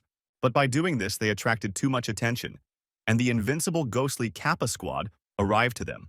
The guy wasn't really scared of these Tengu, Kappa hybrids, but the ghosts didn't like him calling them that. And they claimed that they were real Kappa, just with long noses. Afterwards, the ghosts attacked Lin Kuei and said that they were very unlucky to run into them. But with his new divine power, he didn't need his hands to deal with these little monsters. The wind was so strong that it literally cut them into a Panama hat. He then dispatched all the ghostly Tengu with a single wave of his hand. But then the low-level leader of the zombie skeleton team of a hopeless vision appeared, whose strength was S rank. Lin was impressed by its size, and Hong Ye revealed that it was an empty skeleton that was assembled from bones from an ancient battlefield. Lin decided to try his new Hell machine gun on the skeleton, which emitted strong waves that the skeleton could not resist. After this attack, the skeleton zombie lost his mind and burst into flames. At this moment, Hong Ye was fighting with a small group of ghosts, and a sword spirit appeared in front of her, who liked to watch Lin Kuei's machine gun firing attack. And while Hong Ye was fighting the remaining zombies, the spirit of the sword decided to help her and reborn into her scissors, making them a zigzag shape. After transforming her sword, she became much stronger and could deal with a bunch of ghostly creatures in one fell swoop. Lynn's transformed weapon was so powerful that it was able to dismantle a skeleton zombie into pieces. But that was not all. And the skeleton turned into its small version and was very unhappy that the guy did this to him. Lynn decided to stop talking and crumble the ghostly skeleton into many pieces. After winning, he dropped Wild Skull Jade, which had very pure energy and helped improve strength. Lynn decided to give the jades to Hong Ye so that she could reach S rank much faster. The guy wanted to teach her to absorb their power. For this, he asked her to hold the jade and then feel it with her heart. As soon as the girl began to absorb the jade, she began to float in the air, and Lynn was glad that she learned so quickly. Her body began to transform, and Hong Ye glowed as brightly as a star at night. And finally, the girl reached S level, and along with this, her appearance changed. Lynn was impressed by how much his woman had improved. He felt that his heart was broken, and like the first time, he was overcome by a feeling of love. Such powerful energy awoke in her that the girl wanted to train together and compare strengths. This was the first time the girl had taken the initiative, and he wanted to find a suitable place for it. But Hong Ye wanted a more practical place to train, so she created a cocoon out of leaves. After 2 hours of training, Lynn was exhausted and was surprised at how strong she had become. Lynn suggested returning back as soon as possible, as he wanted to meet with Ling Shi. Since their powers were at a basic level, it was the first time they could fly together. At this time, being in the spiritual world of the guy, the cloud was worried that it would no longer be needed by its owner. While they were flying in the city of corpses, a coup occurred, and the ghosts were found and staged a riot against alien people. It was the Lin Kuei family, and they decided to attack them, but the girls were not afraid, and they stood together against the monsters. When Lin and Hong Ye returned, his family had already dealt with all the enemies. The younger sisters were glad to have him back, and they boasted about their achievements in defeating monsters in his absence, because they showed leadership qualities and successfully dealt with the ghosts. Lin rewarded them with a large supply of nutritious eggs and the water of life. They were very happy with this reward, since it was a value that money could not buy. Ling Xi did not understand why his brother was gone for so long, and she assumed that he was having fun with Hong Ye. But the guy said that there were some difficulties due to the large number of ghosts. At that moment, a ghost came to them through the portal, who had been looking for them all over the island of In for a long time. It was a large Tengu, the main assistant of the Ghost King, whose strength was S level. And he came because His Highness did not like it when peace was disturbed in his territories. Big Tengu activated the magic of his staff and took Lin Kuei and Hong Yi into his dimension. Tengu's ability was the power of wind, and strong wind currents raged in his dimension, and he brought down his storm on them, which exceeded the force of 12 points. And Hong Yi also warned Lin Kuei that there was still spiritual power in the wind, which was mortally dangerous. But he asked Hong Ye not to worry about it, as he poured spiritual energy into his legs to maintain their center of gravity. After they figured out the balance, Lin decided to fight back against the Big Teng and attacked him with his rising dragon fist. But Lin was unable to maintain control over him for long, and the Big Tengu responded by attacking. Hong Ye was worried about Lin Kuei's condition, but the guy claimed that he was fine, and he said that it was difficult to get close to the Big Teng for a long time due to his storm attack. The Big Tengu unleashed its wrath of wind on them, making it difficult to stand still. Hong Ye countered his storm by blocking it with her scissors. Big Tengu was confident of his victory, since in his world the wind would never dry up, and he knew that only if Lin Kuei managed to get closer, then he could lose this battle. They noticed that the Big Tengu was about to use the storm again. They realized that in order to defeat him, they needed to strengthen their defenses. Hong Ye had a plan, and since the girl had reached S rank, she had the ability of armored spirit armor. And since the Big Teng liked to use the air element, the girl wanted him to feel how he would fly in the wind from her blow. The Big Tengu was impressed by the girl's defensive skills, and he noticed that this armor was several times inferior to her previous one. Lin really liked the red leaves in the shape of the spirit armor, and he knew that this time he could fight the criminal while fighting side by side with his wife. The Great Tengu was confident that no human would be able to look past his dangerous storm. But with the new power of S rank, Hong Yi could calmly fly into the peak of the storm, completely ignoring all its consequences. Rushing through the spiritual force of the storm, Hong Ye attacked the enemy with great speed. Then came the turn of Lin Kuei's attack, and they had a saying in Daxia, pulling out hair to stimulate the growth of new ones. So he demonstrated it on his feathers. Big Tengu was not happy that he got involved with this demon of Daxia, and Lin Kuei advised him to run away as quickly as possible, because this was just the beginning. Since he no longer had wings, he could not fly. But Lin showed mercy and said that he would catch him. But at the last second, the big Tengu escaped the danger and was caught by strong gusts of wind. Hong Ye was ready, so she intercepted him in the air and attacked. This was the first time Lao Tzu received such a serious injury and was exhausted. But Lin and Hong Yi decided not to stop there and finish what they started with this criminal. Lao Tzu had no intention of giving up and wanted to stop them with his deadly wind. Hong Ye took the attack on her armored armor, and the girl believed that he did not deserve to fight against them, since his strength was not enough. Lin noticed that he was trying to use his treasure called Lupin. It was a magical staff that was used by the highest powers of this world. He took this strong source of power from him, and so that he could not attack them with it, he destroyed it, breaking it into pieces. Lao Tzu was terrified as he knew that the destruction of the Lupin would cause the wind in his dimension to go out of control. This happened. Real chaos and destruction reigned in his world. Strong hurricanes began to destroy everything in their path.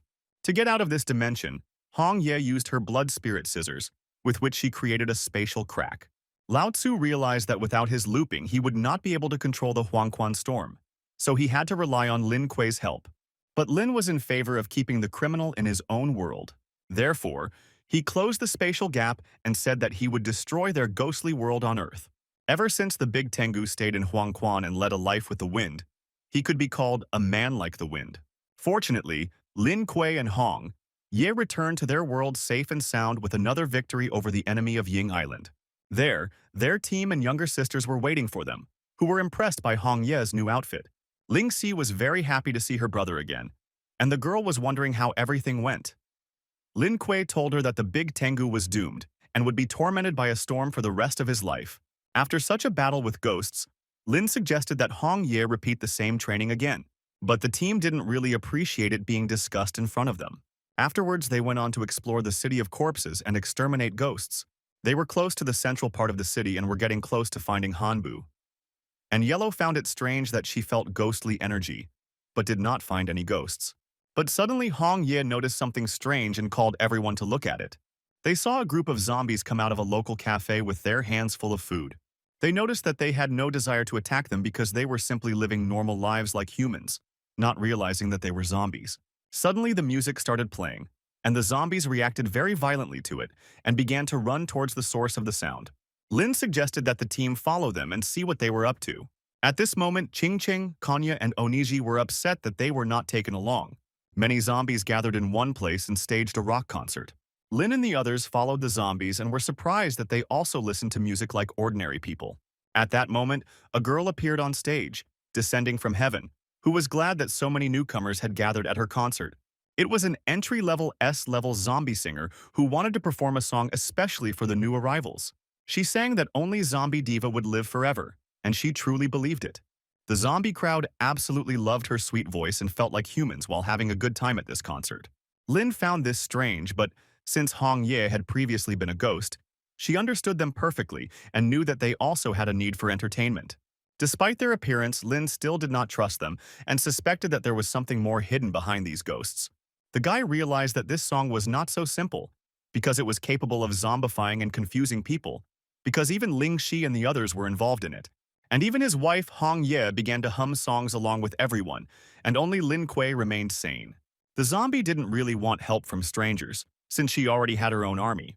Lin had a choice: make friends through songs, receiving, PowerPoints, retreat alone and seek new opportunities, receiving, agility points, or tear zombies to pieces, receiving, toughness points. Although the system hinted to him that it wanted his choice to be the first option, Lin wanted the third, so he attacked Diva. Since this was what Lin specialized in best, he managed to tear her dress. But the zombie Diva didn't appreciate the gesture and threw him off the stage. After this, the task was accepted, and he received a reward: 30 experience points. The guy was glad that he managed to deceive the system and get the reward so easily. For such rudeness, Diva told him to come out and sing a duet with her. The guy understood that if he defeated Diva, then perhaps she would lift the musical curse and he would save Hong Ye and the others. So it was a good deal for him. The Diva told all the listeners that they would have a musical battle, which the zombies were delighted with. When the girl began to sing, the weather changed dramatically, and thunder rained all around and lightning flashed. This was due to her context of the song about making the weather change a reality. When Lin realized that her ability was to attack through music, He used the technique of dolphins screeching into the microphone. It was a very unbearable sound that blew your head away, and the zombies could not tolerate it. With this, he returned Hong Ye to her previous state, and the girl no longer felt a headache and was glad that Lin Kuei came to the rescue. His sisters also returned to normal, but the sound was so vile that they did not understand where they had sinned that they had to listen to it. The diva didn't like the fact that the guy was spoiling her concert with his dolphin roar, and the guy asked not to speak so ignorantly about his singing. Afterwards, they started all over again, and Lin intended to rap, as the guy suddenly felt an influx of inspiration and felt like a rap god.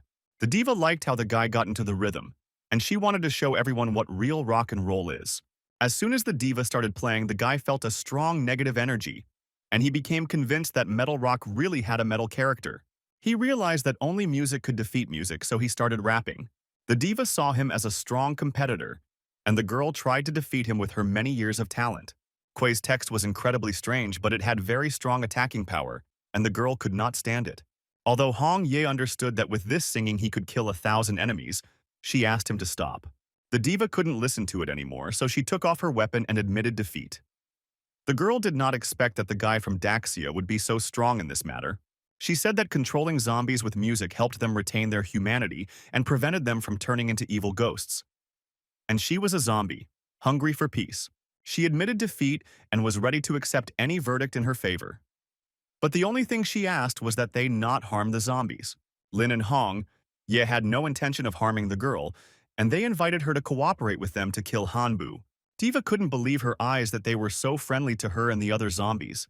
Hong Ye assured her that they collaborated with many benevolent ghosts who were for justice despite the fact that they are ghostly beings. Celebrating the peace treaty, they all prepared to launch an attack on Hanbu. Hanba, who was the 7th of the 8 great phantom kings, was in the corpse city building. What she loved most was enjoying the nights in Yingdao. But suddenly a portal opened in front of her, although she did not invite anyone to visit her. It was the 8th great ghost king Shiva who came to report that the devil god had asked them to deal with Lin Kuei and his other comrades. She didn't want to rush things and asked her brother to join her for a glass of wine. But he didn't like that she was wasting her time, since he set the goal of dealing with Lin Kuei above rest. She asked him not to worry, as she had long ago placed her heavy monster troops at the entrance and inside the city. But Shiva believed that they had to fight face-to-face with the enemy. At this moment, Hun Shan and his companion arrived at the central entrance of the City of Corpses. The girl was surprised that he planned to cope with such a strong ghost king alone. Walking into the city, he gave her an amulet and asked her to go as far as possible and find a safe place. But the girl did not intend to leave without him, since even at the first meeting she decided that she would be with him wherever he went. But Hun Shan did not intend to take her, since she would greatly delay the process of the battle and could get hurt, so he left her there. She knew he only left her because he was worried about her safety. The power of the ghostly king Hun Shan was so powerful that he was able to break through the main building of the city at speed. The kings were surprised to see that they were attacked by the Sand King of the Desert. Hun Shan did not at all expect to see Rakshasa there. Shiva noticed that he had reached the S level, and he invited him to continue his unfinished business with Lin Kuei and please the devil god together. But Hanba did not want to share the success of this task with him, so she attacked him. Hung Shan did not want to give his life, and was ready to fight them by erecting a sand sphere above their heads. It was such a powerful attack that it caused a massive explosion. At this moment, Lin Kuei and the others reached the core of the City of Corpses. Diva did not understand why all the nearby ghosts standing at the entrance were killed, and Hong Ye assumed that it was the support of their allies. Ye ran to meet them, who told them that these ghosts were killed by Hong Shan, who went to fight Hanba, and she asked them to go and help him. They were happy to help Hong Shan, and since time was short, Lin told his team to clear out the zombies in the city, and he and Hong Ye would go to help her brother. It was a difficult task for Lin to leave his younger sister again, but Ling Si asked not to worry and promised to cope with her task. On the way, they met a wanderer who forbade them to move further. He introduced himself as a monk, the master of Qingfang, the guardian of Corpse City, and respectfully asked them to leave the city. Hong Ye was very unhappy with this because she wanted to help her brother, so they refused the monk's request. At this moment, Lin felt a violently strong energy nearby that did not look like an ordinary ghost. But Hong Ye said that it was because the monk was a Buddhist. Because they did not comply with the monk's request, he pulled them into his field of ghostly domain. When they appeared in the ghost world, they saw a meditating monk sitting on the roof, who had no intention of attacking them. And Hong Yi said that it was because he did not dare to attack them. Since the monk did not dare to attack on his own, he called upon the spirit of Taiju, the protector of the Dharma. But the spirit was unable to attack Lin Kuei because he activated absolute defense to ask Hong Ye to leave the battlefield, since he wanted to fight this spirit alone. The guy believed that this spirit was too simple for him, and he erected a large accumulation of energy and sent it straight at him. The monk did not understand how mortals allowed themselves to treat the demon Buddha this way, and he believed that they had no faith. Lin deprived the ghostly spirit of its limbs so that it could not do anything. Hong Ye was impressed by the work done by Lin Kuei, and then she wanted to help and participate in the fight against the monk. The guy cut the demonic spirit into many pieces and believed that the spirit did not deserve to be a Buddha, since the victory was too easy. Then he attacked the monk himself, but he blocked his blow and was very unhappy that the guy had deprived him of his spirit. And even with Hong Ye's strength, they were unable to attack the monk, and they realized that the monk was not as simple as he really seemed. With this action, the monk cast a curse and suppressed their spiritual powers, so they were unable to attack him. The monk abruptly changed the no-touch rules and wanted to attack them, but not before offering to admit defeat and join his Buddhist school. Lin had a choice. Find the monk's weak point, receiving 40 power points. Continue the battle, receiving 30 power points. Or admit defeat, receiving charisma points. Although it seemed strange to him that the reward had a difference of 10 points, he seemed to understand the monk's weak point. Since they did not give him an exact answer about the Buddhist school, he decided to deal with them with the help of scissors. Although Lin could not attack him due to the curse, he could use his skills to defend himself. But the guy realized that they could not hold on like this for long, so he sent his puppet legion to him so that they would show him their care. This was the first time the monk had seen such strange creatures, and because he did not know what power they possessed, he felt fear of them.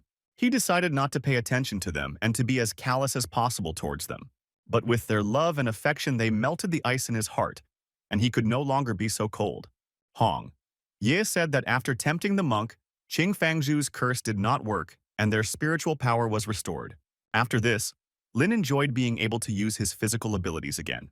This was the first ghost in history to die in battle from overexertion. After that, the system rewarded the guy with 40 power points. But Lin was not happy with such a small reward, since the ghost had S-rank power and was not at all simple. They were surprised when they saw the monk's unusual jade, which was of great value and had great power.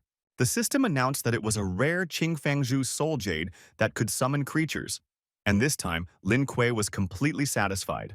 He immediately absorbed the power of the spiritual Jasper and received 2 summoned guard spirits. The guardian spirit was the embodiment of the master god, and the stronger the master, the stronger the guardian spirit's combat power would become, and a large amount of spiritual energy would be required after summoning it. Then they got out of the monk's spiritual world and moved to the aid of Hung Shan. At this moment, the Lin Kuei sisters were dealing with the city zombies, and although Ling Shi was in a different form, her fighting abilities remained the same. And Qing Chen used her new ability against zombies, and Kanya found use for it in her skills, using acceleration to quickly freeze the enemy. The diva used her music so that the zombies could become kinder and go over to their side, and Yellow was delighted with how Diva could subjugate a large number of zombies. And Oniji invited her to stand and sing next to her as Lin did. Lingxi noticed that the bodies of the zombies they defeated contained energy force, and she had the desire to absorb it. Due to the large amount of energy, her body began to expand more and more, and she thought about trying to transform into a human form. The girl did not stop growing, so she decided to do it. She succeeded, and she finally gained human form and reached the initial S level. Her sisters and others were very happy that the girl was back again, and they admired her beauty. Her new body was much stronger than the previous one, and she gained the ability to fly as well as wide wings. Yellow became jealous that after her reincarnation she became much taller than her. But since the girl was already 15, this was quite normal for her age. Afterwards, Oniji showed her the bear cub that she had been protecting for her all this time. The girl really missed her plush friend and was glad to be with him again. At that moment, a high wall of fire was approaching them at high speed. It was the former fire tires who wanted to deal with these strangers. Ling Si was very unhappy that this ghost dared to interfere with her warm meeting with the bear. Sisters found it funny that some tire was given demonic power, and they were confident in their sister that she would easily defeat this creature. When the fire ghost found out that the demon queen was among them, he assumed his full form. But Ling Shi was absolutely not worried about the size of this creature, and to begin with, the girl decided to send Black Wind and White Knight to it. These two beasts were so strong that they repelled the creature's attack without any effort. Since Ling Si became much stronger, her spirit bears also adopted flight abilities. Fire Tire believed that the girl was incapable of anything if she hid behind her pets. It was very funny for the Ling Si sisters to watch how this creature underestimated their sister, because they knew that this would end badly for him. Ling Si did not appreciate his humor in her direction, and she sent him flying into the sky with her powerful blow. Tyre already regretted that she decided to contact this demonic creature, but for Ling Si this was just the beginning. With her new ability, the girl could fly very high, and she lifted the creature above the clouds. And the only thing she could do was send him down. After everything that happened, the fiery creature was not ready to give up victory and was aimed at dealing with the Queen of Demons. Although the Fire Tire awakened the ability of the Thorns, it was not a hindrance for Lin Mi, and she was going to attack him with her illusory weapon. The ghost didn't want to wait for the Demon Queen to attack him, so he did it first. But Ling Shi blocked his attack and decided to launch this tire like a frisbee. The creature was disappointed that its spines were so easily broken by a girl from Daxia. Then she called upon the Black Wind and the White Knight, and they tore the tire apart. The sisters threw Ling Shi into the air, sharing this victory with her. During this time, the main building of the ghostly Queen Hanba was destroyed by the Desert King Hunshan. The guy single-handedly stood up to two of the strongest last kings. Hanba appreciated its S-rank destructive abilities, but she was sure that the sword was no match for her spear. Ghost King Shiva asked him to realize that with the initial levels of an S-rank beginner, he would not be able to handle the two of them. They didn't consider it a worthy contender, as there was a big gap between the entry-level and mid-level S-class. Therefore, Hanba wanted to implement the Law of the Abyss and kill this traitor. Qian Hong Yi came to his aid, who wanted to bring these demonic kings to justice and take their lives. Hanba was very happy to see them, as she had planned to find them herself.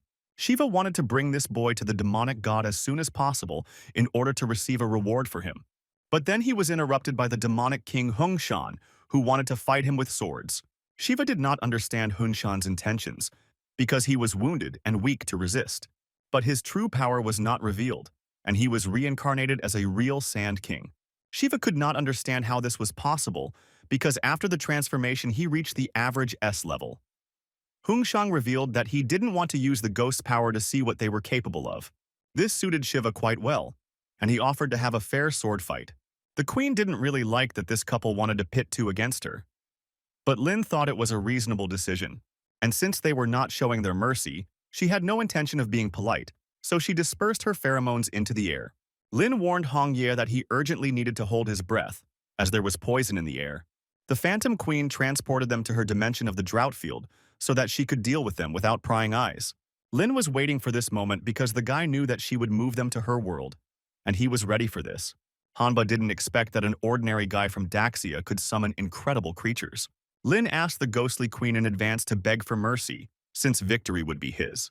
The queen did not understand who she had contacted, and she was wondering how a mere mortal could summon the statue of Qi Yu. Lin didn't want to reveal his identity. He was just going to do justice and rid Ying Island of Hanba. The Phantom Queen felt double the pressure in an instant and found it difficult to resist Qi Yu's power. They attacked Hanbu from all sides, wanting to not give her the slightest chance of victory. It was indeed difficult for the Phantom Queen to resist the strength of the young couple. Lin did not expect that such a majestic Hanba would turn out to be so weak before justice. But everything was just beginning, and the ghostly queen transformed into the real body of the Corpse King. The guy didn't expect it to be so huge, and he got the idea to use his Chai Yu power to knock the Corpse King to the ground. But she summoned ghostly tentacles from the abyss that grabbed them and began to absorb energy while continuing to pull their bodies to the very bottom. Lin Kuei understood that in order to cope with this kind of magic from the underworld, it was necessary to subdue the demons and destroy the ghosts of Sun Dasheng.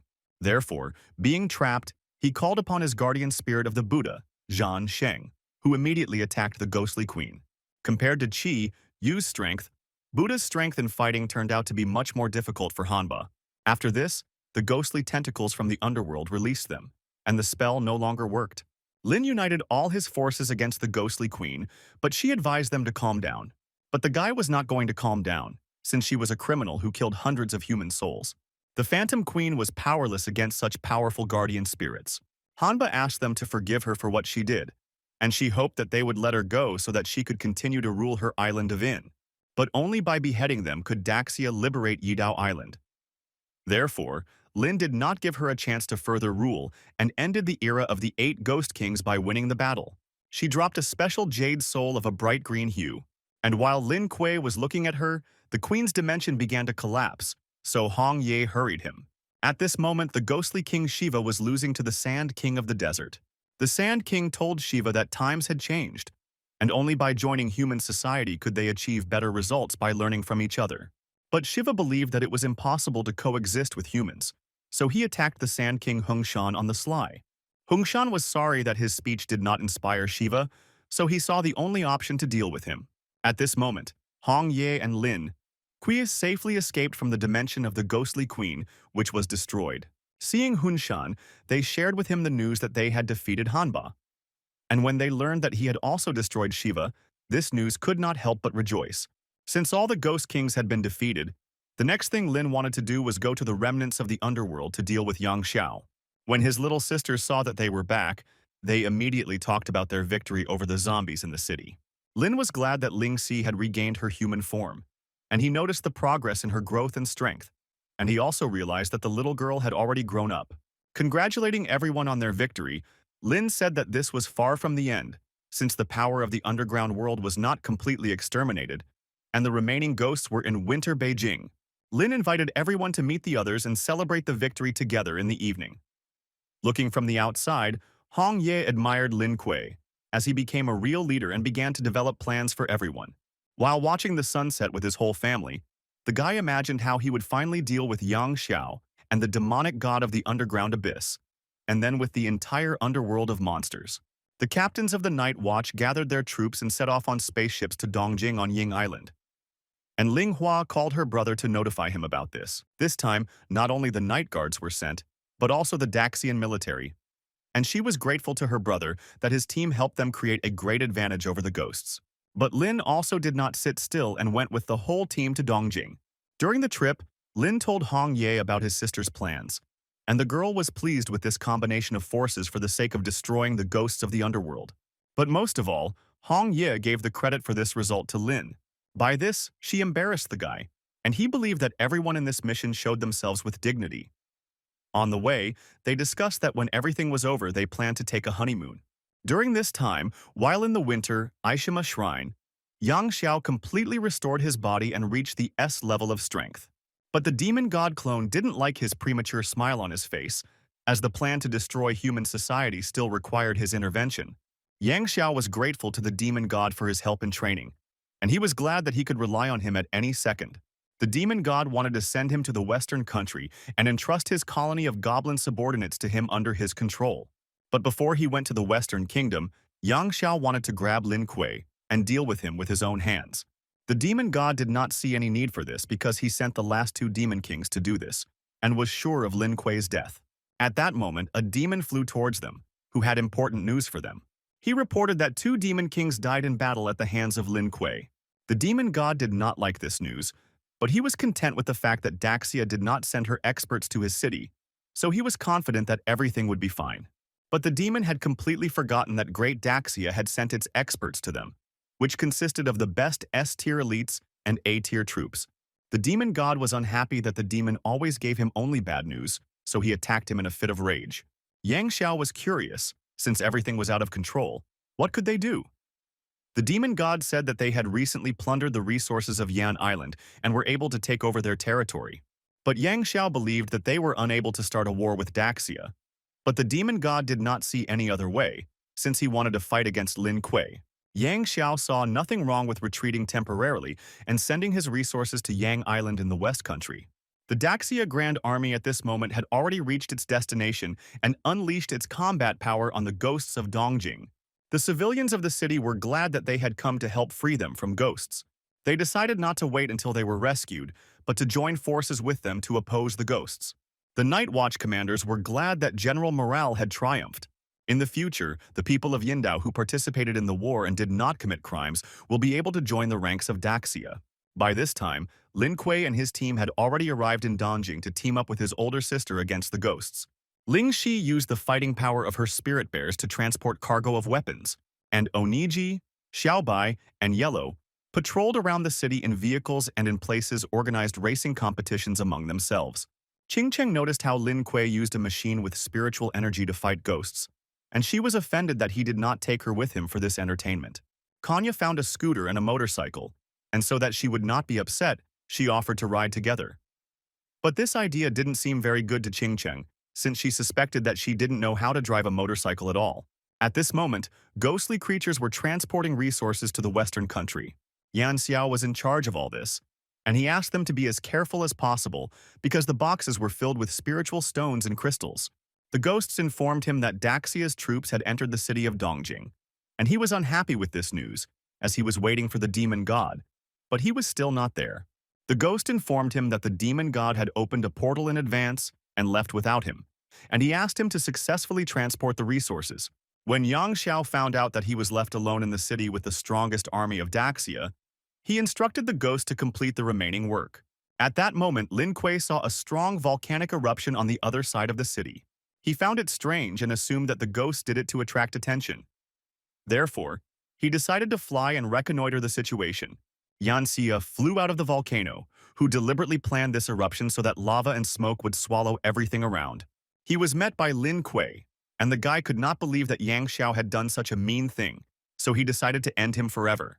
Yang Xiao said that this was a setup to get his attention and bring him straight into his arms to fight one-on-one.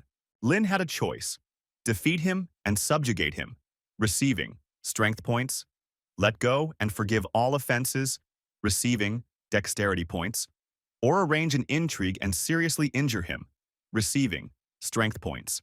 The guy chose the third option, and they began the battle over the volcanic abyss. Yang Xiao told him that he was no longer the little boy he used to be and that victory would not be so easy. In their fight, they accumulated very strong energy, which resulted in an impulse and was thrown from both sides. Lin noticed that the amendment benefited Yang Xiao, as he was much more powerful than before. Yang Xiao didn't want to talk much and was going to show him what absolute power suppression was.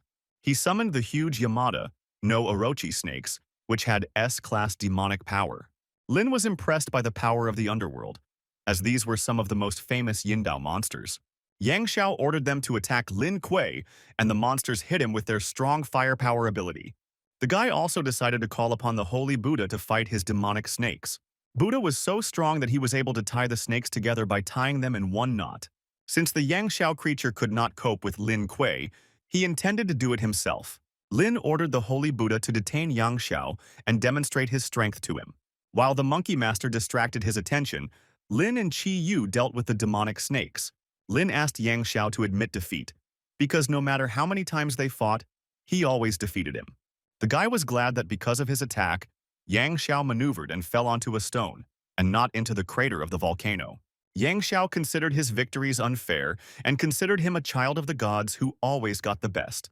Lin asked him not to be upset and to continue the battle further, because he wanted to complete the system's task, which had remained unfulfilled for so long. These words awakened his strength, and he did not want to lose anymore. Lin didn't like that he shouted too loudly about his superiority, so he decided to give him jumps from a height into the water, but there was too little splash, so he gave it 0 points. After this, the task was successfully completed, and he received a reward of 66 power points. After that, Lin wanted to bring justice and kill Yang Xiao, but Yang Xiao decided to throw a spatial sphere of self-destruction to die together, but Lin threw it back in his direction. This caused a strong explosion in the center of the volcano, where Yang Xiao flew. Drifting across the volcanic plates, Yang Xiao didn't expect to see Lin Kuei after what happened, so he opened a portal to escape. But Lin was not going to let this criminal go, so he grabbed him at the last moment. Yang Xiao took a desperate step of the old demonic method, which gave him life. Lin was upset that he managed to escape again, but what he hated most was that the demon god was behind the control of the ghost world. But after this long struggle, Yingdao was finally released and belonged to Daxia.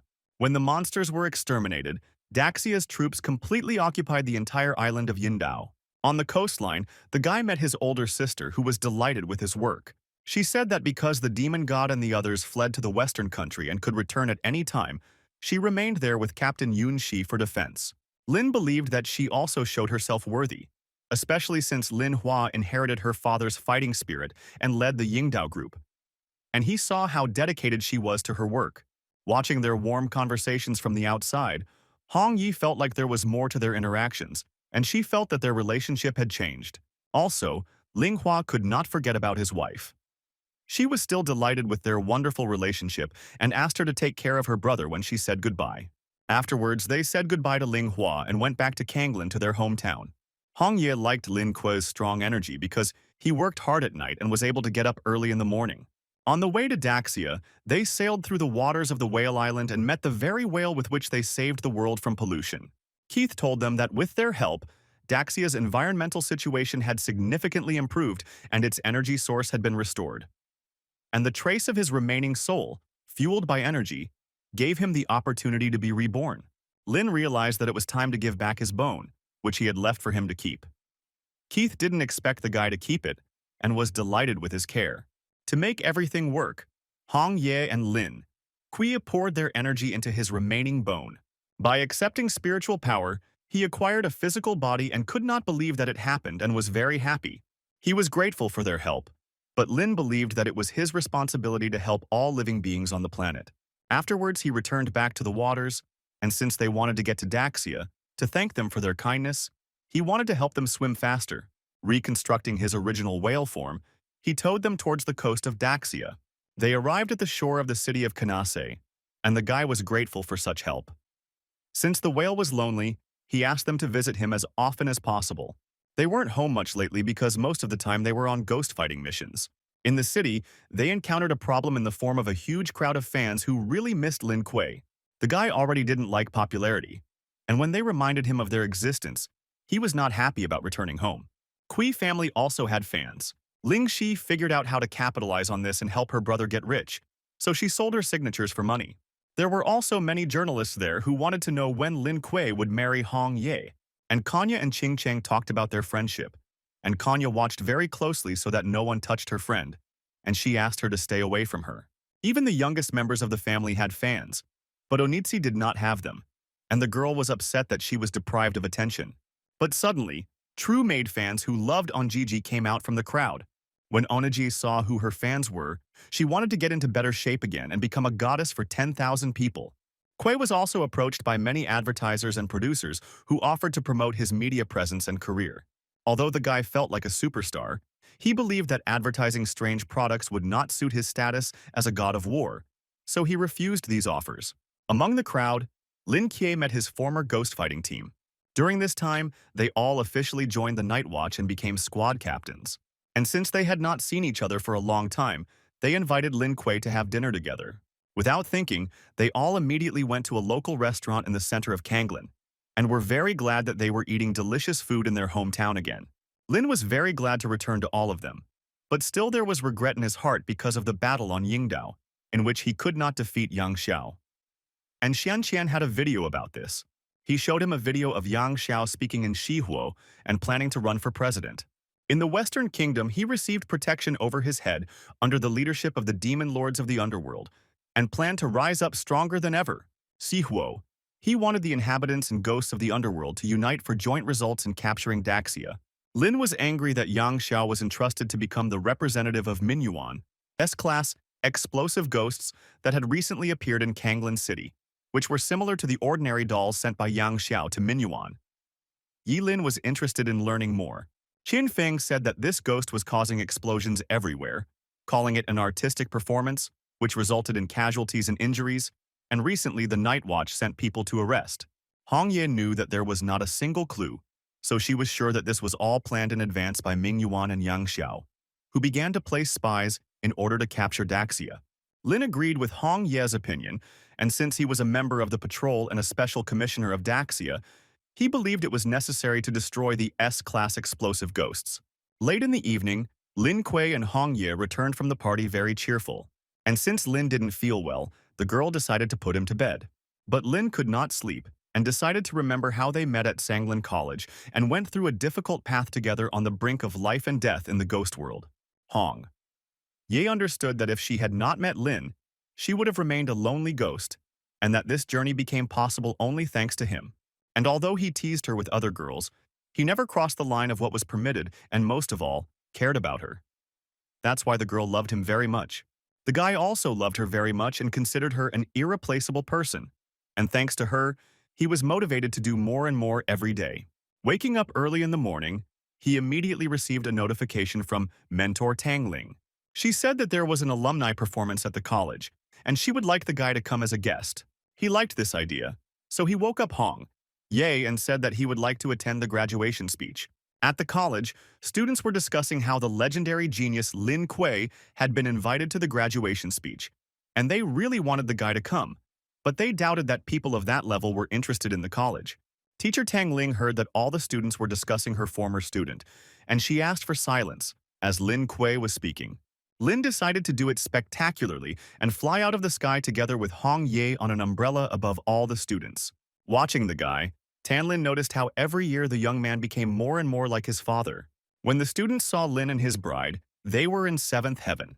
The first thing Lin was interested in was asking the students if they were worried about graduating and if they thought about their future.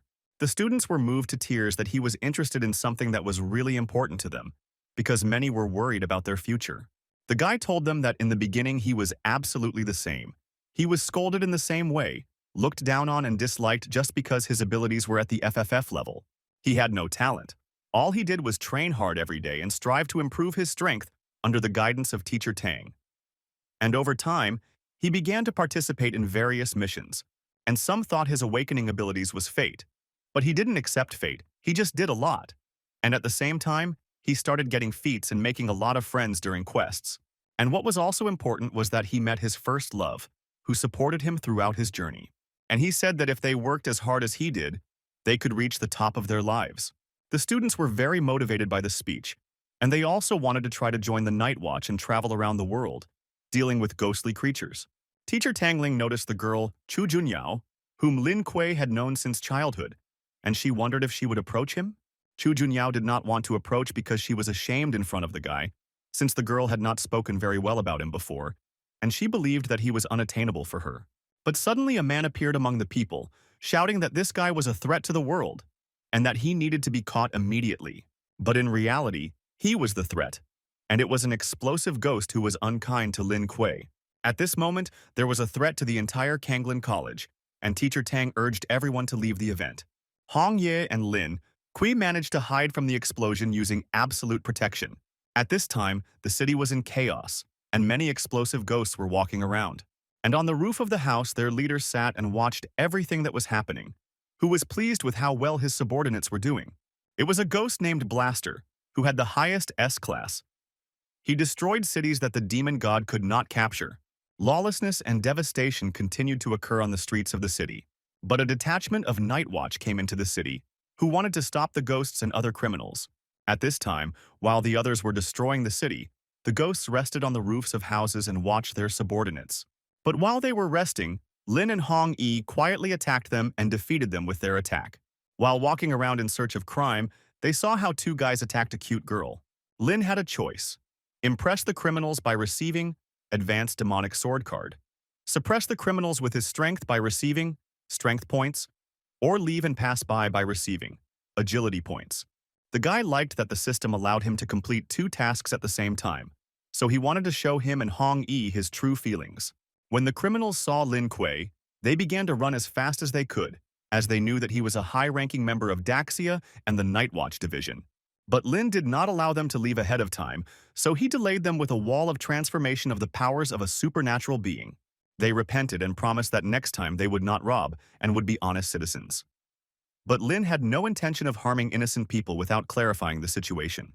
Since he felt well the true feelings of everyone, he further wanted to check how much they could renounce evil and strive for good. He told them to sing that they were grateful to Daxia for raising them. After that, they sang and thanked their country for such a wonderful opportunity to meet Lin Kuei. After that, the task was accepted, and Lin received the Advanced Devil Sword card reward, plus 50 power points. The guy was glad that for the first time he received 2 awards at the same time. And although the criminals complied with his request, this did not change the fact that they committed a crime. Therefore, Lin Kuei attributed a criminal case to them. The next step was that Lin suggested that Hong Ye work together to deal with the ghost of the explosives. At this time in Zihuoba Palace, Yang Xiao was satisfied that the explosive ghosts he sent out were doing their mission perfectly. As a result of the explosion, other ghosts invaded the city, and since the era of opposition was over, he planned to rule Daxia. But his most important priority was the destruction of Lin Kuei. because of which he lost his leg. There were still people in Kanglan City who were destroying everything under the orders of Ghost Blaster. Kui and Hong Yi came after him, who heard that it was an improved S-class blaster. The ghost had been waiting for them for a long time, since he deliberately attracted attention so that they would come to him. The blaster seemed quite durable to Lynn, so he decided to use the card's new weapon summoning ability on it. He received the Purple Gold Heavenly Demon Knife. Lynn didn't care what the weapon was. The main thing for him was that it be easy to use. The ghost was impressed that the guy was still using melee weapons, since his personal preference was more in using magic in battle. The ghost sent his mini-zombies at Lynn, then the guy decided to play the old fruit-cutting game. But he did not expect that they unfolded and came back to life again. These were not ordinary zombies at all, because after the disintegrating effect they exploded. And that was just the beginning, because after that the ghost opened its bomb field, which sucked them into the sky. Across the field, the ghost sent them to his dimension, where Lynn had to catch Hong Yi. It seemed strange to the guy that Blaster's world was so small and consisted of only one closed room. But Hong Ye realized that this was not without reason, since there was a mechanism under their feet. When they lifted their foot, an explosion occurred and they realized that the ghost was very cunning. Lin Q realized that the only way was to break the wall and move forward. But this was a mistake, as evil dynamite fell out of there. They found a safe place where they could wait out the attack of the ghostly dynamite. Ghost Blaster found them and sent ghost smoke bombs towards them. But the guy protected his girlfriend with his body, and they waited out this attack. Ghostly rocket launchers began to fall on them from above, but Lin had a starburst, and the guy was very interested in whose ability would be faster. Hong Ye understood that it was impossible to stay in that dimension for a long time, since the ghost was secretly watching them, and Lin completely agreed with this, so he decided to destroy it immediately. The guy also took a couple of explosives with him, which they wanted to cover the entire room with in order to get out.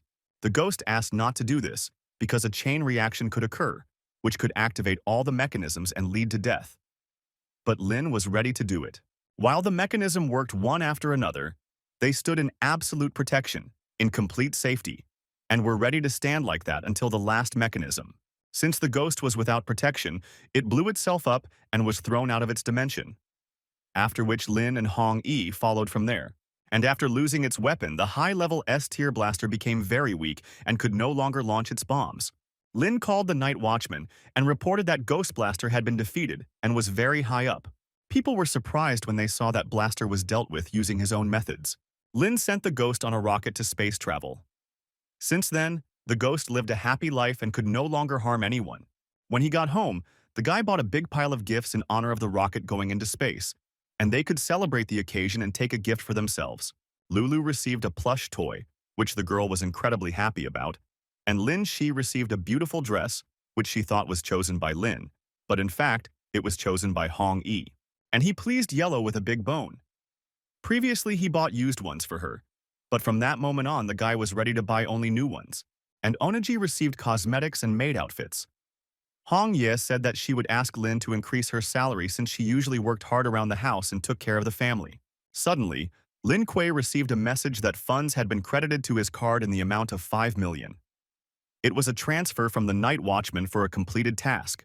But this was only a pleasant bonus, since the guy already had 150 million on his card. When the girls found out about this, he said that he did not have that amount. Ling Si decided to share the news with her brother that she recently earned 20 million by selling her autographs to people, and to save the money, she entrusted the card to him. Lin was not going to touch Ling Xi's money, since it was her property for needs. However, her behavior reminded him of his brother and forced him to make one decision.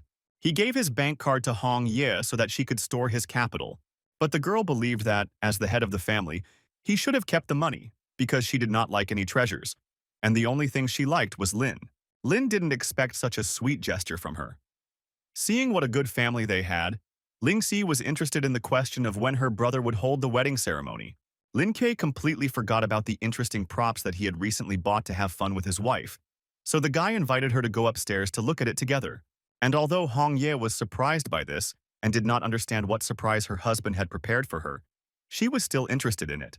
The girl eagerly wanted to find out what Lin had prepared for her there, but he only intrigued her even more and said that it was a very complex prop. Here he takes out an electric ear cleaner, the most modern technology of mankind. Hong Ye was pleasantly surprised because she had heard something about this before and thought it was very convenient. As soon as Lynn used this device, Hong Ye was beside herself with how cool it turned out to be, because using ear sticks did not bring such an effect. At this time, his sisters gathered outside Lynn's doors, who were outraged and interested in what was happening on the other side of the door. Hong Ye couldn't tolerate this effect for too long because it tickled her ear very much, so she asked Lynn to quickly put away this electric ear cleaner.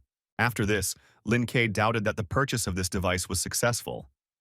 But Hong Ye had a different opinion because she would never have thought that ordinary ear care could be so pleasant. Lin couldn't miss a moment without inviting his wife to spend time together in an even more interesting way. To which she agreed, because she could not even imagine what else her husband could come up with. This wonderful moment was interrupted by an urgent message that arrived on Lin's phone.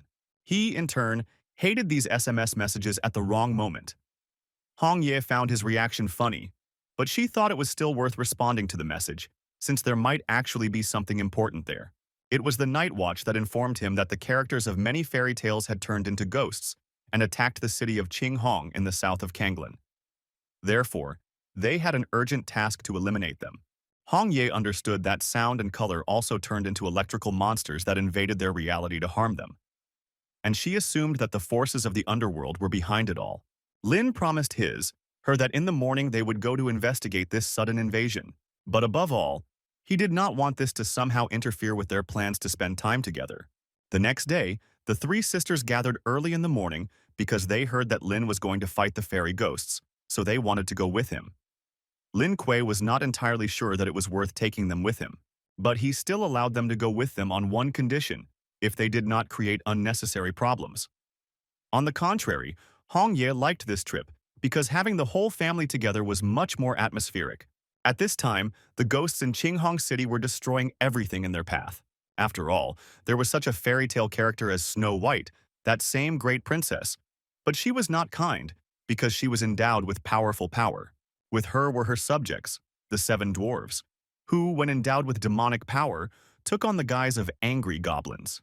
There was also Cinderella, who was the doctor of the rebellion of evil. As a superpower, she used her glass slippers as a deadly weapon, which she remotely controlled, destroying everything in her path. Another character was Pinocchio. The forces of the underworld also endowed him with demonic powers, and with the help of his long nose he could do a lot. Arriving in the city, Lin's sisters were horrified that fairy tale characters could be so evil. But Hong Ye asked them not to worry, because although fairy tales were full of magic and fantasy, they could also convey important lessons and values. In the crowd of fairy tale characters, there was a little Red Riding Hood and a gray wolf, who recognized Lin Kei and his wife Hong Yi. Lin couldn't accept the fact that Little Red Riding Hood could be a villain. And then his sisters didn't care who else they could see there, because all they wanted was to quickly deal with these traitors. But as it turned out, the fairy tale characters wanted the same thing no less, and they all rushed into battle together. Lin Kuei and Hong Yi did not like the fact that the boys were so violent at such a young age, and they were properly going to punish the fairy tale characters. Ling Si decided to keep up with her brother and deal with the rest of the fairy tale characters. In the moment, she decided to play with Pinocchio and spin him like a carousel. Onitz Zi and Xiao Huang also had their own methods to deal with ghosts. Lin assumed that all fairy tale characters had A-level strength. But this was not the only problem, because Hong Ye understood that in addition to this, other fairy tale characters could appear. At that moment, Ling Shi showed Lin the new lanterns of the future. But Lin Kei did not understand how it was possible to put a lamppost right in the middle of the road. At this time, the people from the Night Watch squad were defeated and began to retreat and call for help, because the ominous Snow White was too strong. She sent her ghostly gnomes to deal with all the people of this city. Lin immediately realized that these were people from the Night Watch, but he was surprised that they could not cope with the fairy tale Snow White. With just one swing of the blade, the guy dealt with all 7 dwarves, which greatly surprised and delighted the Night Watch squad. Snow White had not expected such a meeting, and she believed that it should be an honor for them to meet an S-rank princess. In fact, Lin was not surprised that her aura was far superior to the past characters. Then Ling Shi came with the rest of the sisters, and they really asked to give this princess to them because they believed that their brother, together with Hong Yi, could deal with more serious ghosts. And although Lin thought that they might not leave anything from Snowy, he still entrusted this matter to them. Snow White found it funny that some 3 girls were going to cope with her power, but they didn't like it when ghosts devalued their powers. Thus, they did not leave a single chance for the S-rank princess. Observing all this from Lin's side, It was a little pity that he entrusted this matter to his sisters. And to Hong Yi, these little monsters seemed even more insidious in battle than Lin Ke. The Night Watch reported that there were still many ghosts in other places. And the fact that this time the attack was sudden and many of the troops were not ready for this. But all Lin was interested in was their habitat. The guys reported that they saw the most ghosts in the center of Tsinghog, and Hong Ye at that moment found a cultural center on the maps, and she dared to assume that this place was their habitat. Lin had a choice: investigate the source and receive the dexterity reward, eliminate all ghosts receiving a strength reward, or abandon the mission and return to Kanglin receiving an agility reward of 45 points. And Lin Ke thought about the fact that even the system warned that there was something wrong in the cultural center. Therefore, the guy decided to take on this and receive 2 awards at the same time, after which he and Hong Ye followed the location of the urban center of Senhong City together. As soon as they arrived at the oil paint exhibition area, Lin wanted to find the fairy tale area to investigate, while Hong Ye felt a strange breath coming from the paintings. Looking at the paintings, they saw a rare Mona Lisa, but this did not seem strange to them. A moment later, the painting had an ominous look and a strange grin. The remaining paintings with alien creatures also began to show their insides. This is not as scary as it scared Lin and Hong Ye, because they could not imagine that oil paintings could also have the ability to come to life. While Hong Ye was fighting the animated ghosts of the paintings, Lin Ke was exposed to the breath of the starry night, which could easily bind people. Hong Ye loudly shouted to Lin not to let the ghosts hold him back, after which he woke up and again resumed the battle with the picture monsters. On their way stood a ghostly girl with flaming torches and a strange duck who imagined herself to be a swan. Lin Kuei was surprised to see a girl with torches and an ugly duckling from fairy tales there. And then Hong Ye realized that the ghosts from fairy tales and the ghosts from oil paints came from a mysterious force. She assumed that the cultural center where ghosts were born was this very force. Lin didn't quite understand this, but he was beginning to realize that oil paintings and ghosts from fairy tales were simply calls from the cultural center. But since the cultural center was an entity, and the ghosts were its summoned beings, he knew that this was all easily solvable. After all, it was necessary to simply destroy objects so that all the ghosts would disappear. After this, Lin Kuei immediately began this task, and the first thing he did was start with ghost paintings. The ghostly magic began to subside and was gradually dissipating, which greatly simplified the process. After destroying the oil paintings, all corresponding ghosts disappeared automatically. But there were still other ghosts from fairy tales, and now they needed to get to the museum to destroy the fairy tale books. The ghost girl wanted to make lights out of Hong Yi, and her duck was going to eat the rest to be reborn into a strong swan. Lin immediately ran up and used his absolute defense skill, thereby blocking all the blows of the fairy tale characters. Although Hong Ye was grateful for this, she wanted to continue further on her own. The girl attacked the fairy tale characters with her spiritual force blow. Lin Kuei had a better idea. Instead of fighting, he suggested finding the source of power and destroying it. And Hong Ye liked it because she had a map of the cultural center. They managed to get to this place on time, but they understood that if all the fairy tales suddenly came to life, the consequences would be irreversible. Lin knew that there was nothing that he couldn't solve in one blow, so the guy used his fire fist. After that, everything was in flames, and Lin was sure that no more ghosts from fairy tales could interfere with the civilian population. Suddenly, a strong earthquake began in the cultural center, which scared Hong Ye. Lin understood that, aside from the ghosts, the building itself had vital forces, and he did not like what they had done inside it. Suddenly, a strong pressure of water broke through the wall of the room, and then the guy realized that the building was going to wash them away. Lin Kuei quickly reacted and adjusted the situation to his liking. He took a piece of the door and masterfully demonstrated his surfing skills, after which they were both thrown out of the building, which no longer wanted to see the destruction within itself. When Lin realized that this liquid was nothing more than the saliva of the cultural center, his ability to control himself could not help but manifest itself. Suddenly, the building rebelled, because it had complaints about the destruction that these two caused. Lin Kuei did not expect such a transformation from the building. Lin Kuei was ashamed to fight someone who simply stood still, so the guy suggested that Hong Ye go home. But the ghostly center didn't like the fact that the two ignored him. And although the building was helpless, it had the ability to summon ghosts that lived inside it. That's why it summoned 3 martial arts guards. Lin was surprised that these 3 could lead anything at all and have anything to do with martial arts. And Hong Ye believed that they were not worthy for this. She immediately took on her transformation form to teach the three a lesson. After all, she didn't want these battle magnates to harm Daxia. Lin Kuei was of the same opinion, so he summoned his fighting abilities Chi Yu and the Monkey Master. After that, they together attacked the ghostly building, which was at a loss as to where the ordinary boy got the powers of the gods. The guards of this cultural center did not have the slightest chance of victory against the forces of the gods. The guards could have asked to be spared, but it was too late, because they had done too many things. A lot of paparazzi gathered to capture the moment of transformation of the cultural center. They were also surprised when they saw that Lin Kuei and Hong A were fighting for them. Hong Ye noticed that the ghostly building suddenly had a vulnerability on its chest, which she immediately reported to Lin Kuei. Lin asked that the matter be left to him, because he was a demolition specialist. At first glance, Lin thought the building was illegally permanent, so there was a recommendation for its demolition.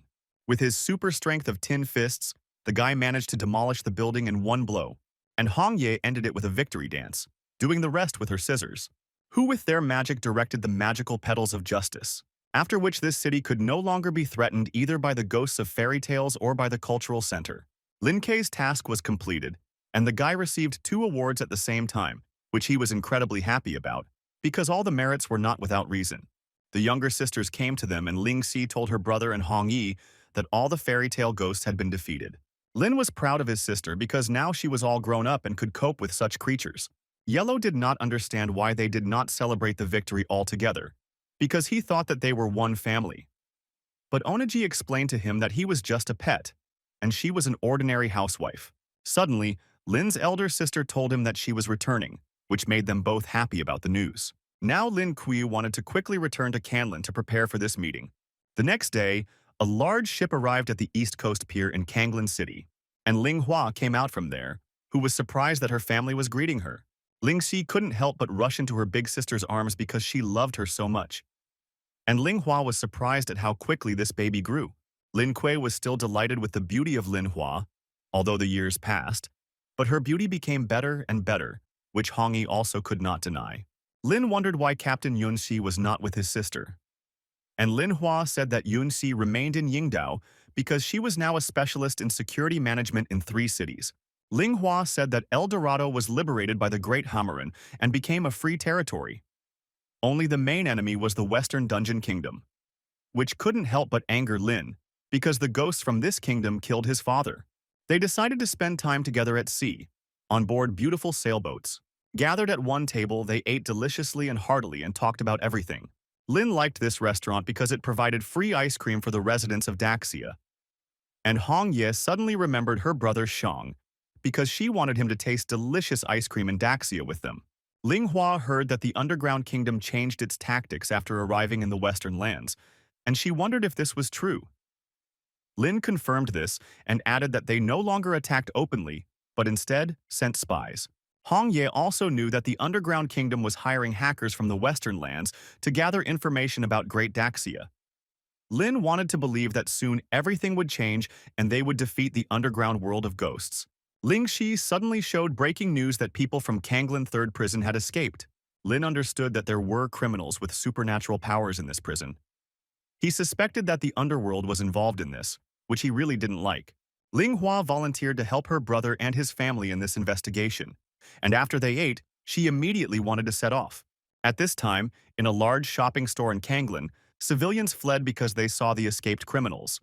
In turn, they carried out lawlessness in the store just like at home. After all, they really wanted to eat, since the prison food was very different in taste. One of these guys was called Xu Long. This guy had high S-class abilities. Unlike his comrades, he was not going to just enjoy the food. After all, they were released in order to capture the city. His comrades, while still locked up, didn't like this guy, and they decided to unite to teach him a lesson, because they also had abilities. Only they didn't succeed, since Xu Long's abilities were much higher than their expectations, and even their unification did not help in this. These guys turned into dinosaurs, and they could not understand where they got such abilities from, and how this was possible. Xu Long informed them that he could transform creatures into dinosaurs, and now his comrades were highly talented in transformation, and also that he could control it with just a thought. The criminals did not realize that this guy had such power, so they began to run away from him as quickly as possible. But Xu Lun did not plan to let them go, because he needed to recruit a lot of people to create an army of dinosaurs. A day later, people in the city noticed a sign on the wall that said that employees were needed, with a salary of 20,000 yuan, room and board. But it said that they would be turned into dinosaurs. Although it was a strange proposal, many wanted to try it. Lynn was surprised by the courage on the part of the criminals, because not everyone could talk about themselves so openly. Hong Ye didn't like it either, and she understood that they urgently needed to be stopped. Lin was sad to realize that people were taking such measures, but he understood that they would not be able to deal with the criminals directly, because they already had too many transformed dinosaurs. Lin was faced with a choice: to disguise himself in order to go to the interview and receive the reward of sticking his palms, to cause chaos at the interview site to receive strength and agility points, or to refuse the task to receive strength points. Lin Ke liked the first and second options because they had good rewards. He realized that choice number 3, although it was simple, but by taking it he would not be able to take away the other 2 rewards. Lin chose the second option and suggested that his wife change clothes to apply for the dinosaur man. And although Hong Ye did not know the meaning of Lin Ke's actions, she was ready for it. There was already a long line outside an abandoned electronics factory for an interview with a man who could turn anyone into a dinosaur. Lin was shocked by the number of people playing the role of a dinosaur. He did not understand why everyone wanted to turn into monsters so much. People were outraged that 2 old men were also vying for the role. After all, they didn't want competition in this set at all. Lin was hurt by this because he believed that today's youth had enough experience. But old lady Hong Ye asked her old man not to be angry with the young people. Then grandfather Lin Ke decided to treat everyone with his chicken eggs of power, which seemed strange to the old woman Hong Yi because she did not have time to follow his train of thought. People were surprised to see so many eggs, and they believed that these old men had some kind of magical props if they could summon food out of thin air like that. People began to sort out chicken eggs with incredible speed, and many of them really liked this incredible taste of magical products. After that, Lin took his grandmother Hong Ye, and they immediately moved towards the interview. Bursting into the room, Lin Ke's grandfather immediately demanded that he be turned into a dinosaur. S-level interior dinosaurs did not understand how these old people dared to come to them for an interview. After all, they needed young and strong people. Grandfather Lin Kuei was outraged by such obscene behavior. He also could not understand why the task had not yet been completed, because they made their way to these creatures for an interview. Suddenly, 2 small dinosaurs fly in and report that all the people on the street are emitting biochemical odors, which they certainly could not expect. Indeed, after the magic eggs, people on the street felt like fighter jets. The dinosaurs understood that someone had specially fed the crowd food, and these 2 old men seemed more and more suspicious to them. Grandfather Lin was glad that for the first time his secret power egg worked. The system informed the guy that his task was successfully completed, and that he received the sticking skill as a reward. These are palms that created a vacuum and could attract the enemy to him. And since the task was completed, the old people decided to show their real appearance and remove their camouflage. One of the dinosaurs told the others that he had seen these 2 on TV, after which the others decided to deal with them on the spot. This was the perfect moment for Lin Ke, as he just wanted to test his new sticking skill. His palms began to emit very strong waves that pinned down the attacking creatures and could not do anything about it. They were surprised that this guy had extraordinary strength. For Lin, this was a reason to have some fun with his new strong toy. In the end, the transformation of the creatures could not stand it, and they all turned back into ordinary people. Lin informed them that he was in place of Ma Jiashan, who was defeated by the Lord of the Dead, so he advised them to simply surrender and not attempt any more force. Suddenly, one of the dinosaurs rebelled and announced that he would take control of the entire group. He transformed all the bodies into one single and huge creature called the long-necked Tyrannosaurus, which greatly surprised Lin and Hong Yi, because they had never seen such a strange species before. The Tyrannosaurus hoped that Lin Ke would become its hostage, so the creature immediately attacked him with its magical limb. Lin and Hong Ye immediately prepared to receive him ready. And that is why the guy adopted his special ability, Pangu. The creature was immediately surprised how the guy's strength could increase so much. While striking, it did not understand why this steel reflected the blows so strongly. Lin demanded to tell him where their boss Xu Long was, but the Tyrannosaurus was ready to give up his life not to tell about it. Lin understood that he would have to end this fight as quickly as possible because the creature still did not want to tell anything. Hong Ye didn't want Lin Kuei to waste so much power with his iron fists, so she gave him her blood spirit scissors. The Tyrannosaurus Rex could not even imagine what this humanoid demon was up to. After all, he has not yet revealed even 1% of his strength. And although Lin Kuei had a special sword in his hands, he still preferred to practice a couple of tricks in martial arts, to then easily deprive the Tyrannosaurus of its horns with the help of blood spirit scissors. Hong Ye reminded Lin that the creature still had long claws that could hurt someone, so the guy deprived the monster of such an opportunity. Lin was still going to find out where their boss Xu Long was, and he reminded the Tyrannosaurus that good always triumphs over evil. The guy was determined to save his life if only he would cooperate. Then the creature said that Xu Long went to a holiday in Kanglin City to surprise everyone. Lin understood that this was a disaster because in the evening a barbecue festival began in the city. And to prevent this, Hong Ye was determined to go there and stop Xu Long. While Lin was distracted, the Tyrannosaurus decided to attack him because he didn't have a better opportunity. Lin found it funny that the monster would start such a dirty move, because all this time he was just waiting for this from him. And the guy showed him by example what true professionalism meant. At this time, many people had already gathered in Kanglin City for the opening of the barbecue festival.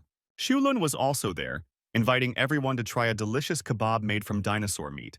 Not everyone could believe that this was really dinosaur meat, but be that as it may, many took their breath away just from the smell alone. People took bite after piece with great delight, and this led to a massive gathering of people around this counter, which made Xulun happy because his plan worked 100%. A moment later, many felt unwell. They could not believe that all this was the result of a delicious meal. Without blinking an eye, they did not notice how they began to turn into dinosaurs. Xulun did not expect that his spell would work so quickly, and from now on, the Jurassic era began. Civilians who came to the barbecue festival left this place in horror as soon as they saw real dinosaurs there. And although Lin Kuei and Hong Yi were in a hurry, they could not prevent the criminals' insidious plans. And since the situation was massive, Hong Yi had to call the Night Watch department. Lin realized that the holiday did not need to end, but only continue, because everyone still needed to be saved. And that's why he stored a lot of nutritious eggs. Xulong noticed Lin Kuei and Hong Yi. Earlier, he had heard something that the Underground Kingdom would reward well for the capture of these two. But he understood that it would be difficult to catch them because they both have S levels. People running by were surprised that someone at the festival had the desire to cook food when dinosaurs were running around somewhere nearby. But the smell from the chicken eggs was so delicious that they wanted to stop. The dinosaurs, smelling the smell of barbecue eggs, were so intoxicated that they forgot why they were given the power. People were surprised that all the dinosaurs were attracted to the barbecue. The guy knew that there were no problems that he could not solve with the help of a barbecue. Once all the creatures had gathered in one place, Lin and Hong Ye imprisoned them in one large cage. Xulong did not like the fact that Lin Kuei was spoiling his holiday, so he decided to deal with him. In turn, Lin did not understand where this guy got a huge bone from. He decided to feed the criminal his secret dish. It was an attack of fried eggs that rushed at incredible speed. Xulong did not like the fact that Lin Kuei wanted to bribe him with his food. The guy kept shouting that he would not eat it, since they were enemies. Nevertheless, the smell of this dish took its toll, and Xulun nevertheless decided to try it right on the spot. Hong Ye realized that that same Xulong was the wanted criminal. And when they realized this, they decided to catch him and send him to the place from which he escaped. But no such luck. Xulun activated his dinosaur superpower. The guy didn't like the fact that Lin Kuei obeyed the Night Watch because he believed that real power should be free. It seemed funny to Lin Kuei that the fugitive called escape a desire for freedom. After all, the guy knew that he was just a criminal, a believer in underground kings and a traitor to humanity. Lin attacked him with a light blow of magic, which he struggled to hold back. Then Hong Yi joined in, and Lin, in turn, did not understand why the criminal decided to serve the underworld. After all, there was an organization of Night Watch. In response, Xulun said that they would not be able to understand him, and the only thing he was going to do was defeat Lin Kuei and return to the underworld. After these words, he unleashed the wrath of the horned dragon on them. Xulong said that from the very beginning when he got behind bars, it was difficult to cope with everything, and therefore the guy did not want to hear Lin's advice because he knew better what to do and how to do it.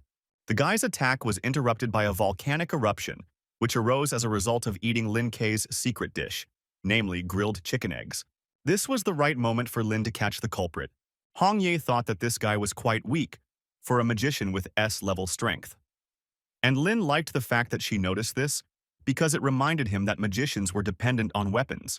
That is why Lin took Xulong's staff and wanted to throw it away as far as possible. Xulong did not like this, and he began to say something about how his weapon listened only to himself. Lin realized that he could no longer control this bone, but Hong Ye claimed that she had a plan. Hong Ye used her skill of suppressing the power of the staff, which Lin was happy about, because the guy was always surprised by the power his lady had. Xulong was disappointed that his weapon was out of control. It also reminded him that his girlfriend decided to break up with him at the beginning of the relationship, and now he also had to go through breaking up with the weapon. Suddenly, Xulong suddenly became susceptible to magical attack. This is because Lin suddenly became interested in using his staff against him in order to test his ability to transform into various creatures. Having turned into a dinosaur, Xulong could not understand why their legs were so small. As it turned out, this was not the main problem because his body literally shrank to tiny sizes. Lin deliberately shrunk this criminal to deal with him once and for all. To his surprise, the bone-shaped staff began to disappear right in his hands. Then Hong Ye suggested that the weapon was connected with its owner, and that after his defeat, it goes away with him. In fact, Lin didn't care what it was about because they had caught the main criminal, and the guy was confident that the Night Watch would cope with the remaining fugitives. Lin Hua came to them, who was pleased with the work done by her younger brother. After all, he prevented the crisis. Lin said that the S-rank fugitive, although strong, was too dependent on his staff. As a result, it was used against him. He was curious about the skills of the guards who were watching over him. Ling Hua said that those responsible for this also had S-rank forces, but the problem was that these fugitives were helped by the underworld, which sent its ghost to the prison to weaken the guards. Lin did not understand whether there were those in Kanglin City whose strength exceeded the S level, namely the SS level. To which Ling Hua reminded him that their father had such power during his lifetime. In addition, the task of such people was to suppress the ghost gates. Lin wondered what kind of ghost gate this was, and was it more difficult to suppress those ghosts than normal ones? And Hong Ye remembered that when she came to this world, she had to go through this gate. Ling Hua said that this gate was such a portal between the world of ghosts and the human world. It was also the only way for them to enter the human world. And in order to prevent more and more appearances, people whose strength reached the SS level stood at this gate all year round. And they had to go through countless battles. Lin was delighted with such heroes. Previously, the guy believed that he had to be very tired fighting all the monsters. But now he realized that there were those who fought non-stop with them. Ling Hua said that the gate was suppressed and was more or less harmless. But the western country was badly broken, and an abyss formed there from which ghosts could emerge. And they were going to solve this problem. Since Lin learned that the ghost extermination operation would take place in 2 months, he firmly insisted on preparing to reach the highest SS level. Ling Hua said that there was a water ghost city that collected a large number of sea ghosts, and that it was impossible to get there, but she assumed that Lin and Hongyi could do it. When Lin Kuo heard about the underwater city, a great interest appeared in his eyes to understand everything. Lin told Hong Ye that they would go to this place for their honeymoon in the next 2 months, which his lady couldn't refuse because she was always ready to follow him. Sister Lin Kuei heard this and was very indignant, and asked them to behave well there and respect the ghosts, because this place was truly dangerous. 2 days later, the Lin family went to the east coast of Daxia. The guy wanted to make sure his sisters were sure they wanted to go with him. Ling Si heard that he was heading to the underwater city, and since it was interesting, she couldn't just sit at home. Lin didn't understand why Onet Z didn't go with them, and Yellow replied that she urgently wanted to stay at home to rest. At the same time, Onet Z was very unhappy that Yellow secretly went on a trip, leaving her alone at home. Lulu and Xiaobai asked Onet Z not to worry, because they were also left at home. At this time, there was a huge submarine at the bottom of the China East Sea, and inside was the younger sister Lin Kei, as well as Yellow, who together admired the beauty of the underwater world. Hong Ye was delighted that Lin had managed to find a fully automatic submarine. The guy said that because of its popularity, the manufacturer knew they would take a risk, so they provided this submarine. There was also a ghostly ship on the surface in these waters. The main captain was a mid-S level ghost who, in the distance, spotted a submarine on the surface and ordered his ghostly squad to rob it and eat everyone on board. Lin and Hong Ye immediately spotted the legendary ghost ship. Lin Kuei had a choice: attack the ghosts immediately without discussing it with anyone and get 40 points of agility, do it with his comrades and get fragments of the ability, or avoid the battle and get 30 points of agility. Lin again found an option to deceive the system. He wanted his teammates to deal with the ghosts and then destroy their ship, thus completing two tasks. The guy gave a task to his younger sister in yellow to search the ghostly ship and then destroy it. Hong Ye was worried that this might be too dangerous a task for them. But the guy was sure that this task was ideal for them. Ling Xi and Yellow went on this mission with incredible speed. Ling Xi called upon her power of the High Fei Bear, and Yellow took his extraordinary blade. The ghost crew couldn't figure out who the real pirate was, and how two small children were capable of this. Ling Xi made an unexpected move for the ghosts. Descending from heaven, she and her bear crushed most of the ghosts. Yellow used his secret circular gas attack, which made the ghosts' heads spin. The main captain was a ghost who decided to defeat these strange demons before they did. Ling Xi wanted to teach this ghost a real lesson and show him who the real king was. She attacked him with just one blow, but that was enough to send him flying in an unknown direction. The ghost captain realized that he was not dealing with an ordinary girl, because in addition to her strong character, she also possessed majestic abilities. Luckily, the captain had a good advantage because he had a map. He began to fly around the girl with incredible speed, only his shadow was visible. Ling Xi just stood there and couldn't understand what kind of acrobat games they were playing at. After all, the ghost was jumping like a flea in different directions. The phantom captain, in turn, thought that the girl was stunned by such a trick and he planned to attack her further. Ling Xi preferred to just watch what this strange ghost was doing, to show him at the right moment what skill really was. She was able to stop his attack with just 2 fingers, which of course the ghost could not have foreseen. Ling Xi said that her brother said that carrying blades was illegal, so the girl was going to punish the ghost for it. He, in turn, was outraged and said that it was all just bamboo shoots.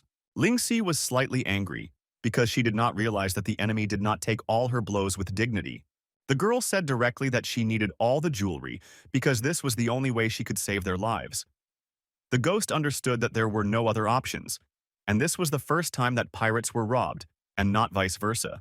A couple of minutes later, all the ghosts were immobilized, along with their captain. And Lin Xi and Yellow were surprised by the amount of gold they got. Yellow was already celebrating his victory and kept telling the demon queen that they were rich. And although they instantly became many times richer, the girl reminded Yellow that her brother asked to destroy the ship and complete this mission. Hearing this, the ghosts were disappointed, and all they could do was ask not to do this. But Ling Xi did not accept these trades because she had clear plans to eliminate the ghostly ship. Justice was carried out successfully, and they all returned with their pockets full of rewards. Lin watched all this through a telescope, and since the ghost ship was plundered and destroyed, the task was completed, and the guy received his rewards. And since a large number of fragments were obtained, the power increased significantly.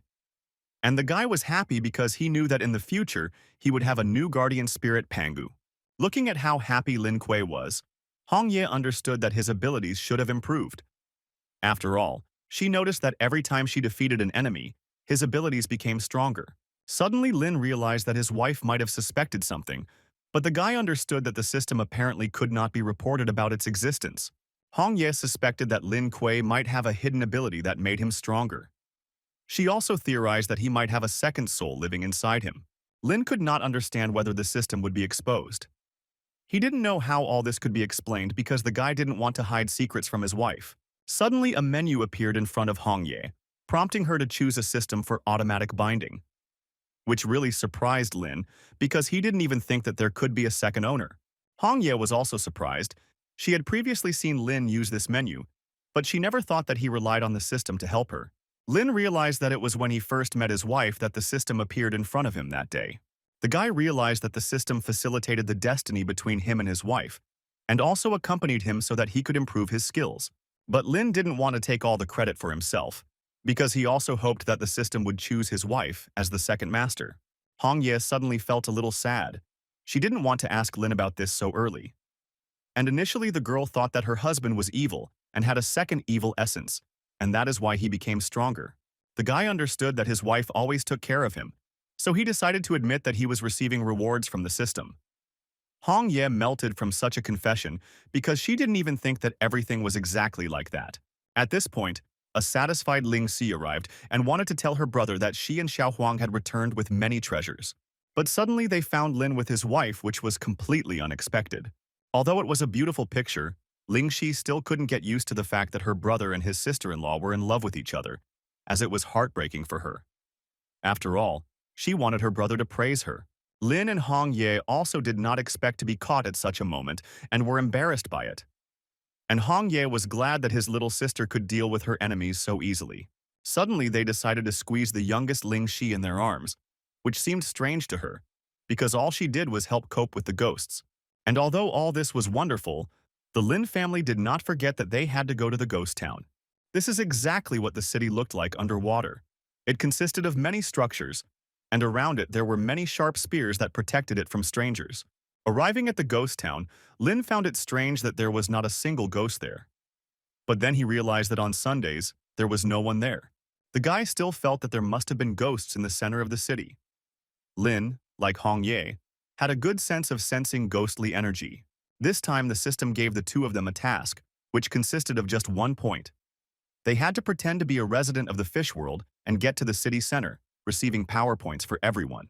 Exchanging glances, Lin and Hong Ye understood that this was their first joint task from the system, which they were very happy about. Since Xiao Huang had illusion skills, Lin asked him to turn them into fish. And although Yellow thought this was a strange idea, he was ready to help.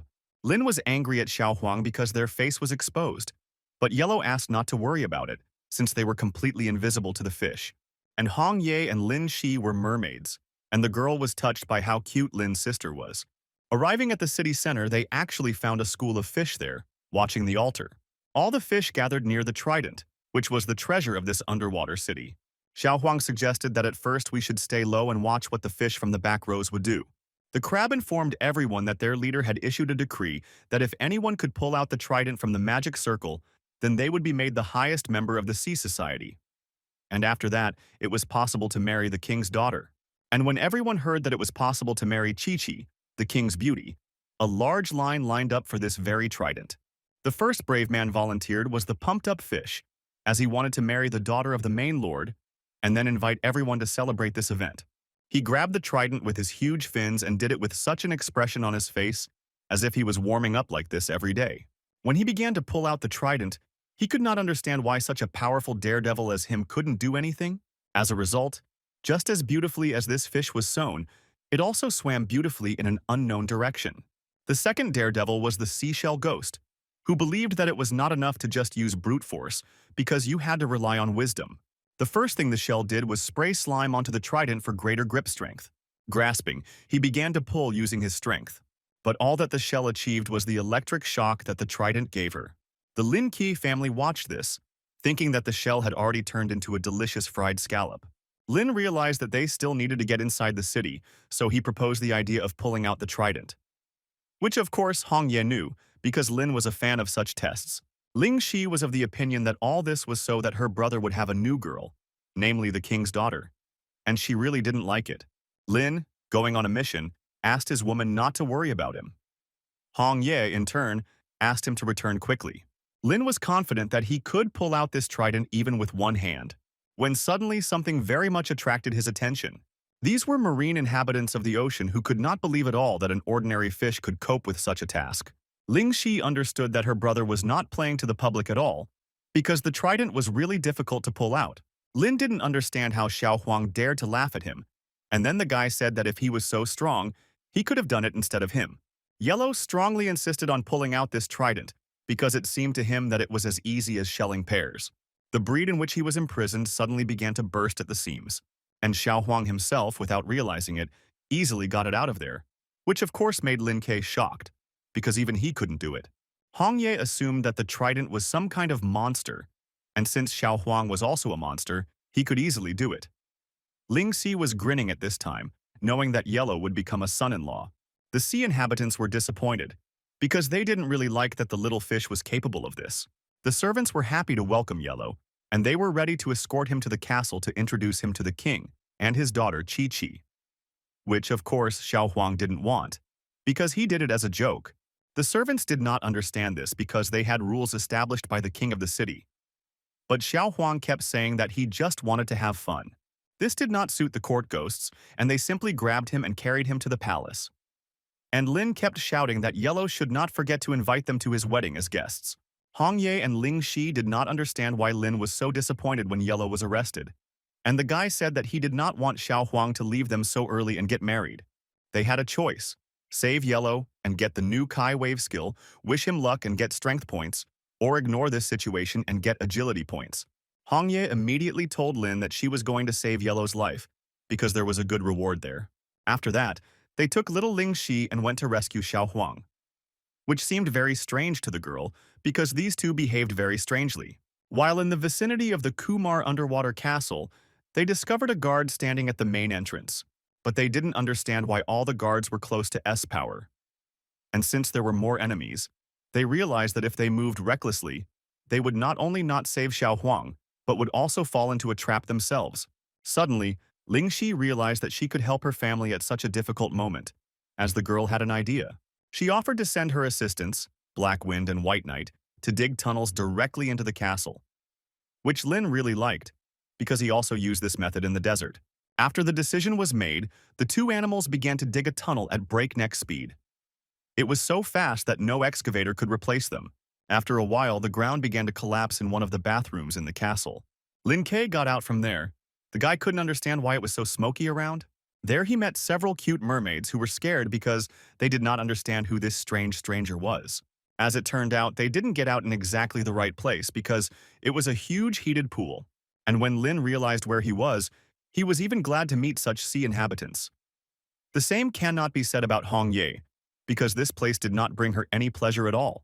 Lin suddenly realized that they had come there to save their friend, so he asked the mermaids where he was. And they told him that Yellow was locked on the 4th floor. The guy was glad that he found Xiao Huang so quickly, and he decided to thank the mermaids who acted as a navigator. And while they were sleeping soundly, Lin and the others went to the 4th floor to the wedding room. At this time, Yellow was chained on the 4th floor, and he was desperate because he understood that Lin Kuei could not save him. Xiao Huang was no longer happy that he decided to pull out the trident. Suddenly, a good idea struck him, which gave him an incentive. He realized that he could turn into a beast in order to free himself from the ropes. And it worked. Yellow Ferret's original form transformed perfectly, which he was very happy about. Xiao Huang immediately decided to find a way out of this castle. Suddenly, he heard someone walking behind the door, which made him very alarmed. It was the daughter of the Lord of the Underwater Ghost City, Chi-Chi, who did not understand where her fiancé could have gone. Xiao Huang was angry with his daughter-in-law because she crushed him under the door, and he did not intend to just leave it like that. Here Chi-Chi was very scared, because she thought that there was a yellow mouse in front of her, so she immediately attacked it. The blow was so powerful that Xiao Huang flew into the wall, after which he switched to his humanoid form, and then Chi-Chi realized that in front of her was her fiancé. But she was curious how he could become a monster like that. Xiao Huang didn't like the fact that the ghost called him a monster, and Yellow explained to her that he was not one. Xiao Huang also briefly explained that he would not be able to marry her, which also disappointed the ghostly lady. Chi-Chi believed that Yellow did not like her appearance, and she did not blame him, because all this was her father's fault, who decided to arrange the marriage without her permission.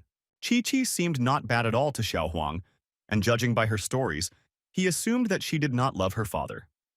And the ghost said that everyone in the palace was afraid of her father because he was cruel. Chi-Chi said that she had been in the human world, where there was an atmosphere of harmony, which she really liked and wanted the same in the underwater city. Xiao Huang realized that he was wrong about Chi-Chi, and he agreed with her opinion about world peace. And so he wanted to help with the implementation of this idea, which surprised the ghostly lady very much. Yellow said that people were ready to cooperate with good ghosts. He also said that he already had good friends, especially Lin K, who took him in when he was a ferret. At that very moment, Lin burst into the room, knocking down the door completely, and also pinning Yellow. The guy didn't understand why Xiao Huang stuck to the wall, and Xiao Huang, in turn, blamed him for this. Suddenly, Lin turned his attention to Chi-Chi, who was the daughter of the city owner, and the guy was happy that he did not become her fiancé. Lin informed Yellow that they had only come to bless him and his daughter-in-law, and he was very curious, when will they get married?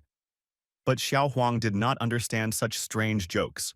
When Chi-Chi saw that all of Yellow's friends were with him, she allowed him to leave, because the ghostly lady considered him very good, so she did not want to keep him in the castle. The system informed them that they had completed the task and received a reward of strength points, as well as a new Kai Wave skill, which made Lin surprised, because the guy did not expect it to be so simple. Xiao Huang said that Chi-Chi was a good ghost, and he was wondering if they could accept her.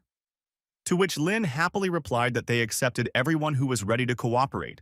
Chi-Chi was very touched, because this was the first time she was received so warmly. Suddenly the guards burst in, not liking seeing strangers around Miss Chi-Chi. Since their location had been revealed, Lin and Hong Ye planned to deal with the guards on the spot. By combining forces, they were easily able to defeat such a number of guards. Kisi suggested going to the top floor of the castle and forcing her father to hand over the position of Lord of the Ghost City. But they had little time, since a new group of guards was very close, who wanted to protect their king.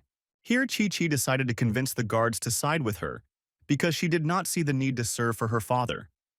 And then the guards agreed with this, because they also wanted to get along with people. In fact, the guards only said this to see if the people posed a threat to Mrs. Chi-Chi. They firmly stood on obeying only the orders of the owner of the city. The Phantom Lady was disappointed that the guards were willing to serve such a treacherous ghost. Hong Ye asked the ghost not to waste his strength. Lin, pushing the ghost away, explained to her that if she did not force them to obey, then peace would not come. Holding hands, Hong Ye suggested trying the new key wave skill together, where Lin saw great potential. By combining the power of their skill, they covered all the guards in one large wave. Cheating was the best entertainment for Lin for some time, but in general, cheating was always fun for him. And for Hong Ye, this was a great discovery of the power of the system. Xiao Huang decided to show off the strength of his friend Lin Kuei to Chi-Chi, which she appreciated because she was delighted with such strength. Well, for Ling Xi, this was not an amazing skill because she considered her brother the best. The guards understood that there was no point in fighting the divine forces. Chi-Chi promised them that if they took their side, she would do everything possible to ensure that ghosts and people coexist peacefully. The ghosts said that the Lord gave them a monthly salary of only 1,000 yuan, which was immediately spent on paying for the apartment. And since Miss Chi-Chi took into account their feelings, they were ready to serve her.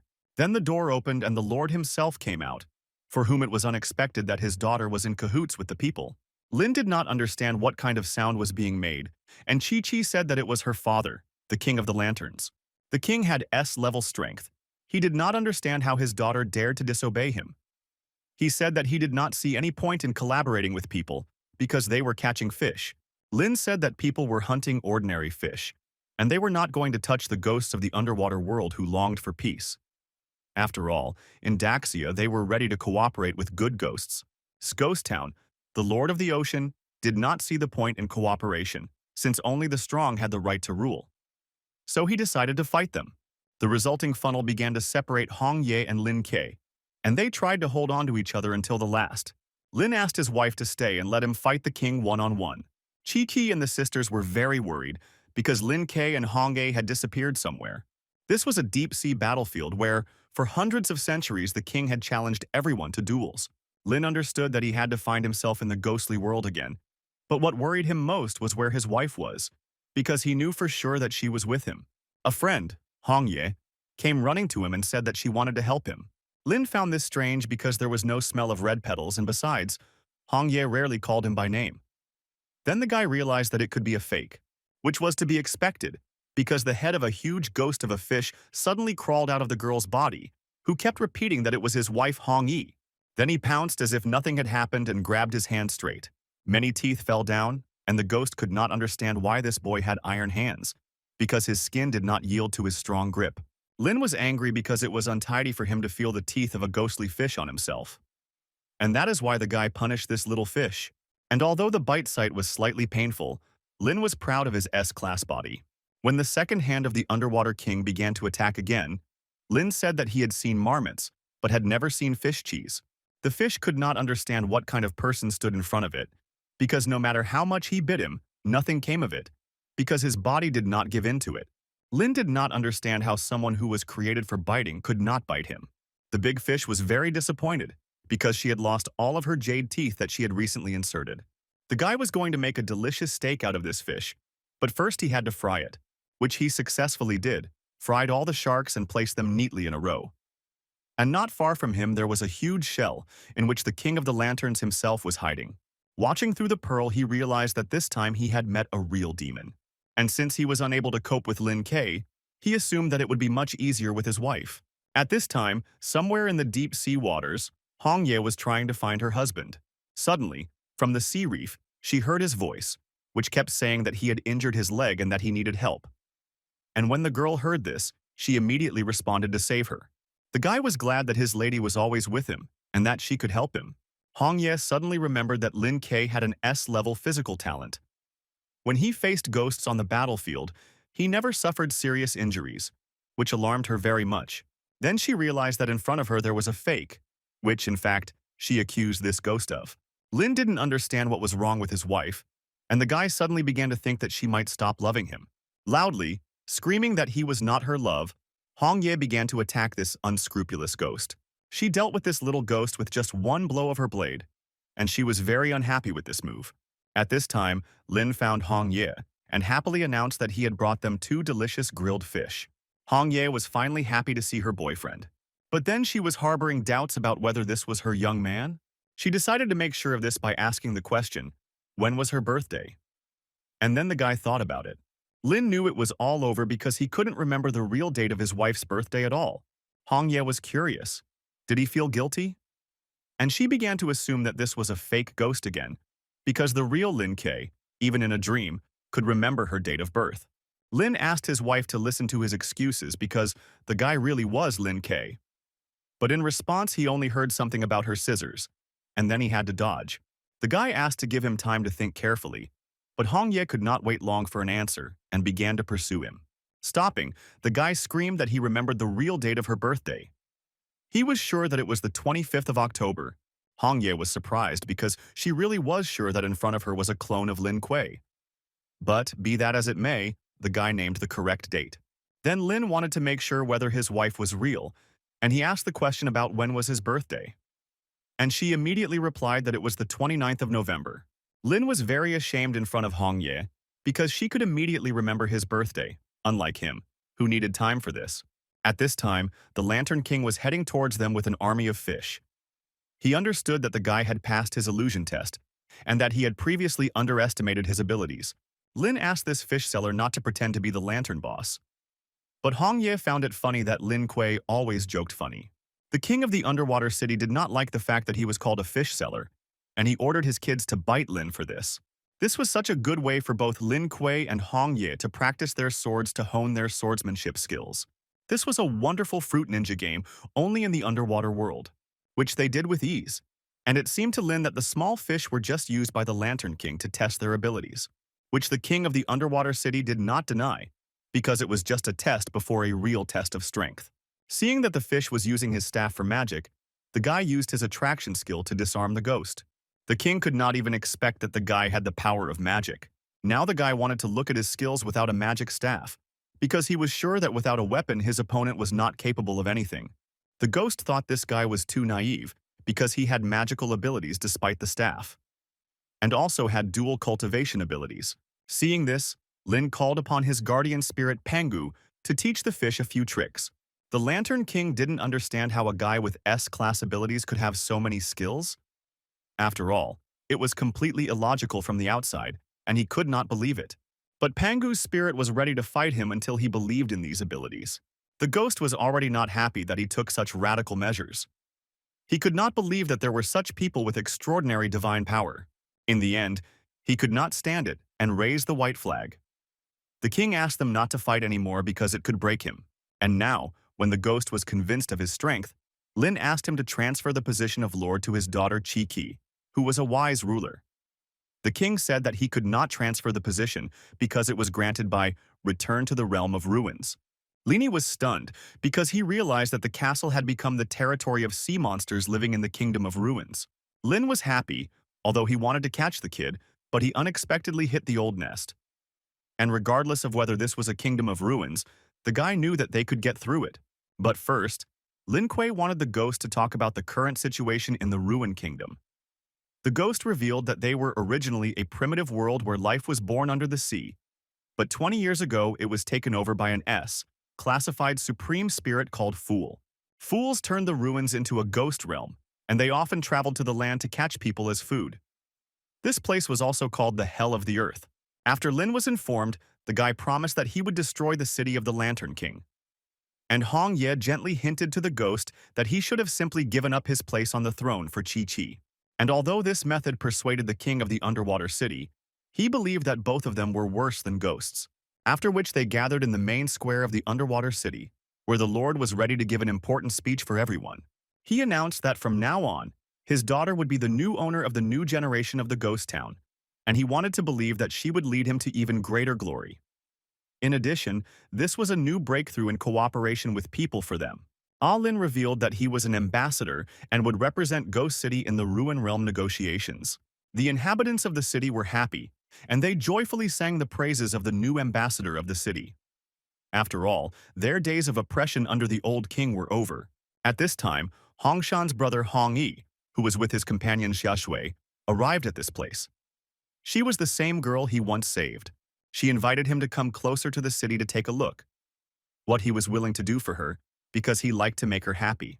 Hong Ye did not at all expect to meet her brother there, but Lin was even glad to have such a meeting with his son-in-law. Hong Shan reported that after he and Xiao Sui left Yingdao, they decided to look into this city and did not expect to meet them there. Hong Ye reported that they had united the ghost city and were now heading to the Kingdom of Ruins. And when Hong Shan heard this, he realized that his sister wanted his help. Therefore, he was ready for this, because his strength was at the average S level. And when Lin heard this, he took off his ribbon to pin it on his son-in-law because he was now officially the ambassador of the underwater world, which made Hong Shan perplexed, and he immediately put this ribbon on anywhere because he didn't like that this thing didn't match his aesthetic. And Lin, in turn, persistently asked him not to be so ungrateful, which caused laughter in the back rows. Lin informed his little sister that she had to stay in the underwater ghost city to stay safe, to which she agreed. Hong Shang also decided to take care of Xiaoshui's safety during his journey, so she was forced to stay with Ling Shi. And although the girl did not want to leave, she asked Hong Shan to be careful on the surface, after which Lin, his faithful police dog, Hong Ye, and Hong Shang went to the Kingdom of Ruins. This is exactly what the portal to that very kingdom looked like, an acid green color that did not inspire any confidence. Lin understood that, according to the very King of Lanterns, in front of them was the very passage that he did not really like. And for Hong Shan, the realm of ruins evoked the feeling that it was like a ghostly field, after which they immediately went there to see everything with their own eyes. The portal took them to the borders of the Kingdom of Ruins, where there were ancient crumbling buildings all around. There they saw an artificial sun, plants, and also buildings. And between this place and the world on Earth, they did not notice the difference. But what they found strange was that there were no ghosts or human breath there, and Hong Shan saw very ancient skeletons there, which was not a good sign. On all these remains, they noticed signs of damage from ghostly forces, which meant that they were subject to massive attack. Therefore, they should be more careful in this place. Suddenly, strong currents of wind were approaching them from behind. Lin immediately felt a rather strange surge of ominous energy. Something attacked them all very strongly from above, but it did not manifest its physical body. Xiao Huang was disappointed that he had not been able to foresee this in advance, because he could not even catch a trace of the ghosts. Lin understood that this place was indeed full of mysteries and dangers, and although they did not see the enemy, this did not stop Hong Yi, and she began to spread her attacks with her blade in all directions. But Hun Shan stopped her, because he did not see any point in this, a useless waste of energy on an entity that they did not see or feel. But Lin was annoyed by the fact that the enemy was superior to them in camouflage. They were faced with a choice: investigate the tracks and get resistance points, kill the hidden ghost and get strength points, or leave this place and get agility points. The guy immediately cut off the third option because it was impossible to leave, since he wanted peace in the whole world. And for this it was necessary to get rid of the ghosts. When the next wave of attacks began to approach, Hong Shan used his superpower of sand. And when Lin Kei saw that his son-in-law had helped cover the surrounding area with sand, he had one very brilliant idea. Hong Shan guessed what Lin was going to do, and he could only wish him all the best in carrying out his plan. Taking out his blade, Hun Shan collected all the sand in the area and made a sand prison out of it, which captured the surroundings of the ruins and thereby did not allow invisible entities to escape. Hong Ye assumed that in this way Lin was going to trap the entity in order to catch it. And the guy confirmed this and then distributed black paints to everyone. He asked them to spray this paint in all directions so that the enemy would become visible to them, which Hong Yi really liked. But she was surprised and did not understand where Lin always got these objects from. Yellow was sure that this task was for him, because he loved to have fun and make a mess. But Hong Shan didn't understand whether they were seriously ready to try this method, Lin Kuei explained that the method and its oddities were not important, because as long as it was possible to win, then it was necessary to use all the possibilities. As expected, the method turned out to be working. The ghost was perplexed that he could be seen. The guy was pleased with the effectiveness of the method, and now he was ready to fight back against this insidious demon. The enemy admitted that he was an ordinary ghost codenamed Tarot Hermit, with S-level power. He repented and said that he had done nothing wrong except attack the invaders in this place. Lin wanted to know if all the ghosts in this area were named after tarot cards. He also wondered if the hermit knew anything about the Kingdom of Fools. The ghost said that the fool was their king, but no one had ever seen his true face because it was always mysterious. The hermit also said that he usually lived next to the king in the imperial capital, 200 miles from the north. And when the ghost told everything he knew, Lin, with one swing of his sword, saved the world from yet another sinister creature. After which the system reported that the mission was completed and they received the reward of strength points and resistance points. After death, the hermit became a tarot card. Yi Hongye assumed that it was a card with a special effect that could be solved. Lin read that this ghost card could enter a state of invisibility for 10 seconds, but only once a day, which seemed like a pretty good prop to the guy. Even though it was only 10 seconds, he understood that during this time it was possible to deal with the enemy. He also thought that there could be other ghosts with different tarot card abilities. Yellow thought it would be great to have one like this, only with the ability to float in the clouds. And although this was not in this magical map, Lin had a plane, which the guy decided to use this time for fast travel. Yellow didn't understand how this guy had such a large trunk for all these items. Lin Kuei ignored this question and only said that they should have gone north to find the ghost fool, after which they immediately headed for the imperial capital. Hong Ye could not believe that Lin had entrusted the control of the plane to Xiao Huang. But Lin Kuei wouldn't be so sure if Yellow wasn't an excellent video game player, which is why the guy gave him control. Hong Ye didn't quite understand how video games could be connected to reality, so she had a bad feeling about it. Suddenly, a portal opened in the sky, and from there flew out a devilish carriage that was going to destroy the human plane. Xiao Huang immediately reported this to Lin, but the guy had no idea how the train could end up in the sky. And he already thought that entrusting control to a dog was a bad idea. Suddenly, there was a bright collision with a ghostly carriage, and the plane was demolished. When this happened, the guy was at a loss, and Yellow believed that after this, Lin, you should trust him. Hong Ye believed that they could find a way to escape, and Hung Shan kept thinking that modern vehicles were not at all reliable. After the plane was destroyed, they all used spiritual power to land carefully. Oh, I forgot. Everyone except Xiao Huang, he didn't know how to fly. Lin assumed that they had probably flown into the enemy's observation zone, thereby attracting his attack. After Xiao Huang, his landing was not as soft as the others. And Hung Shan was surprised by this phenomenon and believed that it was a miracle. S-level ghost called Tarot Chariot came out, which took them by surprise. But the only thing Lin didn't understand was why the chariot was a train in the tarot card. Also, the ghost of the tarot wizard came out of the portal, having an S level of power. He was glad that the chariot had successfully done the job and brought these strangers to him. Yellow was surprised by the appearance of the second ghost. He did not understand why there were two of them this time. This only made Lin happy, because in front of his feet were two tarot cards with magical powers. But only Hong Ye did not see anything good in this, because the wizard was not as simple as it seemed. The Phantom Chariot was not happy that the Phantom Wizard wanted to fight them, because she was the first to notice them and was going to finish the job. After these words, she immediately attacked them. But fortunately, she missed and Lin Kuei and Hong Ye were unharmed. Now it was the move of the ghostly wizard, who sent his duck doves at them. Hong Ye did not understand where the pigeons were. She believed that they were an explosive mouse. Yellow sensed by the smell that it was 100% tasty duck. Lin didn't know where the truth was, so the guy didn't intend to let these ghosts get closer to him. They had a choice: defeat the chariot and the magician, gaining strength points and agility points. Give the yellow one to two ghosts and get strength points, or bypass the enemy and save time in the battle by getting agility points. Lin believed that it was too risky to bypass them. The best solution was to prepare for battle. Hong Ye also believed that it would be better to fight with the enemies than to sacrifice Xiao Huang, especially since he was offended by them. After some thought, Lin told the ghost that they wanted peace, and that they had come with good intentions to the kingdom to meet the fool, and as a sign of sincerity, he wanted to give them a yellow ferret. The Phantom Chariot was embarrassed that the guy wanted to buy them as a gift.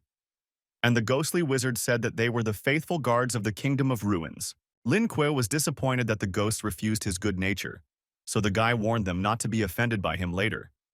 Yellow was upset that they wanted to give him away.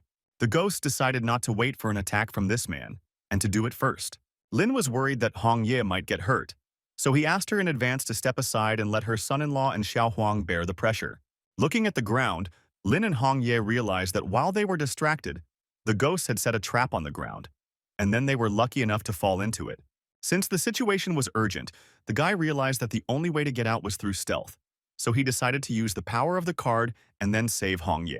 The powers of the cards projected magic balls, and somewhere in the distance a ghostly wizard was watching this, and he could not understand why only 3 people became magical spheres.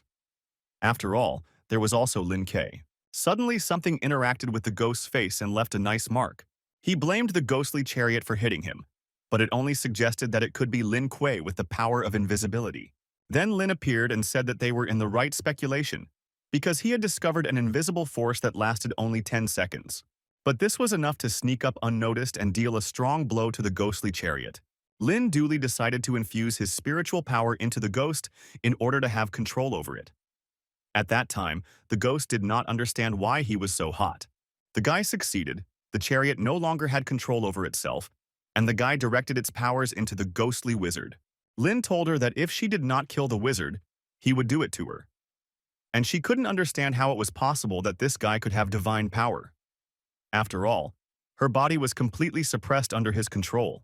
The ghostly chariot flew into the wizard at full speed, and she admitted that she did not want to do this, but Lin Kuei's powers were beyond her capabilities. The wizard tried to take control of everything, but unfortunately, his magic was not capable of this. The only thing he could do was grab the chariot with his 6 arms and threaten to throw the guy off. But Lin only laughed in response because everything was under the control of his spiritual power. In addition, the guy, unlike them, had the ability to fly, after which he sent these ghosts on a high journey. Along the way, it seemed to him that this was not enough, and in order to be sure to cope with them, he poured in a little more of his strength. That's what happened. The 2 ghosts were defeated, and Lin Kuei completed 2 tasks and received a system reward for Yellow and for his victory. The others were released from the magical spheres, and then they realized that Lin had defeated the enemy. And Hung Shan was ashamed of his defeat because he was defeated by a small ghost spell. The guy told them that he had received 2 ghost cards, but then he still could not suspect what powers they possessed. His beauty Hong Ye was proud of her young man's victory. Lin invited Hong Ye to feel the power of the magic cards together. So they found out that one of the cards, when used, provided a ghostly chariot, and the second could randomly turn the enemy into a small animal. This effect lasted 3 seconds and had a cooldown of 12 hours. Lin and Hong Ye were happy to receive vehicles and new skills. The guy knew that these ghosts were sent for a reason because they were useful. Yellow was curious about what his sister and Lin Kuei were giggling about, but Hung Shang said that he had nothing to do with it. The first thing Lin suggested was to try the power of the tarot card and summon a chariot. Lin informed all passengers who had previously purchased tickets that they could board to go in search of the King of Fools. Why they were surprised? Because they didn't think that that car could be reused. After they all climbed inside, he successfully exited the land and headed north to the royal capital. Close to the capital, there was a ghostly guard of crabs who chained people in cages. Not far from there, Lin and the others were scouting the situation, and they realized that there were carts carrying slaves. The leader was a ghostly toad, and the horses were huge crabs. And people in custody called for help. Lin believed that they could also pretend to be ghosts, disguising themselves as a crew transporting prisoners in order to sneak inside. Which sounded pretty good, and Xiaobai wondered who would be the slave. Lin gently hinted to Yellow that he would have to play this role. Hung Shan immediately warned that he had no intention of participating in this. And Hong Ye only quietly whispered that she knew that it would be Xiao Huang. Yellow didn't expect that everyone would treat him like that. And then he realized why Lin really decided to take him with him, after which they went to the square. Using a ghostly aura, they hid their essences from the ghosts so that they could not detect them. Only Yellow was the only one who didn't have to do anything, because he was, after all, well camouflaged. A couple of minutes later, they were stopped by a ghost who suspected something was wrong. And then Hong Ye informed him that they had arrived to sacrifice a nutritious half-demon to the King of Fools. The ghosts did not understand who needed to sacrifice such a tasty half-demon. But despite all the oddities, they opened the gates to the imperial land. Inside the city, there was a huge ghostly tower, on top of which there was a demonic eye, watching over everyone and everything. There, Lynn and the others noticed many prisoners being abducted by ghosts from human lands, and this knew that they often went to Earth. The S-class tower immediately discovered unusual creatures and began shouting about it throughout the city. Lynn considered this a good start because they met the ghost of the tarot card. Many ghosts surrounded them because the ghostly tower gave them the order to catch the intruders. Lynn warned everyone that they should run away because, as it turned out, it was a legendary tower with incineration capabilities. Even the other ghosts didn't dare to fight because they didn't want to get roasted. In another part of the city, there was a large gathering of ghosts who listened to a speech that the foolish king created the world, gave them the sun, moon, and starry sky. They respected their king for all this. This speech was delivered by the ghost of the Pope, who had the power of S-class. He believed that he and the king should have been revered by the other ghosts for all the gifts they bestowed upon them. All the ghosts were very grateful to them, and they always came to them to show their grace. At this time, Lynn and the others had to run away from the crazy ghost tower. The rest of the ghosts, seeing this, were shocked because they had never seen the tower so evil. The ghost of the Pope did not understand how this stupid tower allowed the enemies to get into their imperial land. And that made him angry because they interrupted his conference, after which he unleashed his wrath on them in the form of a lightning strike. And Lynn couldn't understand why another ghost was attacking them. In order to properly punish the violators, the ghost of the Pope called on his Knights of the Holy Order. Lynn could not have expected a double attack from both sides, and to make the battle easier, the guy decided to call upon his army of ghostly dolls and direct them at other ghosts. The ghostly knights were defeated, and they did not understand where these creatures from hell could come from and mock their squad so much. And while the dolls were busy with the knights, Lynn and the others simply could not stand idle. So they decided to overthrow the ghostly tower together. Not far from them, Xiao Huang felt like a great spirit and began to scatter the knights in all directions. When the tower ghost sensed danger, it switched to a 5-color flame defense mode. Lynn doubted that the disco mode was a dance hall. No matter how many attacks Hongyi launched, they did not cause damage to the tower with ordinary blows. Lynn thought that they should have blocked it and then used stronger attacks. The guy asked his son-in-law to use the powers of the sand, since he had a way to control the tower using skills. Hunshan warned him in advance that he could only hold back the ghostly tower for a moment with the power of sand. He raised the sandy stems, thereby distracting the ghost towards himself. At that time, Lin Kuei called upon the great spirit Pangu and asked him to use all his strength to achieve victory. It was not difficult for God Pangu to easily lift such a heavy tower, because it was small in size for him. Hongshan and Yellow looked at this with great surprise, because they did not expect that the guy had his own spirit of power. Pangu brought the tower down to the ground with all his strength, as if it were his hammer. The ghost gradually went out of order. He kept repeating that the situation was not very good. The ghost was defeated, which the system successfully reported, and also talked about the new skill of the Tower Tarot card, which could be summoned at any time for various attacks. The guy was very happy, because soon he would have many skills from the ghostly kingdom. Hong Ye, as always, was proud of the fact that Lin was always able to handle any time-consuming tasks, with which he found ways to easily solve them. At this point, danger still haunted them, because the angry ghost of the Pope was running towards Lin, whose anger value was a peak of 99 anger units. The guy didn't tense up at all because he had the new power of tarot cards at hand, so he summoned the tower to handle it for him, which made the ghost surprised that the guy could transform the power of the cards. Lin did not understand why his tower suddenly became so low and looked stupid.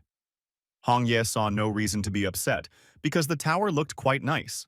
Xiao Huang believed that this was due to the guy's low intelligence, which in itself was no different from this tower. And Hongshan could not imagine how this thing could even fight. The ghost found it funny that this thing looked so stupid. He believed that it was much worse than its predecessor. Lin didn't mind all this ridicule because the guy loaded the tower with nutritious eggs, which began to shoot at the ghost like machine guns. The ghost realized that it was not a tower at all, but a squirrel shooter that covered his entire face. He was in no mood at all as he wanted to continue his sermon, so he decided to deal with this guy using his light beam. As it turned out, it was a bright flash, somewhat similar in its effect to the sun. And although this bright flash blinded his eyes, the guy warned the ghost not to dare run away using his cheap tricks. The ghost asked not to approach him because he did not want to play these games. But the guy got him with his attack, and in addition joked that he allegedly used his evasion abilities 100%. After all, the blow was so strong that it literally flew at the speed of light. At just the right time, Lynn remembered the magician's tarot card, which could turn people into animals. He considered that she could also work over a long distance. The guy aimed the card's magical effect directly at the ghost to see how it would affect him.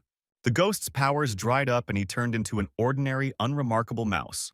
And when she realized that she was in the air without her magical abilities, she began to try to do at least something. Lynn just didn't understand why she was waving her legs as if she were a duck.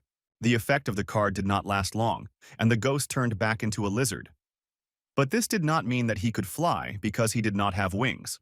A ghost broke through someone's roof. It was ghostly newlyweds who were planning on having a good time.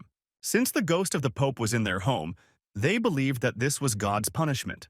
Lynn was going to finish his job and rid the world of another ghost. The guy pierced this evil ghost, from which he also received a magical tarot card. The system immediately notified the guy and told him that with it, he could easily force his enemies to immediately kneel. The recharge time after use was 12 hours. The system invited the guy to arrange a fight in the arena of the City of Ruins in order to attract ghostly summoners and gain points of stamina and agility.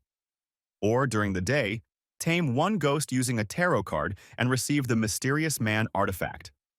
Or refuse it and get nothing. Lin Kuei understood that the system wanted him to arrange a duel, thereby attracting the attention of the other tarot card ghosts in order to figure it out together with everyone at once. What he liked. As soon as Hong Ye found Lin Kuei, she immediately informed him that the battle with the ghosts was over. The guy was surprised that his wife found him, and he assumed that she was able to track him using a system task, which she confirmed. The girl said that she wanted to complete the system task because the reward was great. Lin said that the battle would be arranged, but since the system did not say who should complete this task, he wanted others to do it instead. Just at this time, many ghosts gathered in the Imperial City Center, speculating that the invading humans were about to stage a battle. Taking out a bullhorn, the guy informed everyone that the first martial arts competition between a person and a ghost would be held in this place. To make it seem interesting to everyone, the guy voted that the winner could receive golden treasures. This immediately attracted the interest of the 3 Ghost Frog brothers, who were willing to do this for the sake of the treasure. The guy was pleasantly surprised that people immediately took his bait. The question remained who would be the winner of this fight, because he wanted Xiao Huang to fight for revenge, who was beside himself with anger, so he called a strike and said that he was going to go home. Before Yellow was about to make a choice, the guy informed him that if he won, then the entire pile of treasure would belong to him. In this case, Xiao Huang realized that he would be much better off here because he could fill his pockets, after which he immediately began to attack the ghostly brothers of the frogs because he was going to turn them into a hot pot. His motivation to get gold was so strong that the frogs against him could not even stand for a couple of seconds. And then the ghosts realized that the guy on stage was unusual. The fact that it was difficult meant to many ghosts that the reward was enormous, so a large number of people gathered. But Yellow was surprised by so many ghosts. At this time, the royal family of the imperial capital was in one of the buildings. Yang Xiao had heard that Lin Kuei and other members of his family had arrived in the imperial capital, and the guy wanted to know if it was true. The Phantom Lady confirmed this, but convinced President Yang Xiao that this guy did not have the strength to break into her imperial capital. The main tarot card Queen of the Empire of Ruins S-class of the highest class of skill fools promised that if he lied, then she was personally ready to defeat him. Her servants arrived to her and told her the bad news that Lin Kuei had entered the imperial capital and even set up an arena to challenge the city's ghost masters. The Phantom Queen did not understand how it was possible for Lin Kuei and his group, consisting of only a few people, to invade the imperial capital so quickly. President Yang Xiao said that he shouldn't underestimate the enemy. He wanted the queen to deal with him as soon as possible. After all, Daxia had recently begun to attack the west, and he simply could not figure it out personally. The Phantom Queen gave orders to her servants for General Zhenguguan to come forward and go to fight Lin Kuei. And she herself will come later, because she needed to get ready. Yellow at that time was already beginning to blame Lin Kuei, because it was his fault that so many ghosts had gathered. The guy was going to fight with ordinary ghosts to the end, because he needed to find the ghosts of tarot cards. Not far from them was already General Zhenguguan, who had the power of a high S level of tarot. And also with her was the Ghost of Death of the S-level tarot card. Lin was happy because the system said to tame one tarot ghost, but instead 2 ghost monsters came, which was truly an unexpected catch. The guy told all the ghosts who came that according to the rules they had to fight one-on-one. After all, fighting everyone was a stupid and difficult process. The Phantom of Death agreed with these rules because he was confident in himself. When Lin realized that the ghosts would fight one-on-one, the guy suggested that Hong Ye defeat them together, because only stupid people could fight alone. Yellow believed that it would be best to arrange a group duel. But Hung Shan still could not understand this strange beast, because recently he was about to go home. Hong Ye wondered if the death ghost would be killed. And to check this, Lin suggested taking action. While the ghost did not understand how this guy could do this to him because they agreed one-on-one, Lin and his comrades began to fight the ghost of death and considered such an act dishonorable because they all crept up on him together. General Zheng Guan found it funny that even the death ghost sometimes had to receive from people. He, in turn, was dissatisfied and asked to come and save him. And although she did not understand what kind of urgency this was, she still opened up a world of another dimension. Lin assumed that it was an area skill beam, while Hong Ye believed that it was another energy wave.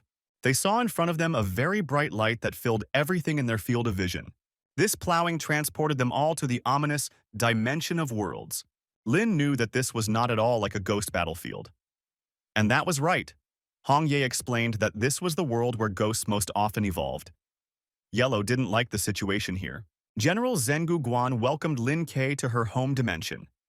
And the ghost of death was curious. Where did this guy's impudence go? Lin himself did not understand what these ghosts really wanted. The guy told them that they had been wrong to show off their tarot card powers too early.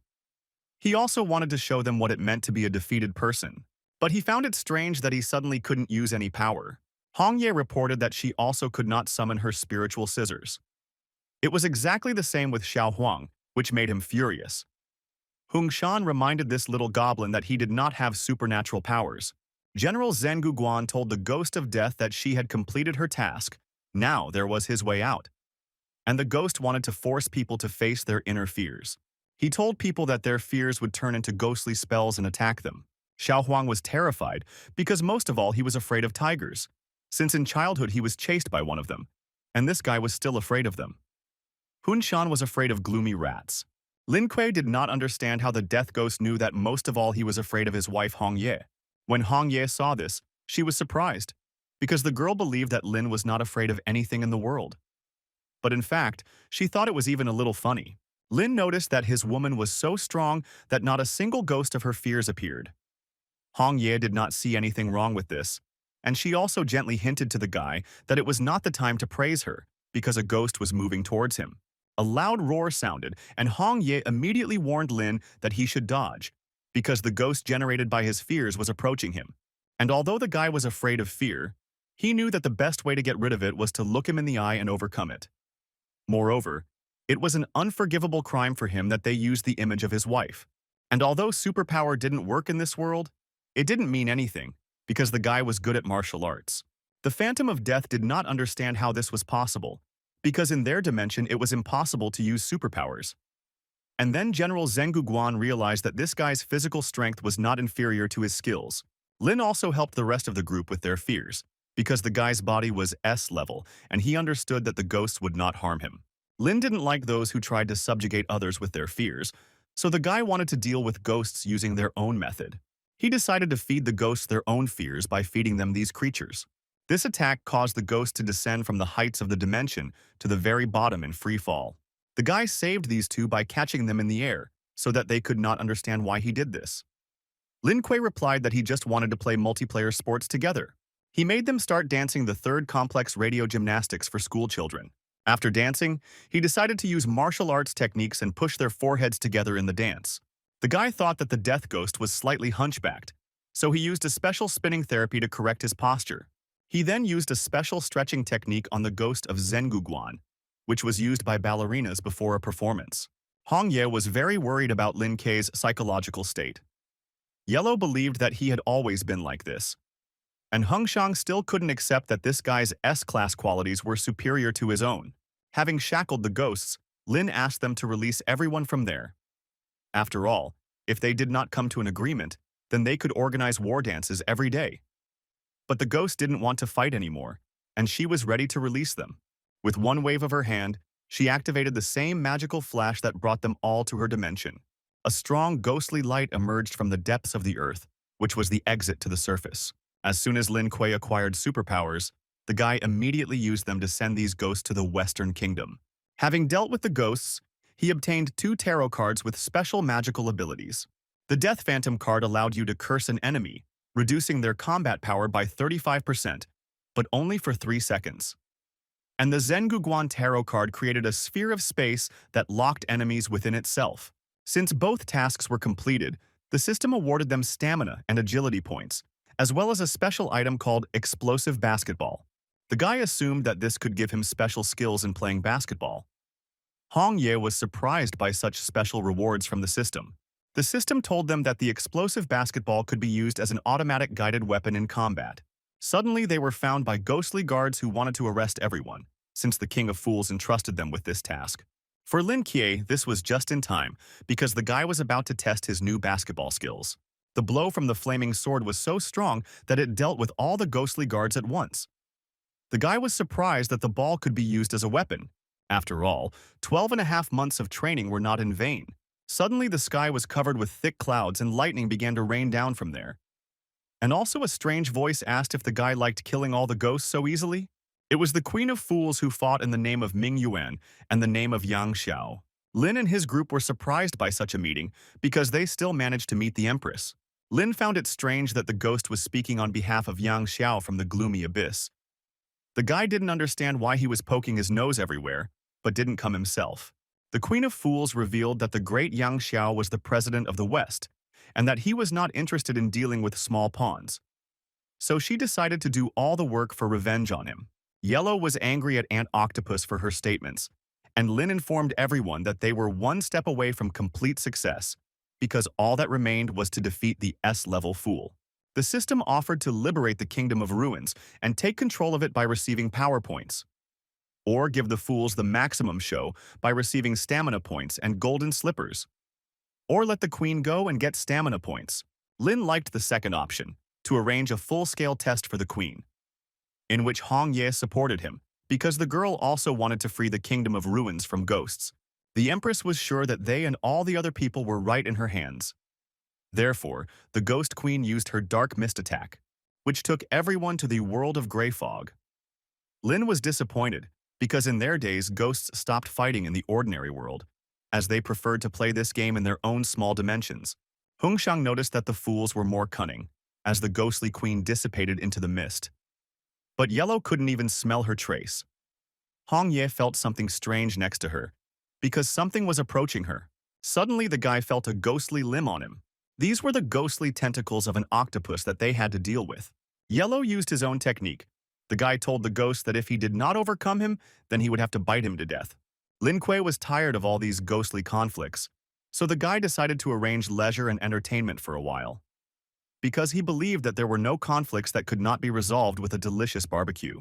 The team members didn't like what the two decided to do in the middle of the battlefield, and they were forced to ask them to take the task more seriously.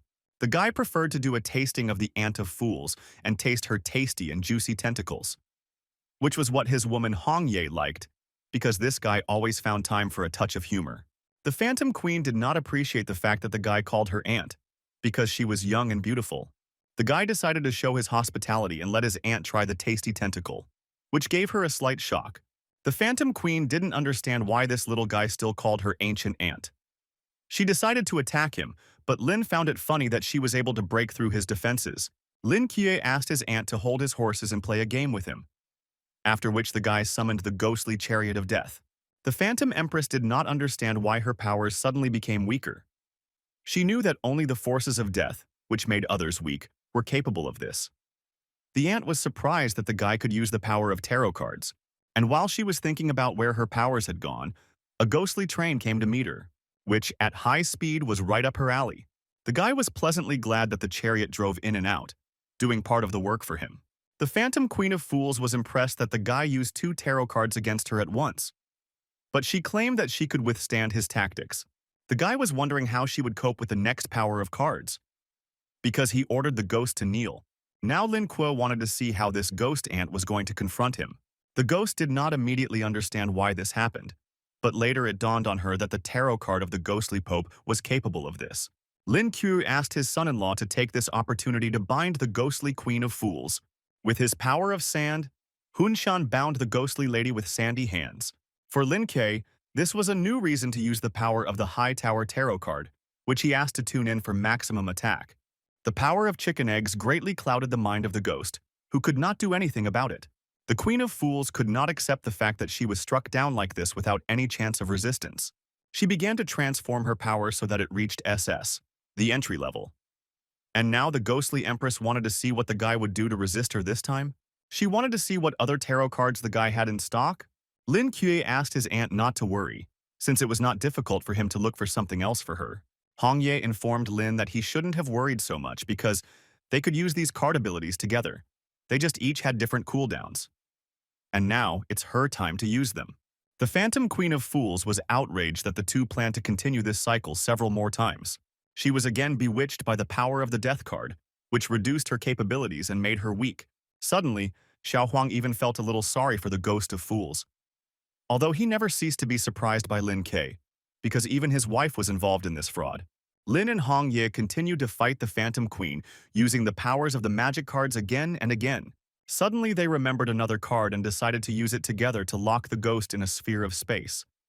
After all, this was the last card that fell from General Zheng Guguan. The Phantom Queen was upset that the two locked her in a space prison, but she still wanted to continue fighting this guy. Lin was surprised by this. The guy understood that this aunt simply seriously underestimated the card god. The Phantom Empress thought it was all some kind of mistake because she didn't expect to see more power cards. But this time, Lin Ke used the Wizard's Tarot card, which made small changes in the appearance of the ant and turned her into a cute pug. Lin informed Hong Ye that they urgently needed to catch the ghost before the power of the cards ended, after which they threw their magic chains over the ghost's limbs. The guy was interested to see where the ghostly Queen of Fools was going to run away this time. The ghost blamed herself for not coping with people with such SS rank powers. Lin suggested Hong Ye continue this show, but the Phantom Queen admitted that she no longer wanted to be the boss. The guy asked his aunt not to give up so quickly, because the most interesting things were ahead. But the Phantom Empress told them that she no longer wanted to play these games. Raising the ghost, Hong Ye suggested that she negotiate the terms. If she wanted to stay alive, then she should have shown a sincere attitude. The Phantom Queen was surprised by this girl's warm attitude. As a sign of understanding, the ghostly queen was ready to give all her power to each of them. She said that after ruling the Kingdom of Ruins for a long time, she was too tired. And she believed that it was time to give up her powers and live an ordinary life as a ghost, after which she began to transfer her energy to each of the Lin Ke group. The guy was surprised that the Queen of Fools actually transferred her powerful power to them. Xiao Huang was impressed when he felt such energy in himself, and this guy was going to grow to S level. Hung Shang was impressed that such a powerful ghost would do such an act. After such strength, Lin Kuei was successfully promoted to the peak of the S level, and only half a step to the SS rank level. After the ghostly queen gave up her energy, she realized that she had too little strength for her body to maintain a human form. So she transformed into her original octopus form. Hong Ye did not understand why the others began to be sad, because the octopus still had the breath of life. Lin was disappointed that his aunt turned into an octopus. And Yellow couldn't believe that she did it by giving away her strength. The ghost of the octopus was outraged because she was alive and simply did not easily return to her original form. The guy told the ghost that for her kindness, he would agree to resolve the issue with the Kingdom of Ruins peacefully. And as a representative, he wanted her to transfer the position of Lord to him, after which she did so, gave him the position of City Lord of the City of Ruin. With this position, the guy could subjugate the entire Kingdom of Ruins. The system informed them that the task of putting on a show for the ghostly queen had been completed, so as a reward they were given points of durability and strength, as well as an artifact, which could cause dizziness. Lin was glad that they completed the task so quickly, and Hong Ye was perplexed that the system gave them only one slipper per person. The ghostly queen, well, the one who is the octopus, really wanted to know the answer. Could she join them? Yellow found it funny that, without defeating the ghost, she wanted to join their ranks. Lin punished this Xiao Huang because he didn't like him laughing at others. But the ferret didn't understand how this guy dared to treat him like that, because he had reached S level. Hong Ye told the ghost that if she wanted to join them, then she should have entered her spirit world. And if she needs her, she will call her from there. The octopus was pleased that Hong Ye turned out to be such a good person. Once inside, the ghostly octopus did not understand who it was there and why they were in the spiritual world. In turn, the ghosts were impressed with their new friend. But they realized that there was another unfortunate ghost on their team. The Phantom Queen was curious about what happened to the others. One of the ghosts replied that they were all raised by Sister Hong Ye, who never called them for help. The Phantom Queen was shocked because she understood that she was in a trap, which served as a kind of prison for ghosts. The ghosts understood her feelings perfectly, and they all decided to support the octopus. They also promised that they would not be lonely because they were all friendly. The ghost of the snake suggested that the four of us should go play mahjong. But the ghostly queen was disappointed because she didn't like this at all. Since the Ruined Kingdom collapsed, the sea ghosts have welcomed an era of peace created by Lynn and others, and the owner of the underwater ghost town Chi, after fair elections, took control of the ruins and became a mediator of peace for people in the ocean. And all the underwater ghosts finally found peace, because their city was now ruled by a just king. At the same time, Lin Kuei and the others also got ready and headed back to Daxia. They successfully arrived from a mission to the east coast of Kanglan City. First of all, the team gathered at a large table to taste delicious kebab. Only now, Xiao Huang returned to his old dog habits. Xia Zhui, looking at Hong Ye and Lin Kuei, was delighted with how happy they were spending time together. Hong Shan suggested that she go surfing so that they could also have a good time together. Lin Kuei considered his elder sister very good because she always came to their aid. Ling Hua replied that it was her duty as an older sister because she always had to take care of her younger ones. She thought they did a great job this time, as they not only controlled the underwater ghost town, but also conquered the ruins. Ling Hua said that after 3 days of rest, she would tell them important news. The guy thought it must be something about the West, but in fact he knew that Daxia had taken peaceful actions regarding this matter. And she confirmed this and also said that he and Hong Ye were invited by Daxia as the fighting elite for a military operation to combat ghosts. Which the guy was glad about because he always wanted to fight the night patrol. The guy wanted to go to the west to enslave the underworld, because this time he was not going to let Yang Xiao and the demon god go. It sounded like a great toast to the extermination of all ghosts. Therefore, they drank a glass of soda in a friendly atmosphere. Finally at night, Lin and the rest of his family returned to their home for the first time in a long time.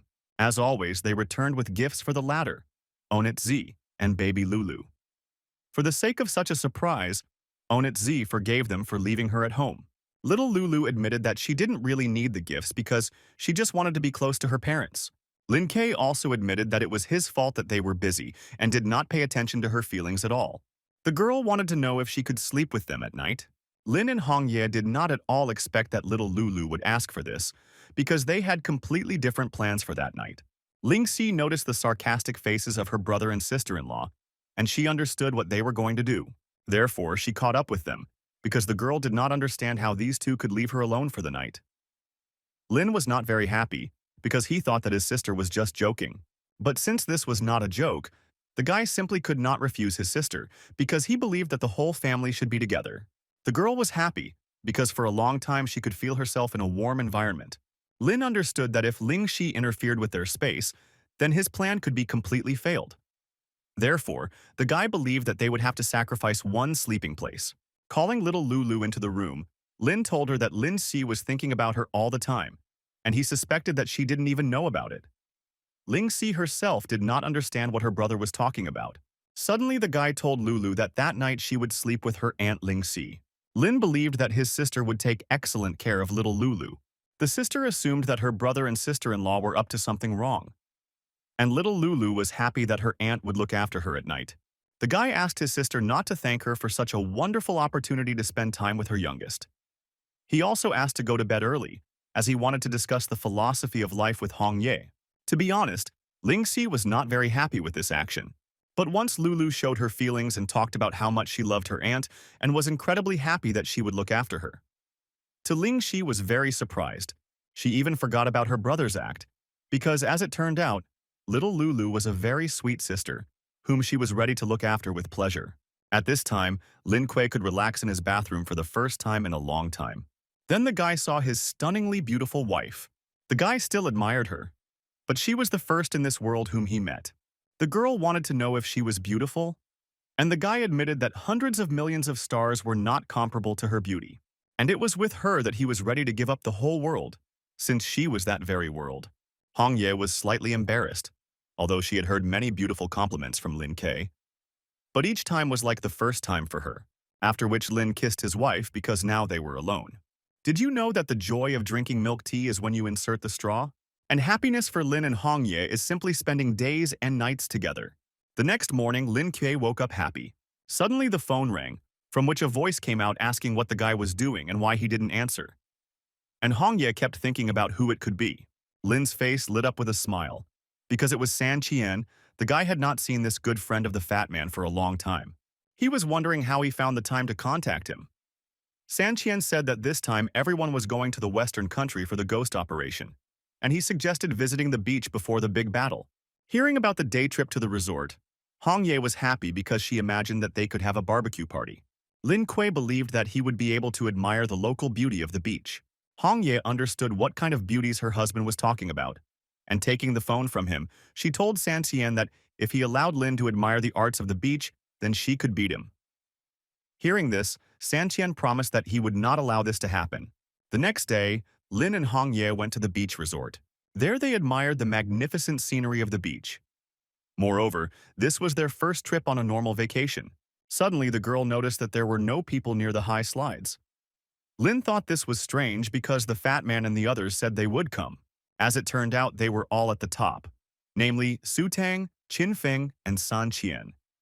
Lin Kuei understood that they all became the stars of Tsanglan because new waves always replaced the old ones. He was also glad that the fans didn't notice him with Hong Ye, as that would have been a disaster. Also, there was Qin Cheng, who also happily greeted Hong Ye and Lin Kuei. San Qian said that his friend had been eating a lot lately, and his 8-pack abs had turned into one. Running up to San Qian, Lin joyfully greeted him and said that he missed him very much. The fat man was also indescribably happy about such a meeting. The girls were amused by this strange habit of guys when they met. Also, there were Kanya and Mo Qincheng, who had come specifically for such a meeting. The guys were delighted, because they also had not seen them for a long time. Sutan said it was their first time visiting the beach resort, and they were surprised by how busy it was. And Kanya was wondering what project they would have. And the blue one said that they would have to fight ghosts. When the guys found out that they had to go to a haunted house in which there was a ghost sister, they were very happy. Besides Lin Kuei, of course, because the guy had a woman. At this time, Hong Ye was thinking, when will they finally cook a delicious kebab? Lin was amazed that his friends managed to rent out the entire haunted house for a barbecue. San Qian said that compared to him, it was nothing.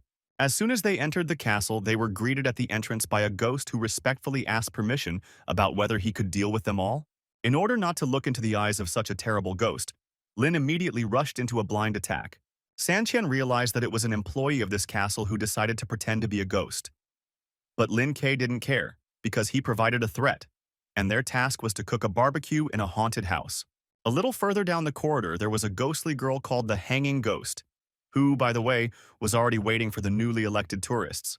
She knew that by mingling with the employees posing as ghosts, no one would be able to recognize her. After all, this was the advantage of this individual. Mo Qingchen was delighted when she saw how much space there was, because the room, in her opinion, was ideal for a barbecue. But Lin suspected something in this place. The girl with pink hair said that she was counting on Lin Ke. The guy couldn't understand why, of all the people, she chose him. Hong Ye believed that everyone thought that Lin was a barbecue master. The guy was pleased that everyone liked his culinary skills, so he said that he would show them another secret chef trick. Lin didn't understand why the trap went off at the very moment when he decided to show off.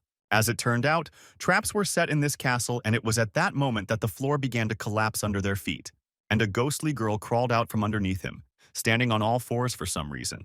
Everyone was surprised by the loyalty of this castle staff, but Lin understood that this could not have been arranged by people, because a carousel emerging from the floor was something strange. The girl asked tourists to help her, as she accidentally injured her leg. The lady introduced herself as an employee of this hotel, who played the role of a ghost. In fact, the ghost was just waiting for the moment to lure them into the carousel to eat them. Lin Kuei immediately understood that it was a real ghost, but the guy did not expect that there were actually real ghosts in the castle. Hong Ye reported that because the ghostly aura was hidden under the floor, it was therefore more difficult to detect. The system said that Lin should not have gone, because a man never falls into women's traps, and as a reward he will receive complete luck. And for saving the ghost girl, he could get hot sausages. Or he could get rid of the danger and gain power points. From all this, the guy didn't understand what kind of reward this spicy sausage was. Hong Ye believed that the system became more and more evil as time went on. The fat man asked the ghostly beauty not to worry because he was going to help. And Qin Feng didn't see the point in this, so the guy tried to get ahead of the fat man. Lin Qi believed that there was true love in the world because someone helped them complete this task. Hong Ye just laughed because she didn't expect anything else from Lin Qi's friends.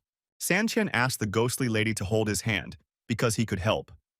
Qin Feng asked not to do this, believing that his help would be better. But the ghost just didn't understand why the butcher shop was going to help her. So that the guys would not argue enthusiastically, the ghost decided that both of them would help her. After they touched her, she activated her carousel. The guys just didn't understand why the magic of love turned into this so suddenly. Mo Qingchen was worried about them and wondered if they would be able to save their friends. And Sutan believed that if these two did not save themselves, they would turn out to be weaklings. Lin just liked watching it all. The ghostly girl found it funny that these two were afraid of her. She warned them in advance that in her world they would not be able to escape.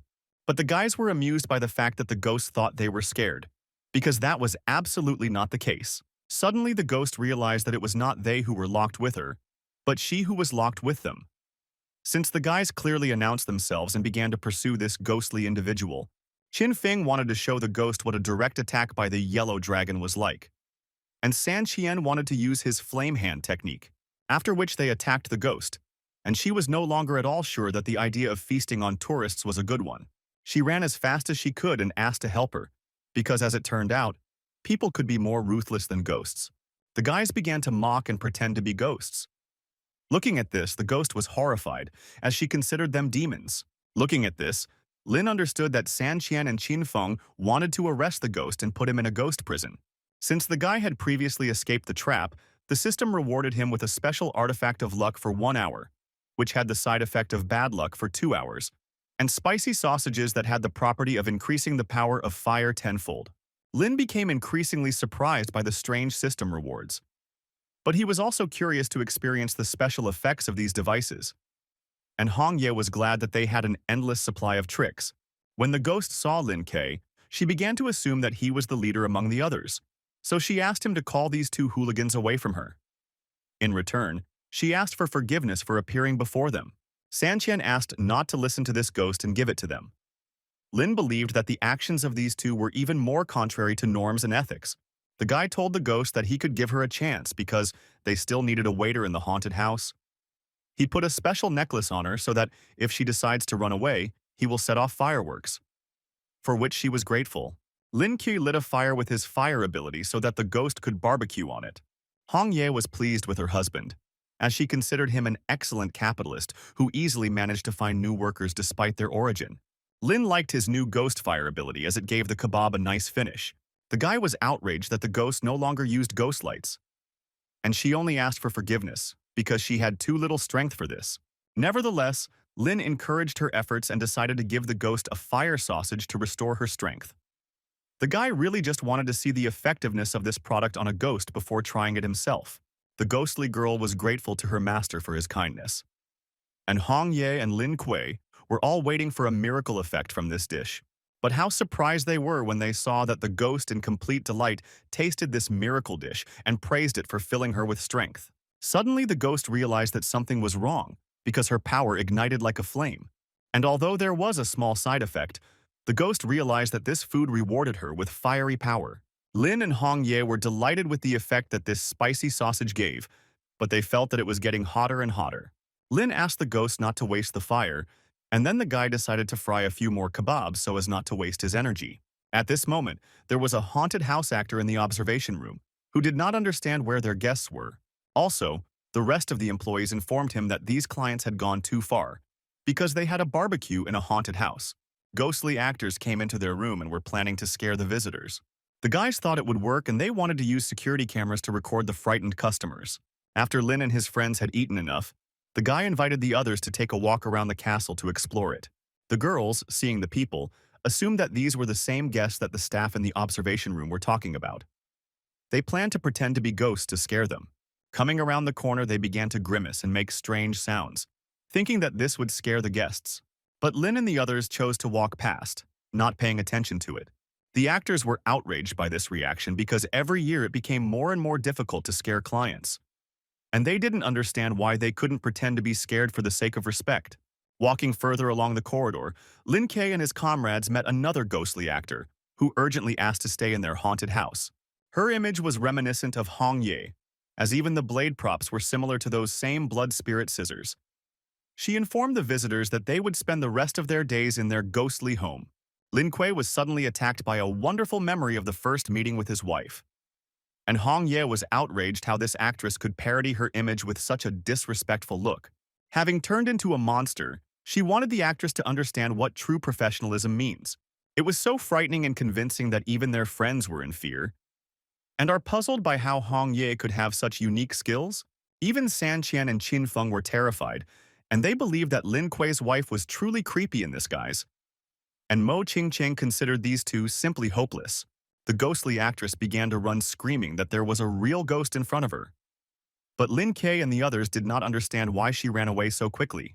Qingcheng accepted the fact that Lin and Hong Yi were demonstrating their love in front of them, but the fact that he also began to scare them was too much for her. But the guy said that it was not his fault. Hong Ye opened a dialogue with the first two actresses and said that this should be an example for them of how to properly scare people. And the girls, in turn, asked for forgiveness, since their acting skills were not so good. They also promised that after this they would stop playing the role of ghosts. In the evening, Lin and his comrades gathered on the beach to discuss this eventful meeting in a long time. The guy understood that such moments are always short, and that it was time for them to say goodbye. And Hong Ye hoped that they would have more such pleasant parties in the future. San Qian said that the next day he needed to prepare for his trip to the west. And since they were all distributed in different places to complete the mission, he was afraid that it would be difficult to cross paths in the Western Kingdom. Lin asked him not to be upset, because when they win the final victory over the Western Kingdom, they will be able to meet again. Which San Qian agreed with, because the faster they cope, the more luxurious the meeting will be. Mo Qingcheng reported that they were a bit useless, since their tasks were only transportation, as well as delivering supplies to the battlefield. Lin explained to them that tasks were not judged by size, but by contribution and results. Moreover, as the head of the Mo family, if they did a good job transporting supplies, their prestige in Daxia would increase. Qingcheng couldn't help but point out that when Lin became serious, he was still a good leader. And also the fact that only Hong Yi was suitable for such a leader, because they complemented each other. Before saying goodbye, Qingcheng asked the guy for permission about whether she could hug him to put an end to their youth. This question was completely non-standard for the guy, and he didn't even know how to answer. Suddenly, Hong Ye approached him, who pushed him to do this and gave permission, since Qingcheng was his old friend. Lin Kuei was grateful to her for her understanding. Hugging Lin Kei, Qingcheng asked him to love his wife because she was the best, and Lin wished her to achieve brilliant results when she goes to the Western Kingdom. Since the day of meetings was over, the guy suggested that his wife return a little earlier to rest. Afterwards, they all said goodbye and agreed to see each other again when they won victory in the Western lands. Lin wondered, based on the fact that Mo Qingcheng hugged him, was his wife jealous? Hong Ye said that she trusted him completely, and it was natural that she did not intend to be jealous. After all, she knew that Lin was very popular among girls, but since he chose her among everyone, she did not doubt his choice. The guy decided to park near the beautiful Rocky Mountains to admire the night sky with his wife. The guy was grateful for your understanding. He also said that meeting her was the greatest happiness for him. And Hong Ye said that the opportunity to be with him was her eternal love. The guy said that when the war with the ghosts of the West is over, they will officially hold a wedding. And Hong Ye said that she would look forward to this day. The next morning, a night watch ship flew up to Lin Kei's house. Lin was glad, because it was all his older sister Lin Hua, who sent a space battleship for them. And Yellow was delighted, because he had never seen such large toys before. The guy asked his sister to call Little Fox, Lulu, and Onet Z, because this time he wanted to go with the whole family, which the girl was very happy about, because someone always had to stay at home. And although this was great, Ling Si understood that they were all going not on an excursion, but on a serious mission. When everyone was gathered, Onet Z shouted that they should not even think about leaving her this time. and Xiao Huang and Lulu were just glad that they were finally taken on the trip. The whole family was ready to go to the Western Kingdom to defeat all the ghosts there, after which they boarded the ship, and from that moment the operation began successfully. Lin Kuei and others set out and landed on the west coast. At this time, Qin Feng, Su Tong, and San Qian arrived in a city in the northern part of the western country and began a battle in Kashi City. On the other hand, Ling Hua led a night patrol to the Danshi suburb of the western capital. The rest of Daxia's army was from the air. They were also landing in the western part of Danshi City. At this point, Lin and his family were still on the west coast, and since their journey had dragged on, they were glad to finally go outside. As soon as they left first thing, Lin informed Daxia of his successful arrival. The guy had a high-tech Daxia watch that was pretty easy to use. Lulu noticed that the western lands were not at all different from Daxia. And Onit Z, although she didn't know what kind of cuisine there was, she was ready to master new exotic dishes. Yellow noticed the difference because the air in this area had a strange smell. The guy told Juan that they were no longer in Daxia, and if he was so gentle he could put on a mask. Xiao Huang was angry because the guy offered him a dog muzzle. And Lin asked him to behave more politely and respect the kindness of others. Hong Ye also noticed that Lin treated Xiao Huang like a ghost dog. And Ling Shi couldn't understand at all, because she thought that Yellow was a dog, because he even gnawed on a bone. Lin pointed into the distance, because there was Silicon City, which would be their first stop. Entering the city, they noticed how deserted and gloomy it was. The guy didn't want this trip to be wasted, because he needed to find a way to earn money. Even though he had 100 million yuan in his account, still. After all, this young man had many plans after the wedding. Hong Ye assumed that Lin wanted to take a photo. Otherwise, she didn't understand what kind of thing he had started with the presence of a camera. Lin said that he launched a live broadcast so that people from Daxia could see their victory with their own eyes. Besides, this was the guy's plan, because he could make money by broadcasting live. As soon as the live broadcast began, the guy immediately began to arouse the viewer's interest and invite him to his broadcast. Within seconds, they had tons of viewers leaving hundreds of comments. Lin and Hong Ye had not gone out in public for a long time, and they did not really appreciate such a flow of spectators, because they were not fans of such attention. The guy wanted everyone to take a look at their warrior spirit in the Western Kingdom. And although nothing had started yet, the audience was already taking their breath away, just from the words of this guy. While Lin Kei was broadcasting, he came across a bunch of ghosts with bad habits. The ghosts behaved as strangely as possible, especially the one whose chin looked like a peach. Xiao Huang was confident that he could deal with these ghosts in a matter of seconds, because this time he was determined to become the king.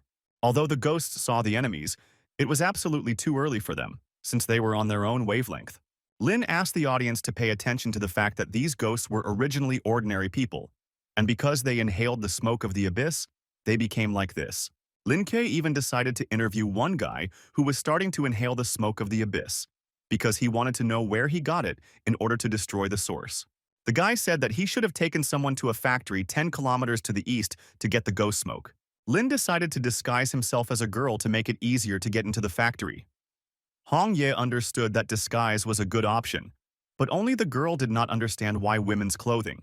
This guy's logic was on point, because he said that he wanted to turn into a beauty like her, so that together they would look like two beautiful sisters. After all, this was the easiest way to get into the factory. Since Lin Kei was serious about this, Hong Yi was ready to help him with this. And his younger sister was no longer surprised by anything, and also supported her brother. Hong Ye busied herself with the process of applying beautiful makeup, as it was important to maintaining her disguise. The makeup process was successfully completed, and Lin was well prepared to successfully sneak into the ghost factory. Hong Ye and his little sister were delighted with such a marathon, and Onit Z liked it so much that she was ready to eat it. The fans watching the broadcast were pleasantly shocked by this spectacle and immediately began taking shots as a souvenir. Lin completely forgot about this live broadcast. And since the chat began to burst with SMS, the guy wanted to end the broadcast. This was the same large factory where people got the ghostly smoke from. Lin asked his sister Ling Si to remain on guard until he and Hong Ye returned.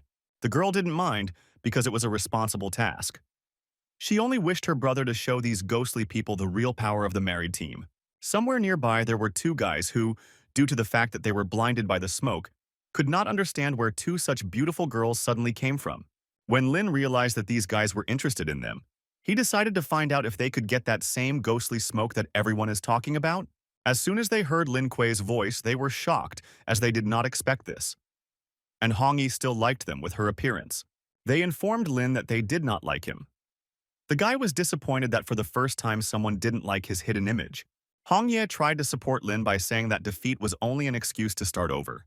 Suddenly, one of the guys noticed a flying device broadcasting live, and he was happy about it because, having lived a small part of his life, he still had the opportunity to get on the live broadcast. Having turned pale, Lin Kuei realized that thousands of spectators were looking at him, including teacher Tang Ling, his sister Lin Hua, and Captain Yun Shi. And when he saw their support live, he realized that he couldn't screw it up. Therefore, the guy immediately tore off this disguise, since at that moment he no longer needed it. After all, he could show much more of his skills directly.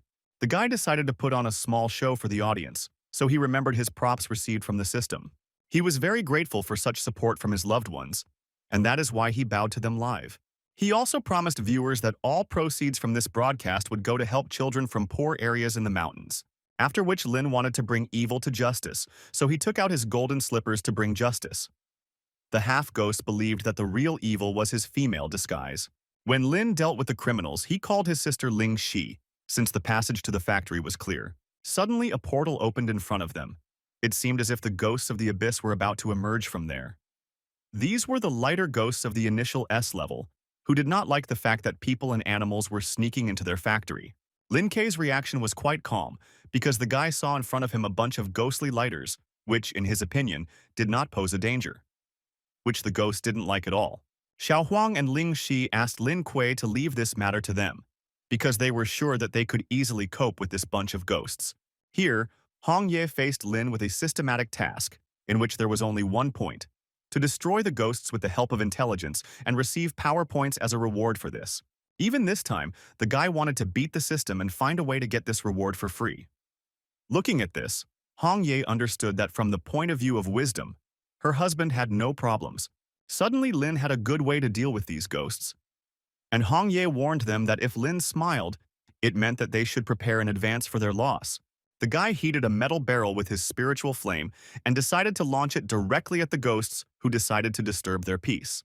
After the barrels came into contact with the ghosts, a fiery show took place, which the live audience really liked. As it turned out, not all the ghosts were inside the action area, and the guy decided to give them a chance to escape. He offered them gas so that they would let him through to the factory, but this did not quite suit them. Moreover, they were serious about driving these strangers away from the factory. Ling Shi and Xiao Huang understood that this, unfortunately, was not the end, and the whole outcome was still ahead. So they took the first places to see it from a better angle. It was enough for the system that the highly intelligent guy used his abilities to fight ghosts, so it awarded him power points. The guy was already tired of easy awards and wanted something more serious. Suddenly, a giant rat guard of the initial S-class came out of the portal. Lin was surprised because all he had to say was that the task was easy. A more difficult opponent appeared. Hong Ye was surprised by the fact that in the Western country even rats were smoke lovers. Xiao Huang found it funny that there were rat mutants that used ghost smoke. Ling Shi believed that Yellow had a really low level of humor. The rat ghost used the ghostly smoke to stupefy Lin Kuei and the others. Ling Shi didn't know what the danger was, so she told Huang to run instead of stand still. But Yellow didn't have time because the rat ghost caught up with him with its attack. Ling Shi told him not to let that ghostly smoke dominate him. But it was already too late, and Xiao Huang succumbed to the effect and began to talk nonsense. Lin and Hong Ye were shocked that the ghost effect took effect so quickly. Ling Shi understood that Yellow needed to be brought to her senses, so the girl decided to do this with a special method of attack. Lin Kuei and Hong Ye were surprised by this act, but the girl assured them that everything was fine with Xiao Huang. The guy decided to eliminate the dangerous ghost so that he could no longer harm anyone with his ghostly smoke. But the rat guard was not going to stand still. He also used a light wave, thereby coming face to face with the guy. But he was immediately defeated, since Lin Kuei's fiery attack was more powerful than his expectations. The ghost was already coming to terms with his loss, because he understood that he could not defeat such an opponent. Lin Kuei did not think of wasting time, so the guy immediately decided to destroy the ghostly plant from which people drew the smoke of the abyss. He didn't expect that after reaching peak S level, his fire fist power would be so powerful. And that's why he had to quickly run away to save his loved ones. The broadcast was so spectacular that the audience could not take their eyes off it, because they had never seen such a performance even in the movies. But Lin Kuei realized that the energy of the fiery fist had spread and caused a chain reaction. Suddenly, the guy heard someone's statements addressed to him about what they had done. Turning around, they saw a distressed supermouse who was at the peak of S level. And she is very unhappy because she lost her brother. Lin did not think that the spirit of mice would appear to them. The ghost didn't like what the guy called him, and he shouted that he was a supermouse. He immediately told them that he was indestructible and could not be defeated because neither water nor fire could take his body. That he is not afraid of blades or weapons. Lin was surprised by his boastfulness and assumed that he was made of stainless steel. The ghost rat did not like the fact that the guy laughed at him, and after another shouting about how he was the Superman among ghosts, he rushed to attack with his invincible blow. But the guy decided not to use all his skills at once against such a serious ghost, so he made do with a little joke. Ghost Rat was disappointed with such hidden ambush techniques. Xiao Huang suggested doing something equally funny with this ghost. For example, remove its blue tint, which Lin Kuei immediately liked. Rat Ghost wasn't going to take it anymore, so he used his crystal light superpower. The guy decided to use Daxia's mobile technologies this time, which acted as a collector of electricity and immediately recycled it. Yellow was very impressed, because this was the first time he had seen the use of high technology to combat ghosts. The Super Rat Ghost was at a loss about such technology, but he believed that this machine would not withstand his strength for long. Suddenly, Yellow's mobile phone ran out of charge and he became curious. Could it be recharged? Lin Kuei said that it was absolutely safe and he could easily do it. Suddenly, Xiao Huang suddenly recharged himself, which he was unhappy about, because the guy lied to him. And Hongyi felt sorry for Yellow, because he still had not learned to understand Lin Kuei's humor. The guy didn't like the fact that this ghost dared to attack Xiao Huang, and he told him that he would not forgive such an act. The rat ghost in turn was perplexed, as he believed that the guy was to blame for this. Lin was fine, because this was just an excuse to deal with the ghost. So he immediately used his old lightning ability, but only this time the guy made it into a silhouette of a cat. The rat ghost couldn't believe that the guy was able to turn the lightning into nothing more than the silhouette of a cat. He was already beginning to be afraid, as he felt the power of suppressing the blood. Suddenly, without even having time to take a step, he was grabbed by a huge spirit of a cat, who struck with his lightning every second. The rat ghost could not withstand such a confrontation and immediately fell in battle. This sight could not leave their fans without comment, as immediately after the battle they began to write comments furiously. And then Hongye realized that the fans were very spoiled by Lin Kuei. Approaching the defeated man, he immediately began to say that he would not say anything because Superman would never betray the Western country. Lin Kuei realized that since the criminal himself began to talk about it, he was probably hiding something. And it was not difficult for him to find out, since the guy decided to use the props that he had recently received as a reward for this. The power of this item was in the rich smell that even Xiao Huang woke up from. The ghost also could not stand the smell, but he was more than confident in his loyalty to the Western lands, so he completely refused to say anything. Lin Kuei was convinced of the opposite, because this item was very vigorous. He did not consider it necessary to drag out the presentation for a long time, and that is why he immediately got down to business. Later, he noticed that the rat ghost's phone, on which he had received a call at that moment, had fallen out of his pocket. Lin thought that this could teach him something new about these ghosts, so the guy took the call for him. They said over the phone that because the rat ghost had been doing his job well lately, his wife would come to see him the next day. This was precisely the effect of the item, because it added luck. The voice on the phone also added that the lottery ticket he had previously purchased was declared the winner, whose winnings amounted to 10 million ghost coins. The ghost even stood up from such news. Hongye was surprised by the success of this strange item, but the guy said that this was not all, because the stronger the effect, the stronger the side effects. The rat ghost suddenly began to dance from the joy of the arrival of his wife and 10 million. Now he did not need cooperation with Min Yuan, since he was thinking about retirement. But while he was dancing, he did not hear the voice on the phone that wanted to tell him another piece of news. Lini and the others just had to watch as this ghost danced around completely unsuspectingly. Raising the phone to his ear, he told his friend that he was not finished, but if he had positive news, he could also voice it. The voice told him that the wife appointed by Ming Yuan was intended for him, and also that he would keep the winning 10 million for him. Hearing this, the rat ghost was shocked.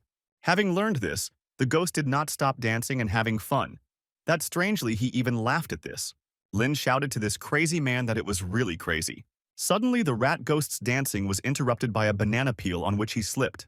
The ghost could not believe that he had fallen and hurt himself so strangely. Hong Ye and Lin were convinced that the side effects of the item were too strong and there was plenty of bad luck for the ghost. Since Ming Wen had taken everything from the ghost, he did not understand how to accept it. But then an idea came to mind: to deal with the remaining warehouses with ghostly smoke, and then defeat the leader of the city of Shishima, which greatly surprised Lin Kei, because he did not suspect that the ghost would take their side. But what he was most shocked about was that the rat ghost had changed thanks to the system item. And the guy already began to think that she had given him a faulty item. Imagine his surprise when the system told him that all the products were real. And then he assumed that she had become wiser, since she had given him an answer for the first time. After a while, the rat ghost, collaborating with Lin Kei, showed the remaining warehouses with sources of ghostly smoke, and they successfully destroyed them all. Unexpectedly, the ghost reported that Lin had changed his train of thought for the better and given him a new soul. And he considered them to be adoptive parents who gave him a new life. And to show his sincerity, he was ready to renounce the darkness and join the light. Hearing this, Hong Ye was very surprised because they accidentally changed the ghost for the better. Lin told the rat ghost that he had taken the wrong medicine, and also that he was the wrong person to adopt orphans like that. And Hong Ye jokingly said that she did not have such an adopted son. Regardless, the ghost just wanted to do his part. Because Silicon City was the territory of a junior SS rank plague ghost lord. And having defeated him, they could win with his help. Lin decided to accept his help, and then the guy asked the rat ghost to show them the way so that they could go together to the most dangerous area. The ghost asked the guy not to worry about it, since he knew this area well. After that, they all followed the rat ghost together to Silicon City. On the way, they learned that the plague ghost lord was one of the 4 ghost lords of the Western underworld. He was also a master of releasing epidemics, and in front of him was his important point, the laboratory. And while the rat ghost was talking about how they should have come up with a method to get in there, he was surprised by a sudden incident in the building. As it turned out, Lin Kei had already decided everything in advance. He saw no point in delaying such a trifle. The rat ghost thought this act was too rude. Ling Shi decided to answer this because the girl did not understand what was so rude about this. After all, her brother didn't bring an excavator for this, and in this way he even showed mercy in her opinion. As soon as they entered the ghost laboratory, they saw with their own eyes ghostly people in special rooms. Lin Qi immediately realized that these were not ghosts at all, because these people were caught by ghosts. And Hong Ye believed that Min Yuan had significantly expanded his dark affairs in the Western country. Suddenly the rat ghost screamed that he was declaring an uprising, after which he began to call his nurses so that his guests could become experimental subjects. Satir nightmare ghosts that obeyed this ghostly traitor. All of this suddenly reminded Lin of his childhood fear of needles. Even Ling Shi, the brave queen, was a little scared, because this time they had to deal with a serious matter. Suddenly, a system task was launched that had only one choice. She wanted the guy to overcome his fear of injections and receive resistance points as a reward. Naturally, Lin didn't like this very much, and the guy was already starting to get angry at the system. Hong Ye also believed that this time the system overdid the task. The guy believed that 70 points of resistance was an unworthy reward for performing and fighting fear. Understanding him, Hong Ye said that he did not have to go through with it and they could give up. But the guy was not a coward, so he allowed the ghost to perform the procedure on him. They were perplexed that their equipment was out of order, just like the navigator with its phrase "the route was rebuilt."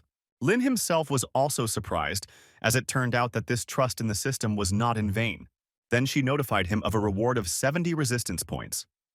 And the guy suddenly remembered his physical abilities of an S-class body, which nothing could harm.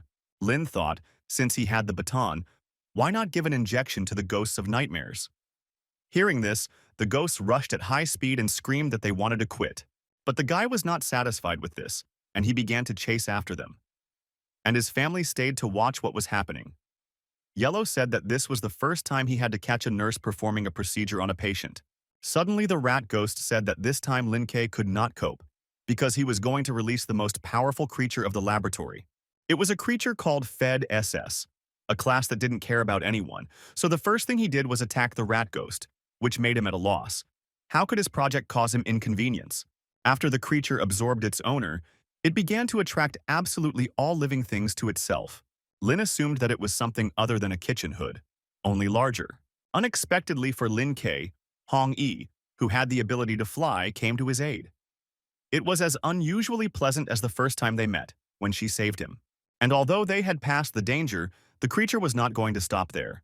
Since for such and such a size it required appropriate nutrition. Lin had seen many along the way, but this was the first time he had encountered such a creature. First of all, the guy and his family decided to get out of this building so that later they could make a decision on the situation. But no matter how they ticked, the creature followed them.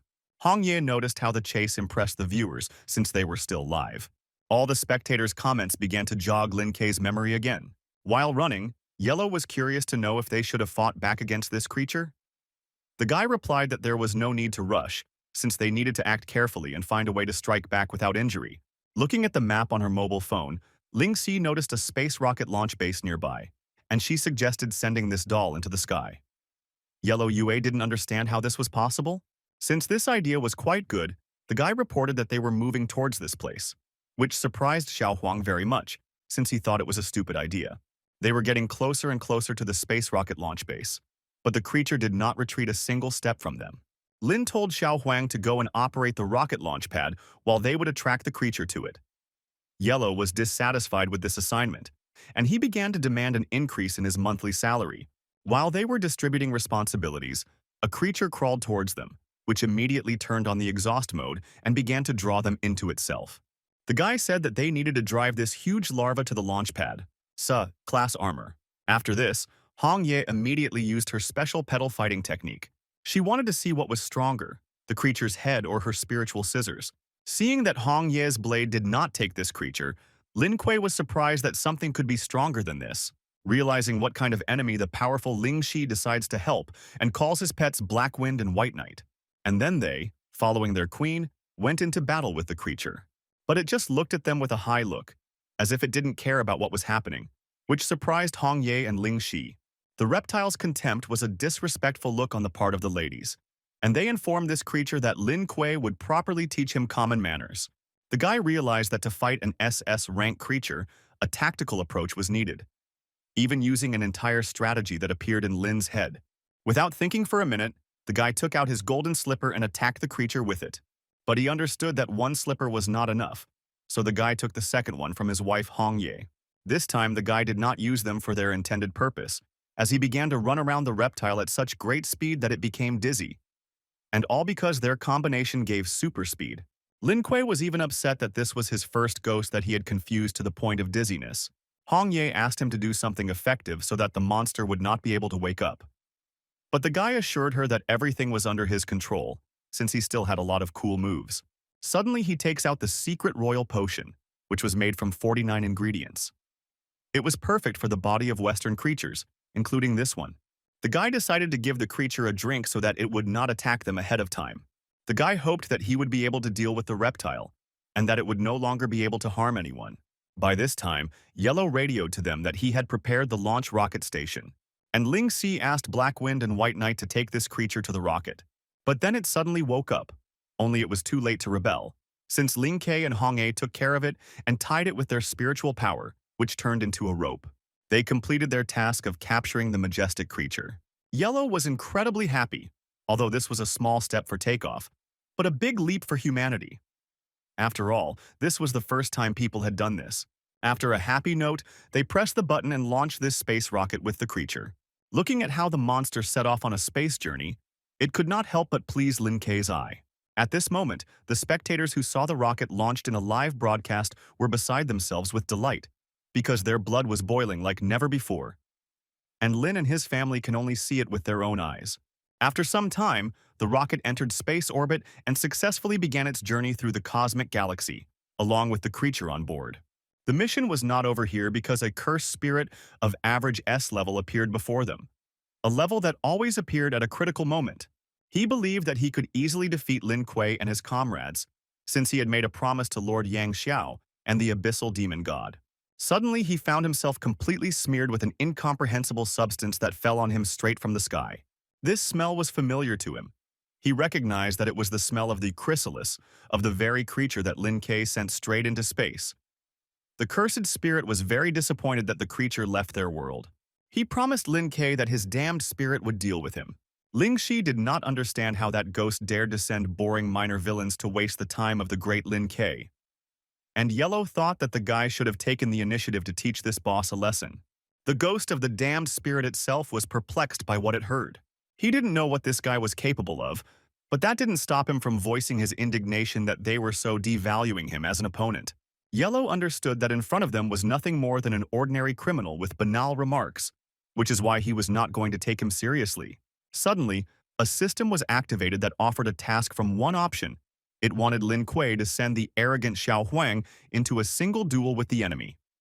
The reward was Nightmare Ghost Summon. Looking at Lin's task like this, it was funny that the system decided to teach this Yellow's arrogance a lesson. And Hong Ye, standing nearby, only whispered that this act was very tactless on Huang's part. A few minutes later, Lin nudged Xiao Huang, saying that he was sorry, but he wanted him to contribute to their team too. In turn, Yellow did not expect this from Lin Kuei. The damned spirit was upset that he was rated so low that they sent a dog to fight him. Yellow didn't like that he was underestimated as a strong rival, and he decided to teach this ghost a lesson so that he would remember who he was dealing with. The damned spirit did not expect that this madman would resist and actually rush into battle with him. Looking at this from Ling Shi's side, she blamed herself for not feeding this child puppy food, and she was offended that he decided to feast on a ghostly spirit. After that, the system reported that the task was completed, so as a reward, it gave them the cat summon helpers. Hong Ye was even glad that the task was completed so quickly, because she had already begun to worry about Xiao Huang. Since there was no longer a need for Xiao Huang's help, Lin charged with the ghost, saying that no one dared to touch his teammates. The ghost said that he was at the SS average level, unlike Lin Kuei, who was at the S peak level. And he believed that this was an unwise battle. But despite this, the ghost was ready to show the guy the difference in levels. Suddenly, it began to emit very bright golden rays that penetrated their bodies. And this seemed like a rather unexpected turn for Lin and the others. The guy understood that the holy glow would not disappear anywhere. Moreover, it had the property of sealing matter in its radiance, which surprised him very much. Since Yellow stood closest, the damned spirit decided to bewitch him with its holy light. The second in line was Ling Shi, since he considered her a weak opponent. So he decided to seal her so that the race would fight with stronger ones. Lin was disappointed that he allowed the ghost to intoxicate Ling Shi and Yellow. The guy and Hong Ye decided to work together to use their new skills and try to summon representatives from the cat world to fight evil. They successfully summoned 3 ghosts called Apple Cat, Happy Mao, and Banana Cat. And although they all seemed cute at first glance, no matter how, seeing who had to save Ling Shi and Yellow from the situation, Lin Kuei, to put it mildly, turned pale. But Hong Ye believed that everything could have worked out, because the system had never let them down. The cursed spirit believed that cats were evil creatures, so he was going to enlighten them with his golden light. Having received a dose of indignation from the evil spirit, the ghostly kittens were not very happy. This was unpleasant for them, and they began to be disappointed, and Lin was at a loss that all these banana cats could do was cry. What was strange was that the villain, directing his golden light, could not do anything with them. And then Lin Kuei realized that the tears of the banana cat were destroying the holy light of the evil spirit, which seemed unthinkable for the guy. Realizing this, the ghost was even frightened, because he could not believe that there was a force that could resist his abilities. Lin had a good idea. Taking the banana cat, the guy walked towards the cursed spirit with a smile. With one part of the tear stream, he freed his loved ones, and with the other, he directed the criminal standing right in front of him. The banana cat's pressure was so strong that it could easily knock down an inveterate criminal. When the ghostly kittens realized their advantage, they wanted to show this criminal that they shouldn't have done this to them. When the spell stopped working, Xiao Huang was angry at the ghost for sending holy light at them, and he was determined to show his resentment over this. And Ling Xi was surprised because usually she had to see in comics how others were attacked by the holy radiance. But the girl could not even think that she herself could be attacked by it. The guy understood that Ling Xi and Huang were unhappy that the ghost had bewitched them, so he gave approval for them to deal with this criminal on their own. Jumping onto Yellow, the girl only told him to rush with all his might to catch up with this spirit. He, in turn, ran as fast as he could. He didn't understand why suddenly they were all looking at him so angrily. The girl was perplexed by the fact that the ghost considered them all evil, while he himself was not a kind-hearted, pleasant spirit who only wanted to populate the world with ghosts. Therefore, Lingxi wanted to think carefully about what they should have done with this ghost. Yellow put forward the idea of eating it, because it seemed to him that it tasted like chicken. The ghostly kittens were the first to surround this criminal, because they also did not like his greeting to them. Afterwards, they decided to get even a little and show this criminal that next time they shouldn't behave like that, so they used the fighting glove method. Lin was surprised when he saw how many different chemicals the Lord of the Plague Ghosts had, but he and Hong Yi were glad that they managed to catch the criminal in time before he could destroy the world. Suddenly, Xiao Huang approached the guy and took this dangerous product for himself, which made Lin Kuei surprised because he didn't think this was the best idea. Afterwards, Yellow immediately ran to Ling Shi and gave her some of these cones to use against their creator. The girl thought it was not a completely humane idea, but in the end she liked it, which cannot be said about the Lord of the Plague Ghosts himself, because then he could not even imagine what these demons were planning. They decided to experiment a little and find out what power these cones had. This undoubtedly caused a stir among the audience, since they were live the entire time. Lin was pleased with the result of his sister, because now the Lord of the Plague Ghosts will no longer be able to bother people. Meanwhile, Ling Shi and Xiao Huang were still giving these cones to the criminal. The Lord of the Plague Ghosts was no longer happy with having previously developed so many potions. Lin said sarcastically that because this ghost went too far with his experiments, he began to release gases. Suddenly, Lin Q noticed air forces in the sky, and he suspected that they were Western fighters. The Plague Ghost Lord thought it was the patrol plane of the Plague Demon Skirmish, and he believed that Lin Kuei would end because his good brother would help him take revenge. The guy did not expect that the ghost would start saying something about revenge at such an inopportune moment. But in fact, it even amused him. Since the Lord of the Plague Ghosts drank too many viral potions, the guy decided to get rid of him so that he would not harm the environment. In the direction of the Western fighters, Hong Yi dared to assume that they were heading to the city of Los Santos, in the area of which lived the dangerous plague demon of the skirmish. Suddenly, Lin noticed indignation from the audience, which made the guy disappointed, because there were many different opinions, both positive and negative. And his wife only supported Lin, saying that the greater the power, the greater the responsibility. The guy was pleased that his woman always provided support, and he decided to remind him that as soon as they deal with all the ghosts, they will immediately officially get married. Ling Si and Yellow were not fans of this tenderness, so they only hurried them so that they could finally move to the city of ghosts. The next day, they set out on their spaceship on their way to Luosheng City. This ship had its own playroom, where little Lulu played video games with Xiaobai, while Yellow preferred to watch from the sidelines while eating delicious food, because, unlike them, he did not know how to play it and did not understand at all what the point was in this. At this time, Onit Z was cooking, and Lin Si was enjoying her favorite fresh strawberries. Lin told Hong Ye that she was so demanding that his S-class body could barely cope with her. The girl was embarrassed by what she heard because they were not alone in the room. And Ling Shi noticed that in the evening her brother and sister-in-law were making unusual sounds in the room. Realizing that they would soon be going out, Lulu and Xiaobai began to ask their dad for permission to go out with them in the city of Los Santos. Noticing this, Yellow in the background amused himself with the fact that he had an advantage over them in this. Lin was in a positive mood, and such a request from the juniors did not bother him at all, so he gave permission and said that he would prepare them for battle. What could not but rejoice upon hearing such an answer? Onitz Z was surprised that the younger ones and livestock had the right to come down, and she wondered if she had such a privilege. Hearing this, Lulu was at a loss as to what the expression livestock meant. Lin said that he had 2 with him and a third as a gift, which meant a positive answer. Hearing which, Onit Z was beside herself with gratitude, because for the first time in a long time she could go outside. She also couldn't help but express her gratitude to Hong Ye for this. The girl replied that they were one big family that should always stick together. At this time, in the city of Los Santos, Grove Street was in complete chaos. Arriving at the place, Lin Kei was surprised, because even before the new year dawned, there were already fireworks and colors on the streets. Walking down the street, they met a local merchant who told them that there was a rush for shopping that day. Lin didn't quite understand what they were talking about. And did he mean ordinary purchases like in a supermarket?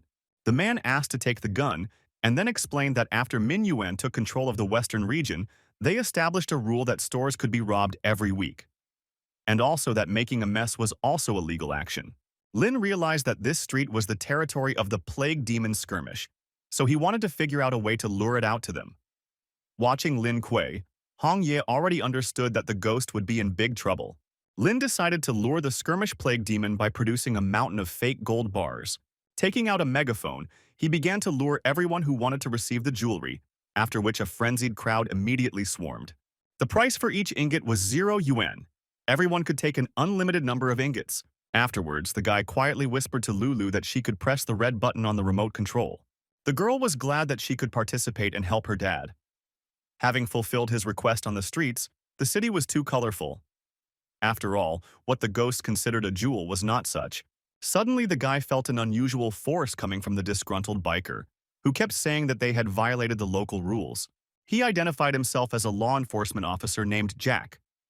This biker was going to punish these trespassers for the mess they were causing there. Lin Kuei decided to annoy him and distort his profession, which Jack didn't really like. He said he was known as the shooter from the Eye of Death, after which Lin Kuei immediately attacked with his musket. The guy was surprised because this bullet could not be avoided, because it happened so quickly that Lin did not have time to react.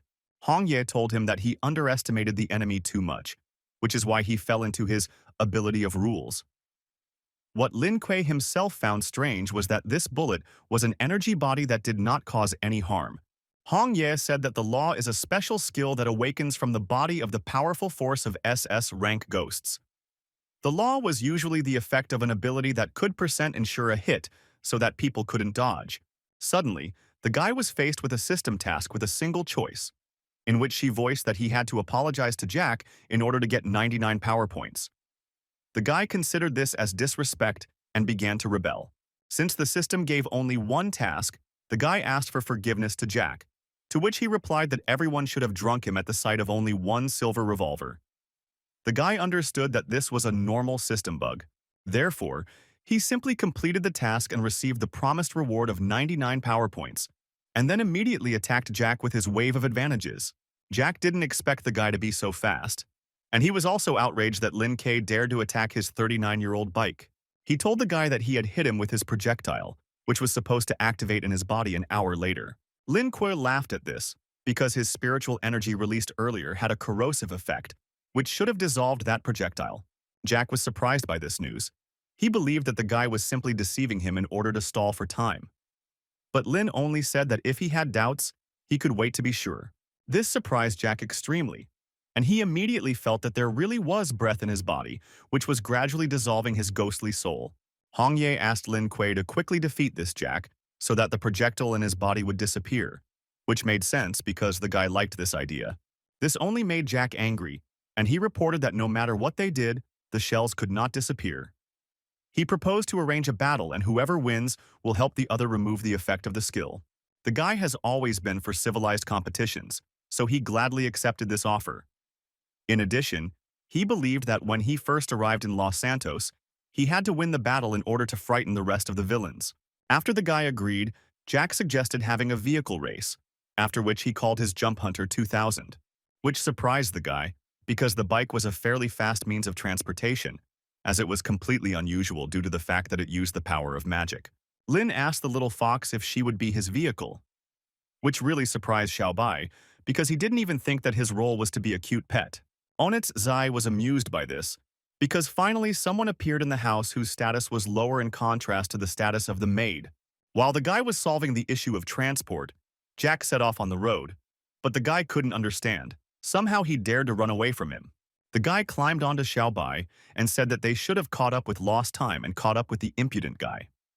At that time, the little fox preferred to enjoy the way his owner scratched his ears, and Hong Ye decided to pick up the rest and go on a journey after Lin Kuei to evaluate the race from the outside, because there must be a judge to fully evaluate the competition. The guy believed that it was unlikely that anyone was capable of overtaking Xiaobai's 4 paws on 2 wheels.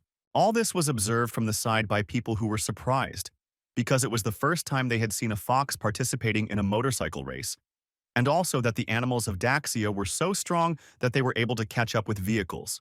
During the competition, the little fox said that he could no longer continue, which shocked Lin Shui, because the guy did not expect that Xiaobai could run out of gas so soon. The little fox said that he had eaten too much breakfast, so he could not bear the exhausted pressure. And the guy understood him perfectly, because sometimes things weren't easy. The system detected that the owner was facing trouble, so it provided him with the function of summoning undead, which Lynn had previously eliminated to use for his own purposes. It was the demonic soul carrier. The guy was quite shocked. He did not expect at all that the system could summon this character, and that she actually used the powers of the undead. But despite this, the guy understood that the demonic soul carrier had a motorcycle that could be used in the race. So the guy took advantage of the system and called him. The demon was very happy that after a long period, he was finally lucky enough to be resurrected. Jumping into the back seat, the guy asked his old drag driver if he was interested in winning the competition together. But the demon carrier was not happy about this meeting, because it was Lin Kuei who defeated him. But the guy asked him not to talk nonsense and start acting. Then he said that they needed to overtake that guy on a motorcycle. The spirit was in shock. He just didn't understand what magic spell the guy used, because the motorcycle began to go faster. When Jack saw that the guy had overtaken him, he considered this replacement completely unfair. While Lin Kuei said that he did not say anything about the rules of the competition, the guy said that he was an honest man and had no intention of cheating. Since time was running out, he wanted him to remove his magical effect from him, so that later the guy could provide him with mutual assistance. Jack understood that he could not trust him, but since he had no better choice, he decided to remove his skill action from Lin Kuei. The guy was glad that the effects no longer made sense, and since Jack was so sincere with him, he decided to tell him one truth. Lin admitted that Jack's previous effects were completely harmless, and he was only deceiving him. Jack didn't expect the guy to do this at all. Looking from the outside, the demon carrier was surprised that Lin was still as cunning as before. Jack himself did not expect that the guy would start playing with him not according to the rules. All he was going to do at that moment was to leave him as soon as possible. At that moment, Lin Kuei decided that it was time for a race using the props, and the demon carrier was scared and asked the guy to calm down back there. But Lin was not satisfied with this, and he still decided to put on an enchanting show. Jack didn't understand why the guy was so mean, because they were both human. At this time, Linya caught up with Hong Ye and reported that she had found this flying car on a spaceship. Lin was pleased that Hong Ye arrived in time, and the guy told everyone to throw objects at Jack. At this time, Jack's thoughts were only about how to find a way to hide from them. Lulu wanted to support her dad, so she summoned her little tree creatures and ordered them to catch up with Jack and attack him. Jack, in turn, was annoyed by this because he already needed to escape, and the small creatures were very difficult for him in this. At this time, a crowd of people gathered nearby to watch the Duck Gun King perform. Most of the crowd admired him and wanted to marry him. He introduced himself as Los Santos Star Gunner King Duck Gun, and he believed that if there were others who could hold a gun like him, then they were just as cool. The Duck King was so popular among young people that they were ready to give anything to go to his concert and see it live. He gained his fame largely because he was the only owner of such a huge weapon. Every man in this city dreamed of acquiring this particular value only in order to become that very king with power and a real number of fans. At this moment, Jack still couldn't get the little tree creatures off of him. Because of this, he moved straight into the center of the concert, where people were greatly surprised by the noise coming from his bike. Jack lost control and was stopped by a soft cushion located in the center of the concert. Jack immediately decided to take a little nap, because the competition was by no means easy. Arriving at the location, Lynn noticed that Jack was really good at accidentally causing trouble for his teammates. The Duck King was very surprised that his concert was abruptly stopped like that. He couldn't believe what happened, because after performing on this stage for 30 years in a row, this was the first time he had failed his concert. He became very angry and told the bodyguard that he was a failure and that he could not provide security for this city. Observing this from the side, Lynn and the demonic soul carrier did not understand. Did this mean that they would now have to fight for each other? At this moment, having fallen to the floor, Jack only thought that now his dignity and his face had completely failed, because his duty was to protect the city. He remembered how once upon a time when he had neither money nor work, his wife divorced him and left with his daughter. Then he felt exactly the same as at that moment, because he had failed to defend the city. These memories were very serious for him, and they washed over him with sadness and tears as he again thought that he was lost. Desperately, he decided to join the underworld, but this could not change the serious problems facing the demons, since he still had no status. The Duck King found it funny that this man also wanted to join their team. He reported that in the power of the abyss, the ghost had upper-class aristocratic status. These words awakened a fire in Jack, because he did not like that the king mocked his low status. At that moment, A system was activated that wanted Lin Kuei to turn Jack against the Duck King. Jumping off the bike, Lin thought that the idea was quite good, and he thought that the system could become his advisor. Approaching Jack, the guy said that if this had happened to him, he would not have endured it. And since Jack had superpowers, Lin Kuei believed that he should not have endured the ridicule of demons. These words did not convince Jack, and he simply believed that he needed to ask for forgiveness to the Duck King, which greatly surprised Lin. While the demon stood and mocked, saying that Jack was a coward, and the most ordinary guard in the motorcycle patrol, listening to the demon's ridicule, Jack, squeezing the weapon in his hand, said that he forgives him for this, adding to this the fact that his weapon, unlike him, could not forgive him for this. So he decided to use his strongest attack. The demon didn't understand what reason Jack had to fight him, the Duck Gun King, since he was a big star from the West Country. He could hardly withstand Jack's strongest attack. Even his so-called weapon was powerless against such an outburst.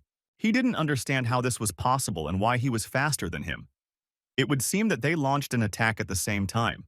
Jack, in turn, was glad that this time he actually had the courage to take him down, leaving almost no chance, and he realized that he would no longer be a waste of time. Since he was able to defeat this insidious demon, which means he will be able to defeat other representatives of the dark world. Lin offered to join them in Great Daxia, as he considered him a good person who could give up the darkness and come to the light side. Jack was surprised by the offer and wondered if they could really take him to help Daxia. The guy said that of course he could nominate him, because as they said, Westerners want to fight side by side with Westerners. These words awakened Jack's emotions, because this was the first time he was appreciated so much. After bowing and thanking, he said that he was ready to give his allegiance to Daxia. The guy, in turn, was glad that this man made the right choice. Somewhere in the distance, the demon carrier did not understand how Lin Kuei managed to trick this good man into serving them. Suddenly, Lin bent down to pick up Jack's gun, which caused him a little surprise. The guy just wanted to say that it was not time to throw down the guns, because the battle was not yet won, and everyone still had to work hard. Jack understood the guy perfectly, and he promised him that he would use the weapon to defeat the phantom count of shooters. He also said that it was they who destroyed the Western Kingdom and plunged it into chaos and unemployment. The guy liked Jack's determination, and although he was not from Daxia, Lin already called him a comrade in arms. At this time, driving through the streets of Los Santos, Hong Ye noticed two groups of people. One side rebelled and demanded a gun ban be introduced in their city, but the other side believed that having weapons meant having freedom. It was also the lifeblood of the West Country. At this moment, Hong Ye realized that in the Western Country, the issue of gun ownership and prohibition was a hot topic. Onet Z, on the contrary, was interested in this topic, and little Lulu considered it not good because of this. Lin understood that it was necessary to calm the crowd of people, so he came out in front of them with the words that the weapon was like a two-way sword that could not only cause harm, but also resist enemies. People on both sides did not understand who this blue-haired guy was, and why he was giving them a lecture about how to do the right thing. What they didn't like, and said that he didn't belong among them. The guy realized that news from Daxia had never been broadcast in the Western Country, since none of them recognized him. In any case, Lin knew that his task was to use them to solve the problem. He provided them with special supplies so that they could defeat the trespassing believers in the underworld. But Lin also noticed that after they resolved the issue, all supplies should be destroyed. After the blue side saw that Lin had taken the gun from the red ones, it understood that the advantage was on their side. Having accepted their defeat, the blues began to retreat, as this no longer made any sense. Hong Ye was not surprised that just a few words from Lin Kuei, the Westerners began to behave this way. And Onet Z and Lulu were celebrating this small victory. The guy said that if you use force correctly, then everything should be fine, after which he congratulated them on their ideological awakening and victory in the protest. People understood that in order to support a ban on a weapon, they had to first master it. In the Western Country, there was a guarded palace called Dunchbeigen, in whose domain was President Yang Xiao. And when the demon shooter came to him in a hurry, all he was interested in was whether there were any joyful events in connection with this visit. What was confirmed by the demon shooter, he said that in the city of Los Santos, which he controlled, without the use of demons, he managed to force citizens to start fighting each other, plunging them into endless chaos. Yang Xiao was pleased with the work he had done and began to praise him, and also added that as long as the city of the West was not united and continued to fight, this would allow the great demon to generate more and more negative energy. Suddenly, their conversation was interrupted by a lizard who reported the news that Lin K and others had occupied the city of Los Santos, and also that a large number of armed people were coordinated to attack Nevada. This news could not go unnoticed by President Yang Xiao, because he was furious. And the demon shooter was shocked that his absence from the city led to such a disaster. He asked President Yang Xiao to give him more people so that he could solve the problem with Lin Kie and the others. But Yang Xiao was furious that the shooter had the audacity to ask him for help after such a thing. He believed that when his subordinates did not have resources, they had to learn to find them on their own. And since the Western Kingdom was surrounded by troops on all sides, he could not provide it with people. The demonic shooter understood what President Yang Xiao meant. This could only awaken his full strength and determination to act. At this time, on the outskirts of Nevada City, where Lin K was located, the guy was the commander-in-chief. He wanted the people to use all their resources and restore this place to its former glory. Somewhere nearby, people from the blue team were waiting for them, who were interested in how strong those people who betrayed Los Santos were. Looking at their power, they did not lose heart, because they knew that the troops of the Lord of Ghosts would soon arrive. This is exactly what they looked like. Those same ghostly troops of the demonic dungeon who tried to fight the traitors of the city. With their bright rays of light, they could incinerate in a matter of seconds. Among them was the demon shooter, who believed that in the present battle, strong beings could not allow people to enter their territories. The system discovered that a strong source of energy was close, which is why it activated to absorb all the power and convert it into spiritual energy for its masters. This time, Lin and Hong Ye did not have to do anything, because the system itself decided to take care of them. While they watched all this from the side, being protected by a magical shield, they were happy, because more and more spiritual power was absorbed into their bodies, which was already approaching the SS rank level. The demonic archer didn't understand how they could use his power to transform themselves. This led him to great bewilderment at what was happening. The system successfully completed its job and informed the owners that they had reached SS rank power. The guy was very happy, because it was just like being transformed into wings in a fighting spirit. Lin Kuei was content with his strength, because it had reached SS-class and he was wondering what the demon shooter could do against him. After all, he was invincible even at S level, and now he was also a level higher. The demonic shooter wanted to teach the SS-level newcomers a lesson and show them his terrifying weapon power. The ball-shaped clot that cut off in his hands was called the Bullet of Destiny, which contained a large amount of energy. Seeing this, Lin and Hong Ye were surprised, because it was a rule ability that could not be evaded. The demonic shooter told them that when the bullet of fate hits them, it will cause negative damage depending on the attack of fate. After all, for most people it was tortuous, so the attacks had serious consequences. Suddenly, Lin felt that his wife was more beautiful than before, although he did not understand why. Hong Ye felt the same, but she suddenly wanted to show him concern. Looking at this, the demon shooter thought that it was some kind of joke. He did not understand why there was no negative effect from his attack. On the contrary, they became more loving. And then he thought that there were no flaws in their destiny at all. Lulu found it funny that the demon shooter suddenly became a matchmaker for her mom and dad. For the rest, everything was fine, as they preferred to enjoy the food. While the demon did not like that, even the children laughed at him. Hong Ye screamed that her life with Lin Ke was perfect, and that none of his abilities could ruin it. After which Lin and Hong Yi attacked the demonic archer, reminding him that they were his opponents, which he definitely couldn't expect, because the demon shooter originally thought to teach them a lesson and kill them in one blow. Knowing that the guy was good in battle, he decided to call on his spirits to see it with his own eyes. The demonic shooter said that these were all people whom he defeated and turned into invisible souls. The approaching ghostly souls did not want to cause harm at all. They only asked for help, since they were in good health. A system task was launched which provided a choice. Help the spirits and receive strength points as a reward. Deal with the Lord of the Archers, receiving Cupid's bow and arrows, or forgive all this for the reward of agility points.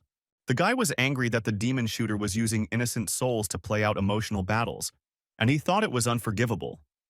Hong Ye believed that the best option was to deal with the Lord of Archers.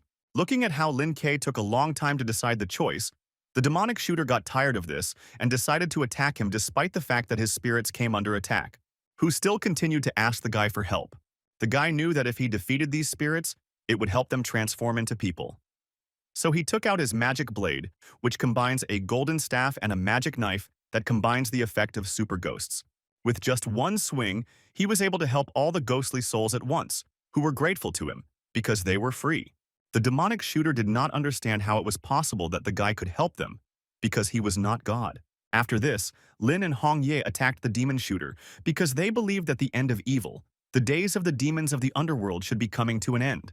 The archer master was at a loss as to how these two from Daxia could show such resistance to him. He got fed up, so he called his chemical knight warrior for help. He was one of the most famous samurai knights of the demon archer king, who had been slaying everyone with his strength for decades. After the king defeated countless opponents, he was able to create this chemical samurai from their souls.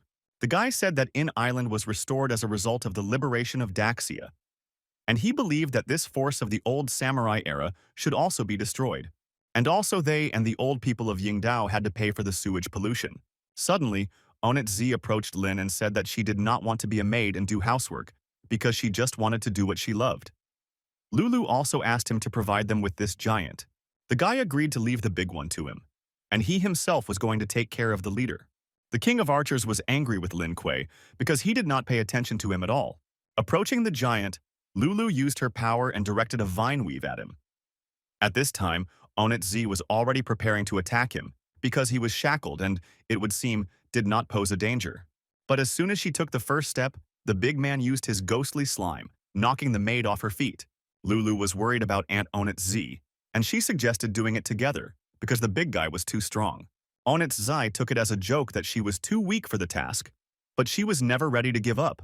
Despite the chemical samurai's intimidating gaze, Onit Z believed that there was nothing that couldn't be solved with a frying pan.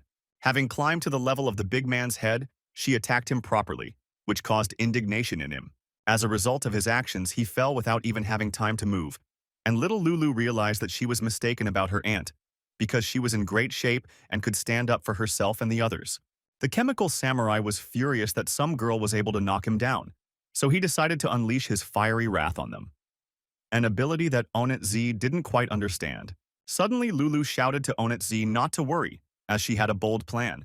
She summoned a giant plant that felled the chemical samurai again.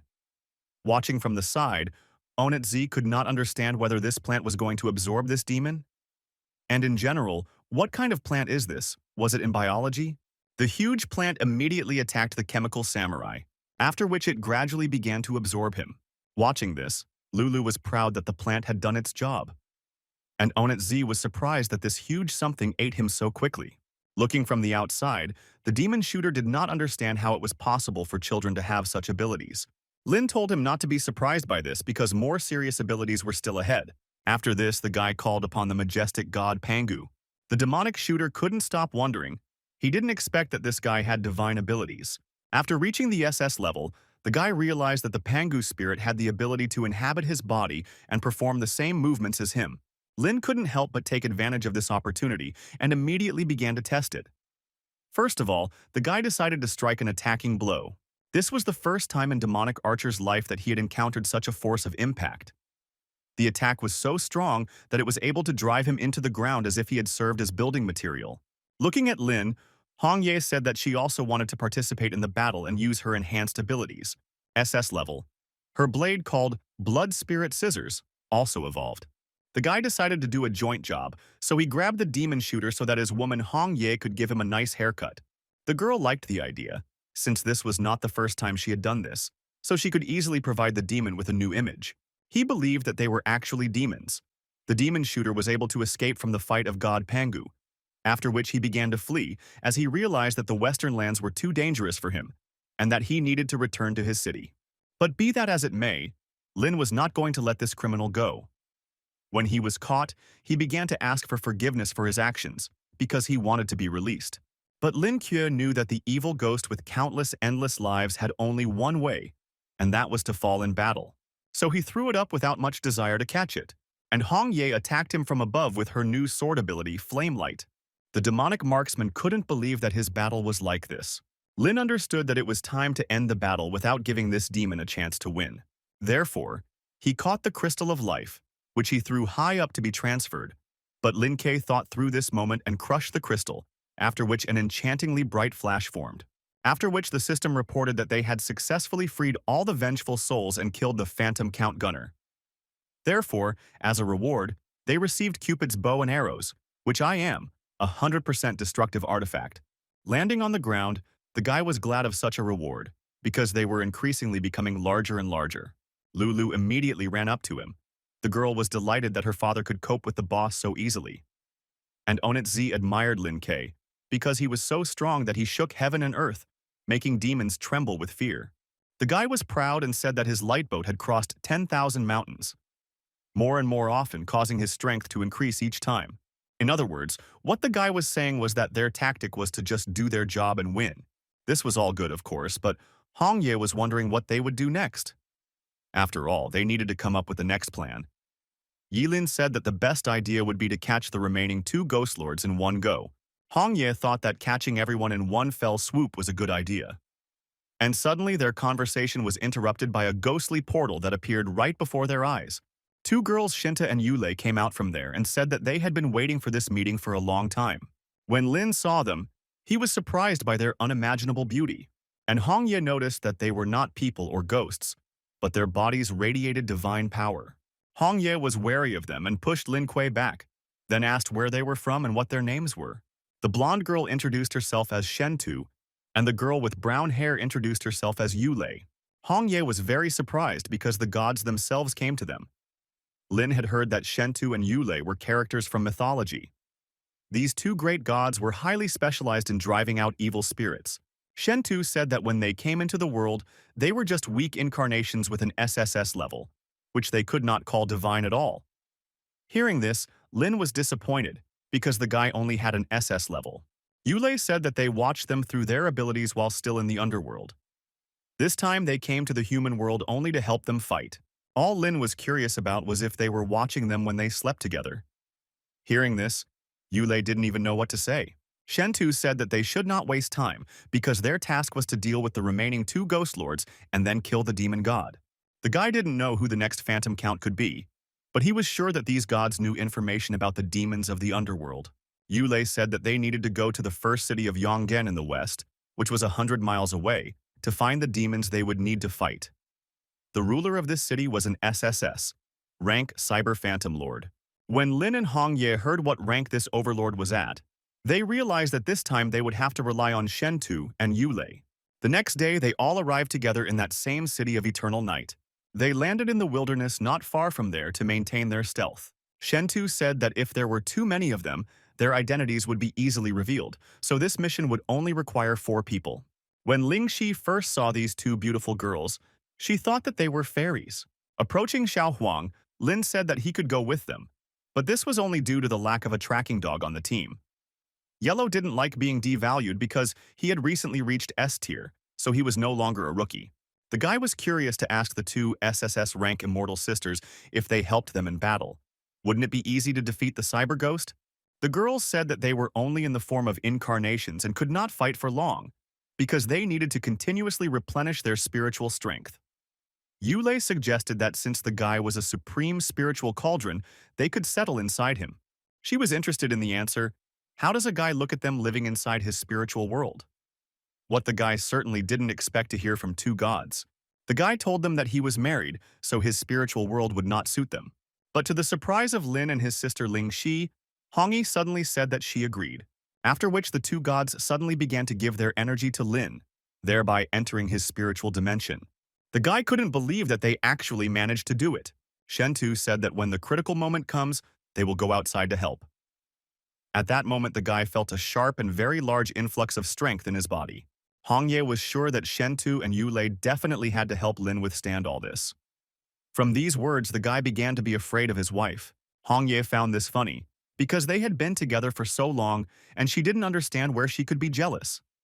After which the girl said that they needed to find a way to get to the city of eternal night. In this city there were people who looked like cyborgs, or those who wanted to be like them, so they did various manipulations to become like them. Having understood the style of this city, Lin and his family dressed up so as not to arouse suspicion among the local inhabitants. He had a lot of different disguises, of course, but this one looked pretty good compared to the others. Lin Si was surprised by the strangeness of the people of this city, because she had never seen people with iron bodies. Hong Ye said that these inventions of ghosts and monsters were called prosthetics that could enhance the strength of the body. Thus, according to the proposal, the prosthetics should contain programs implanted by ghosts to control the people of this city. Suddenly, some guy passing by said that prosthetics could help everyone work, even if they were invented by ghosts. Then he was ready to walk with them. Lynn, in turn, did not understand who this guy was. He introduced himself as an artist named Shai Gao, and then showed his creation of art called Starry Sky. The man said that someone wanted to buy the painting for 50 million yuan, but he did not sell it. Lin was surprised because it was a world-famous painting, and he believed that this man simply copied it. The artist did not understand whether it was possible to call something that the artist did by hand by himself theft. He said that he drew this picture using artificial intelligence, so this work belonged to him. Suddenly, panic began on the streets of the city. People ran screaming that a cyber madman was approaching.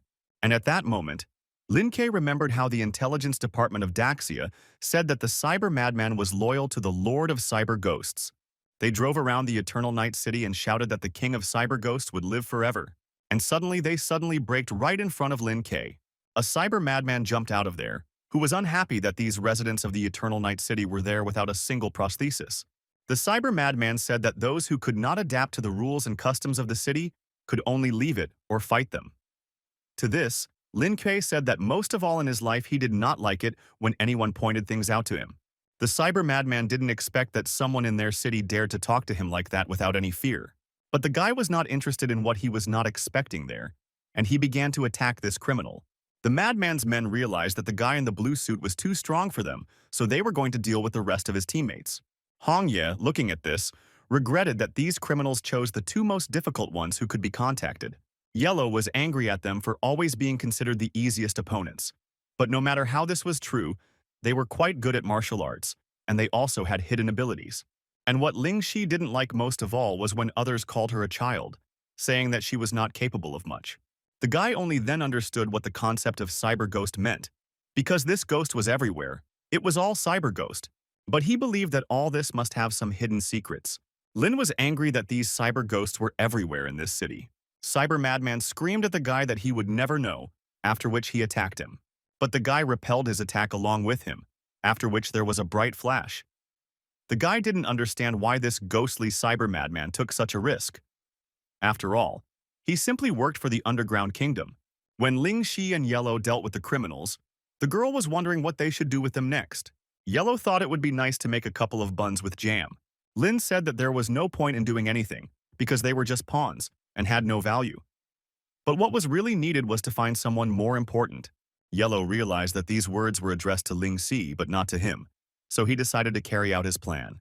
The madman's servants immediately began to run as fast as they could. They considered them crazy, and that they were more like villains in contrast to them. Seeing this, Ling Xi began to conduct a preventative conversation, since Xiao Huang was creating unnecessary problems. She explained to him that he needed to force the criminals to escape in more humane ways. A couple of minutes later, due to Xiao Huang's actions, they were discovered by cyber-military drones, as they noticed unlawful disturbances on their part. Yellow immediately began to attack them so that they would not attract even more danger to them.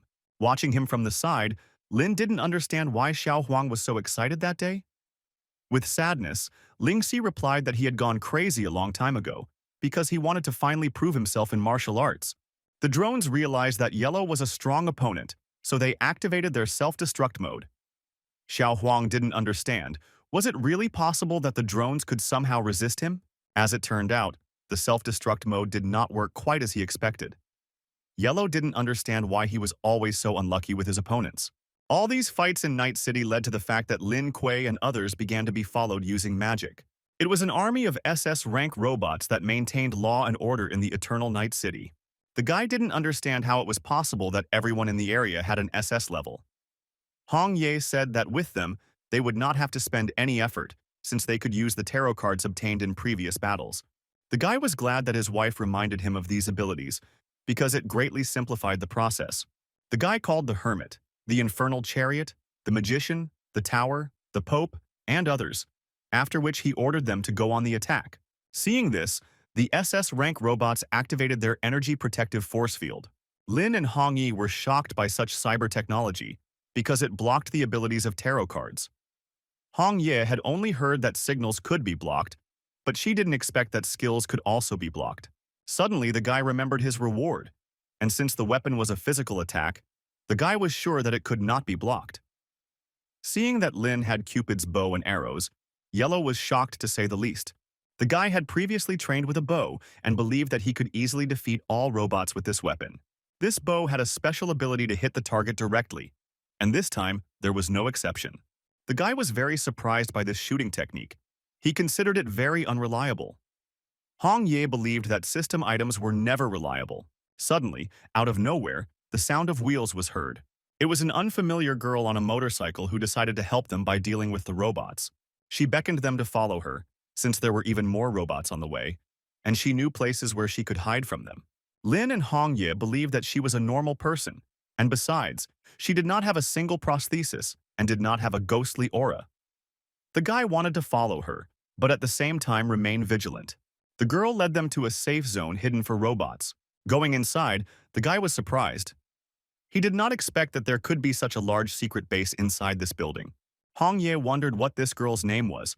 She introduced herself as Lucy and said that she was a former resident of this city who loved to do scientific research. Lynn said that they were Daxia's night patrol personnel. He said that he had heard from the crazy people in the city that the cyber overlord ghost was omnipresent, and he wanted to know what that meant.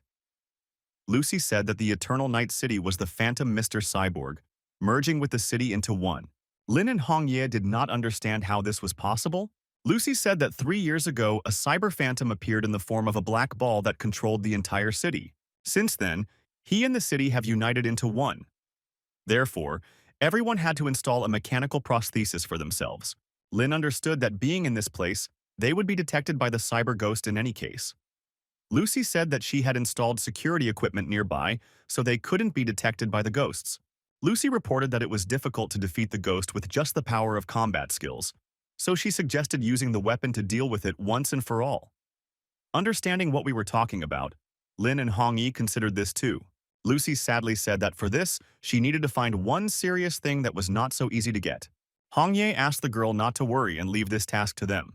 The guy said that after such a serious attack, they will have to use superpowers to clean up the environment to create a new world. Hugging the guy, Lucy said she felt relieved by his promise. At the same time, Lin Kei and Hong Ye pushed the girl away, letting her know that she needed to remain subordinate. Lucy did not at all expect that both of them would react this way, and she felt embarrassed for her actions. To brighten up this awkward moment, the girl told them that she would prepare a room for everyone.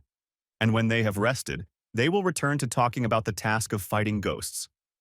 Hong Ye was grateful for the understanding despite what happened. This hefty door, reminiscent of an antique bank safe, was the very room that Lucy prepared for Lin Kei and his other half. The guy was glad that they were given a room, but he was even more surprised by the elastic mattress. In his opinion, it was like it was from space technology, because it was very comfortable to lie on it. Suddenly he thought that it would be a pity if they did not spend the night on it. He was curious how he could help his wife at that moment. Perhaps she needed his help? Well, read a fairy tale before bed? Hong Ye said that Lucy gave her a smart headband that they could use to create an illusion world according to their wishes. It could be used by 2 people at once. The guy was impressed by modern technology. He said that he wanted to visit his wife in the world of illusions. After which Hong Ye entered the settings of the hoop to share her world with Lin Kei. And all that remained was for the guy to join in order to see the spiritual world of his girlfriend for the first time. After which the creation of the world of illusions began. And a moment later, the connection to Hong Yi's mental network was completed. At this moment, they both could see the world loading up and a bright light entering their eyes. And so they found themselves in a world of colors, where everything bloomed and came to life, where proud birds flew carefree. The guy was delighted with what he saw. He believed that this world was created 3,000 years ago. And Hong Ye is happy to show Lin her world, because only she could show it to him. Taking the guy's hand, Hong Ye said that she would take him to fly around her world. The world was so huge and magnificent, the guy thought her taste was excellent. Hong Ye suddenly wanted to show one special place. They stepped onto the huge bird to get a bird's eye view. After a while, they arrived at a huge, beautiful gazebo. The guy noticed that even though it was a fantasy world, he had physical feelings. Therefore, in such a modest and quiet place, he could not help but kiss his wife. Only quiet gusts of wind could be heard, along which the fairy tale leaves were developing. Suddenly, the goddess decided to watch what Hong Yi and Lin Kei were doing. Shuntu was surprised by Yulei's shamelessness. The girl, in turn, said that she was simply learning this skill because in the future it could be useful to them. Meanwhile, Lin Kuei held Hong Ye's hand tightly and the two of them enjoyed the colorful views of her dimension. The next day the guy felt sleepless because he had to study the new world all night. He was glad that they had a blocking device and that they had not been detected by Cyber Mr. Ghost. Hong Ye said that she copied the image of the hoop into the spirit world, where they could travel together at any time in the future. Looking at this couple, Lucy thought that she also wanted to fall in love. Getting down to business, the guy wanted to know where the secret thing she was talking about was. In response to this, Lucy pointed to the Twin Towers, which were so high that their aisle was not visible. The guy understood that such a landmark had to be well guarded, so he believed that it would definitely be impossible to penetrate there. Shentu and Yulei knew that this was their time to go out and help Lin Kuei with this. Looking at this, Lin was glad that the gods themselves helped them in this. The girls reported that their portal could go directly to the interior of the Twin Towers. The guy understood that it was not in vain that he fed the gods with his power, because at critical moments they provided assistance. Lucy believed that they were using cheats. Otherwise, how could two angels appear in front of them? Yulei noticed that Western people did not understand anything because they called it gods. So that they would stop joking, the guy decided to hurry them up and quickly enter the portal. The portal took them to the building. The place they were in resembled an elevator shaft. Lucy said that according to the information she had, that same secret weapon was hidden in a secret room on the 13th floor. And since she had an understanding of the location, Hongyi asked to find it. Suddenly a girl noticed them. She understood that these strangers passed by only because they were using a blocking device, but despite this, she was able to notice them. It was an SS-class talented player who wanted to play with the new guests. Lucy revealed that it was Yule, the guard of the Twin Towers, whose ability was that she could summon characters from the games. Hong Ye told Lin Kuei to cover Lucy while she looked for the secret installation, and she would take over this game girl. The guy decided to clarify whether she really planned to fight alone.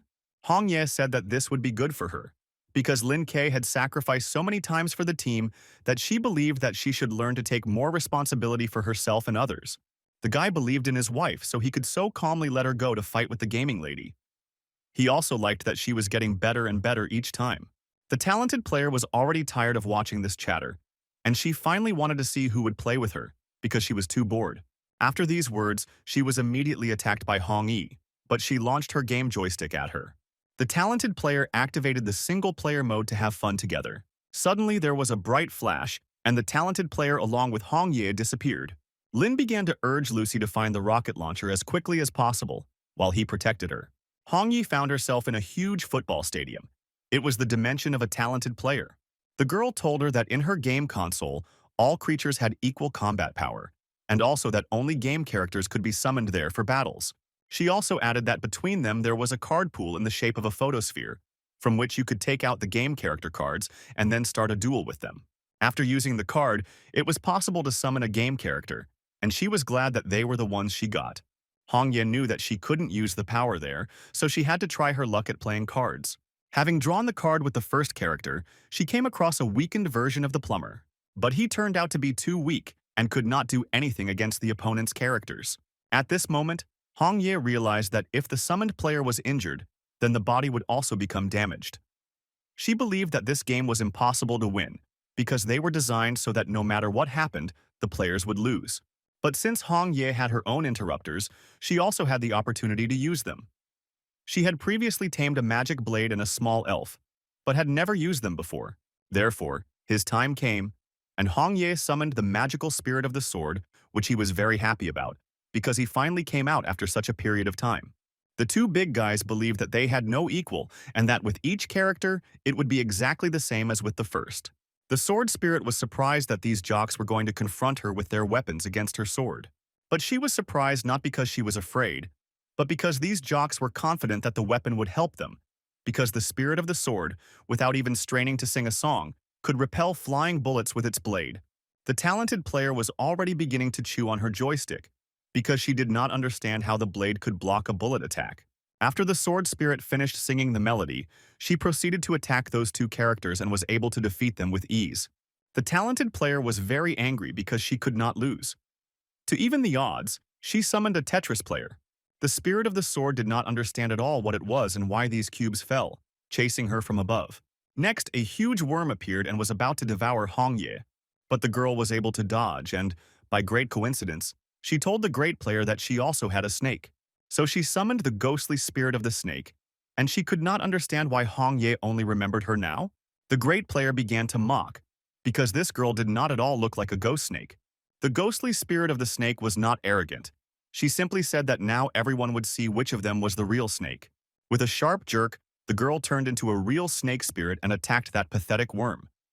And the great player could only think about where the real snake came from. Within seconds, the snake had completely absorbed the ghost worm. The great player was shocked by this, because for the first time she had to witness with her own eyes how one ghostly snake absorbed another. Then the ghostly spirit of the snake admitted that this happened because the greedy worm was very tasty. After these words, Hong Ye immediately began to attack the great gambler because she was wondering what else they could play. The great player admitted that this was the highest level of play in her entire hour, because they were playing within the game. A dynamic field formed around her, into which Hong Ye flew to continue the battle. The girl did not understand what it was, but assumed that it was another trick of the game world. The great player said that the one-on-one mode was included, because this was the true essence of the game. In this case, Hong Ye wanted to take a look at her abilities. The great gamer said that she could get any weapon from the game world, including an electromagnetic gun. The girl considered Hong Ye to be just a simple tailor with scissors, who only knew how to get hit like that. But Hong Ye, in turn, easily dodged the electromagnetic pulses. She asked not to evaluate any types of weapons because her blow scissors were very powerful. Since they were SS level and one of their abilities was to transform into various forms, that is why the girl turned them into a shield. The great player said that these flashy tricks were nothing. After all, they will not be able to stop an attack beyond an electromagnetic gun. Hong Ye did not want to say anything about this, because it was only necessary to show how it really was.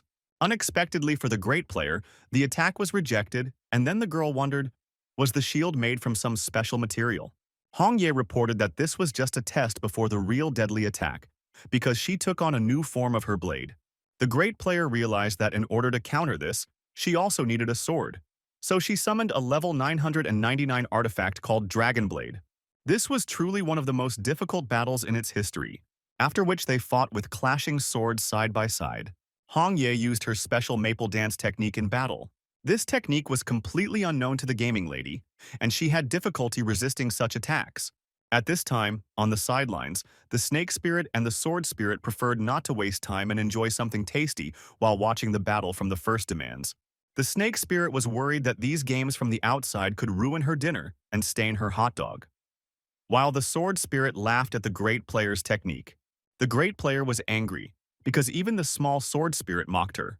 Therefore, she decided to treat them with her 999 points of physical damage, which spread the current throughout the land. The snake spirit was disappointed that her kebab shop was destroyed and their dinner was interrupted. Therefore, she tied the great player tightly with her snake tongue. Hong Ye was grateful to her for such a wonderful job. She asked her to continue to leave this matter to her. Seeing this, the great player launched the modification and began using cheats to teleport. Hong Ye didn't understand where she had gone, because she was only shackled in front of her. Finding herself a couple of meters behind Hong Ye, the great player was glad that the plugin worked well and saved her. But it was not to be. When she began to leave, she was overtaken by the spirit of the sword, which, by the way, had more strength at that time, and she wanted to remind the great player that she loved to play games. Therefore, the sword spirit began to play with her, while simultaneously singing her songs. The girl was disappointed with her defeat. After this, she considered all people bad. Seeing that she was weak, Hong Ye believed that there was a better moment to seal her spirit world and return to Earth. So she started making efforts to get out of there as quickly as possible. Inside the Twin Towers shafts, a bright light appeared again, only this time it was red. After which Hong Ye and the others returned again, and at the same time the girl managed to cast magic on the great player, sealing her in a crystal ball. The great player asked Sister Hong Ye to spare her and let her go, but the girl did not understand how, after all that she had caused them, she could let her go. The spirit snake and the sword spirit came up with an idea. Since the great gambler loved to play games, they could seal her in their spirit world forever. Hong Ye really liked this method of fighting the great player, so she began to seal it. At the same time, the player himself was unhappy and shouted that they were all demons. The great player regretted and told herself that if she had known that this would happen, she would not have served the dark abyss. Hong Ye gave these two a task, to go to the building to clear out the ghosts, and she herself planned to meet with Lynn K. This is what the entrance to the secret room on the 13th floor looked like. Lynn was interested in the question. Had Lucy found that same secret launcher? The girl said that the weapon was in the bottom safe, which she was trying to open. The difficulty in opening it was that using superpowers to force it could easily lead to damage, which is why the best solution was to use the password decryption method. Being behind the girl, the guy did not waste time, but spent it usefully for this matter, because he stood on guard so that no one could interfere with them. Suddenly, Lin K was dumbfounded by a voice behind him, telling them to get out as soon as possible and surrender, and if they did not resist, then they would be fine. The guy was annoyed that they dared to disturb them at such an important moment, because they had not yet opened the safe. The people on the other side of the door didn't even know what else to say, other than that they should have surrendered without offering resistance. They were tired of waiting because the guy did not come out to them, and they had already begun to plan a radio wave attack and force their way through this door. But suddenly the guy became interested in who was so crazy that he could dare to challenge him to a competition.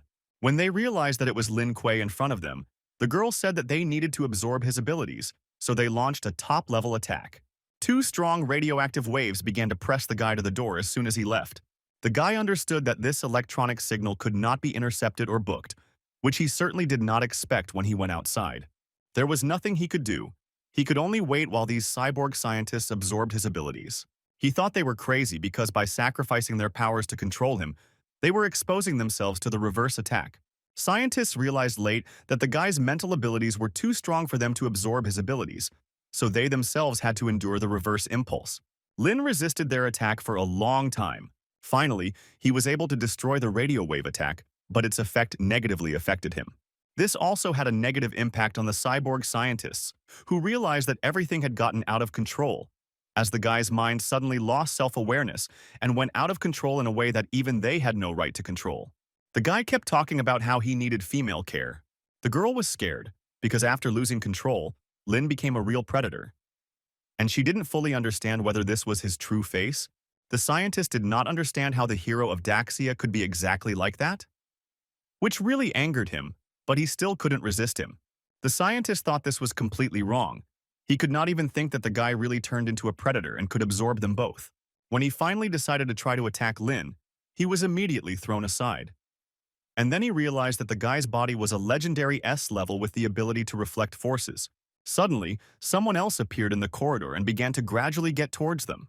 It was Lin Kei's wife, who was beyond embittered from not understanding what her husband was doing.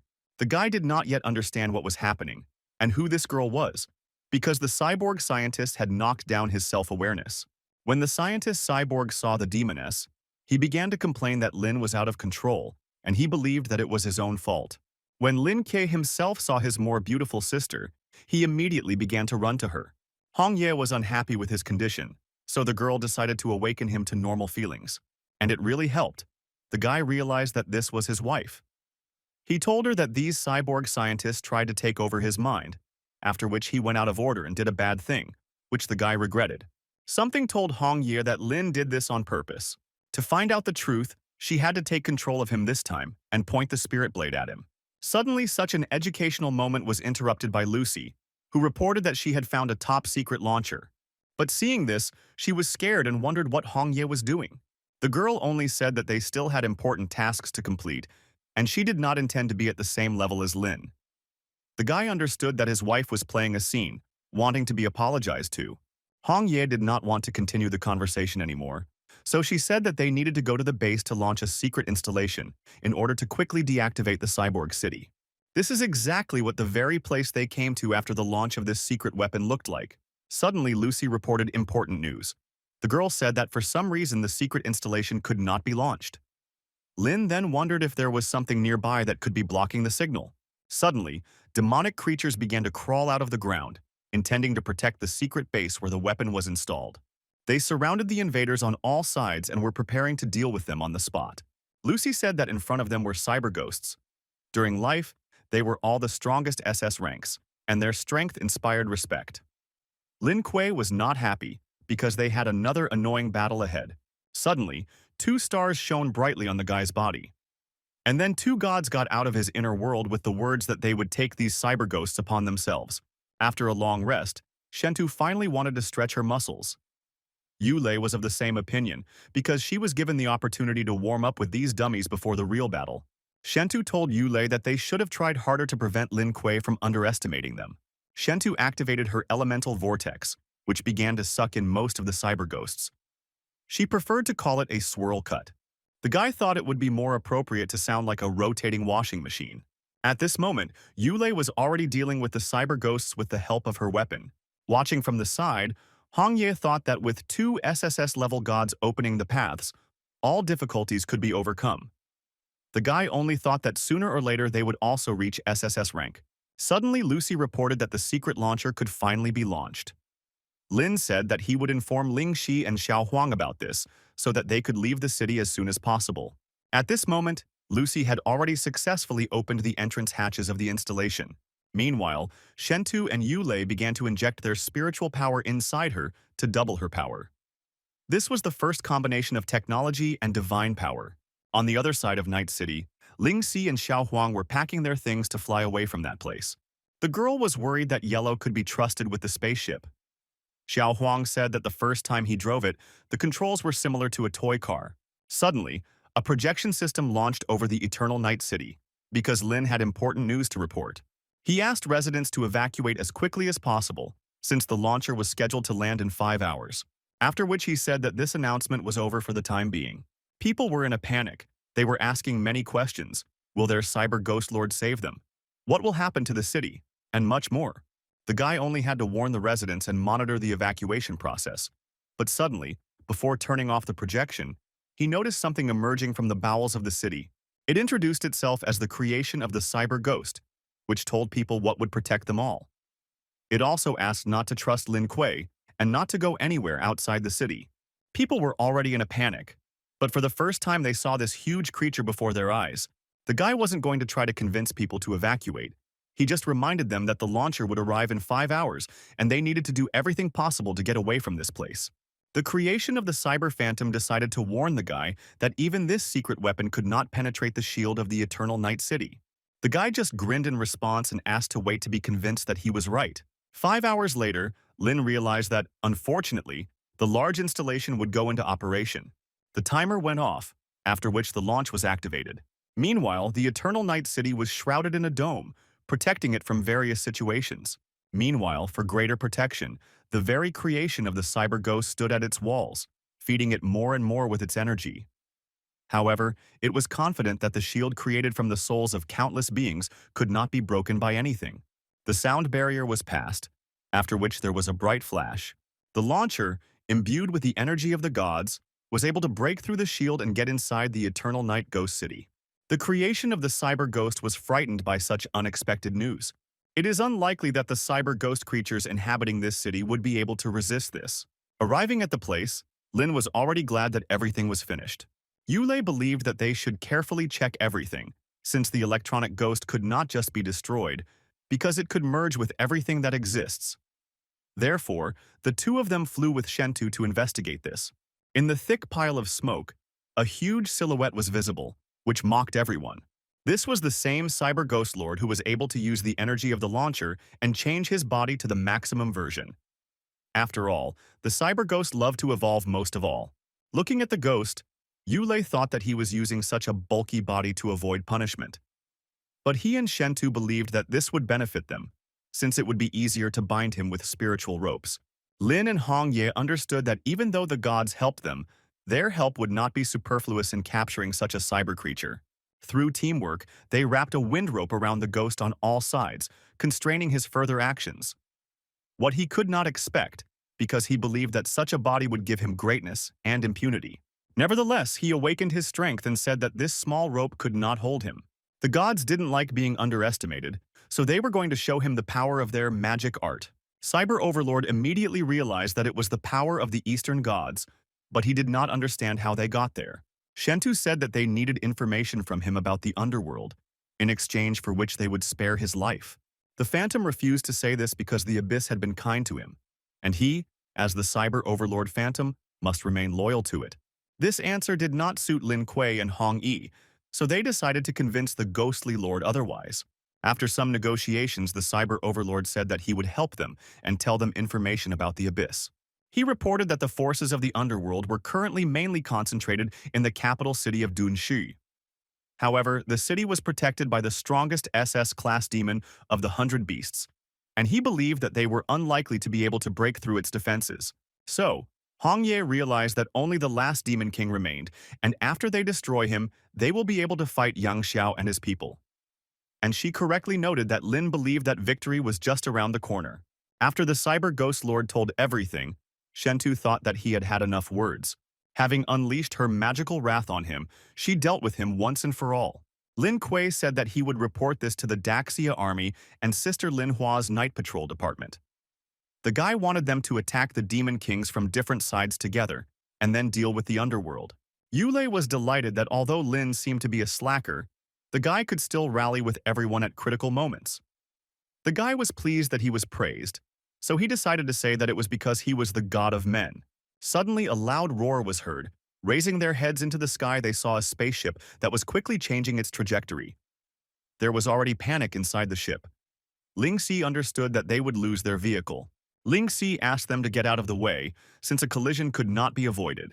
The goddess named Yulei immediately reacted and flew to the side. The guy did not think that they would be overtaken by a catastrophe in the form of their own spaceship. Yellow lost control and landed the ship differently than in the game instructions. Ling Si found a positive note out of it all, that everyone was okay. Yellow considered Ling Si to be a shameless demon queen because she bothered to create a protective dome just for herself without thinking of helping him. The guy was glad that his sister arrived on time.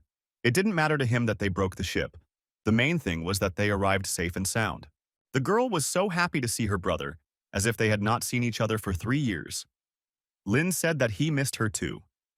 At this moment, only Yellow did not understand why they always devoted so much time to Ling Si. The others immediately came out, who also missed Lin and Hong Yi. Little Lulu immediately told her dad that she really liked the fireworks they set off in the city. The guy was glad to see them all because finally the whole team was reunited. Hong Ye believed that it would be good for them to cleanse the city with spiritual forces, since after the launch it was polluted. Lin understood that she was speaking the point because they have always been for the environment. They immediately began to cleanse the environment together, creating a core with a large amount of spiritual power. The guy said that after completion, they would all go to Daxia together. This is what the statue of the Demon of Liberty looked like in the Western lands. There in his domain was the god of all demons, the lord of the underground abyss himself, who watched over Lin Kuei and was very disappointed that he was able to clear the territories of the Cyber Ghost King. Next to him was Yang Xiao, who asked him not to worry about this, because they still had hundreds of demon beasts and ghost lords guarding their city. The demon god was angry. He believed that they had little chance of winning because there was only one Phantom King left. He couldn't understand what kind of contribution did Yang Xiao make when he appointed him as the president of the Western country. Yang Xiao was upset because he worked day and night tirelessly for the benefit of the Western country. The guy didn't understand. Didn't the Lord see this? The demon god said that there were many people who worked exactly like him, but there were also many geniuses who were smarter than him.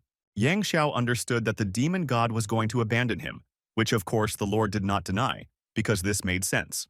Suddenly, Yan Xiao could not stand it and began to laugh with all his might, out of misunderstanding of how the demon god had the courage to scold him, because he was only his clone, one of 1,000. He believed that there was only a clone in front of him, and that he would have the strength to deal with him and take his throne. Gathering energy, he decided to attack the demon god at least once and take his place. The demon god appreciated this boy's courage and tenacity, but his strength was not enough to simply take him by surprise. Yang Xiao didn't expect that the clone was capable of using his thoughts to create a protective shield. Having fallen before the god of demons, the guy began to ask for forgiveness and say that he was just joking, and he really hoped for his leniency. The demon god didn't mind this, but he wanted the guy to be punished. Yang Xiao was ready to do anything to ensure that the demon lord did not deal with him. The demon god was glad that his subordinate was so obedient. Yang Xiao assumed that the lord wanted to move into his body, and the cloud of magic that he directed was a transfer. The demon king said that Yang Xiao had only raised an army thousands of miles away to use it just once, but he believed that now it was time for retribution. His eyes became bright red, sharp teeth appeared. This is exactly what the process looked like when the demon god passed into someone's body. And then there was a strong surge of demonic energy. There was no more Yang Xiao. Now there was a demonic god in his likeness. This body now had the power of a demonic god clone combined with the power of Yang Xiao. This gave him SSS, peak-level skills close to the sacred semblance. Looking at this human world, he did not see anyone who could compete with him, which he was pleased with. At this moment, under the leadership of Lin Ke, the elite troops led by Lin Hua and Great Daxia were heading towards Dongxi City. At the same time, San Qian, Qin Feng, and Su Tang also followed this route to the Great Battle. As the advance team, Lin Kuei and the others set off ahead of schedule. This time they used Daxia's warplane since their previous spaceship had crashed. Part of the team was on the wing, and it was clear from Xiao Huang's face that he didn't like it. He asked Lin Kuei to find them a better plane. Lin didn't like that Yellow still dared to say anything about this, because it was his fault that the spaceship was broken. Xiao Huanwu said that he was just playing before, and thought that the ship was the same as in video games. The gods noticed that the plane was too slow, and they also wondered when they would reach the city of Dongxi at this rate. Yulei had an idea. She suggested playing a game like with a paper airplane, giving it speed. Shentu didn't understand what she meant at first. Yulei, instead of explaining, decided to show with an example and immediately flew under the belly of the plane. Already on the spot, Goddess Yulei began to use magic. At this moment, Hong Ye wondered why suddenly there was a feeling as if someone was under the plane. The guy only replied that this could not have happened, since this transport was famous for its safety. A couple of minutes later, Yulei had already concentrated her forces and grabbed the plane, after which she launched it sharply, just like a paper airplane. The speed was so high that we had to stay there on the wing. And at that moment, Shentu finally understood what Yulei was trying to explain to her, and she appreciated this method. At this moment, the guy was extremely dissatisfied with the work of the gods. Suddenly, several more planes appeared in flight at the same altitude, which Lin immediately noticed. The guy didn't understand where these toy airplanes came from. And Hong Ye was only thinking about how the toy plane managed to rise to such a height. While they were thinking, they did not notice that these toys were flying straight towards them. And due to the high speed of the collision, a small breakdown occurred. Therefore, they had to evacuate, which Lin Kuei was extremely unhappy about. The guy didn't understand why the toy was so powerful and why it was flying towards them from Yingdao Island. When someone's hand gently wrapped around his neck, the guy was surprised. It was just his wife Hong Ye, who also asked Lin not to forget to land softly. A little lower was Ling Shi, who said that she was scared. And if you go a little lower, then on the other leg was Xiao Huang, who couldn't stand heights. The gods thought, why not? So they joined everyone else in saying that they too were afraid. The guy considered this impudence. He did not understand what these deities could be afraid of. The rest of the family preferred to travel on the Fox, since it had the property of volatility in the air. From above, Lin Ke looked at the city and suspected something was wrong. He didn't quite understand what was happening, namely why the city was so small. Lin Zi, on the contrary, liked this mini-town because it looked like a toy, and she felt like an ultra-human giant in it. Hong Ye did not feel any ghostly energy in this place at all. She believed that the mini-town could be a summoned creation of psychics. Yellow suddenly became interested in looking at the roof of one of the houses, where he noticed toy soldiers that aroused his interest. Suddenly, they fired a toy cannonball at him, which Huan definitely did not expect. Yellow reported that there was something wrong with this place, as there were toy soldiers in it that were causing trouble. Hearing this, Lin said that they should have destroyed this toy city, since all the toys in it had attacking abilities. Suddenly, Ling Shi screamed to make her brother look away. It was a ghostly army of toys, ready to fight anyone who invaded their city. The guy said that they should have started the fight directly, because it couldn't be that they were offended by toys. Watching what was happening, Yulei believed that there was no point in their help. Ling Xi assured that with one attack she was able to send them to a meeting with the Chinese team. These opponents turned out to be completely safe for Lulu and the Yellow One, as they fought without straining themselves against them. Lin was faced with a system task with a double choice: defeat the toy soldiers, receiving strength points, or subjugate them and receive dexterity points.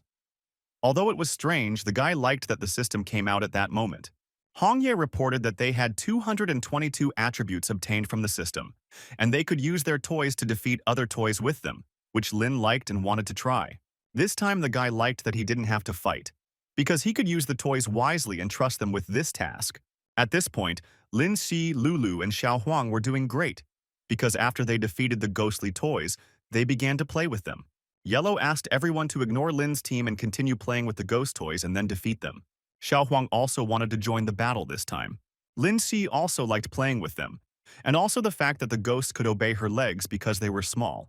Lulu was also having a good time, rolling on the ground and throwing ghostly toys down. Observing them, Lin sometimes couldn't tell which of them was the villain. Hong-ye agreed with him, because she also considered them to be little devils, because in just 5 minutes they could do this with ghost toys, which was unbearable for them, because they realized the inequality of power and were forced to surrender. After they surrendered, the guy realized that they would be good soldiers for Daxia. And to prepare them, the guy gave them a textbook on the rules of conduct in the ranks. He gave everyone a textbook called Moral Ethics, which they had to study. Suddenly, something made the guy jump into the air. Hong-ye noticed ghostly vibrations in the aura emanating from the bowels of the earth. Suddenly, the buildings of the toy city began to shake, and a bright light began to appear from the ground. A mechanical ghost called Aganda emerged from there. Lin considered this robot such a frivolous opponent that he began to mock him. The ghost didn't like this and activated his Fire King Tornado mode. To wait this out, Lin covered everyone with his protective shield. Afterwards, the guy sent his newly created army of ghostly toys to attack and said that the one who can deal several blows will be appointed commander of the army of toys. This title interested them very much, so much so that the whole team rushed to attack. But they encountered their first problem in the form of a tornado, which captured them inside. This was Hong-ye's first time catching the toys fighting each other. Yellow couldn't help but capitalize on this, so he launched a live stream where he showed viewers the toy-like ghostly chaos taking place. Suddenly, a loud cry was heard throughout the entire toy town asking them to stop. It was the owner of the city who could not tolerate the fact that these strangers came to her toy city and began to cause destruction. The guy looked at it and didn't understand where the witch came from. Hong-ye was most interested in why she was riding on a jetpack, because other witches used a broom. The girl said that she was not a witch. She introduced herself as Catherine, who was also known as a toy collector in the Western lands. She was so carried away by grafting that she completely forgot about balance. She wondered why these villains from hell had come to her place to wreak havoc. Lin didn't like the fact that they were called the villains from hell, and he responded by calling this girl the villainess from hell. Hong-ye thought that this younger sister did not look very smart. Suddenly, Catherine said that they were a little like Lin K and Hong-yi, and she was curious if this was true.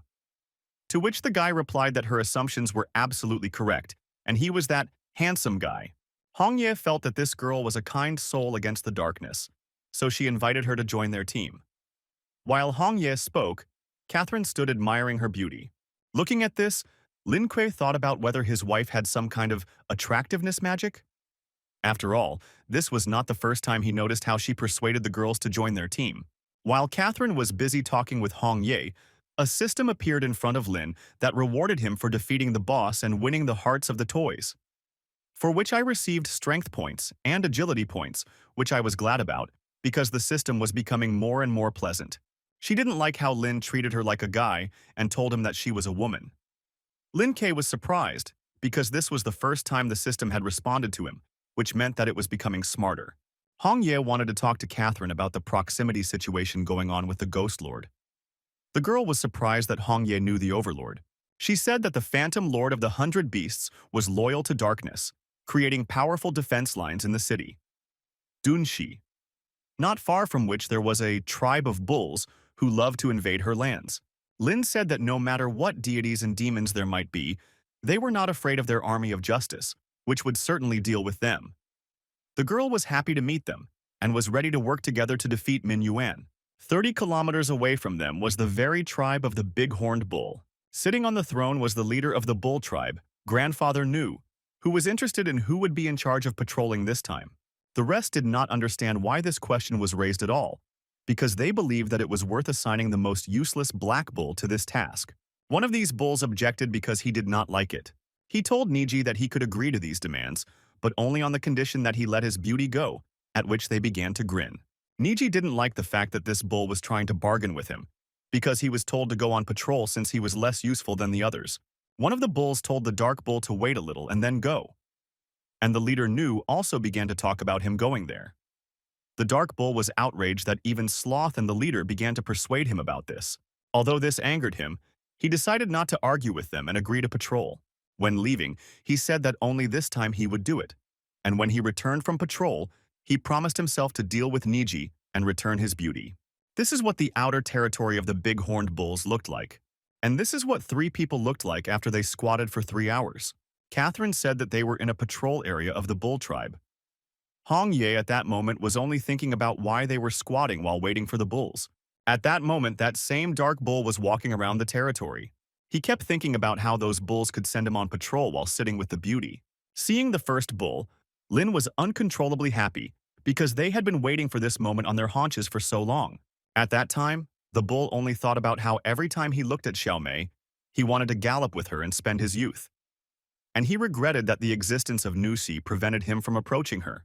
What made him uncontrollably angry, and he wanted to destroy everything in his path. But the thought that he could sneak into Xiaomei's room after the night patrol to at least talk to her comforted him uncontrollably. He already imagined how he would hug her tightly and confess his feelings. But watching this, Lin was quite shocked, because this is not how the guy imagined formidable bulls. But he believed that they could take advantage of the enemy's weakness to force him to rebel and disintegrate the Catalog's clan from within. And Hong Ye undoubtedly liked this idea. Suddenly the bulls smelled something, and it seemed their scent attracted him, and he began to shout questioningly to find out who was whispering there. Lin understood that they had no reason to hide, especially since they had been squatting for 3 hours. So the guy came out saying that he had heard his plan and was very much in agreement with it. And he was curious, did Bull want them to help him capture Xiaomei? Bull immediately realized that standing in front of him was Lin Kuei himself, wanted by everyone in Minyuan, and he had no idea how this guy could help him. Lin asked him not to be nervous because he was simply asking him to cooperate, since they were dealing with the people from Big-Horned Ox. So the guy offered him the opportunity to deal with Niji and live happily with Xiaomei. At this moment, Hong Ye absolutely loved watching Lin's wit in negotiations, because he was great at sowing discord, which could destroy the relationship between the three masters of the Bull clan. The Bull believed that this was not good, because he was a nobleman who seemed incapable of doing such a thing. Lin understood this very well, so he simply asked him to think about Xiaomei. Just the thought of her captured this bull's heart and took his spirit away. After thinking for only a few seconds, the bull announced that he was ready to cooperate with them and invite them to the Bull clan. Hong Ye was pleased because Lin began to show leadership qualities more and more, which consoled the guy since he considered himself such. An hour later, the bull's territory was attacked. And although it was a great loss for them, they were brave and ready to fight to the end. Lin couldn't help but praise Catherine for her toy plane being able to do such a thing, because in his opinion, it was amazing.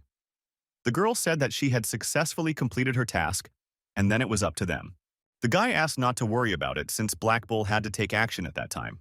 Meanwhile, Niji was at a loss as to how Black Bull could control the city since the enemy had broken into their territory. Suddenly, Lazy Bull noticed something and told Niji to look at it. There was Black Bull, who kept trying to persuade Xiaomei to run away with him so that they could live a wonderful life in the future. Niji didn't understand how Black Bull dared to kidnap his little beauty. The bull mocked and talked about how Xiaomei would be his in the future. And the girl herself asked Niji to come and save her. Watching Black Bull's unthinkable behavior, Niji already imagined what he would do to him. After all, he was very angry and began to run towards him screaming, after which they both clashed in a sword fight. But it would seem that for the Black Bull this was something ordinary, because at that moment he easily managed to protect Xiaomei behind his back. He wondered, since Niji was usually under the chief's protection, did he actually consider himself the god of speed? After all, this was not so, because in strength they were separated by thousands of miles. And at this moment, Niji did not expect that Black Bull would actually be so strong compared to him. Lin knew that heroes always appeared at critical moments, as this was the law of victory, so the guy decided to fly into the bulls. By activating his celestial justice ability, he caused fear in his opponents even before he could attack them. Lin planned to defeat Niji and send him to the underworld for his honeymoon. The laziest bull was very inspired by this guy's armor, and he wondered for a second if he was actually human. After the attack, he realized that it was the same Lin Kuei, wanted in the West. He was very disappointed that the guy was involved in dividing the relationship between their people. When attacking, Lin said that times had changed and he should have done it. With new strength, the guy experienced new indescribable sensations in martial arts, which he really liked. Suddenly, the guy in the smoke saw a silhouette heading straight towards him. It was the leader of the Bull Nu tribe, who was outraged that the little man dared to break into such a sacred place. This was unexpected for Lin, as the guy didn't know that the Ox clan still had hidden abilities. He wondered if such a terrible breath was the power of the gods. While the guy was thinking, Chief Nu unleashed the sealing power of the divine bull Minos on him. At this moment, the guy only thought again about the fact that the leader had the power of a minotaur. Since the hour of battle with the gods had come, Shentu and Yulei decided to intervene. The legend said that the wife of the king of Crete deceived him and began dating a bull. One man and one cow soon lived in a cave and a small minotaur appeared. And this was the same minotaur in front of them. Although the guy did not ask for clarification, this was new information for him, so he was glad to increase his level of knowledge. The minotaur didn't like the fact that they were discussing him for so long instead of fighting. He couldn't just wait, so he attacked first. The guy asked Shunta and Yulei to rest and give him some time to warm up. The guy said that most of all he disliked those who pretended to be important, after which he struck. But the bull was so strong that the guy's attack was immediately repelled. Yulei wondered what was wrong with this little Shaolin, and Shentu wanted to know why he was so weak and what he did with Hong Ye at night. Shentu told the guy that if he defeats this bull, she will reward him. There was only misunderstanding in Lynn's mind. What was this all about? And what was the reward? Yulei said that she also wanted to join and will reward him with a reward for defeating the ox. After these words, the guy immediately rushed off. He was serious and said that, first of all, he did this not for the sake of reward, but in order to simply defeat the enemy. The bull began to envy the guy because he had been single for many years and didn't even have a girlfriend. And he considered it unreasonable that the guy had two girls at once. Lynn didn't even want to listen to him, which he considered reasonable and unreasonable. The guy simply attacked him one after another. But the bull was powerful and surpassed him, repelling the blows. The guy realized that fighting head-on was not the answer, since he could only use prohibited techniques to win. Although it was still in the experimental period, he still decided to try. The light emanating from it was so bright that it blinded the divine bull. The gods also did not understand what was happening. And where did this star come from in the dimension? The guy awakened a new skill of advanced divine armor. The bull realized that this armor was created by turning the idol into reality. And knowing that the younger guy would become a great man in the future, he did not want to leave him. Although Lynn was surprised by the size of the flying fist, which was as big as a saucepan, he didn't even try to shorten his distance from it. The bull's attack didn't even move him, let alone do any damage. This surprised him, because the defense was extremely high, and it also had an anti-injury effect. After awakening such a skill, the guy could finally deal a serious blow to the divine ox.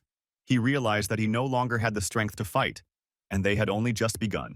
Lynn gradually destroyed. With each attack, the Ghost King lost more and more strength.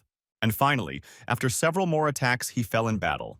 The bull no longer wanted to fight, so he was ready to accept his defeat with honor. The guy said that he was not going to do this because he could not do this to the old and weak, so he said that he could do it himself, which surprised him very much since he could not expect such an answer. Suddenly, the gods informed him that if he did this, they would quickly give him the promised reward. Lynn completely forgot about it, but that didn't make it any less interesting to him. Therefore, he quickly struck down the demonic bull with one fell swoop and went to the gods to claim his prize. They began to praise him for the work he had done, but all the guy asked was what kind of treasures they had prepared for him. After these words, the girls rewarded the guy with a kiss on the cheek, which he certainly could not have expected. Suddenly, Hong Ye appeared and reported the good news that they had captured the main settlement of the Bull clan. But seeing this picture, Hong Ye froze in a stupor. She could not have expected that the gods would dare behave like this.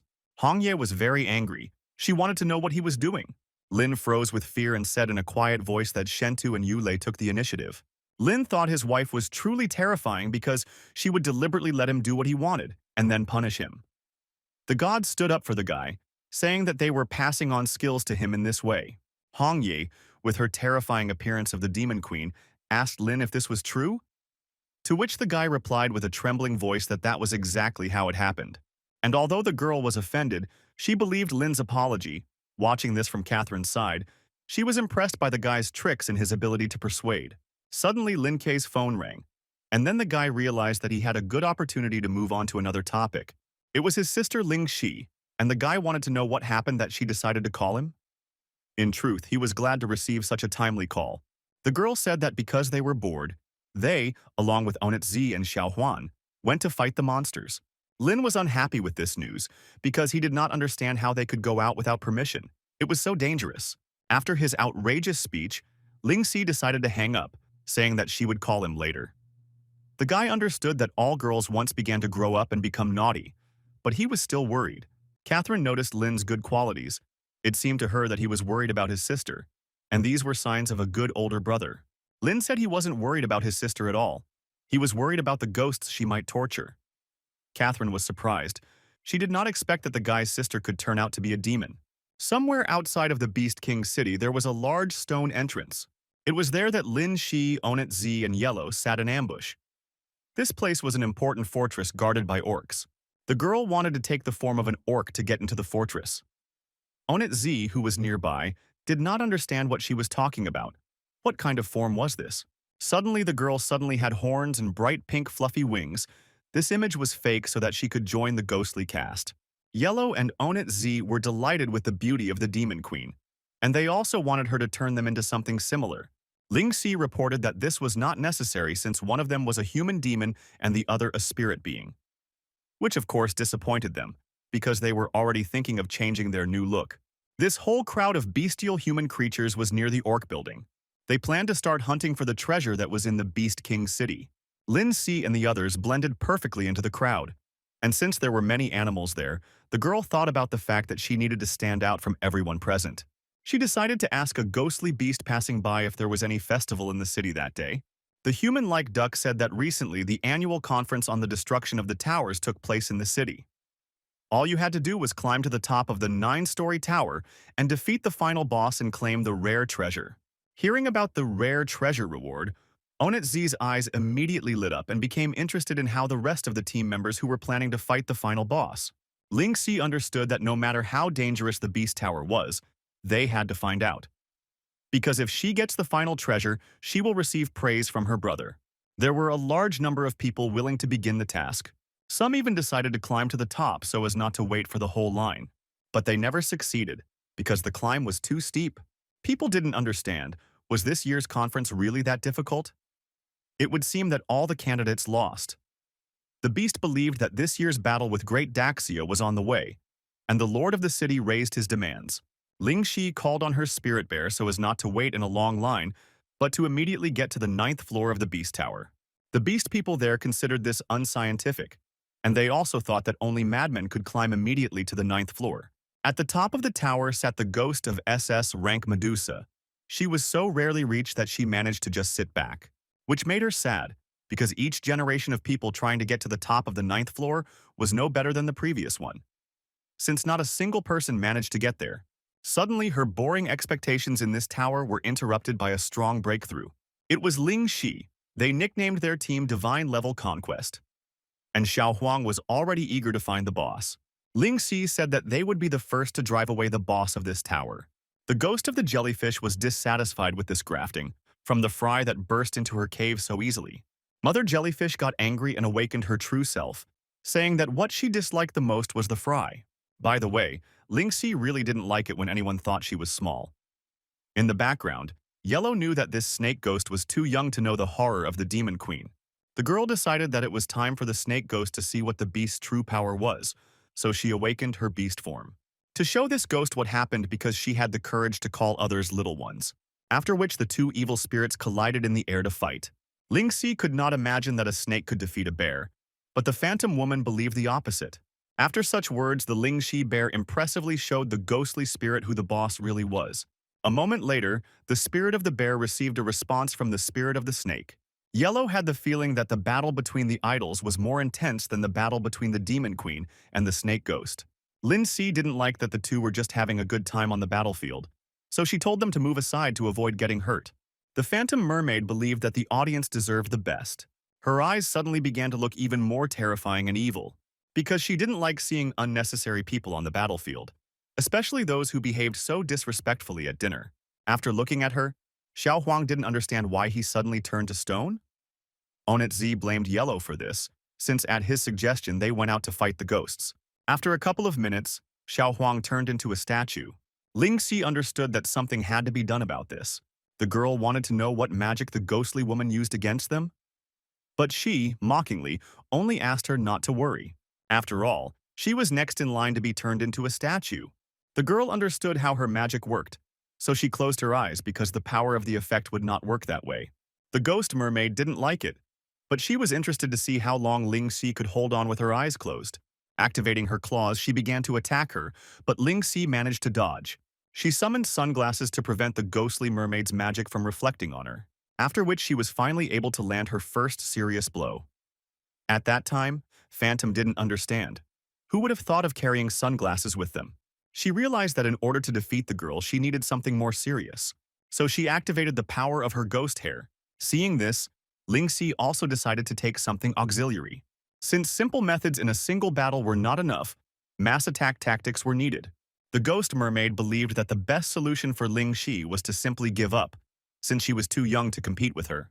But the girl didn't think so, because she had even more difficult opponents. With her queen's name, she was going to summon two heroes from their demon world. She managed to do this, and a huge bear from the world of demons called Snowstorm and his faithful companion, Terrible Raccoon, appeared to her.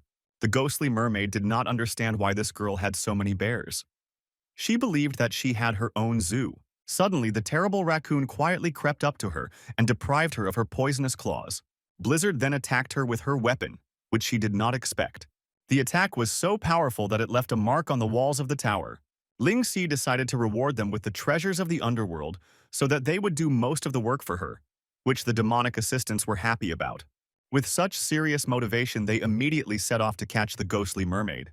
The ghostly woman no longer knew what to do, because the opponents exceeded her strength. Looking at her idol, Lingxi discovered good news, because he dealt with the spirit of the snake, after which it fell at his feet. At this moment, Yellow and Onit Z finally emerged from their petrified state. Onit Z realized that it was a big mistake that they were watching the play, so she promised herself not to let it happen again. Meanwhile, the Phantom Mermaid was overpowered and pinned down. She didn't understand how it happened that after so many years these little ones were the first to defeat her. Without losing hope, she asked to be released. Since they did not respond to her request and did not leave a chance, she decided to come to the use of her spirit of the King of Beasts. A thick dark portal appeared above their heads, from which frightening sounds came. Appearing in front of everyone, he did not understand why he was called at such an inopportune moment, because he was in the toilet. Lingxi was not surprised to be in front of such a monster, because he was just another newly arrived losing player. Not quite in a comfortable position, the Phantom Mermaid greeted the Beast King and asked for help. He was surprised at how his beloved Phantom Medusa was treated. Lingxi did not wait for the king to leave his throne to fight them, so she decided to deal with him since he was summoned. She threw chains with spiritual power over him, which completely restrained his movements, for which he was angry and asked him to wait for him, because very soon he would be able to get rid of her trap. But Lingxi asked this guy with green skin not to even try to do this, because she was sure that nothing would work out for him. After which the Demon Queen called on her assistants, Dark Wind and White Knight, and asked to send this green-skinned one into Earth's orbit. The Beast King couldn't imagine what those two fat bears were planning to do. Meanwhile, Yellow and Onit Z were carrying Phantom Medusa, whom they also wanted to send into space, for what she did to them. Lingxi liked this idea, so she was in favor of both of them going into space. After all, Medusa dared to behave this way towards them, which was truly fearless on her part. The ghostly woman was angry with these two little brats, and she demanded to be released. But all they said was that she should do it so they could feel older. The Dark Wind and White Knight lifted them into the air, gaining height more and more. Meanwhile, Lingxi and the others remained on the ground, saying goodbye to the ghosts. Onit Z wished them a good space travel, and Yellow wished never to meet them again, and Lingxi asked the Dark Wind and the White Knight to return to dinner early. The Beast King was doubly dissatisfied because they did not even let him finish his important business. They also sent him on a space journey, which he definitely didn't ask for. Somewhere out there in the depths of outer space, there was a space dish, inside which were alien creatures discussing the study of earthly civilizations. Suddenly, one of the creatures noticed something ahead flying in their direction, somewhat reminiscent of a UFO. These were the same two powerful bear spirits that carried the Beast King and Phantom Medusa further and further into outer space. After seeing the space saucer, they decided that it would be nice to leave two ghosts for the alien race. Therefore, without warning, they threw these creatures on board their plates. The aliens, of course, did not expect that they would be attacked. At this moment, the phantom jellyfish couldn't understand what was happening. Suddenly, a siren sounded and the spaceship system notified them of severe damage. Due to this, the instrument malfunctioned and the autopilot turned on. For the alien intelligences, this was a disaster, because after their ship failed, it could take them anywhere. The Beast King began to blame Medusa for all this, but she only became angry and asked him to find a way to stop the ship. At this moment, the troops led by Lin Kuei and the patrol forces gathered and reached the defensive line of Dongxi City. And this is what the outer defense lines of Dongxi looked like. All troops were given the order to catch the leader of the underworld alive. The Night Watch people and other services fought against countless ghostly creatures. The defensive lines of the monsters did not plan to retreat, because all they knew how to do was hold the line. Hong Ye told Lin Kuei that they needed to quickly get out of the ambush. But the guy believed that there was no reason to worry, since there was not a single capable ghost there who could provide worthy resistance.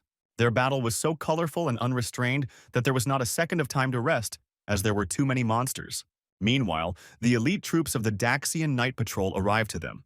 Who were fearless in front of any creature, they were ready to go to the last. After all, after so many centuries, the time had come to put an end to the Western countries once and for all, because their lands were overflowing with the forces of the Dark World. Hong Ye wanted to break through these walls of ghosts, but the guy believed that they should not waste their strength on this before the main battle, since the people of the Night Patrol could do it for them. Somewhere in the city was the command center of the Dongxi defensive line. When the information reached them that Lin Kuei and the patrol service had attacked them, it was a strong blow for them. The 100 Beasts. Ghost didn't understand why his servant was so afraid. He believed that the King of Beasts would be able to control the troops and be able to eradicate them. The Cyclops reported with horror the sad news that a conspiracy had been carried out against the King of Beasts, after which he disappeared. And his army of orcs was also divided by a little girl named Ling Shi. Hearing this, the 100 Beast Ghost was shocked, because everything was not going according to plan. It all sounded like a rhythm that was intent on destroying his Western dungeon world.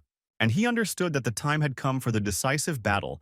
Fate and life depended on this battle. The 100 Beast Ghost believed that they should have remained loyal to the demon god and protected Dongxi with all their might. Meanwhile, the men of the Night's Watch continued to battle the ghosts in the city, which Lin Kuei really liked, because it was a real general attack on ghosts from all sides. Suddenly, a joyful voice came out of the fog, saying that he had finally found him, which surprised Lin. The guy could not understand what they were talking about. It was his sister Lin Hua who brought his former team to meet him. Seeing San Qian, Su Tan, and Qin Feng, the guy was very happy, because at the last meeting they agreed to meet in the final battle against the Phantom World. The first thing that happened was that San Qian came at him with open arms and said that he missed him so much that he had regained his form, which Lin was surprised by. Although he was happy to see him because it was hot, San Qian was too sticky. Then Qin Feng greeted him, who could not help but notice that he had become much stronger. And Su Tan was glad of his achievements, because in the modern world, Lin was the center of attention of hundreds of millions of people. The guy was pleased that they had a good opinion of him, but he asked them not to flatter him like that because they were all old friends and he appreciated each of them even without it. Su Tang was surprised for the first time because Lin had never been modest before. And Qin Feng said that during their entire journey to this place they only heard about his glorious exploits. Ling Hua said that in any case, thanks to Little Kuei, who dealt with all the leaders, demons, and ghosts, they were able to successfully invade Dongxi. Lin was pleased to hear this, but he believed that his sister had overestimated his achievements, because the Western country was so great that he would not have been able to cope without her help, as well as without the support of the Night's Watch. Ling Hua agreed, since after all it was the result of joint efforts. Hong Ye couldn't help but say that along with everything, he had also become wiser. While they were having a good time with warm conversations, there was someone in the city who was amused by this, because they had not yet won, but were already celebrating. So he decided to remind them that they had a battle. Seeing such a strong attack, Lin dared to guess that the last Ghost Lord was in front of them. And he turned out to be right, because it was the ghost of 100 Beasts who asked these young guys not to try to invade the Kingdom of Darkness in the West, which belongs to the Great Spirit. Lin Hua informed Lin that they would take on this lord because Lin had a special task. They wanted the guy to go in search of the demon god's fortress. The guy did not expect that they would not need his help, but still he really had something more important to do. He was sure that they would all meet together in the battle against the main demon god. Hong Ye urged him to hurry up, because she didn't want them to break the trust of the majority. She suggested going deep into the city of Dongxi. Lin then went to fight alongside his wife side by side against the demon god. Before leaving, the guy informed the others that they would be waiting for them in the central region of Dongxi. In the depths of the city there was a tall building, next to which many ghosts walked. With their flight, Lin and Hong Ye attracted more and more attention. The ghosts were surprised because they had not seen a real person in these places for a long time. However, they wanted to report this to the chief demon god. On the other side of this majestic building, there was a full-fledged defense in the form of an army of armed ghosts. And on the very tower of this building was the demonic god incarnate Yang Xiao, who was just waiting for this unpredictable moment of attack. Watching from above, he believed that Lin Kuei still had the skills to make it to Dongxi. But he didn't worry about that, since he had searched all the world's resources anyway and placed them throughout the city, making it the most secure place on Earth. Meanwhile, Lin and Hong Ye were still on their way to the Kingdom of Darkness headquarters. Suddenly, a portal opened in front of them, from which creatures began to fly out. It was a death squad called Phantom Wind, who told them not to even think about invading an inch of Mingyuan City's land. The guy was outraged that these ordinary soldiers dared to behave this way with guests and overestimate their strength. Lin informed Hong Ye that they could split up to deal with everyone together. Meanwhile, the ghosts had already managed to surround them from all sides. Hong Ye asked to wait a little, as she wanted to mark their location. Suddenly, marks in the form of a red leaf appeared on every ghost and every flying creature. The ghosts had never seen anything like this before, so they couldn't understand what it was. Lin seemed to follow a route along these marks, defeating everyone with one attack, which Hong Ye was grateful to, because this was her merit. They were not going to stay in place any longer, but simply flew off to look for the headquarters of the Kingdom of Darkness. Suddenly, a voice came out saying that he had successfully reached the city of Dongxi. Then the guy wondered if it was Shentu and Yu Lei, and he turned out to be right. The gods told him that the strength of the four of them could surpass the SSS level, and the chances of victory would be higher. They also wanted Lin to take advantage of the demon from all sides and drive it by surprise. Suddenly, the entire sky turned dark purple, and a portal appeared in front of them, from which came the demon god, who had heard that they were looking for him. They were surprised that it was Yang Xiao who came out to them and not the dungeon deity. The demon god said that they only guessed half right. Lin noticed that something was wrong, because this guy was no longer similar to the previous Yang Xiao, as his breathing had changed a lot. And then he realized that it was like the incarnation of the demon god. Having awakened his power, he mocked madly and said that he was a demon god and at the same time Yang Xiao. Hong Ye was impressed that the incarnation of the demonic god had united into one. Lin, without starting the battle, said that they must catch them both at once. Shentu told Yu Lei not to forget about their mission on Earth. After all, the hour of the great battle has come. The demon god was amused by the fact that Shentu and Yu Lei had little place in the Kingdom of Darkness, because they also decided to interfere in the affairs of the human world. The fighters knew that he was cunning, and it was unclear what to expect from him, so they activated the shield in advance. After which the demon god immediately attacked them. Apparently he planned to do this earlier, but did not think that they would activate the defense. The gods noticed that the demon's aura had a strong destructive force that was impossible to resist, because it gradually destroyed their shield. Lin told them that they were not fighting alone, and after these words, he and Hong Yi began to feed the shield with their energy. And although he increased significantly in size and strength, the demon god also did not retreat. On the contrary, he began to attack with his tentacles of darkness from all sides. And although he was quite powerful, it was not an easy matter when he had to confront two deities at once and the rest at SS rank. He thought that it was time to show something else interesting. He began to envelop himself in a strong stream of dark divine power, which immediately destroyed their shield along with them. The demonic god wanted this energy to boil over and engulf the entire world. Meanwhile, Ling Hua and the others fought against the 100 Beast King. And then he realized, when everything was covered with a red source of demonic power, that it was the demon lord who had finally begun to work hard. However, Ling Hua and the others believed in their victory despite this, so they attacked the 100 Beast King with all their might. Meanwhile, nearby on another street in the city, a ghost cleanup was taking place. It was Tang Ling who believed that if Lin Kuei could reach the capital of the Western Kingdom of Darkness, then they simply had no right to show weakness. With the help of her fire-breathing idol Zhu Yan, she easily arranged hot nights for the ghosts of the city. The people of the Night's Watch were motivated by the guy Lin Kuei, and thanks to this they were able to fight countless abyss ghosts for so long.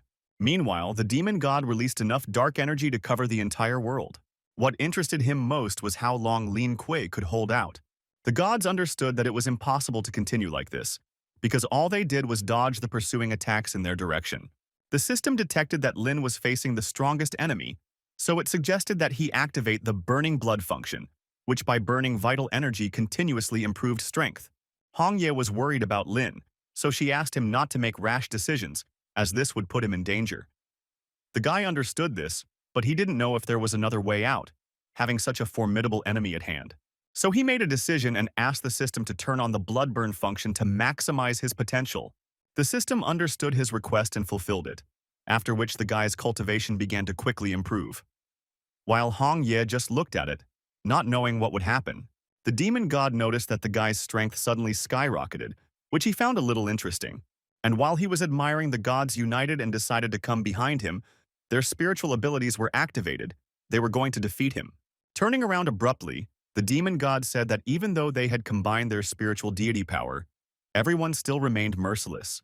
Because even so, he could easily repel their strongest attack with his dark divine shield. The gods were shocked, because their power was suppressed and destroyed. Meanwhile, Lin's powers had reached the peak SSS level and were heading towards higher levels, which consoled Lin Kuei and frightened Hong Yi more and more. In his name, he began to call upon the military ruler Qi Yu, the progenitor of God Pangu and the victorious fighter Buddha. And so all those whom he called upon stood up before him, and they were ready to help him fight shoulder to shoulder. The gods and ancestors began to help him in exterminating all evil demons. The demon lord didn't understand what kind of joke this was. How could 3 statues of powerful gods appear at the same time, rebelling against him? He realized that he greatly underestimated them. But knowing that by continuing in this spirit, they could come to complete destruction suited him, because their powers were not endless. But the hope that he would be the ruler of the world did not leave him. He did not want to allow himself to be defeated, so he had to use his last skill to destroy the entire civilization. From what they saw, even the gods did not understand what was happening. And how did he decide to do this?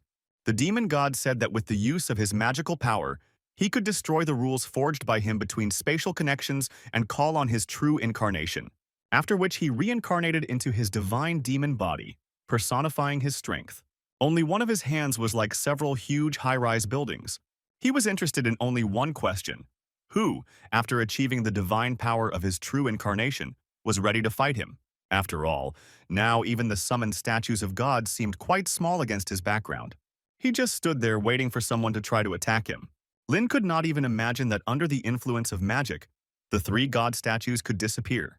Since his strength was gradually fading away, the worried Hong Ye began to hold him. The guy said that he was fine. He just felt sorry for the hard-working statues of the gods. Shentu and Yulei were informed that their protection statues had also disappeared, but fortunately there was still some magical power left in their bodies. The demonic god mocked and said that under his influence of divine power, they were just lambs, incapable of anything. Due to the intense pressure and attacks, they only needed to hide to survive. But suddenly Lin remembered that he had another way, because he had previously used the divine selection system. Therefore, he should have accumulated a lot of requisites, with the help of which it was possible to deal with the demon god. Suddenly he was simply dumbfounded from shock, and it seemed there was no more hope. This was because the system was not starting up anymore, and Hong Ye assumed that the demon god's ability must have blocked the system. Yulei told the guy that they had only one way to transfer their divine power into his body, after which Lin will be able to use it to attract the spirit of the entire world and summon the power of the source of consciousness. The guy considered this to be too dangerous an idea, because in this way they could lose their divine power and become ordinary people without the right to return to the underworld. The gods believed that there was no other choice, since this was the only way, which is why they began the process of transferring energy, which was so serious that a magical field formed around them. The demon god did not understand what they were planning, but he immediately decided to stop it. But he didn't succeed, since Hong Ye began to resist him with all possible forces, just to delay him during the process of transferring the spiritual energy of the gods. Of course, spiritual transformation helped her in this, plus the strongest form of the blood spirit blade. The demon god tried to catch her to teach her a lesson, but Hong Ye tried to keep this big guy away with her attacks. At this point, the gods reported that they had transferred all the magical power in their bodies, and that everything further depended on him. For the first time in his life, Lin felt such an influx of magic within himself, which was so powerful that the guy began to radiate it outward, forming a large beam, which rushed into the sky, never ceasing to radiate energy throughout space. And so the guy began to describe his first sensations. It was as if he felt within himself the power of all the existing gods of all times. Then he began to wonder if this breath was the original source of the world. Now it didn't matter to him because he had a goal, to defeat the strongest demon god. The ray of light was so bright and large that even Ling Hua and the others saw it, who did not understand how this was possible. But Tan Ling knew one thing for sure. The time had come for the decisive battle. Looking at this, Ling Hua said that they should have gone to hold back the approaching wave of ghosts to give little Kuei a chance to win. Looking at this, Lin Si admired her brother and believed that he would win, that Daxia would win thanks to him. And to achieve this, she and the rest of the family also protected the city streets from ghosts. Suddenly, the guy said words about the ancestors of all dynasties, about Eastern and Western gods, about everyone in heaven and on earth, and for the sake of his name as a common man, Lin Kuei concentrated his power at the source. Hong Ye understood that by using all her spiritual cohesion skills, Lin should be able to hold off the demon god. Distracting the Lord, Hong Ye screamed to Lin that they had their last chance at that very moment. By this time, the guy had already managed to accumulate enough energy from the power of the source of all the divine ancestors for the final blow. After the guy saw the surprised face of the demon god, he sent this spiritual energy into him. The demon god could not even think that his era could end like this. His eyes, filled with fear, only reflected a clot of divine energy moving straight towards him. He tried to repel this attack using all his skills. He believed that this was impossible because only his eternal dominance should exist. But no matter how, he was unable to reflect the spirit source with his skills. This is how his reign over the underworld ended. The exhausted Lin Kuei was incredibly happy that everything had finally happened. But the guy was so weak that he could not show his emotions. Hong Ye immediately helped him, and she was also very worried about Lin's condition. Looking at his wife, Lin Kuei said that he was fine, just a little tired. Shedding a tear of joy, Hong Ye said that everything was finally over, and now they could return to Daxia. The guy at that moment thought about what they needed to do with Hong Yi for complete happiness. Half a month later, Lin Kuei had completely merged with the world's origin force and became the top-level force on the planet. At the same time, Lin Kuei and Hong Ye held an official wedding, and the entire people of Daxia were excited. A huge building was prepared for his wedding, which was magnificent. At the meal, Onitzi had to watch Huan to make sure he behaved well, because it was the owner's wedding. So she tried to calm him down. But he, being always hungry, had no time for manners.